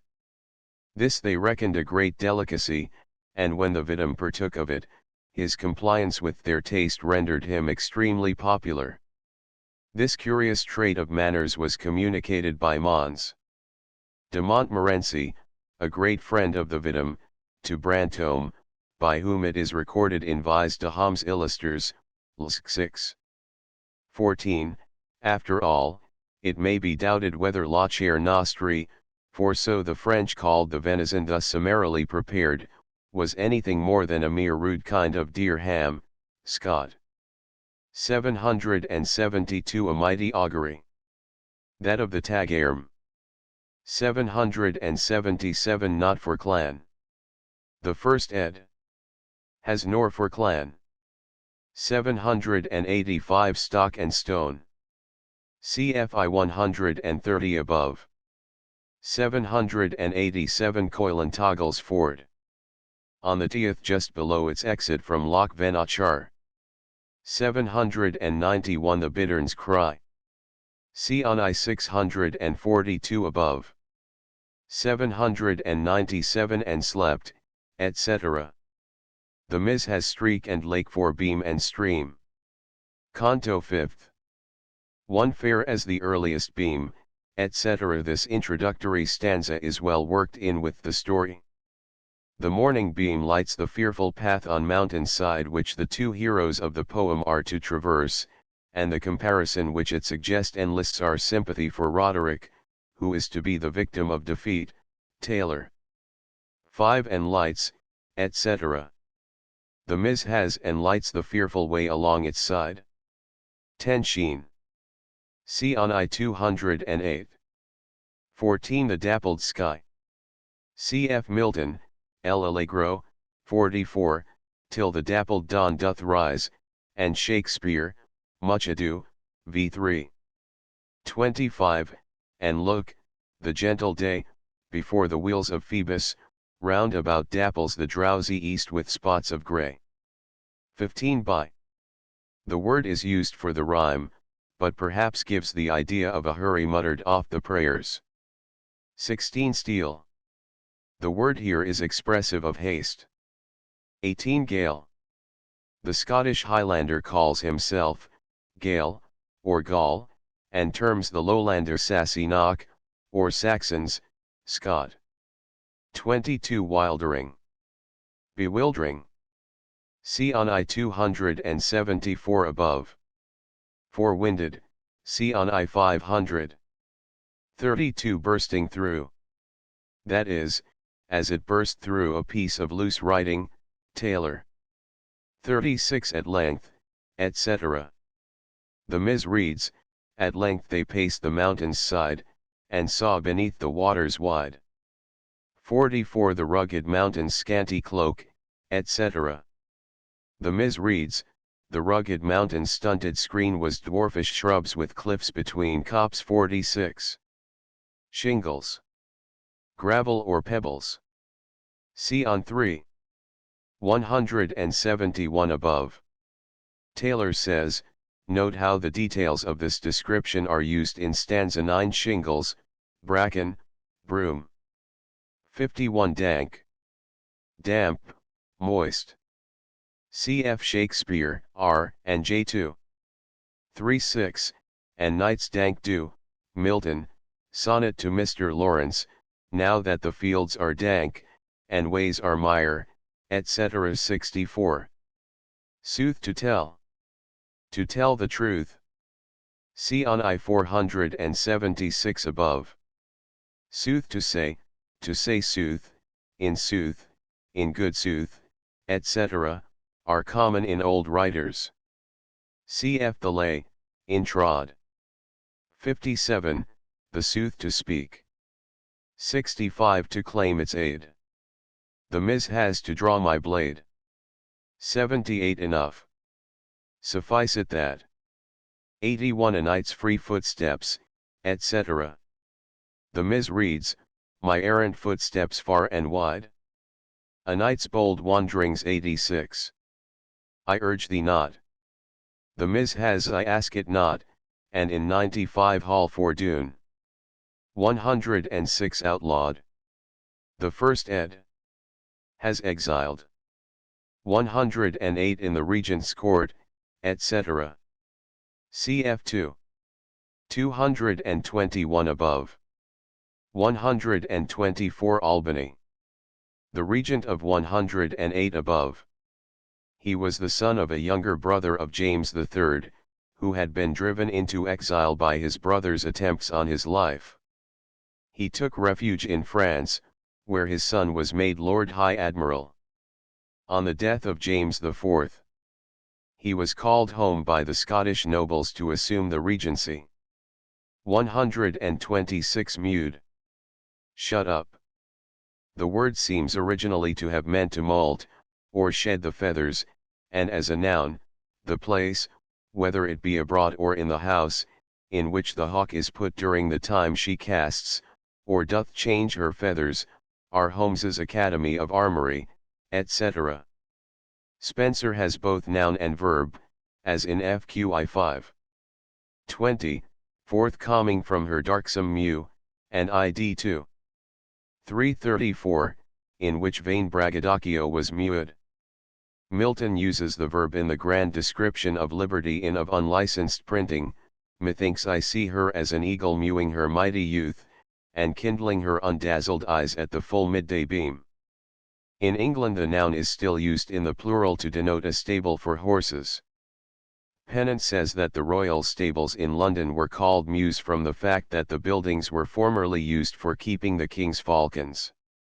Scott says here, there is scarcely a more disorderly period of Scottish history than that which succeeded the Battle of Flodden, and occupied the minority of James V. Feuds of ancient standing broke out like old wounds, and every quarrel among the independent nobility, which occurred daily, and almost hourly, gave rise to fresh bloodshed.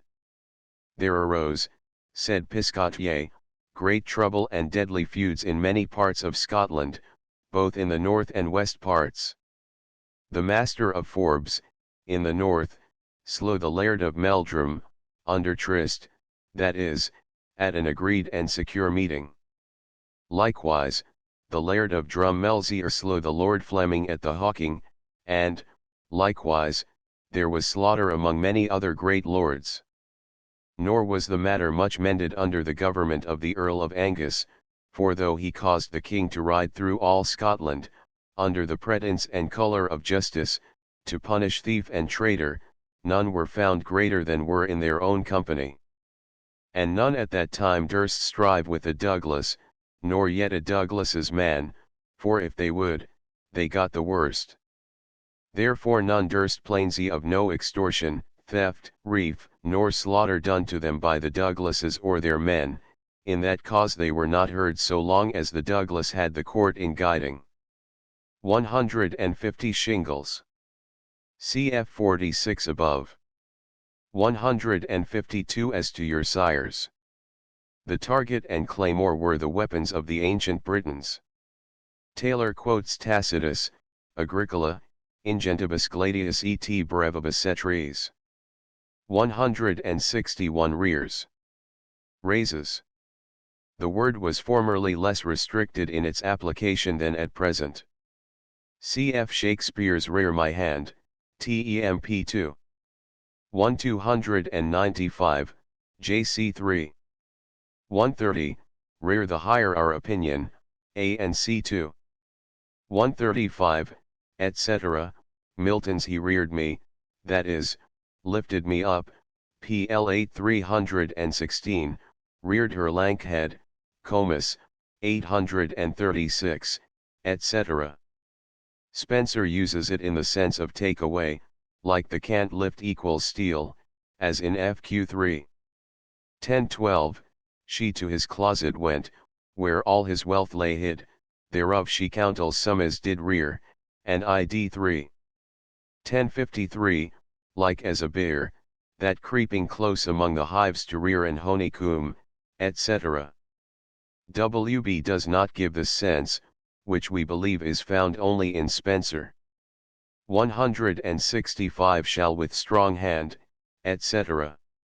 Scott has the following note here: the ancient Highlanders verified in their practice the lines of Gray, fragment on the alliance of education and government an iron race the mountain cliffs maintain, foes to the gentler genius of the plain, for where unwearied sinews must be found, with sidelong plough to quell the flinty ground, to turn the torrent's swift descending flood, to tame the savage rushing from the wood, what wonder if, to patient valor trained, they guard with spirit what by strength they gained, and while their rocky ramparts round they see the rough abode of want and liberty, as lawless force from confidence will grow, insult the plenty of the vales below.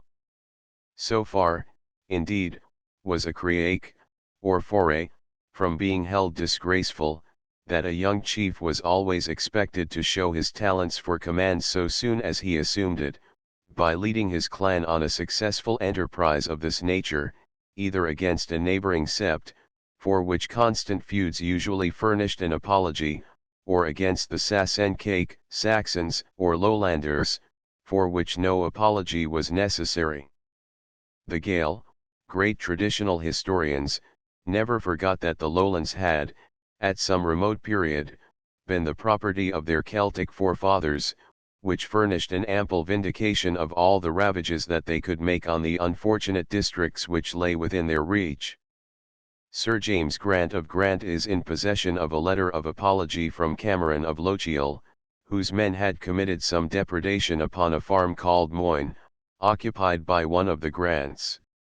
Lochiel assures Grant that, however the mistake had happened, his instructions were precise, that the party should foray the province of Moray, a lowland district, where, as he coolly observes, all men take their prey.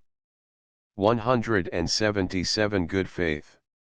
In good faith, bona fide, as often in old writers. 192 Bower. See on I 217 above. 195 This rebel chieftain, etc. The Ms. reads, this dark Sir Roderick and his band, this savage chieftain, and below, from copse to copse the signal flew. Instant, through copse and crags, arose, and in 205 shoots 4 sends. 208 and every tuft, etc. The Ms. reads, and each lone tuft of broom gives life to plaid warrior armed for strife. That whistle man the lonely glen with full 500 armed men, and below, 214 all silent, too, they stood, and still, watching their leaders beck and wool, while forward step and weapon show they long to rush upon the foe, like the loose crag whose tottering mass hung threatening o'er the hollow pass. 219 Verge. See on 4. 83 above. 230 manned himself. C.F. Addison's manned his soul, quoted by W.B. 238. The Sternjoy, etc. Cf. 4. 155 above. 239 Foeman. The reading of the first ed. And that of 1821, Foeman in many recent eds 246. Their Mother Earth, etc. Alluding to the old myths of the earth-born giants and of Cadmus. 252 Glinted. Flashed, a Scottish word. Jameson defines glint to glance, gleam, or pass suddenly like a flash of lightning. 253 Glaive. See on 4. 274 above. The jack was a horseman's defensive upper garment, quilted and covered with strong leather, nares. It was sometimes also strengthened with iron rings, plates, or bosses. Cf. Lely, Euphues, jacks quilted, and covered over with leather, fustian, or canvas, over thick plates of urine that are sewed to the same. Scott, in the Eve of St. John, speaks of his plate jack. For Spear the first ed. Has lance. 267 One valiant hand. The Ms. has one brave man's hand. 268 Lay. Were staked. 270 I only meant, etc. Scott says, this incident, like some other passages in the poem, illustrative of the character of the ancient Gael, is not imaginary, but borrowed from fact. The Highlanders, with the inconsistency of most nations in the same state, were alternately capable of great exertions of generosity and of cruel revenge and perfidy. The following story I can only quote from tradition, but with such an assurance from those by whom it was communicated as permits me little doubt of its authenticity. Early in the last century, John Gunn, a noted Cateran, or Highland robber, infested Inverness Shire, and levied blackmail up to the walls of the provincial capital. A garrison was then maintained in the castle of that town, and their pay, country banks being unknown, was usually transmitted in specie under the guard of a small escort. It chanced that the officer who commanded this little party was unexpectedly obliged to halt, about 30 miles from Inverness, at a miserable inn. About nightfall, a stranger in the Highland dress, and of very prepossessing appearance, entered the same house. Separate accommodations being impossible, the Englishman offered the newly arrived guest a part of his supper, which was accepted with reluctance. By the conversation he found his new acquaintance knew well all the passes of the country, which induced him eagerly to request his company on the ensuing morning. He neither disguised his business and charge, nor his apprehensions of that celebrated freebooter, John Gunn.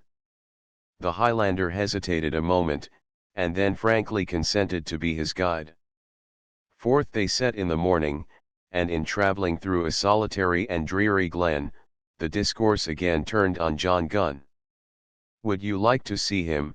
said the guide, and without waiting an answer to this alarming question, he whistled, and the English officer, with his small party, were surrounded by a body of Highlanders, whose numbers put resistance out of question, and who were all well armed. "Stranger," resumed the guide, "I am that very John Gunn by whom you feared to be intercepted, and not without cause, for I came to the inn last night with the express purpose of learning your route, that I and my followers might ease you of your charge by the road.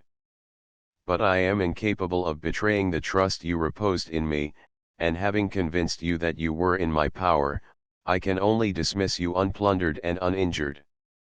He then gave the officer directions for his journey, and disappeared with his party as suddenly as they had presented themselves. 277 Flood.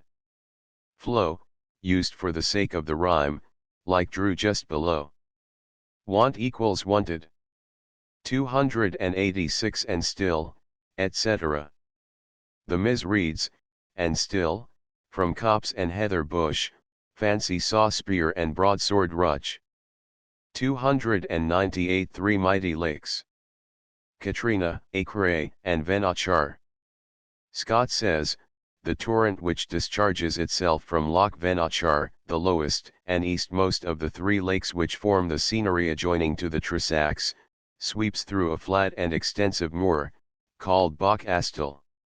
Upon a small eminence called the Dun of Bach Astle, and indeed on the plain itself, are some entrenchments which have been thought Roman. There is adjacent to Callander a sweet villa, the residence of Captain Fairfowl, entitled the Roman Camp. 301 Mouldering. The Ms. has marshal. 309 This murderous chief, etc. Cf 106 above. 315 All vantageless, etc.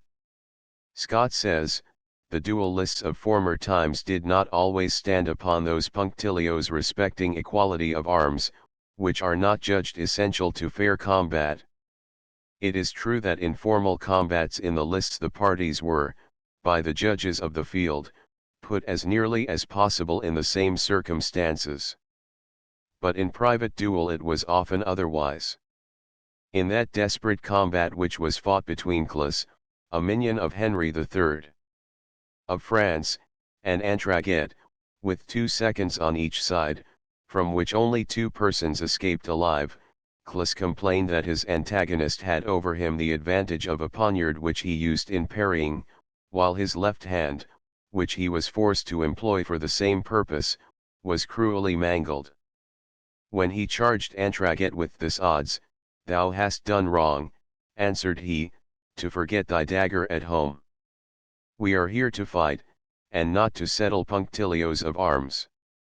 In a similar duel, however, a young brother of the house of Aubain, in Angolesma, behaved more generously on the like occasion, and at once threw away his dagger when his enemy challenged it as an undue advantage. But at this time hardly anything can be conceived more horridly brutal and savage than the mode in which private quarrels were conducted in France. Those who were most jealous of the point of honor, and acquired the title of ruffians, did not scruple to take advantage of strength, numbers, surprise, and arms, to accomplish their revenge. 329 By profit bred, etc. C3. 91 FOL above, and for the expression cf4. 124 347. Dark lightning, etc. The Ms. has in lightning flashed the chief's dark eye, which might serve as a comment on dark lightning. 349 Kern. C on 4. 73 above. 351 He yields not, etc. The Ms. has he stoops not, he, to James nor fate. 356 Carpet Knight. Cf. Shakespeare, TN 3. 257, he is knight, dubbed with unhatched rapier and on carpet consideration. 364 Ruth. Pity, obsolete, though we still have ruthless. Cf. Spencer, FQI 1. 50, to stir up gentle Ruth both for her noble blood, and for her tender youth. Milton, Lycidas, 163, look homeward, angel, now, and melt with Ruth, etc. 380. His charge. Scott says, a round target of light wood, covered with strong leather and studded with brass or iron, was a necessary part of a Highlander's equipment. In charging regular troops they received the thrust of the bayonet in this buckler, twisted it aside, and used the broadsword against the encumbered soldier. In the Civil War of 1745 most of the front rank of the clans were thus armed, and Captain Groves, Military Antiquities, Volume IP 164, informs us that in 1747 the privates of the 42d Regiment, then in Flanders, were for the most part permitted to carry targets. A person thus armed had a considerable advantage in private fray. Among verses between Swift and Sheridan, lately published by Dr. Barrett, there is an account of such an encounter, in which the circumstances, and consequently the relative superiority of the combatants, are precisely the reverse of those in the text. A Highlander once fought a Frenchman at Margate, the weapons, a rapier, a back sword, and target. Brisk Monsieur advanced as fast as he could, but all his fine pushes were caught in the wood, and Sawney, with back sword, did slash him and nick him. While t'other, enraged that he could not once prick him, cried, Sirrah, you rascal, you son of a whore, me will fight you, begar. If you'll come from your door. 383 trained abroad. That is, in France. See on I 163 above.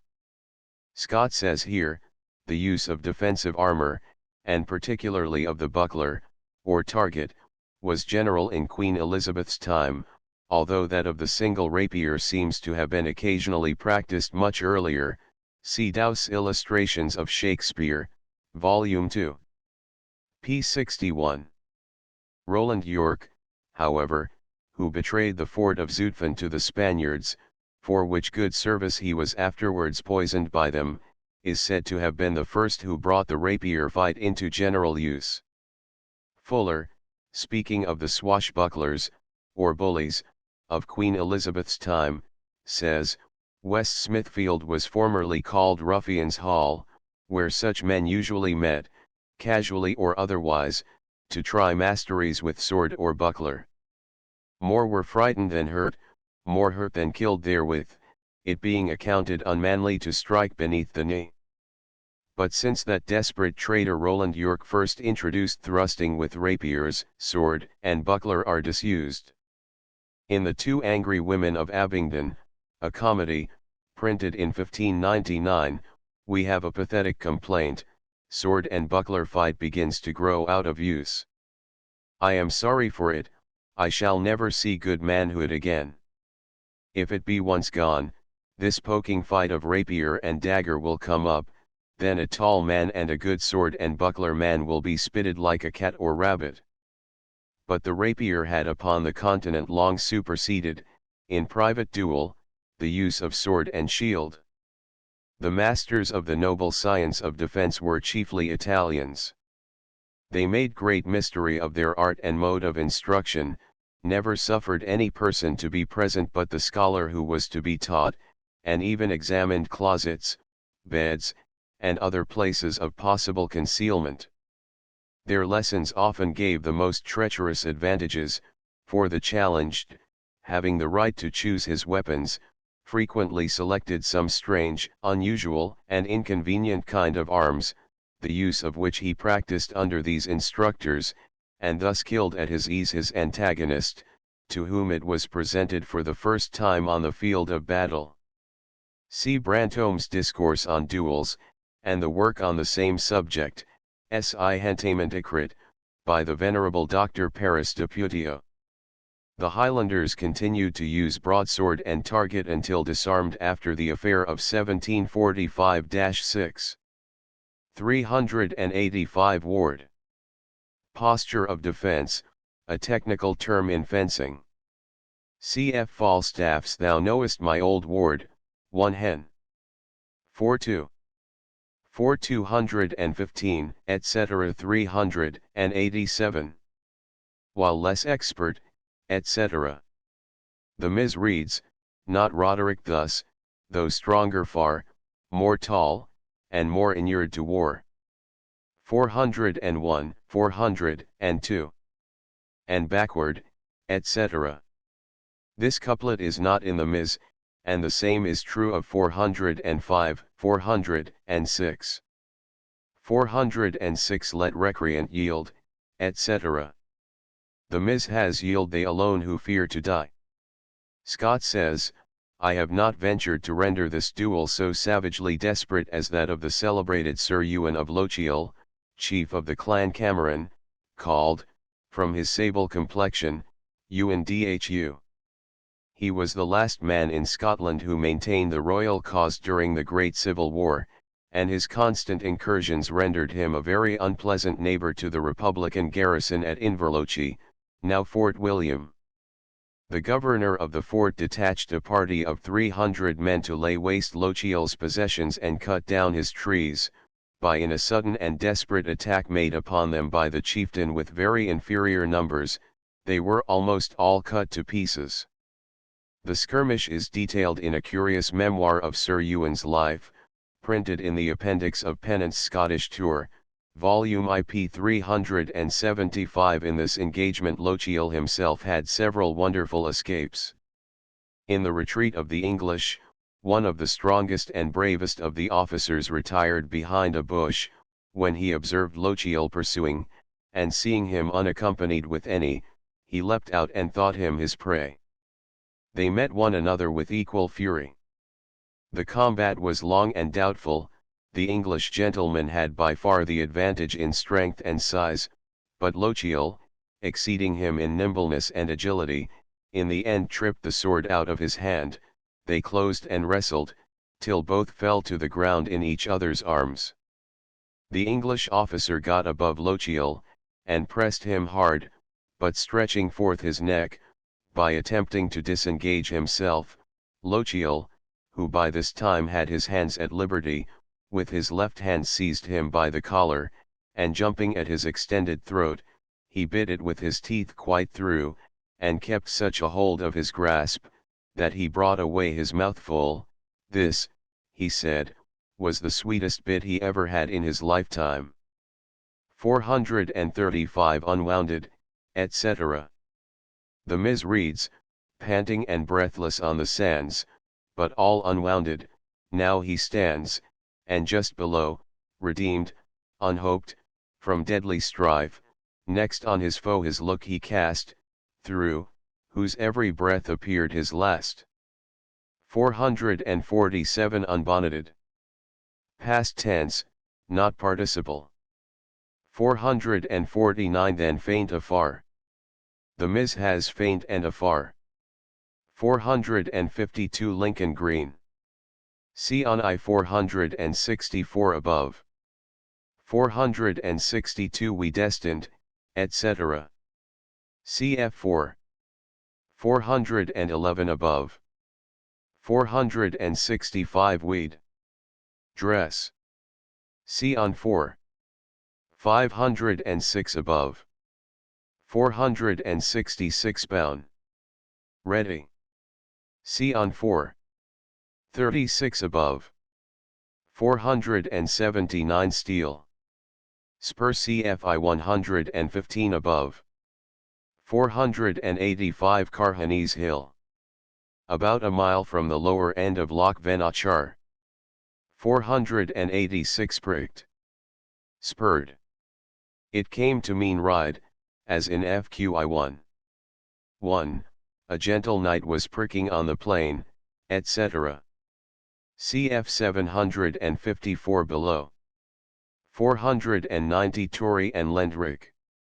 These places, like Deanstown, Doon, see on 419 above, Blair Drummond, Ochtertyre, and Keir, are all on the banks of the Teith, between Callander and Stirling. Lockhart says, it may be worth noting that the poet marks the progress of the king by naming in succession places familiar and dear to his own early recollections: Blair Drummond, the seat of the Holmes of Kimes; Keir, that of the principal family of the name of Stirling; Ochtertyre, that of John Ramsay, the well-known antiquary, and correspondent of Burns; and Craigforth, that of the Callandas of Craigforth, almost under the walls of Stirling Castle, all hospitable roofs, under which he had spent many of his younger days. 494 sees the hoofs strike fire.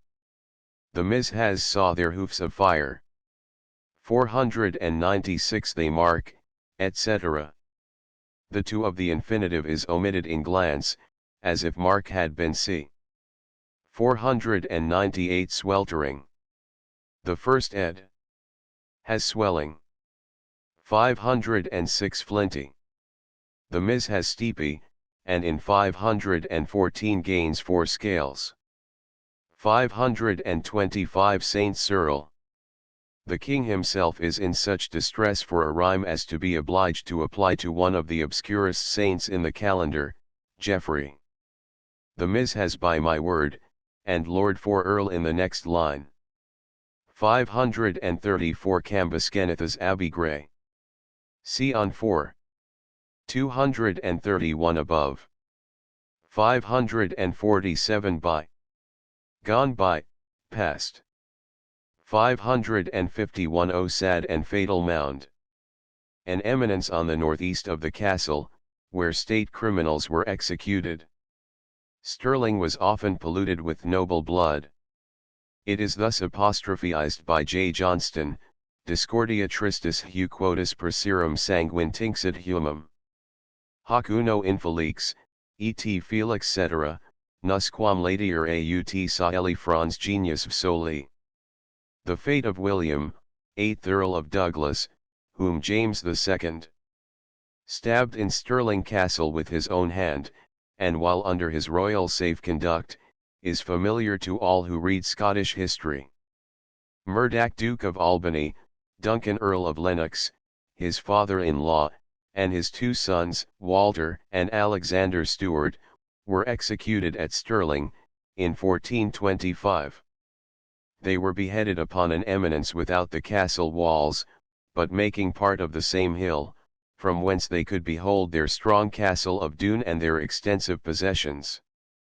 This Heading Hill, as it was sometimes termed, bears commonly the less terrible name of Hurley Hacket, from its having been the scene of a courtly amusement alluded to by Sir David Lindsay, who says of the pastimes in which the young king was engaged, some harled him to the Hurley Hacket, which consisted in sliding in some sort of chair, it may be supposed from top to bottom of a smooth bank. The boys of Edinburgh, about 20 years ago, used to play at the Hurley Hacket on the Calton Hill, using for their seat a horse's skull. Scott. 558 The Franciscan Steeple. The Greyfriars Church, built by James IV in 1594 on the hill not far from the castle, is still standing, and has been recently restored. Here James VI was crowned on the 29th of July, 1567, and John Knox preached the coronation sermon. 562 Morris dancers. The Morris or Morris dance was probably of Spanish, or Moorish, as the name implies, origin, but after its introduction into England it became blended with the May Day games. A full historical account of it is given in Dow's Illustrations of Shakespeare. The characters in it in early times were the following: Robin Hood, Little John, Friar Tuck, Maid Marian, Robin's mistress and the Queen or Lady of the May, the Fool, the Piper, and several Morris dancers habit, as it appears, in various modes. Afterwards a hobby horse and a dragon were added, Dowse. For a description of the game, see Scott's Abbot, ch. 14, and the author's note. See also on 614 below. 564 The burghers hold their sports today. Scott has the following note here: every burgh of Scotland of the least note, but more especially the considerable towns, had their solemn play, or festival, when feats of archery were exhibited, and prize distributed to those who excelled in wrestling, hurling the bar, and the other gymnastic exercises of the period. Stirling, a usual place of royal residence, was not likely to be deficient in pomp upon such occasions, especially since James V was very partial to them. His ready participation in these popular amusements was one cause of his acquiring the title of the King of the Commons, or Rex Plebeiarum, as Leslie has Latinized it. The usual prize to the best shooter was a silver arrow. Such a one is preserved at Selkirk and at Peebles. At Dumfries a silver gun was substituted, and the contention transferred to firearms. The ceremony, as there performed, is the subject of an excellent Scottish poem, by Mr. John Mayne, entitled The Siller Gun 1808, which surpasses the efforts of Ferguson, and comes near those of Burns. Of James's attachment to archery, Piscatier, the faithful though rude recorder of the manners of that period, has given us evidence. In this year there came an ambassador out of England, named Lord William Howard, with a bishop with him, with many other gentlemen, to the number of 60 horse, which were all able men and well-picked men for all kind of games and pastimes, shooting, looping, running, wrestling, and casting of the stone, but they were well essayed or tried ere they passed out of Scotland, and that by their own provocation, but ever they tint, till at last, the Queen of Scotland, the King's mother, favoured the Englishmen, because she was the King of England's sister, and therefore she took an enterprise of archery upon the Englishman's hands, contrary her son the King, and any 6 in Scotland that he would wail, either gentleman or yeoman, that the Englishman should shoot against them either at pricks, revers, or butts, as the Scots pleased. The King, hearing this of his mother, was content, and gart her pawn 100 crowns and a ton of wine upon the Englishmen's hands, and he incontinent laid down as much for the Scottish men. The field and ground was chosen in St. Andrews, and 3 landed men and 3 yeomen chosen to shoot against the Englishmen, to wit, David Wemyss of that ilk, David Arnott of that ilk, and Mr. John Wedderburn, Vicar of Dundee, the yeoman, John Thomson, in Leith, Stephen Taberner, with a piper, called Alexander Bailey. They shot very near, and warred worst the Englishmen of the enterprise, and won the 100 crowns and the ton of wine, which made the King very merry that his men won the victory. 571 Play my prize. The same expression occurs in Shakespeare, Tai 1. 399, You have played your prize. Cf. also M of V3. 142, like one of 2 contending in a prize, etc. 575. The castle gates. The main entrance to the castle, not the postern gate of 532 above. 580 Fair Scotland's King, etc. The Ms. reads, King James and all his nobles went. Ever the king was bending low to his white jennet's saddle-bow, doffing his cap to burgher dame, who smiling blushed for pride and shame. 601 Their nobles, etc. The Ms. reads, nobles who mourned their power restrained, and the poor burghers' joys disdained, dark chief, who, hostage for his clan, was from his home a banished man, who thought upon his own great tower, the waving woods, his feudal bower, and deemed himself a shameful part of pageant that he cursed in heart. 611 With bell at heel. Dow says that the number of bells round each leg of the Morris dancers amounted from 20 to 40, but Scott, in a note to the Fair Maid of Perth, speaks of 252 small bells in sets of 12 at regular musical intervals. 612 Their mazes wheel. The Miz adds, with awkward stride their city groom would part of fabled night assume. 614 Robin Hood.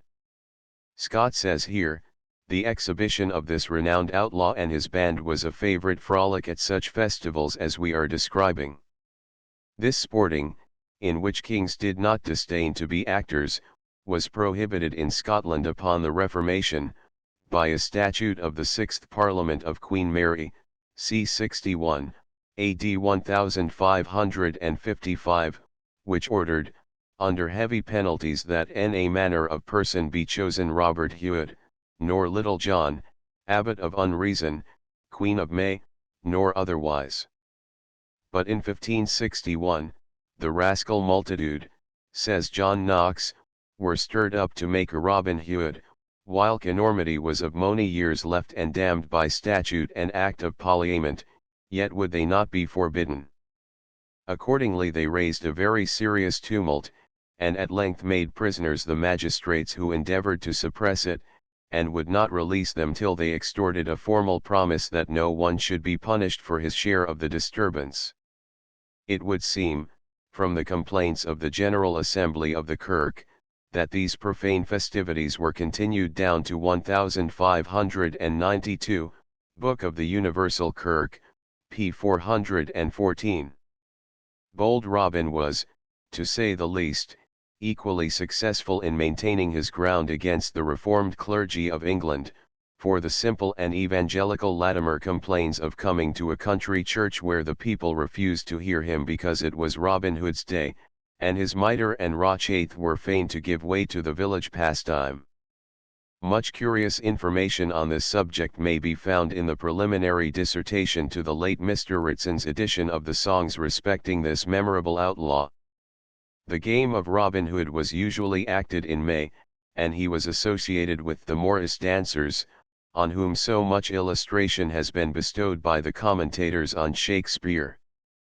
A very lively picture of these festivities, containing a great deal of curious information on the subject of the private life and amusements of our ancestors, was thrown, by the late ingenious Mr. Strutt, into his romance entitled Queen Hoo Hall, published after his death, in 1808. 615 Friar Tuck. Robin Hood's Fat Friar, as Shakespeare calls him, T.G. of V4. 136, who figures in the Robin Hood ballads and in Ivanhoe. Scarlet and Little John are mentioned in one of Master Silence's snatches of song in 2 Hen. 4v3. 107, and Robin, Scarlet, and John. Scathelock is a brother of Scarlet in Ben Jonson's Sad Shepherd, which is a tale of Robin Hood, and Much is a bailiff in the same play. 626 Stake. Prize. 627 Fondly he watched, etc. The Miz reads, fondly he watched, with watery eye, for answering glance of sympathy, but no emotion made reply. Indifferent as to unknown wight, cold as to unknown yeoman, the king gave forth the arrow bright. 630 To Archer White.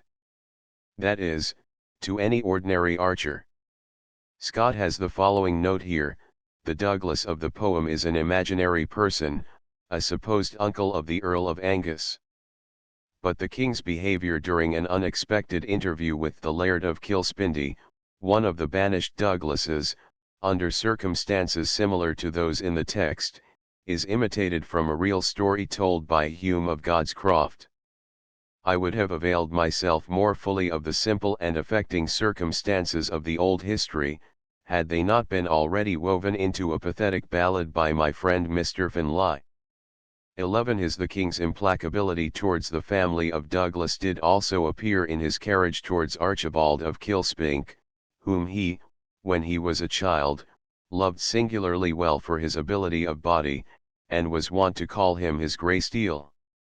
12 Archibald, being banished into England, could not well comport with the humour of that nation, which he thought to be too proud, and that they had too high a conceit of themselves, joined with the contempt and despising of all others.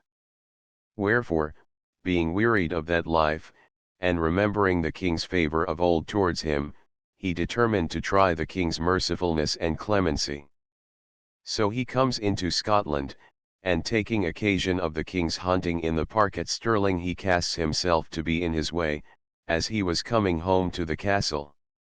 So soon as the king saw him afar off, ere he came near, he guessed it was he, and said to one of his courtiers, "Yonder is my grey steel, Archibald of Kilspindie, if he be alive."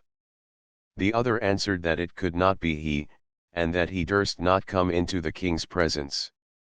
The king approaching, he fell upon his knees and craved pardon, and promised from thenceforward to abstain from meddling in public affairs, and to lead a quiet and private life.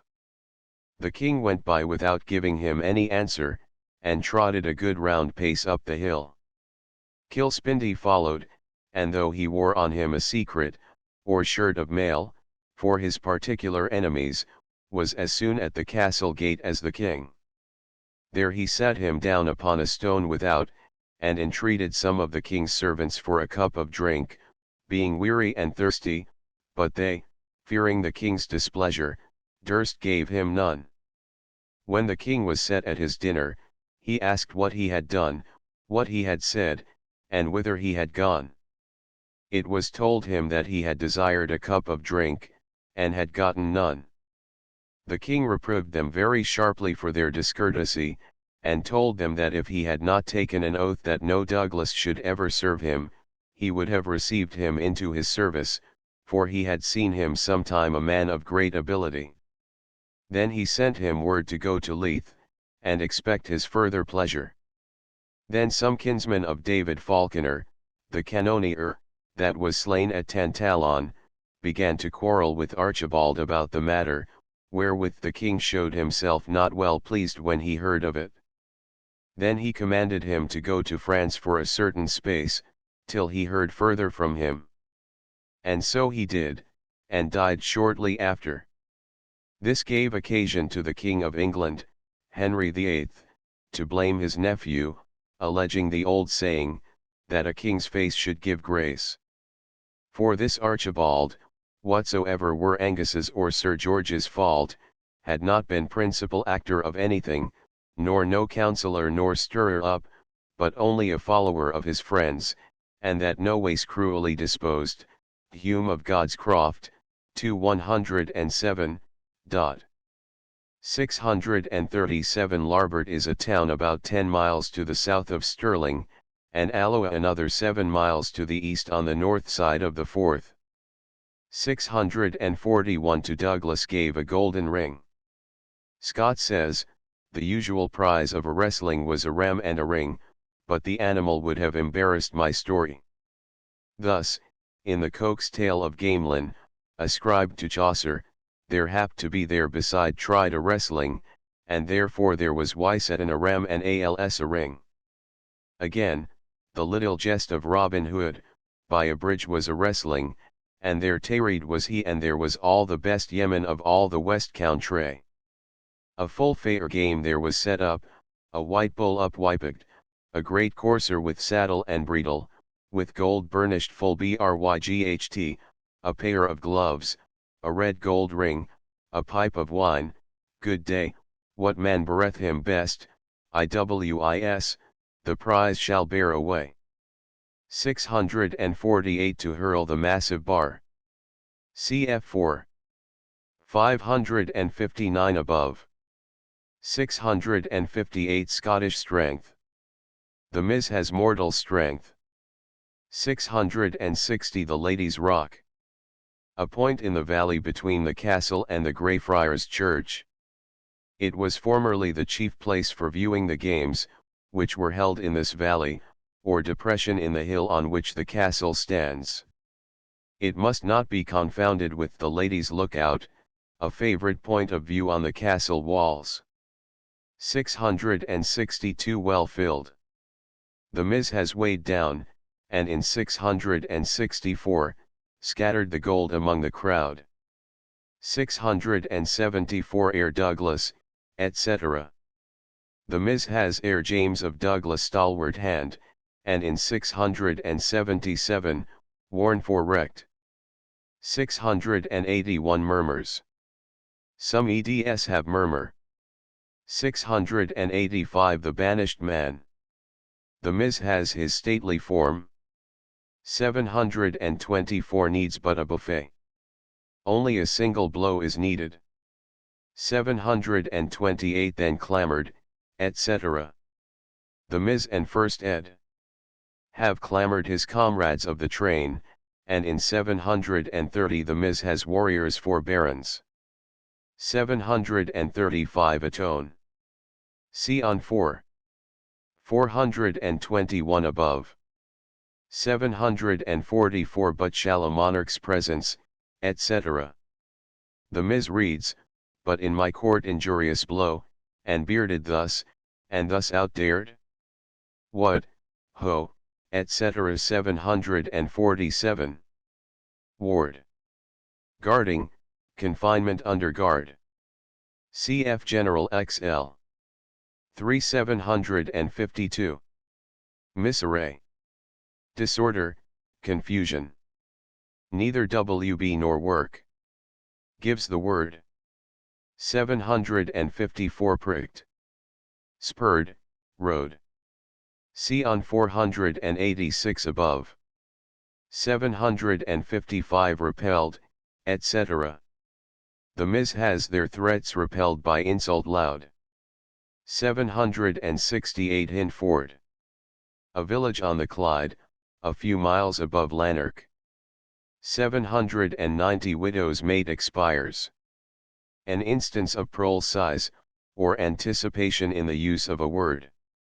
He must expire before she can be a widow. Cf. Macbeth, 3. 476, Blood hath been shed ere now, I the olden time, ere human statute purged the gentle will, that is, purged it and made it gentle. 794 Ward. Ward off, avert. 796 The crowd's wild fury, etc. The Ms. reads, the crowd's wild fury ebbed amain in tears, as tempests sink in rain. The First ed. reads as in the text, but that of 1821 has sunk amain. The figure here is a favorite one with Shakespeare. CFR of L 1788, this windy tempest, till it blow up rain, held back his sorrow's tide, to make it more, at last it rains, and busy winds give o'er. 3 Hen. 6 I 4. 146, for raging wind blows up incessant showers, and, when the rage allays, the rain begins. ID 2. 585, see, what showers arise, blown with the windy tempest of my heart, T and C 4. 455, where are my tears? Rain, to lay this wind, or my heart will be blown up by the root, and Macbeth, I 7. 25, that tears shall down the wind. 808 The rough soldier. Sir John of Hinford, 768 above. 811 He led. The First ed. has they led, and therefore his in 813. 812 Verge. Note the rhyme with charge, and see on 4. 83 above.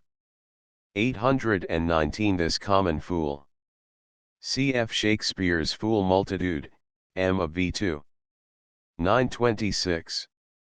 Just below Lockhart quotes Coriolanus, I1. 180, who deserves greatness deserves your hate, and your affections are a sick man's appetite, who desires most that which would increase his evil.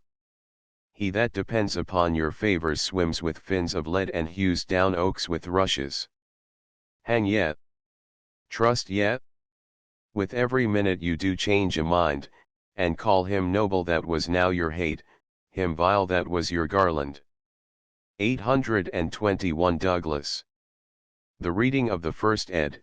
as in 825 below, not Douglas, as in some recent eds 830. Vain as the leaf, etc.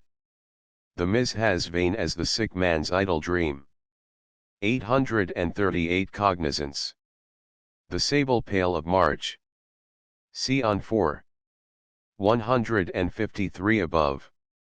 853 with scanty train, etc. The Ms. has on distant chase you will not ride. 856 lost it? Forgot it? 858 for spoiling of. For fear of ruining. Cf. Shakespeare, Son. 52 4, the which he will not every hour survey, for blunting the fine point of seldom pleasure, tg of vi 2. 136, yet here they shall not lie for catching cold, Beaumont and Fletcher, Captain, 3. 5, will have a bib for spoiling of thy doublet, etc. 887. Earl William. The Douglas who was stabbed by James II. See on 551 above. Canto 6th. Lord Jeffrey has objected to the guard-room scene and its accompanying song as the greatest blemish in the whole poem. The scene contrasts forcibly with the grace which characterizes the rest, but in a poem which rests its interest upon incident, such a criticism seems overstrained. It gives us a vigorous picture of a class of men who played a very important part in the history of the time, especially across the border, men who, many of them outlaws, and fighting, not for country or for king, but for him who paid them best, were humored with every license when they were not on strict military duty. The requirements of the narrative might have been satisfied without these details, it is true, but the use which Sir Walter has made of them to show the power of beauty and innocence, and the chords of tenderness and goodness which lie ready to vibrate in the wildest natures may surely reconcile us to such a piece of realism. The scene of Roderick's death harmonizes well with his character. The minstrel's account of the battle the poet himself felt to be somewhat long, and yet it is difficult to see how it could be curtailed without spoiling it. It is full of life and vigor, and our only cause of surprise is that the lay should only come to a sudden stand when it is really completed. Taylor. 6 Scaring, etc. The first ed. Reads, and scaring prowling robbers to their den. 7 Battled. Battlement, as in 2. 702 above. 9 The kind nurse of men. Cf2 Hen. 4-3. 1-5, O sleep, O gentle sleep, nature's soft nurse, etc. 23. Through narrow loop, etc. The Ms. has through blackened arch, etc. and below, the lights in strange alliance shone beneath the arch of blackened stone. 25 Struggling with. Some recent eds misprint struggling through. 47 Adventurers they, etc. Scott says, the Scottish armies consisted chiefly of the nobility and barons, with their vassals, who held lands under them for military service by themselves and their tenants. The patriarchal influence exercised by the heads of clans in the Highlands and borders was of a different nature, and sometimes at variance with feudal principles. It flowed from the patria potestas, exercised by the chieftain as representing the original father of the whole name, and was often obeyed in contradiction to the feudal superior.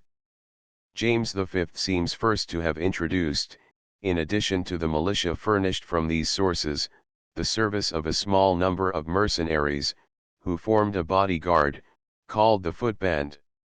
The satirical poet, Sir David Lindsay, or the person who wrote the prologue to his play of the Three Estaites, has introduced Finlay of the footband, who after much swaggering upon the stage is at length put to flight by the fool, who terrifies him by means of a sheep's skull upon a pole. I have rather chosen to give them the harsh features of the mercenary soldiers of the period, than of this Scottish Thraso.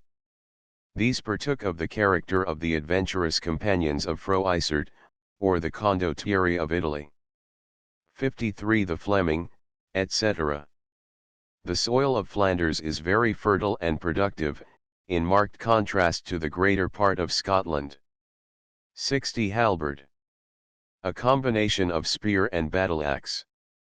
CWB 63. Holy tide.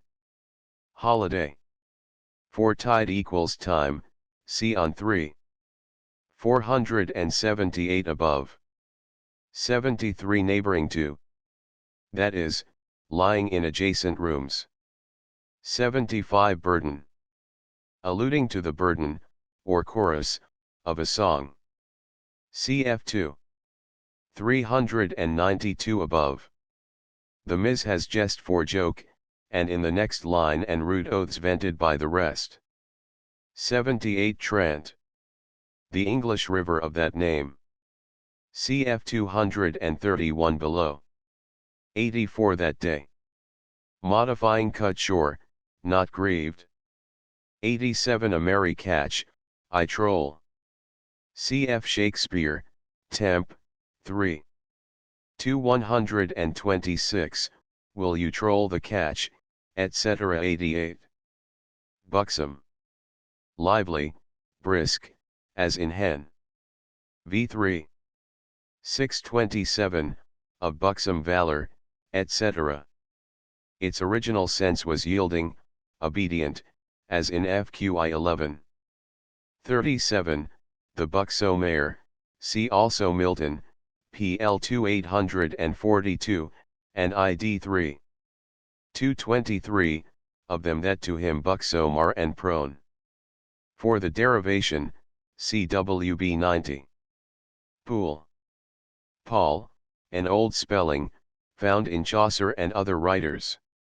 The measure of the song is anapestic, that is, with the accent on every third syllable, with modifications. 92. Blackjack. A kind of pitcher made of leather. Taylor quotes Old Mortality, Chapter 8, the large blackjack filled with very small beer. 93. Sack. A name applied to Spanish and Canary wines in general, but sometimes the particular kind was specified. Cf. 2 Hen. 44. 3. 104, Good Sherris sack, that is, sherry wine, and Herrick, poems, Thy isles shall lack grapes, before Herrick leaves Canary sack. 95. Upsays. Bacchanalian interjection, borrowed from the Dutch, Scot. Nares criticizes Scott for using the word as a noun. It is generally found in the phrases upsee Dutch and upsee Fries, the same thing, Friese being equals Dutch, which appear to mean in the Dutch fashion. Cf. Ben Jonson, Alchemist, 4. 6. I do not like the dullness of your eye, it hath a heavy east, t is upsee Dutch, that is, looks like intoxication. See also Beaumont and Fletcher, Beggar's Bush, 4. 4. The bowl, which must be upsee English, strong, lusty, London beer. 98. Kerchief. See on 3. 495 above. 100. Gillian. A common Old English name, according to Coles and others, a corruption of Juliana, often contracted into Gill of Jill, and used as a familiar term for a woman, as Jack was for a man. The two are often associated, as in the Proverbs every Jack must have his Jill, and a good Jack makes a good Jill. 103. Placket. Explained by some as equals stomacher, by others as equals petticoat, or the slit or opening in those garments. CFWB. It is often used figuratively for woman, as here. Placket and pot equals women and wine. 104. Lurch. Rob. Cf. Shakespeare, Cor 2. 105, he lurched all swords of the garland, that is, robbed them all of the prize. 112 The drum. The first ed. Has your drum. 116 Plaid. For the rhyme, see on I 363 above. 124 Store of blood. Plenty of blood.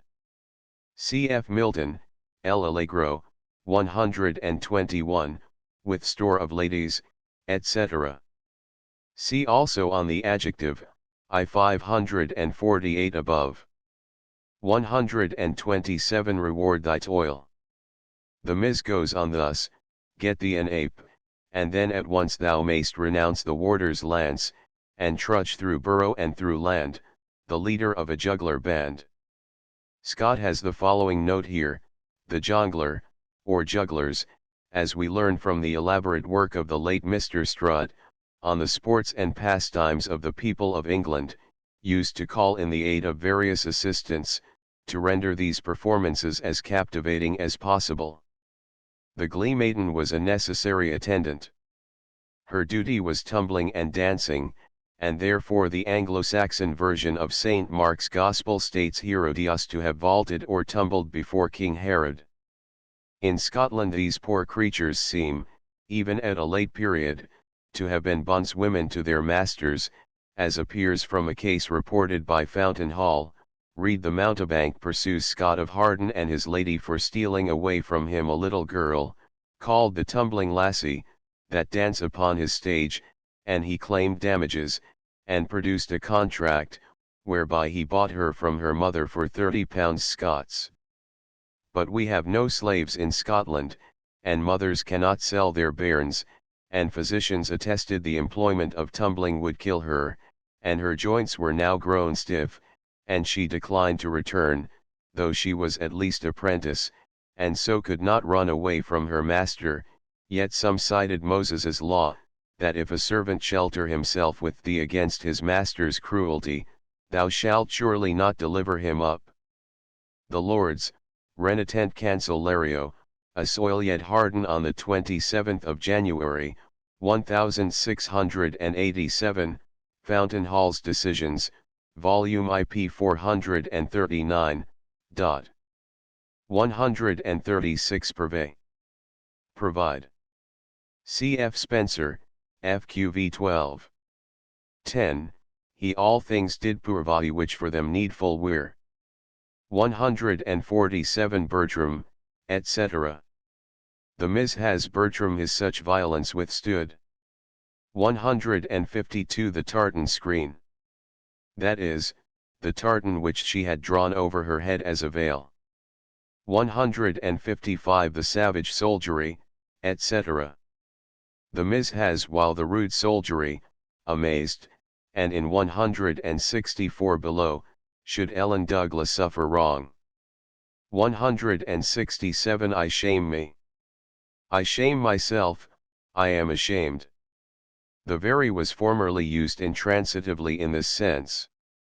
Cf. Shakespeare, R of L 1143, as shaming any eye should thee behold, AYL 4. 3 136, I do not shame to tell you what I was, etc. 170. Needwood. A royal forest in Staffordshire. 171 Poor Rose, etc. The Ms. reads, my Rose, he wiped his iron eye and brow. Poor Rose, if Rose be living now. 178 Part. Act, used for the rhyme. The expression is not unlike do the part of an honest man, much ado, 2. 172, or act the part, as we should now put it. 183 Tullibardine. The name of an old seat of the Murray family, about 20 miles from Stirling. 199 Errant Damosel. C.F. Spencer, FQ2. 119, Th. Adventure of the Errant Damosel. 209 Given by the monarch, etc. The Ms. has the monarch gave to James Fitzjames. 218 Bower. Chamber. See on I 217 above. 222 Permit I marshal you the way. Permit that I conduct you thither. 233 The vacant purse, etc. The Ms. reads, the silken purse shall serve for me, and in my barret cap shall flee, a forced rhyme which the poet did well to get rid of. 234 Barret cap. Cloth cap. Cf. the lay, 3.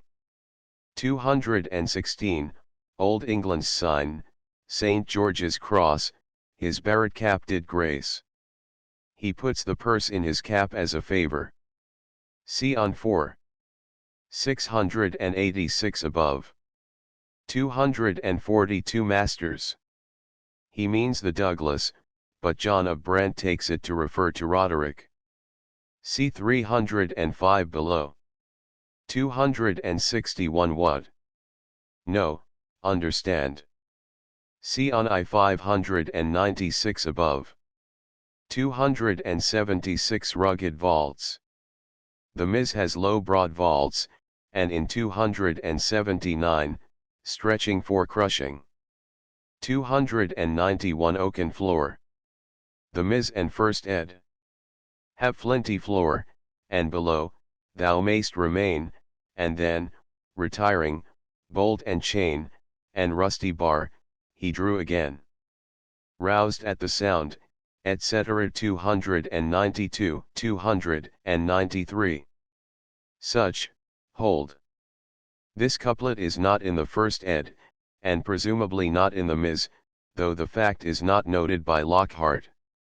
295 Leech. Physician. CFFQ3. 318, YF any leech's skill, etc. And in the preceding stanza, more need of leechcraft hath your demoiselle, etc. 306. Proer. Prow, Latin prora, used only in poetry. 309 A strand. On strand, cf. ashore, stranded. 316 At sea. The Ms. has on main, and plain for lee in the rhyme. The first ed. And that of 1821 have on sea.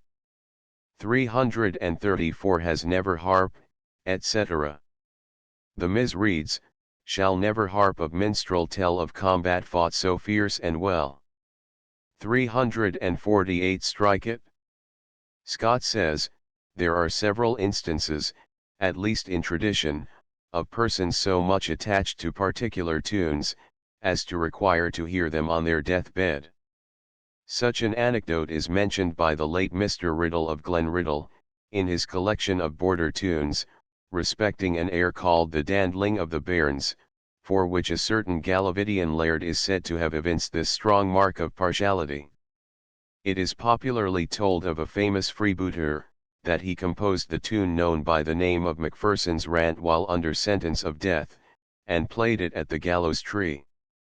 Some spirited words have been adapted to it by Burns. A similar story is recounted of a Welsh bard, who composed and played on his deathbed the air called De Fidi Garrig Gwen. But the most curious example is given by Brantome of a maid of honor at the court of France, entitled Mademoiselle de Laimoille, durant sa maladie, dont elle trespassa, jamais elle ne cessa, in ze causa toujours, car elle estoit fort grande par les bracardeuse, et très bien et fort à propos, et très belle avec cela. Quand l'heure de sa fin fut venue, elle fit venir à son valet, in ze que les fils de la cour n'ont chacun un, qui s'appelait Julien, et scavoir très bien jouer du violon.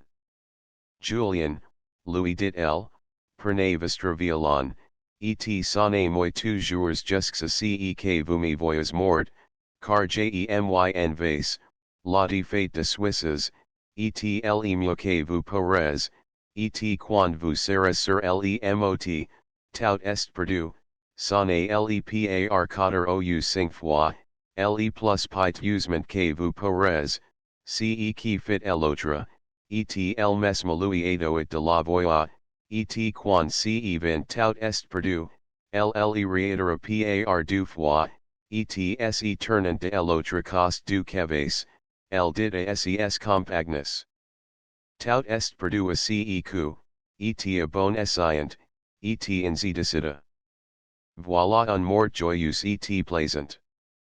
Je tiens ce conti de deux de ses compagnes, dignes de foi, qui virent jouer ce mystère, Ouvres de Brantome, 3507. The tune to which this fair lady chose to make her final exit was composed on the defeat of the Swiss of Marignano. The burden is quoted by Panurge in Rabelais, and consists of these words, imitating the jargon of the Swiss, which is a mixture of French and German, tout est verlour, la tintelor, tout est verlour by God. 362 with what, etc. This line is not in the Ms. 369. Battle of Bealoduin. Scott has the following note here: a skirmish actually took place at a pass thus called in the Trossachs, and closed with the remarkable incident mentioned in the text. It was greatly posterior in date to the reign of James V. In this roughly wooded island 13 the country people secreted their wives and children and their most valuable effects from the rapacity of Cromwell's soldiers during their inroad into this country, in the time of the Republic. These invaders, not venturing to ascend by the ladders along the lake, took a more circuitous road through the heart of the Trossachs, the most frequented path at that time, which penetrates the wilderness about halfway between Binion and the lake by a tract called Yechiliac, or the Old Wife's Bog. In one of the defile of this by-road the men of the country at that time hung upon the rear of the invading enemy, and shot one of Cromwell's men, whose grave marks the scene of action, and gives name to that pass. 14 In revenge of this insult, the soldiers resolved to plunder the island, to violate the women, and put the children to death. With this brutal intention, one of the party, more expert than the rest, swam towards the island, to fetch the boat to his comrades, which had carried the women to their asylum, and lay moored in one of the creeks. His companions stood on the shore of the mainland, in full view of all that was to pass, waiting anxiously for his return with the boat. But just as the swimmer had got to the nearest point of the island, and was laying hold of a black rock to get on shore, a heroine, who stood on the very point where he meant to land, hastily snatching a dagger from below her apron, with one stroke severed his head from the body. His party, seeing this disaster, and relinquishing all future hope of revenge or conquest, made the best of their way out of their perilous situation. This Amazon's great-grandson lives at Bridge of Turk, who, besides others, attests the anecdote, sketch of the scenery near Callander, Stirling, 1806, p. 20. I have only to add to this account that the heroine's name was Helen Stewart. 376 No ripple on the lake.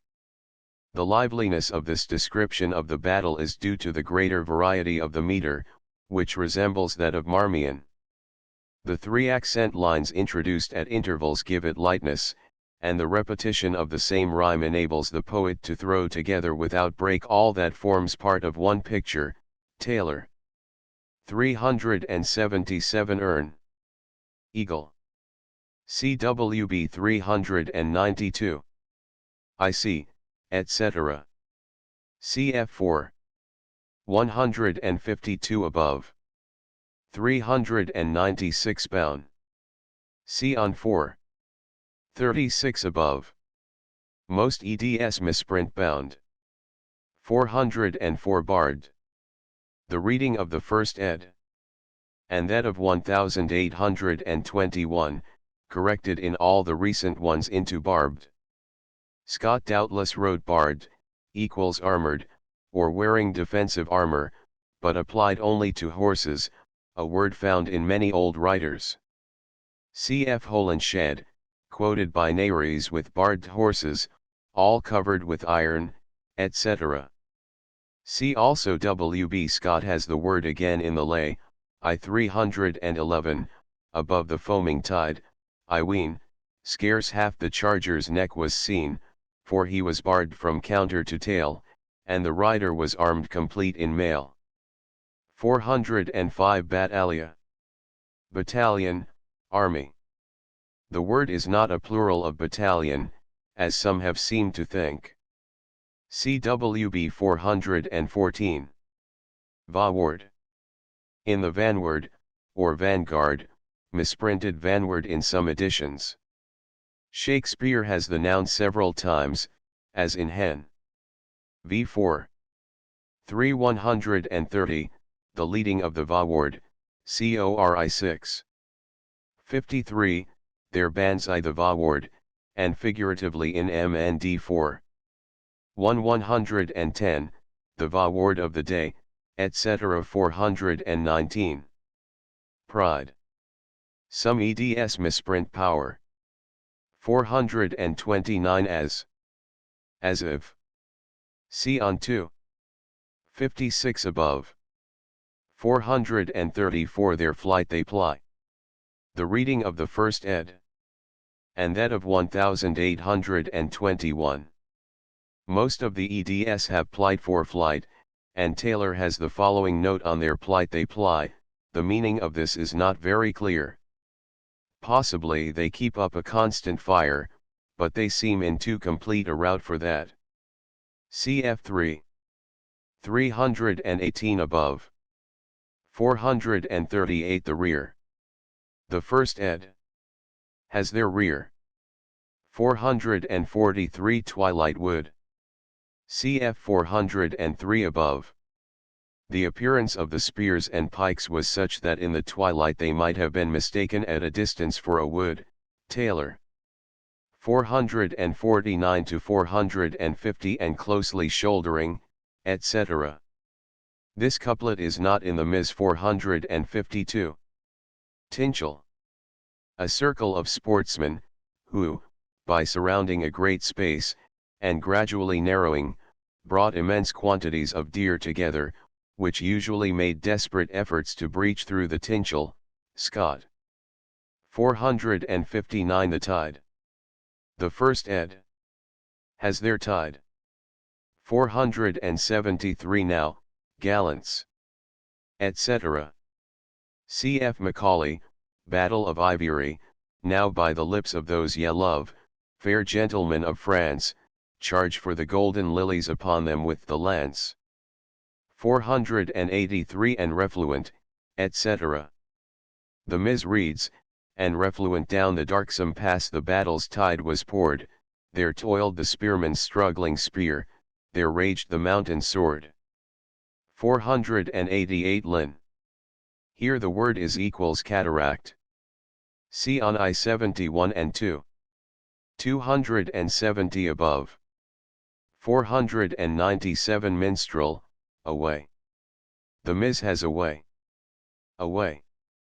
509 Surge. Note the imperfect rhyme. See on I-223 above.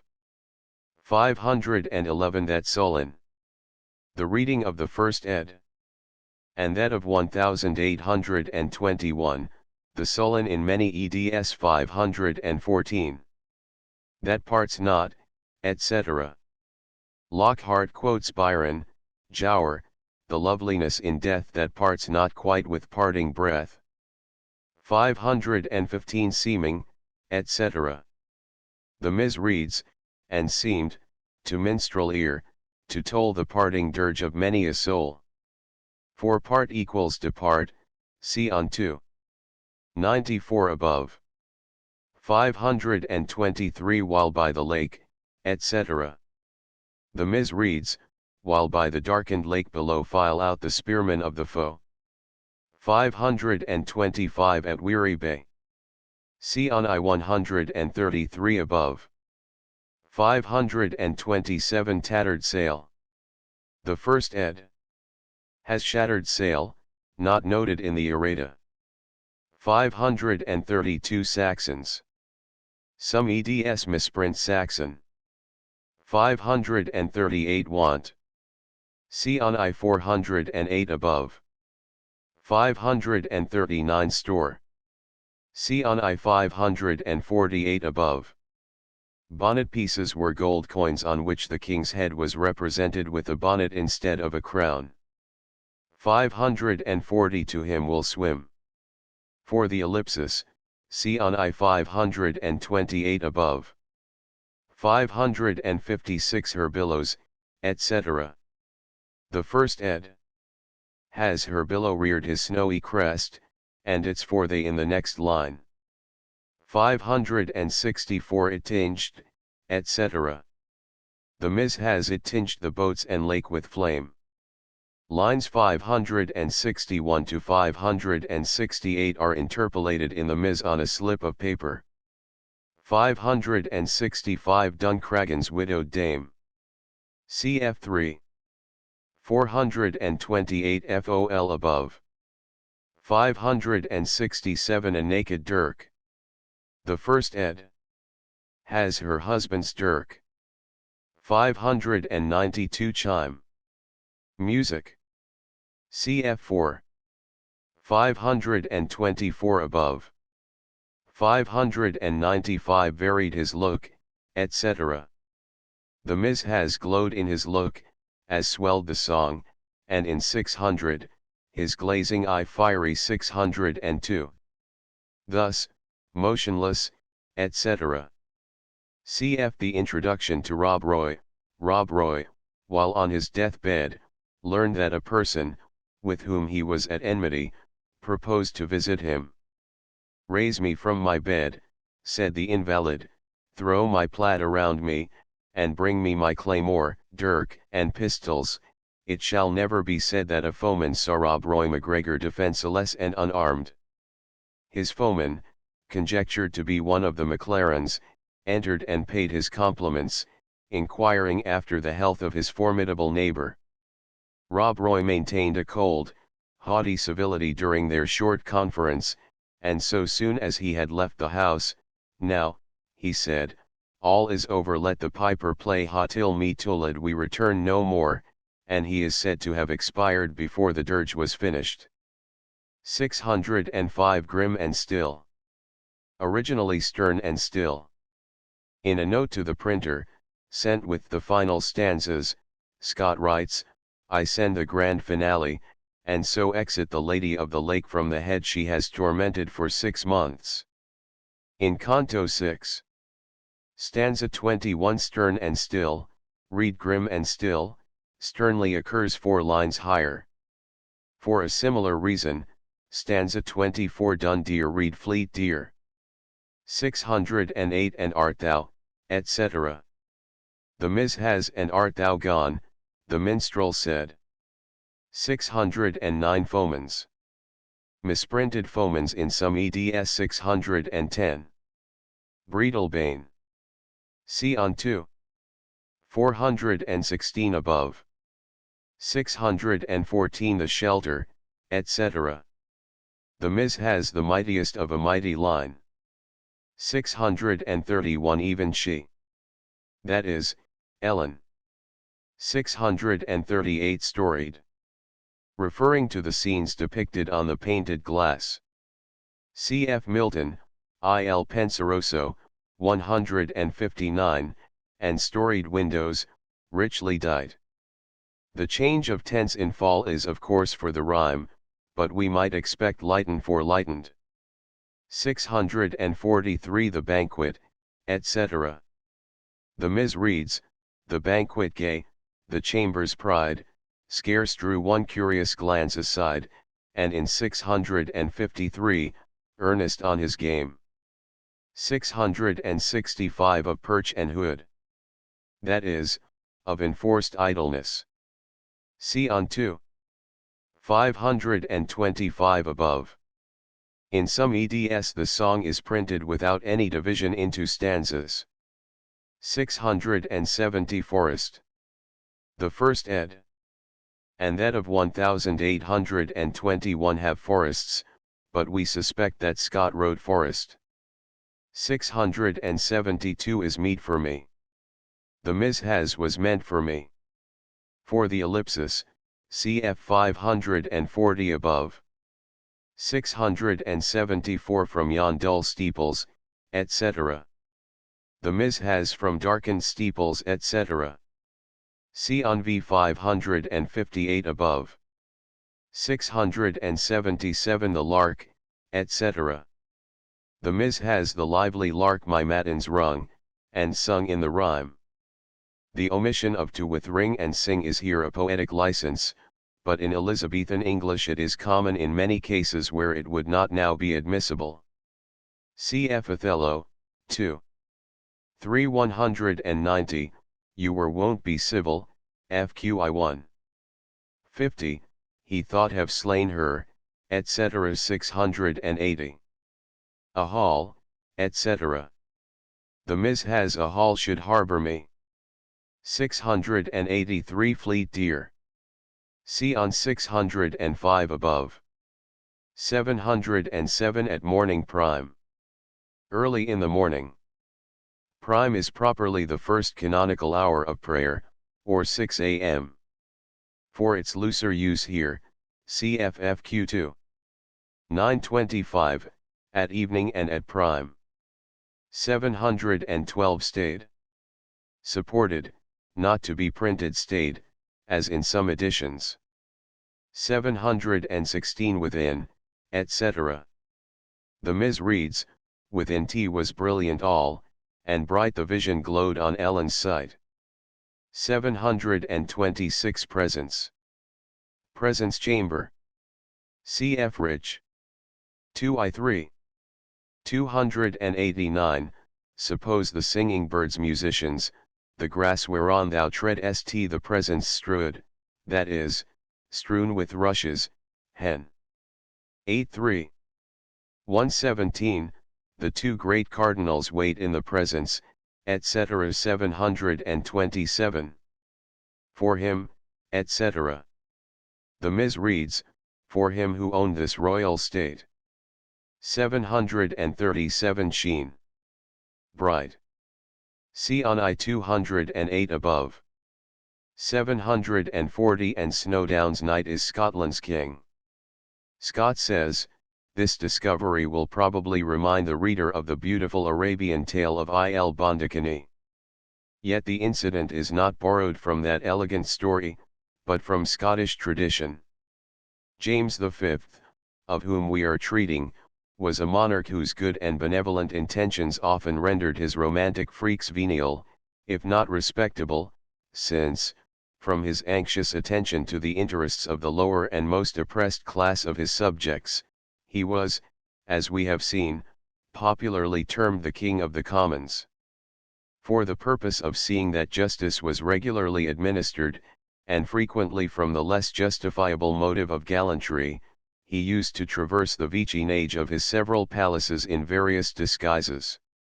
The two excellent comic songs entitled The Gaberlunzie Man and Will Gie Nae Mayor a Roving are said to have been founded upon the success of his amorous adventures when traveling in the disguise of a beggar. The latter is perhaps the best comic ballad in any language. Another adventure, which had nearly cost James his life, is said to have taken place at the village of Cramond, near Edinburgh, where he had rendered his addresses acceptable to a pretty girl of the lower rank. 4 or 5 persons, whether relations or lovers of his mistress is uncertain, beset the disguised monarch as he returned from his rendezvous. Naturally gallant, and an admirable master of his weapon, the king took post on the high and narrow bridge over the Amund River, and defended himself bravely with his sword. A peasant who was thrashing in a neighboring barn came out upon the noise, and, whether moved by compassion or by natural gallantry, took the weaker side, and laid about with his flail so effectually as to disperse the assailants, well thrashed, even according to the letter. He then conducted the king into his barn, where his guest requested a basin and a towel, to remove the stains of the broil. This being procured with difficulty, James employed himself in learning what was the summit of the deliverer's earthly wishes, and found that they were bounded by the desire of possessing, in property, the farm of Braehead, upon which he labored as a bondsman. The lands chanced to belong to the crown, and James directed him to come to the palace of Holyrood and inquire for the Goodman, that is, farmer, of Bolingbwich, a name by which he was known in his excursions, and which answered to the Il Bondicani of Haroun Alraskid. He presented himself accordingly, and found, with due astonishment, that he had saved his monarch's life, and that he was to be gratified with the crown charter of the lands of Braehead, under the service of presenting a ewer, basin, and towel for the king to wash his hands when he shall happen to pass the bridge of Cramond. This person was ancestor of the Howissons of Braehead, in Midlothian, a respectable family, who continue to hold the lands, now passed into the female line, under the same tenure. 15. Another of James's frolics is thus narrated by Mr. Campbell from the statistical account: being once benighted when out a-hunting, and separated from his attendants, he happened to enter a cottage in the midst of a moor, at the foot of the Ochil Hills, near Alloa, where, unknown, he was kindly received.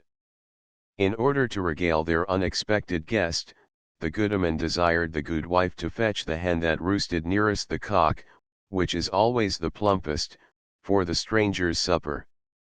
The king, highly pleased with his night's lodging and hospitable entertainment, told mine host, at parting, that he should be glad to return his civility, and requested that the first time he came to Stirling he would call at the castle, and inquire for the goodman of Bolingbwich. Donaldson, the landlord, did not fail to call on the goodman of Bolingbwich, when his astonishment at finding that the king had been his guest afforded no small amusement to the merry monarch and his courtiers, and to carry on the pleasantry, he was thenceforth designated by James with the title of King of the Moors, which name and designation have descended from father to son ever since, and they have continued in possession of the identical spot, the property of Mr. Erskine of Mar, till very lately, when this gentleman with reluctance turned out the descendant and representative of the King of the Moors, on account of his Majesty's invincible indolence, and great dislike to reform or innovation of any kind, although, from the spirited example of his neighbor tenants on the same estate, he is convinced similar exertion would promote his advantage. The author requests permission yet farther to verify the subject of his poem, by an extract from the genealogical work of Buchanan of Auchmar, upon Scottish surnames, Essay upon the Family of Buchanan, p. 74. This John Buchanan of Auchmar and Arnprior was afterwards termed King of Kippen, a small district of Perthshire, upon the following account: King James V, a very sociable, debonair prince, residing at Stirling, in Buchanan of Arnprior's time, carriers were very frequently passing along the common road, being near Arnprior's house, with necessaries for the use of the king's family, and he, having some extraordinary occasion, ordered one of these carriers to leave his load at his house, and he would pay him for it, which the carrier refused to do, telling him he was the king's carrier, and his load for his majesty's use, to which Arnprior seemed to have small regard, compelling the carrier, in the end, to leave his load, telling him, if King James was King of Scotland, he was King of Kippen, so that it was reasonable he should share with his neighbor king in some of these loads, so frequently carried that road. The carrier representing these usage, and telling the story as Arnprior spoke it, to some of the king's servants, it came at length to his majesty's ears, who shortly thereafter, with a few attendants, came to visit his neighbor king, who was in the meantime at dinner. King James, having sent a servant to demand access, was denied the same by a tall fellow with a battle-axe, who stood porter at the gate, telling there could be no access till dinner was over. This answer not satisfying the king, he sent to demand access a second time, upon which he was desired by the porter to desist, otherwise he would find cause to repent his rudeness. His Majesty, finding this method would not do, desired the porter to tell his master that the goodman of Ballinjay desired to speak with the king of Kippen. The porter telling Arnprior so much, he, in all humble manner, came and received the king, and having entertained him with much sumptuousness and jollity, became so agreeable to King James, that he allowed him to take so much of any provision he found carrying that road as he had occasion for, and seeing he made the first visit, desired Arnprior in a few days to return him a second to Stirling, which he performed, and continued in very much favour with the king, always thereafter being termed King of Kippen while he lived. The readers of Ariosto must give credit for the amiable features with which James is represented, since he is generally considered as the prototype of Zerbino, the most interesting hero of the Orlando Furioso. 743 glided from her stay. The Miss has shrinking, quits her stay. Ruskin asks us to note the northern love of rocks in this passage, and adds, Dante could not have thought of his cut rocks as giving rest even to snow. He must put it on the pine branches, if it is to be at peace. Taylor quotes Holmes, autocrat of breakfast table, she melted away from her seat like an image of snow. 780 Pry. Look pryingly or curiously. In prose on would not be used with pry. 784 To speed. To a fortunate issue, unless speed be the verb, and equals pass. 786 In life's more low but happier way. The Miss has in lowly life's more happy way. 789 The name of Snowdown. Scott says, William of Worcester, who wrote about the middle of the 15th century, calls Stirling Castle Snowdown. Sir David Lindsay bestows the same epithet upon it in his complaint of the Papengo, Adieu, fair Snawdown, with thy towers high, thy chapel royal, park, and table round, May, June, and July, would I dwell in thee, were I a man, to hear the bird's sound, whilk doth Agonath thy royal rock rebound. Mr. Chalmers, in his late excellent edition of Sir David Lindsay's works, has refuted the chimerical derivation of snawdown from snedding, or cutting. It was probably derived from the romantic legend which connected Stirling with King Arthur, to which the mention of the Round Table gives countenance.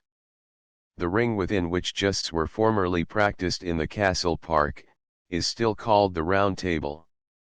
Snawdown is the official title of one of the Scottish heralds, whose epithets seem in all countries to have been fantastically adopted from ancient history or romance.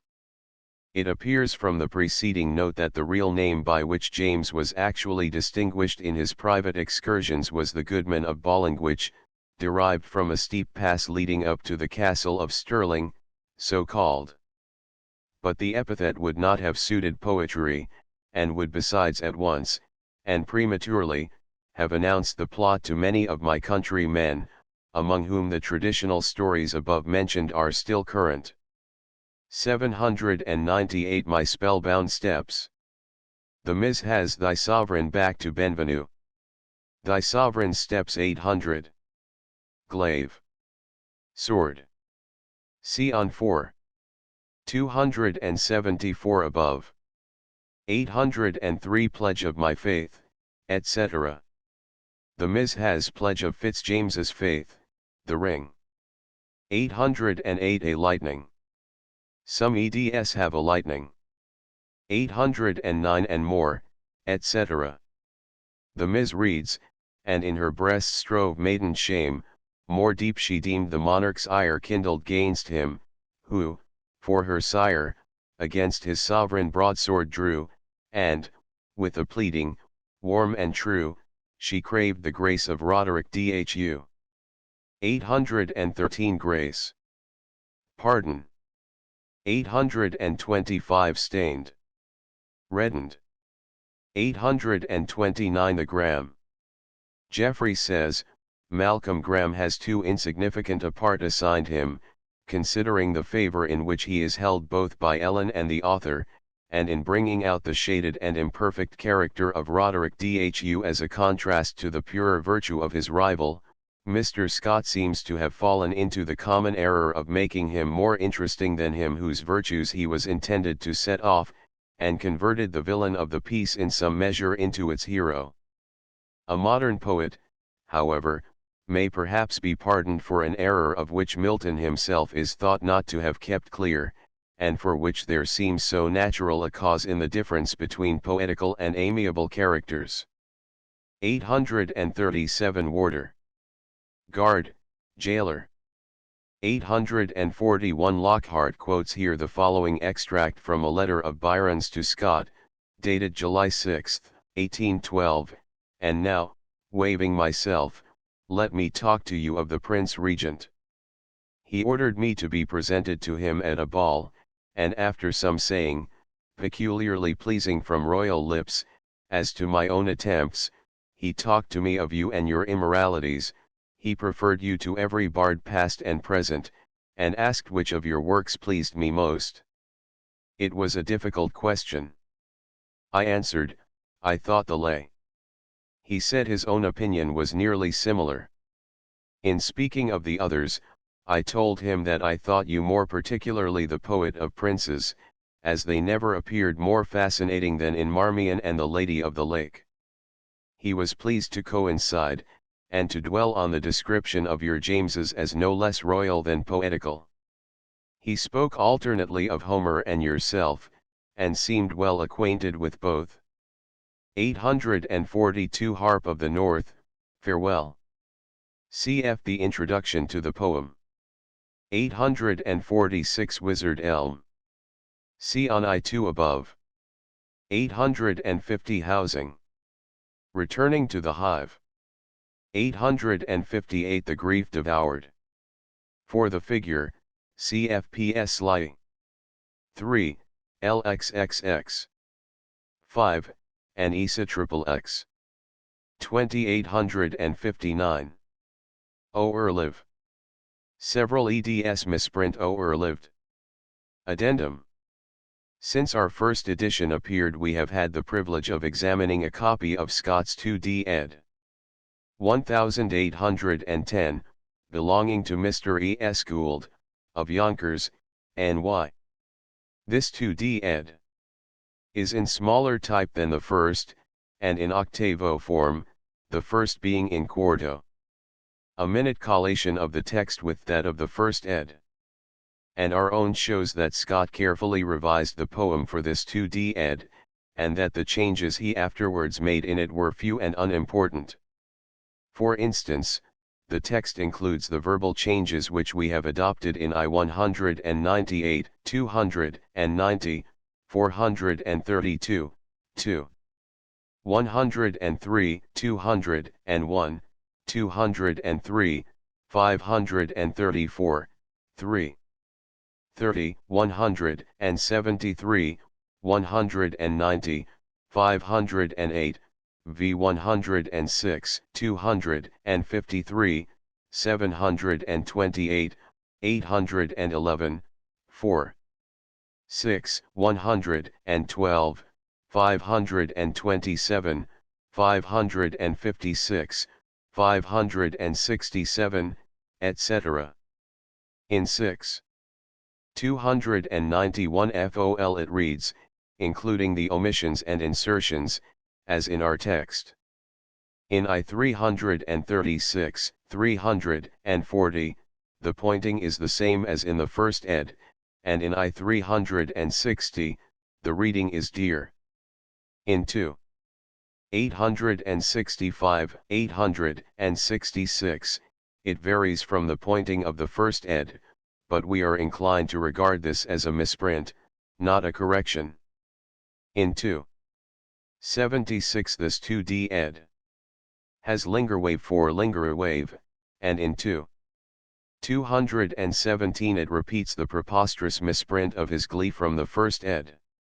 If Scott could overlook such palpable errors as these, he might easily fail to detect the misplacing of a comma. We have our doubts as to I-336, 340, where the first and two DEDs agree, but there a misprint may have been left uncorrected, as in 217 January 25, 1884.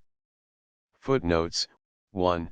Return, one of Scott's, on 647, has suffered badly in Lockhart's edition.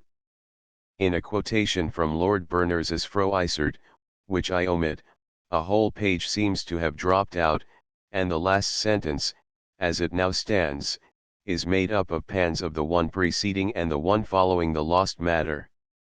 It reads thus: I marked the gap there, all the companions made them. Break no point of that ye have ordained and commanded. This is palpable nonsense, but it has been repeated without correction in every reprint of Lockhart's edition for the last 50 years. 2. Return, Lockhart says, the lady with whom Sir Walter Scott held this conversation was, no doubt, his aunt, Miss Christian Rutherford. There was no other female relation dead when this introduction was written, whom I can suppose him to have consulted on literary questions. Lady Capulet, on seeing the corpse of Tybalt, exclaims, Tybalt, my cousin! Oh, my brother's child! 3. Return, Lockhart quotes Byron, Don Juan, 1155, in Twice 5 Years the greatest living poet, like to the champion in the fisty ring, is called on to support his claim, or show it, although T is an imaginary thing, etc. 4. Return, Sir Walter reigned before me, etc., Don Juan, 1157. 5. Return, the Spenserian stanza, first used by Spenser in his Faerie Queene, consists of 8 lines of 10 syllables, followed by a line of 12 syllables, the accents throughout being on the even syllables, the so-called iambic measure. There are 3 sets of rhymes, one for the first and third lines, another for the second, fourth, fifth, and seventh, and a third for the sixth, eighth, and ninth. 6. Return, vide certain matters concerning the realm of Scotland, etc., as they were Anno Domini 1597. London, 1603. 7. Return, see on 2319 above. 8. Return, Hallow N. 9. Return, to the raven that sat on the forked tree he gave his gifts. 10. Return, this story is still current in the moors of Staffordshire, and adapted by the peasantry to their own meridian. I have repeatedly heard it told, exactly as here, by rustics who could not read. My last authority was a nailer near Cheadle, R. Jameson. 11. Return, see Scottish Historical and Romantic Ballads, Glasgow, 1808, Volume 2 p. 117. 12. Return, a champion of popular romance, see Ellis's Romances, Volume 3. 13. Return, that at the eastern extremity of Loch Katrina, so often mentioned in the text. 14. Return, Beal Lachenduin. 15. Return, the reader will find this story told at greater length, and with the addition in particular of the king being recognized, like the Fitzjames of the Lady of the Lake, by being the only person covered, in the first series of Tales of a Grandfather, Volume 3, p. 37. The heir of Bray had discharged his duty at the banquet given to King George IV. In the Parliament House at Edinburgh, in 1822, Lockhart. End of the Project Gutenberg ebook. The Lady of the Lake updated editions will replace the previous one. The old editions will be renamed. Creating the works from print editions not protected by U.S. copyright law means that no one owns a United States copyright in these works, so the Foundation, and you, can copy and distribute it in the United States without permission and without paying copyright royalties. Special rules, set forth in the general terms of use part of this license, apply to copying and distributing Project Gutenberg trademark electronic works to protect the Project Gutenberg trademark concept and trademark.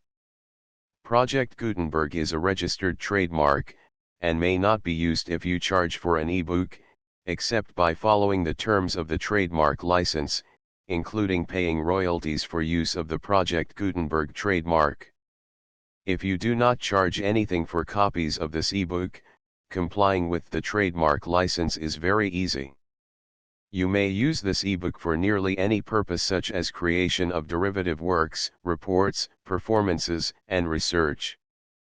Project Gutenberg ebooks may be modified and printed and given away. You may do practically anything in the United States with ebooks not protected by U.S. copyright law. Redistribution is subject to the trademark license, especially commercial redistribution. Start, full license. The full Project Gutenberg license. Please read this before you distribute or use this work to protect the Project Gutenberg trademark mission of promoting the free distribution of electronic works. By using or distributing this work, or any other work associated in any way with the phrase Project Gutenberg, you agree to comply with all the terms of the full Project Gutenberg trademark license available with this file or online at www.gutenberg.org/license. Section 1. General Terms of Use and Redistributing Project Gutenberg Trademark Electronic Works 1.a. By reading or using any part of this Project Gutenberg trademark electronic work, you indicate that you have read, understand, agree to and accept all the terms of this license and intellectual property, trademark/copyright, agreement. If you do not agree to abide by all the terms of this agreement, you must cease using and return or destroy all copies of Project Gutenberg trademark electronic works in your possession. If you paid a fee for obtaining a copy of or access to a Project Gutenberg trademark electronic work and you do not agree to be bound by the terms of this agreement, you may obtain a refund from the person or entity to whom you paid the fee as set forth in paragraph 1.e.8. 1.b. Project Gutenberg is a registered trademark. It may only be used on or associated in any way with an electronic work by people who agree to be bound by the terms of this agreement. There are a few things that you can do with most Project Gutenberg trademark electronic works even without complying with the full terms of this agreement. See paragraph 1.c below. There are a lot of things you can do with Project Gutenberg trademark electronic works if you follow the terms of this agreement and help preserve free future access to Project Gutenberg trademark electronic works. See paragraph 1.e below. 1.c. The Project Gutenberg Literary Archive Foundation, the foundation or PGLOF, owns a compilation copyright in the collection of Project Gutenberg trademark electronic works. Nearly all the individual works in the collection are in the public domain in the United States. If an individual work is unprotected by copyright law in the United States and you are located in the United States, we do not claim a right to prevent you from copying, distributing, performing, displaying, or creating derivative works based on the work as long as all references to Project Gutenberg are removed. Of course, we hope that you will support the Project Gutenberg trademark mission of promoting free access to electronic works by freely sharing Project Gutenberg trademark works in compliance with the terms of this agreement for keeping the Project Gutenberg trademark name associated with the work. You can easily comply with the terms of this agreement by keeping this work in the same format with its attached full Project Gutenberg trademark license when you share it without charge with others. 1.d. The copyright laws of the place where you are located also govern what you can do with this work. Copyright laws in most countries are in a constant state of change. If you are outside the United States, check the laws of your country in addition to the terms of this agreement before downloading, copying, displaying, performing, distributing or creating derivative works based on this work or any other Project Gutenberg trademark work. The Foundation makes no representations concerning the copyright status of any work in any country other than the United States. 1.e Unless you have removed all references to Project Gutenberg, 1.e.1.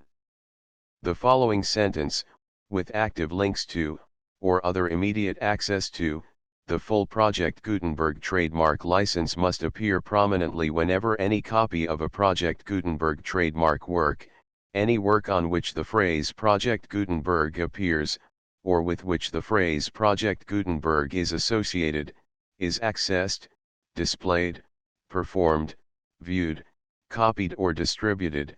This ebook is for the use of anyone anywhere in the United States and most other parts of the world at no cost and with almost no restrictions whatsoever.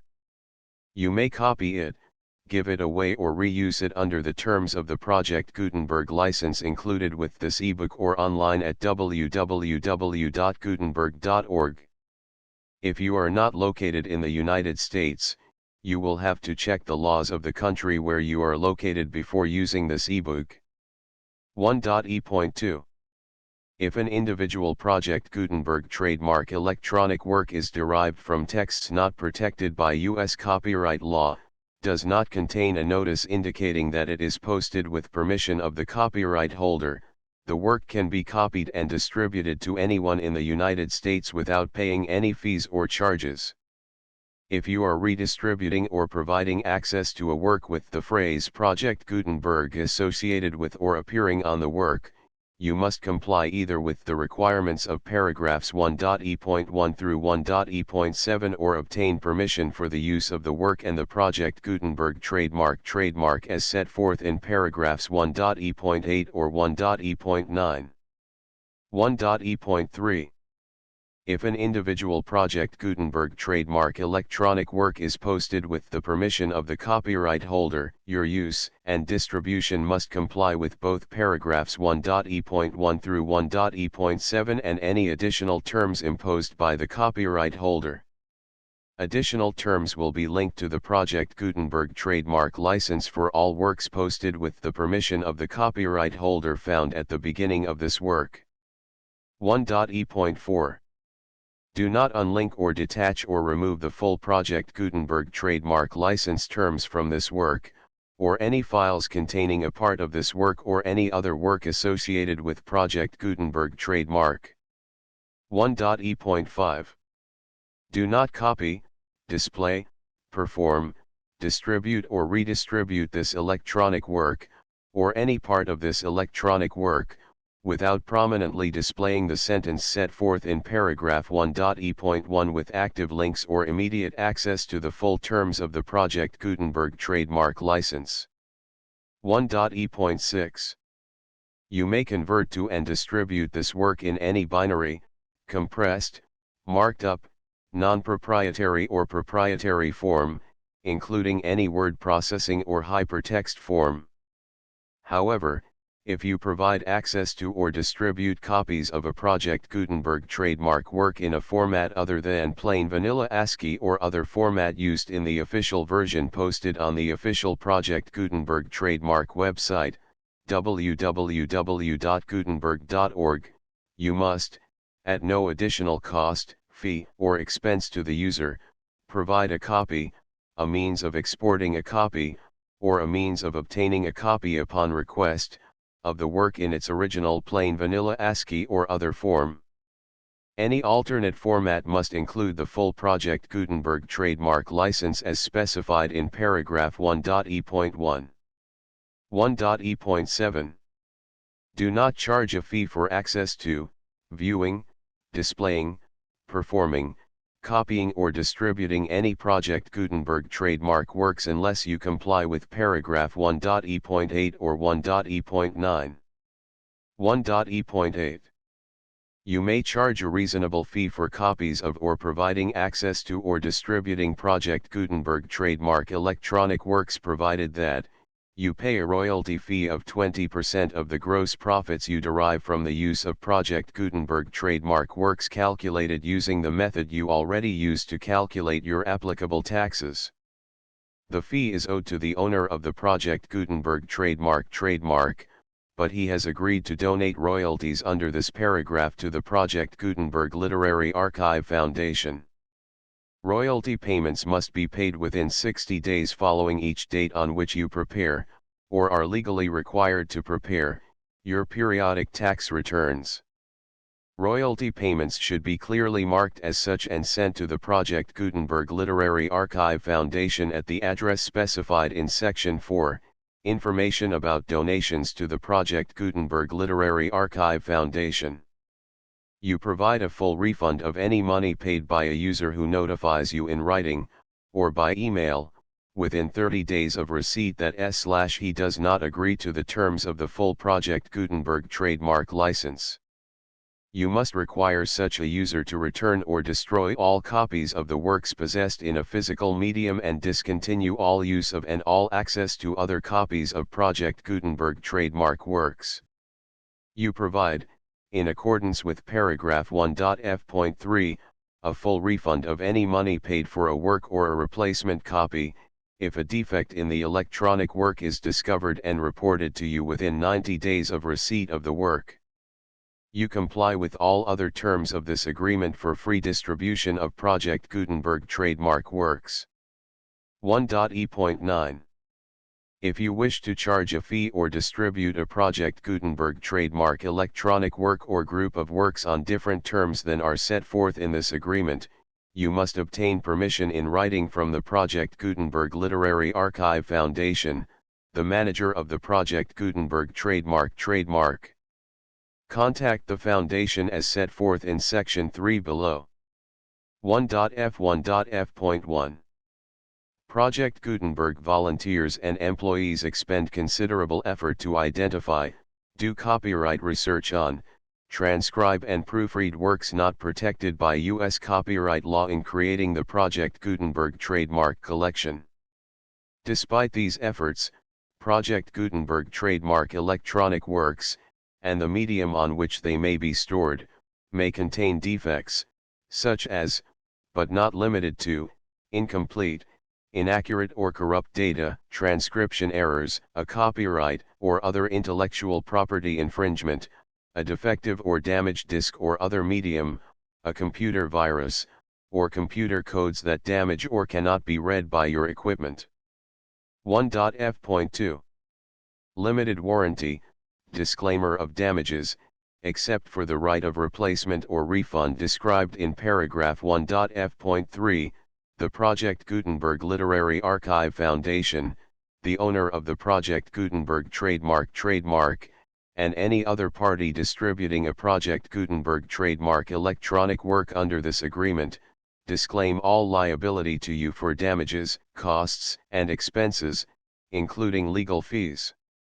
You agree that you have no remedies for negligence, strict liability, breach of warranty or breach of contract except those provided in paragraph 1.f.3. You agree that the Foundation, the trademark owner, and any distributor under this agreement will not be liable to you for actual, direct, indirect, consequential, punitive, or incidental damages even if you give notice of the possibility of such damage. 1.f.3. Limited right of replacement or refund.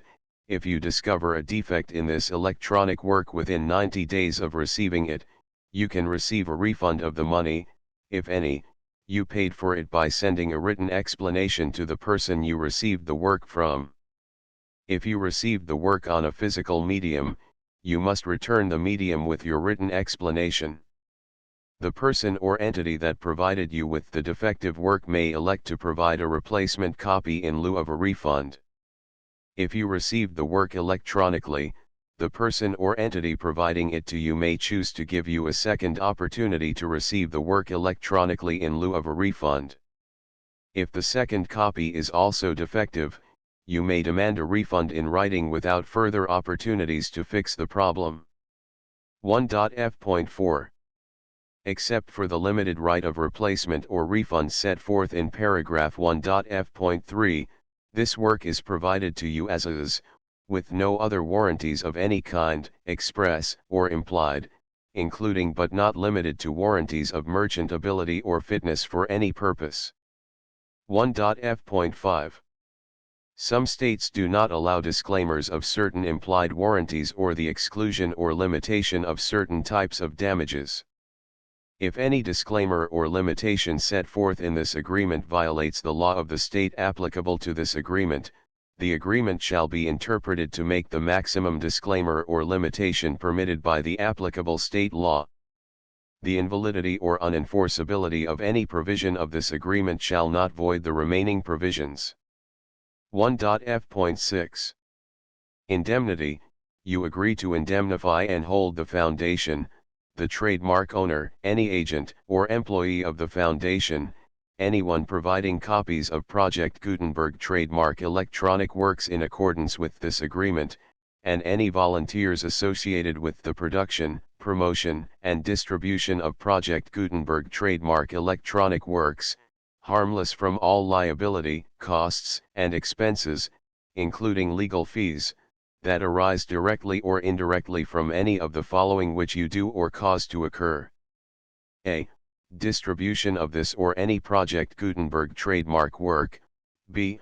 Alteration, modification, or additions or deletions to any Project Gutenberg trademark work, and C. Any defect you cause. Section 2. Information about the mission of Project Gutenberg trademark. Project Gutenberg trademark is synonymous with the free distribution of electronic works in formats readable by the widest variety of computers, including obsolete, old, middle-aged, and new computers. It exists because of the efforts of hundreds of volunteers and donations from people in all walks of life. Volunteers and financial support to provide volunteers with the assistance they need are critical to reaching Project Gutenberg trademark's goals and ensuring that the Project Gutenberg trademark collection will remain freely available for generations to come. In 2001, the Project Gutenberg Literary Archive Foundation was created to provide a secure and permanent future for Project Gutenberg trademark and future generations. To learn more about the Project Gutenberg Literary Archive Foundation and how your efforts and donations can help, see sections 3 and 4 and the Foundation information page at www.gutenberg.org. Section 3.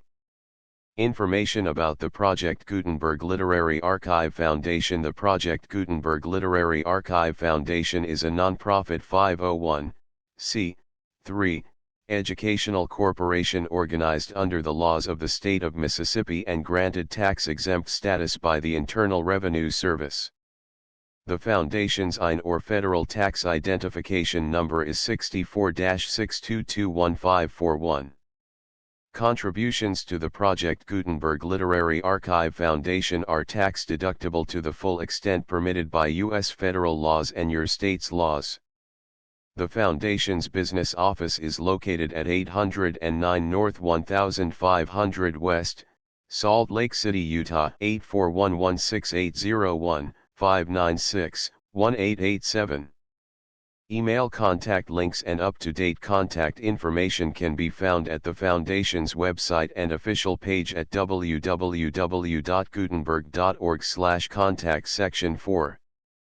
Information about donations to the Project Gutenberg Literary Archive Foundation. Project Gutenberg trademark depends upon and cannot survive without widespread public support and donations to carry out its mission of increasing the number of public domain and licensed works that can be freely distributed in machine-readable form accessible by the widest array of equipment, including outdated equipment. Many small donations, $1 to $5,000, are particularly important to maintaining tax-exempt status with the IRS.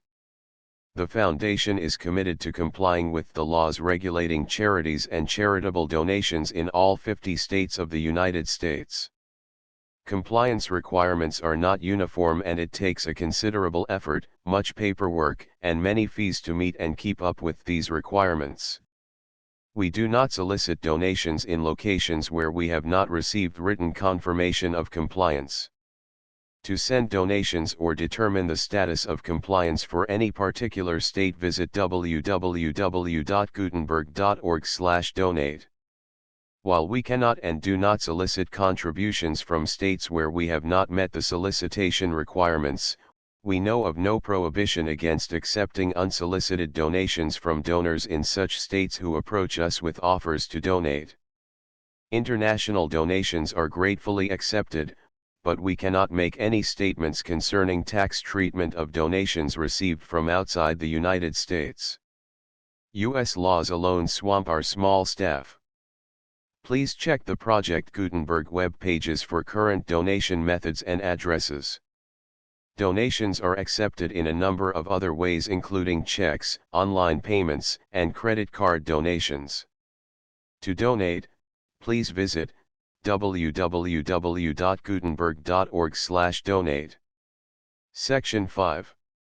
General information about Project Gutenberg Trademark Electronic Works. Professor Michael S. Hart was the originator of the Project Gutenberg trademark concept of a library of electronic works that could be freely shared with anyone. For 40 years, he produced and distributed Project Gutenberg trademark ebooks with only a loose network of volunteer support. Project Gutenberg trademark ebooks are often created from several printed editions, all of which are confirmed as not protected by copyright in the U.S. unless a copyright notice is included. Thus, we do not necessarily keep ebooks in compliance with any particular paper edition. Most people start at our website, which has the main PG search facility, www.gutenberg.org. This website includes information about Project Gutenberg trademark, including how to make donations to the Project Gutenberg Literary Archive Foundation, how to help produce our new ebooks, and how to subscribe to our email newsletter to hear about new ebooks. The Lady of the Lake, edited with notes by William J. Rolfe, formerly headmaster of the high school, Cambridge, Massachusetts. Boston 1883. Preface. Argument. The Lady of the Lake. Canto 1st. The Chase. Canto 2nd. The Island. Canto 3rd. The Gathering. Canto 4th. The Prophecy. Canto 5th. The Combat. Canto 6th. The Guard Room. Abbreviations used in the notes. Notes. Introduction. Canto 1st. Canto 2nd. Canto 3rd. Canto 4th. Canto 5th. Canto 6th. Addendum. Footnotes: the full Project Gutenberg license.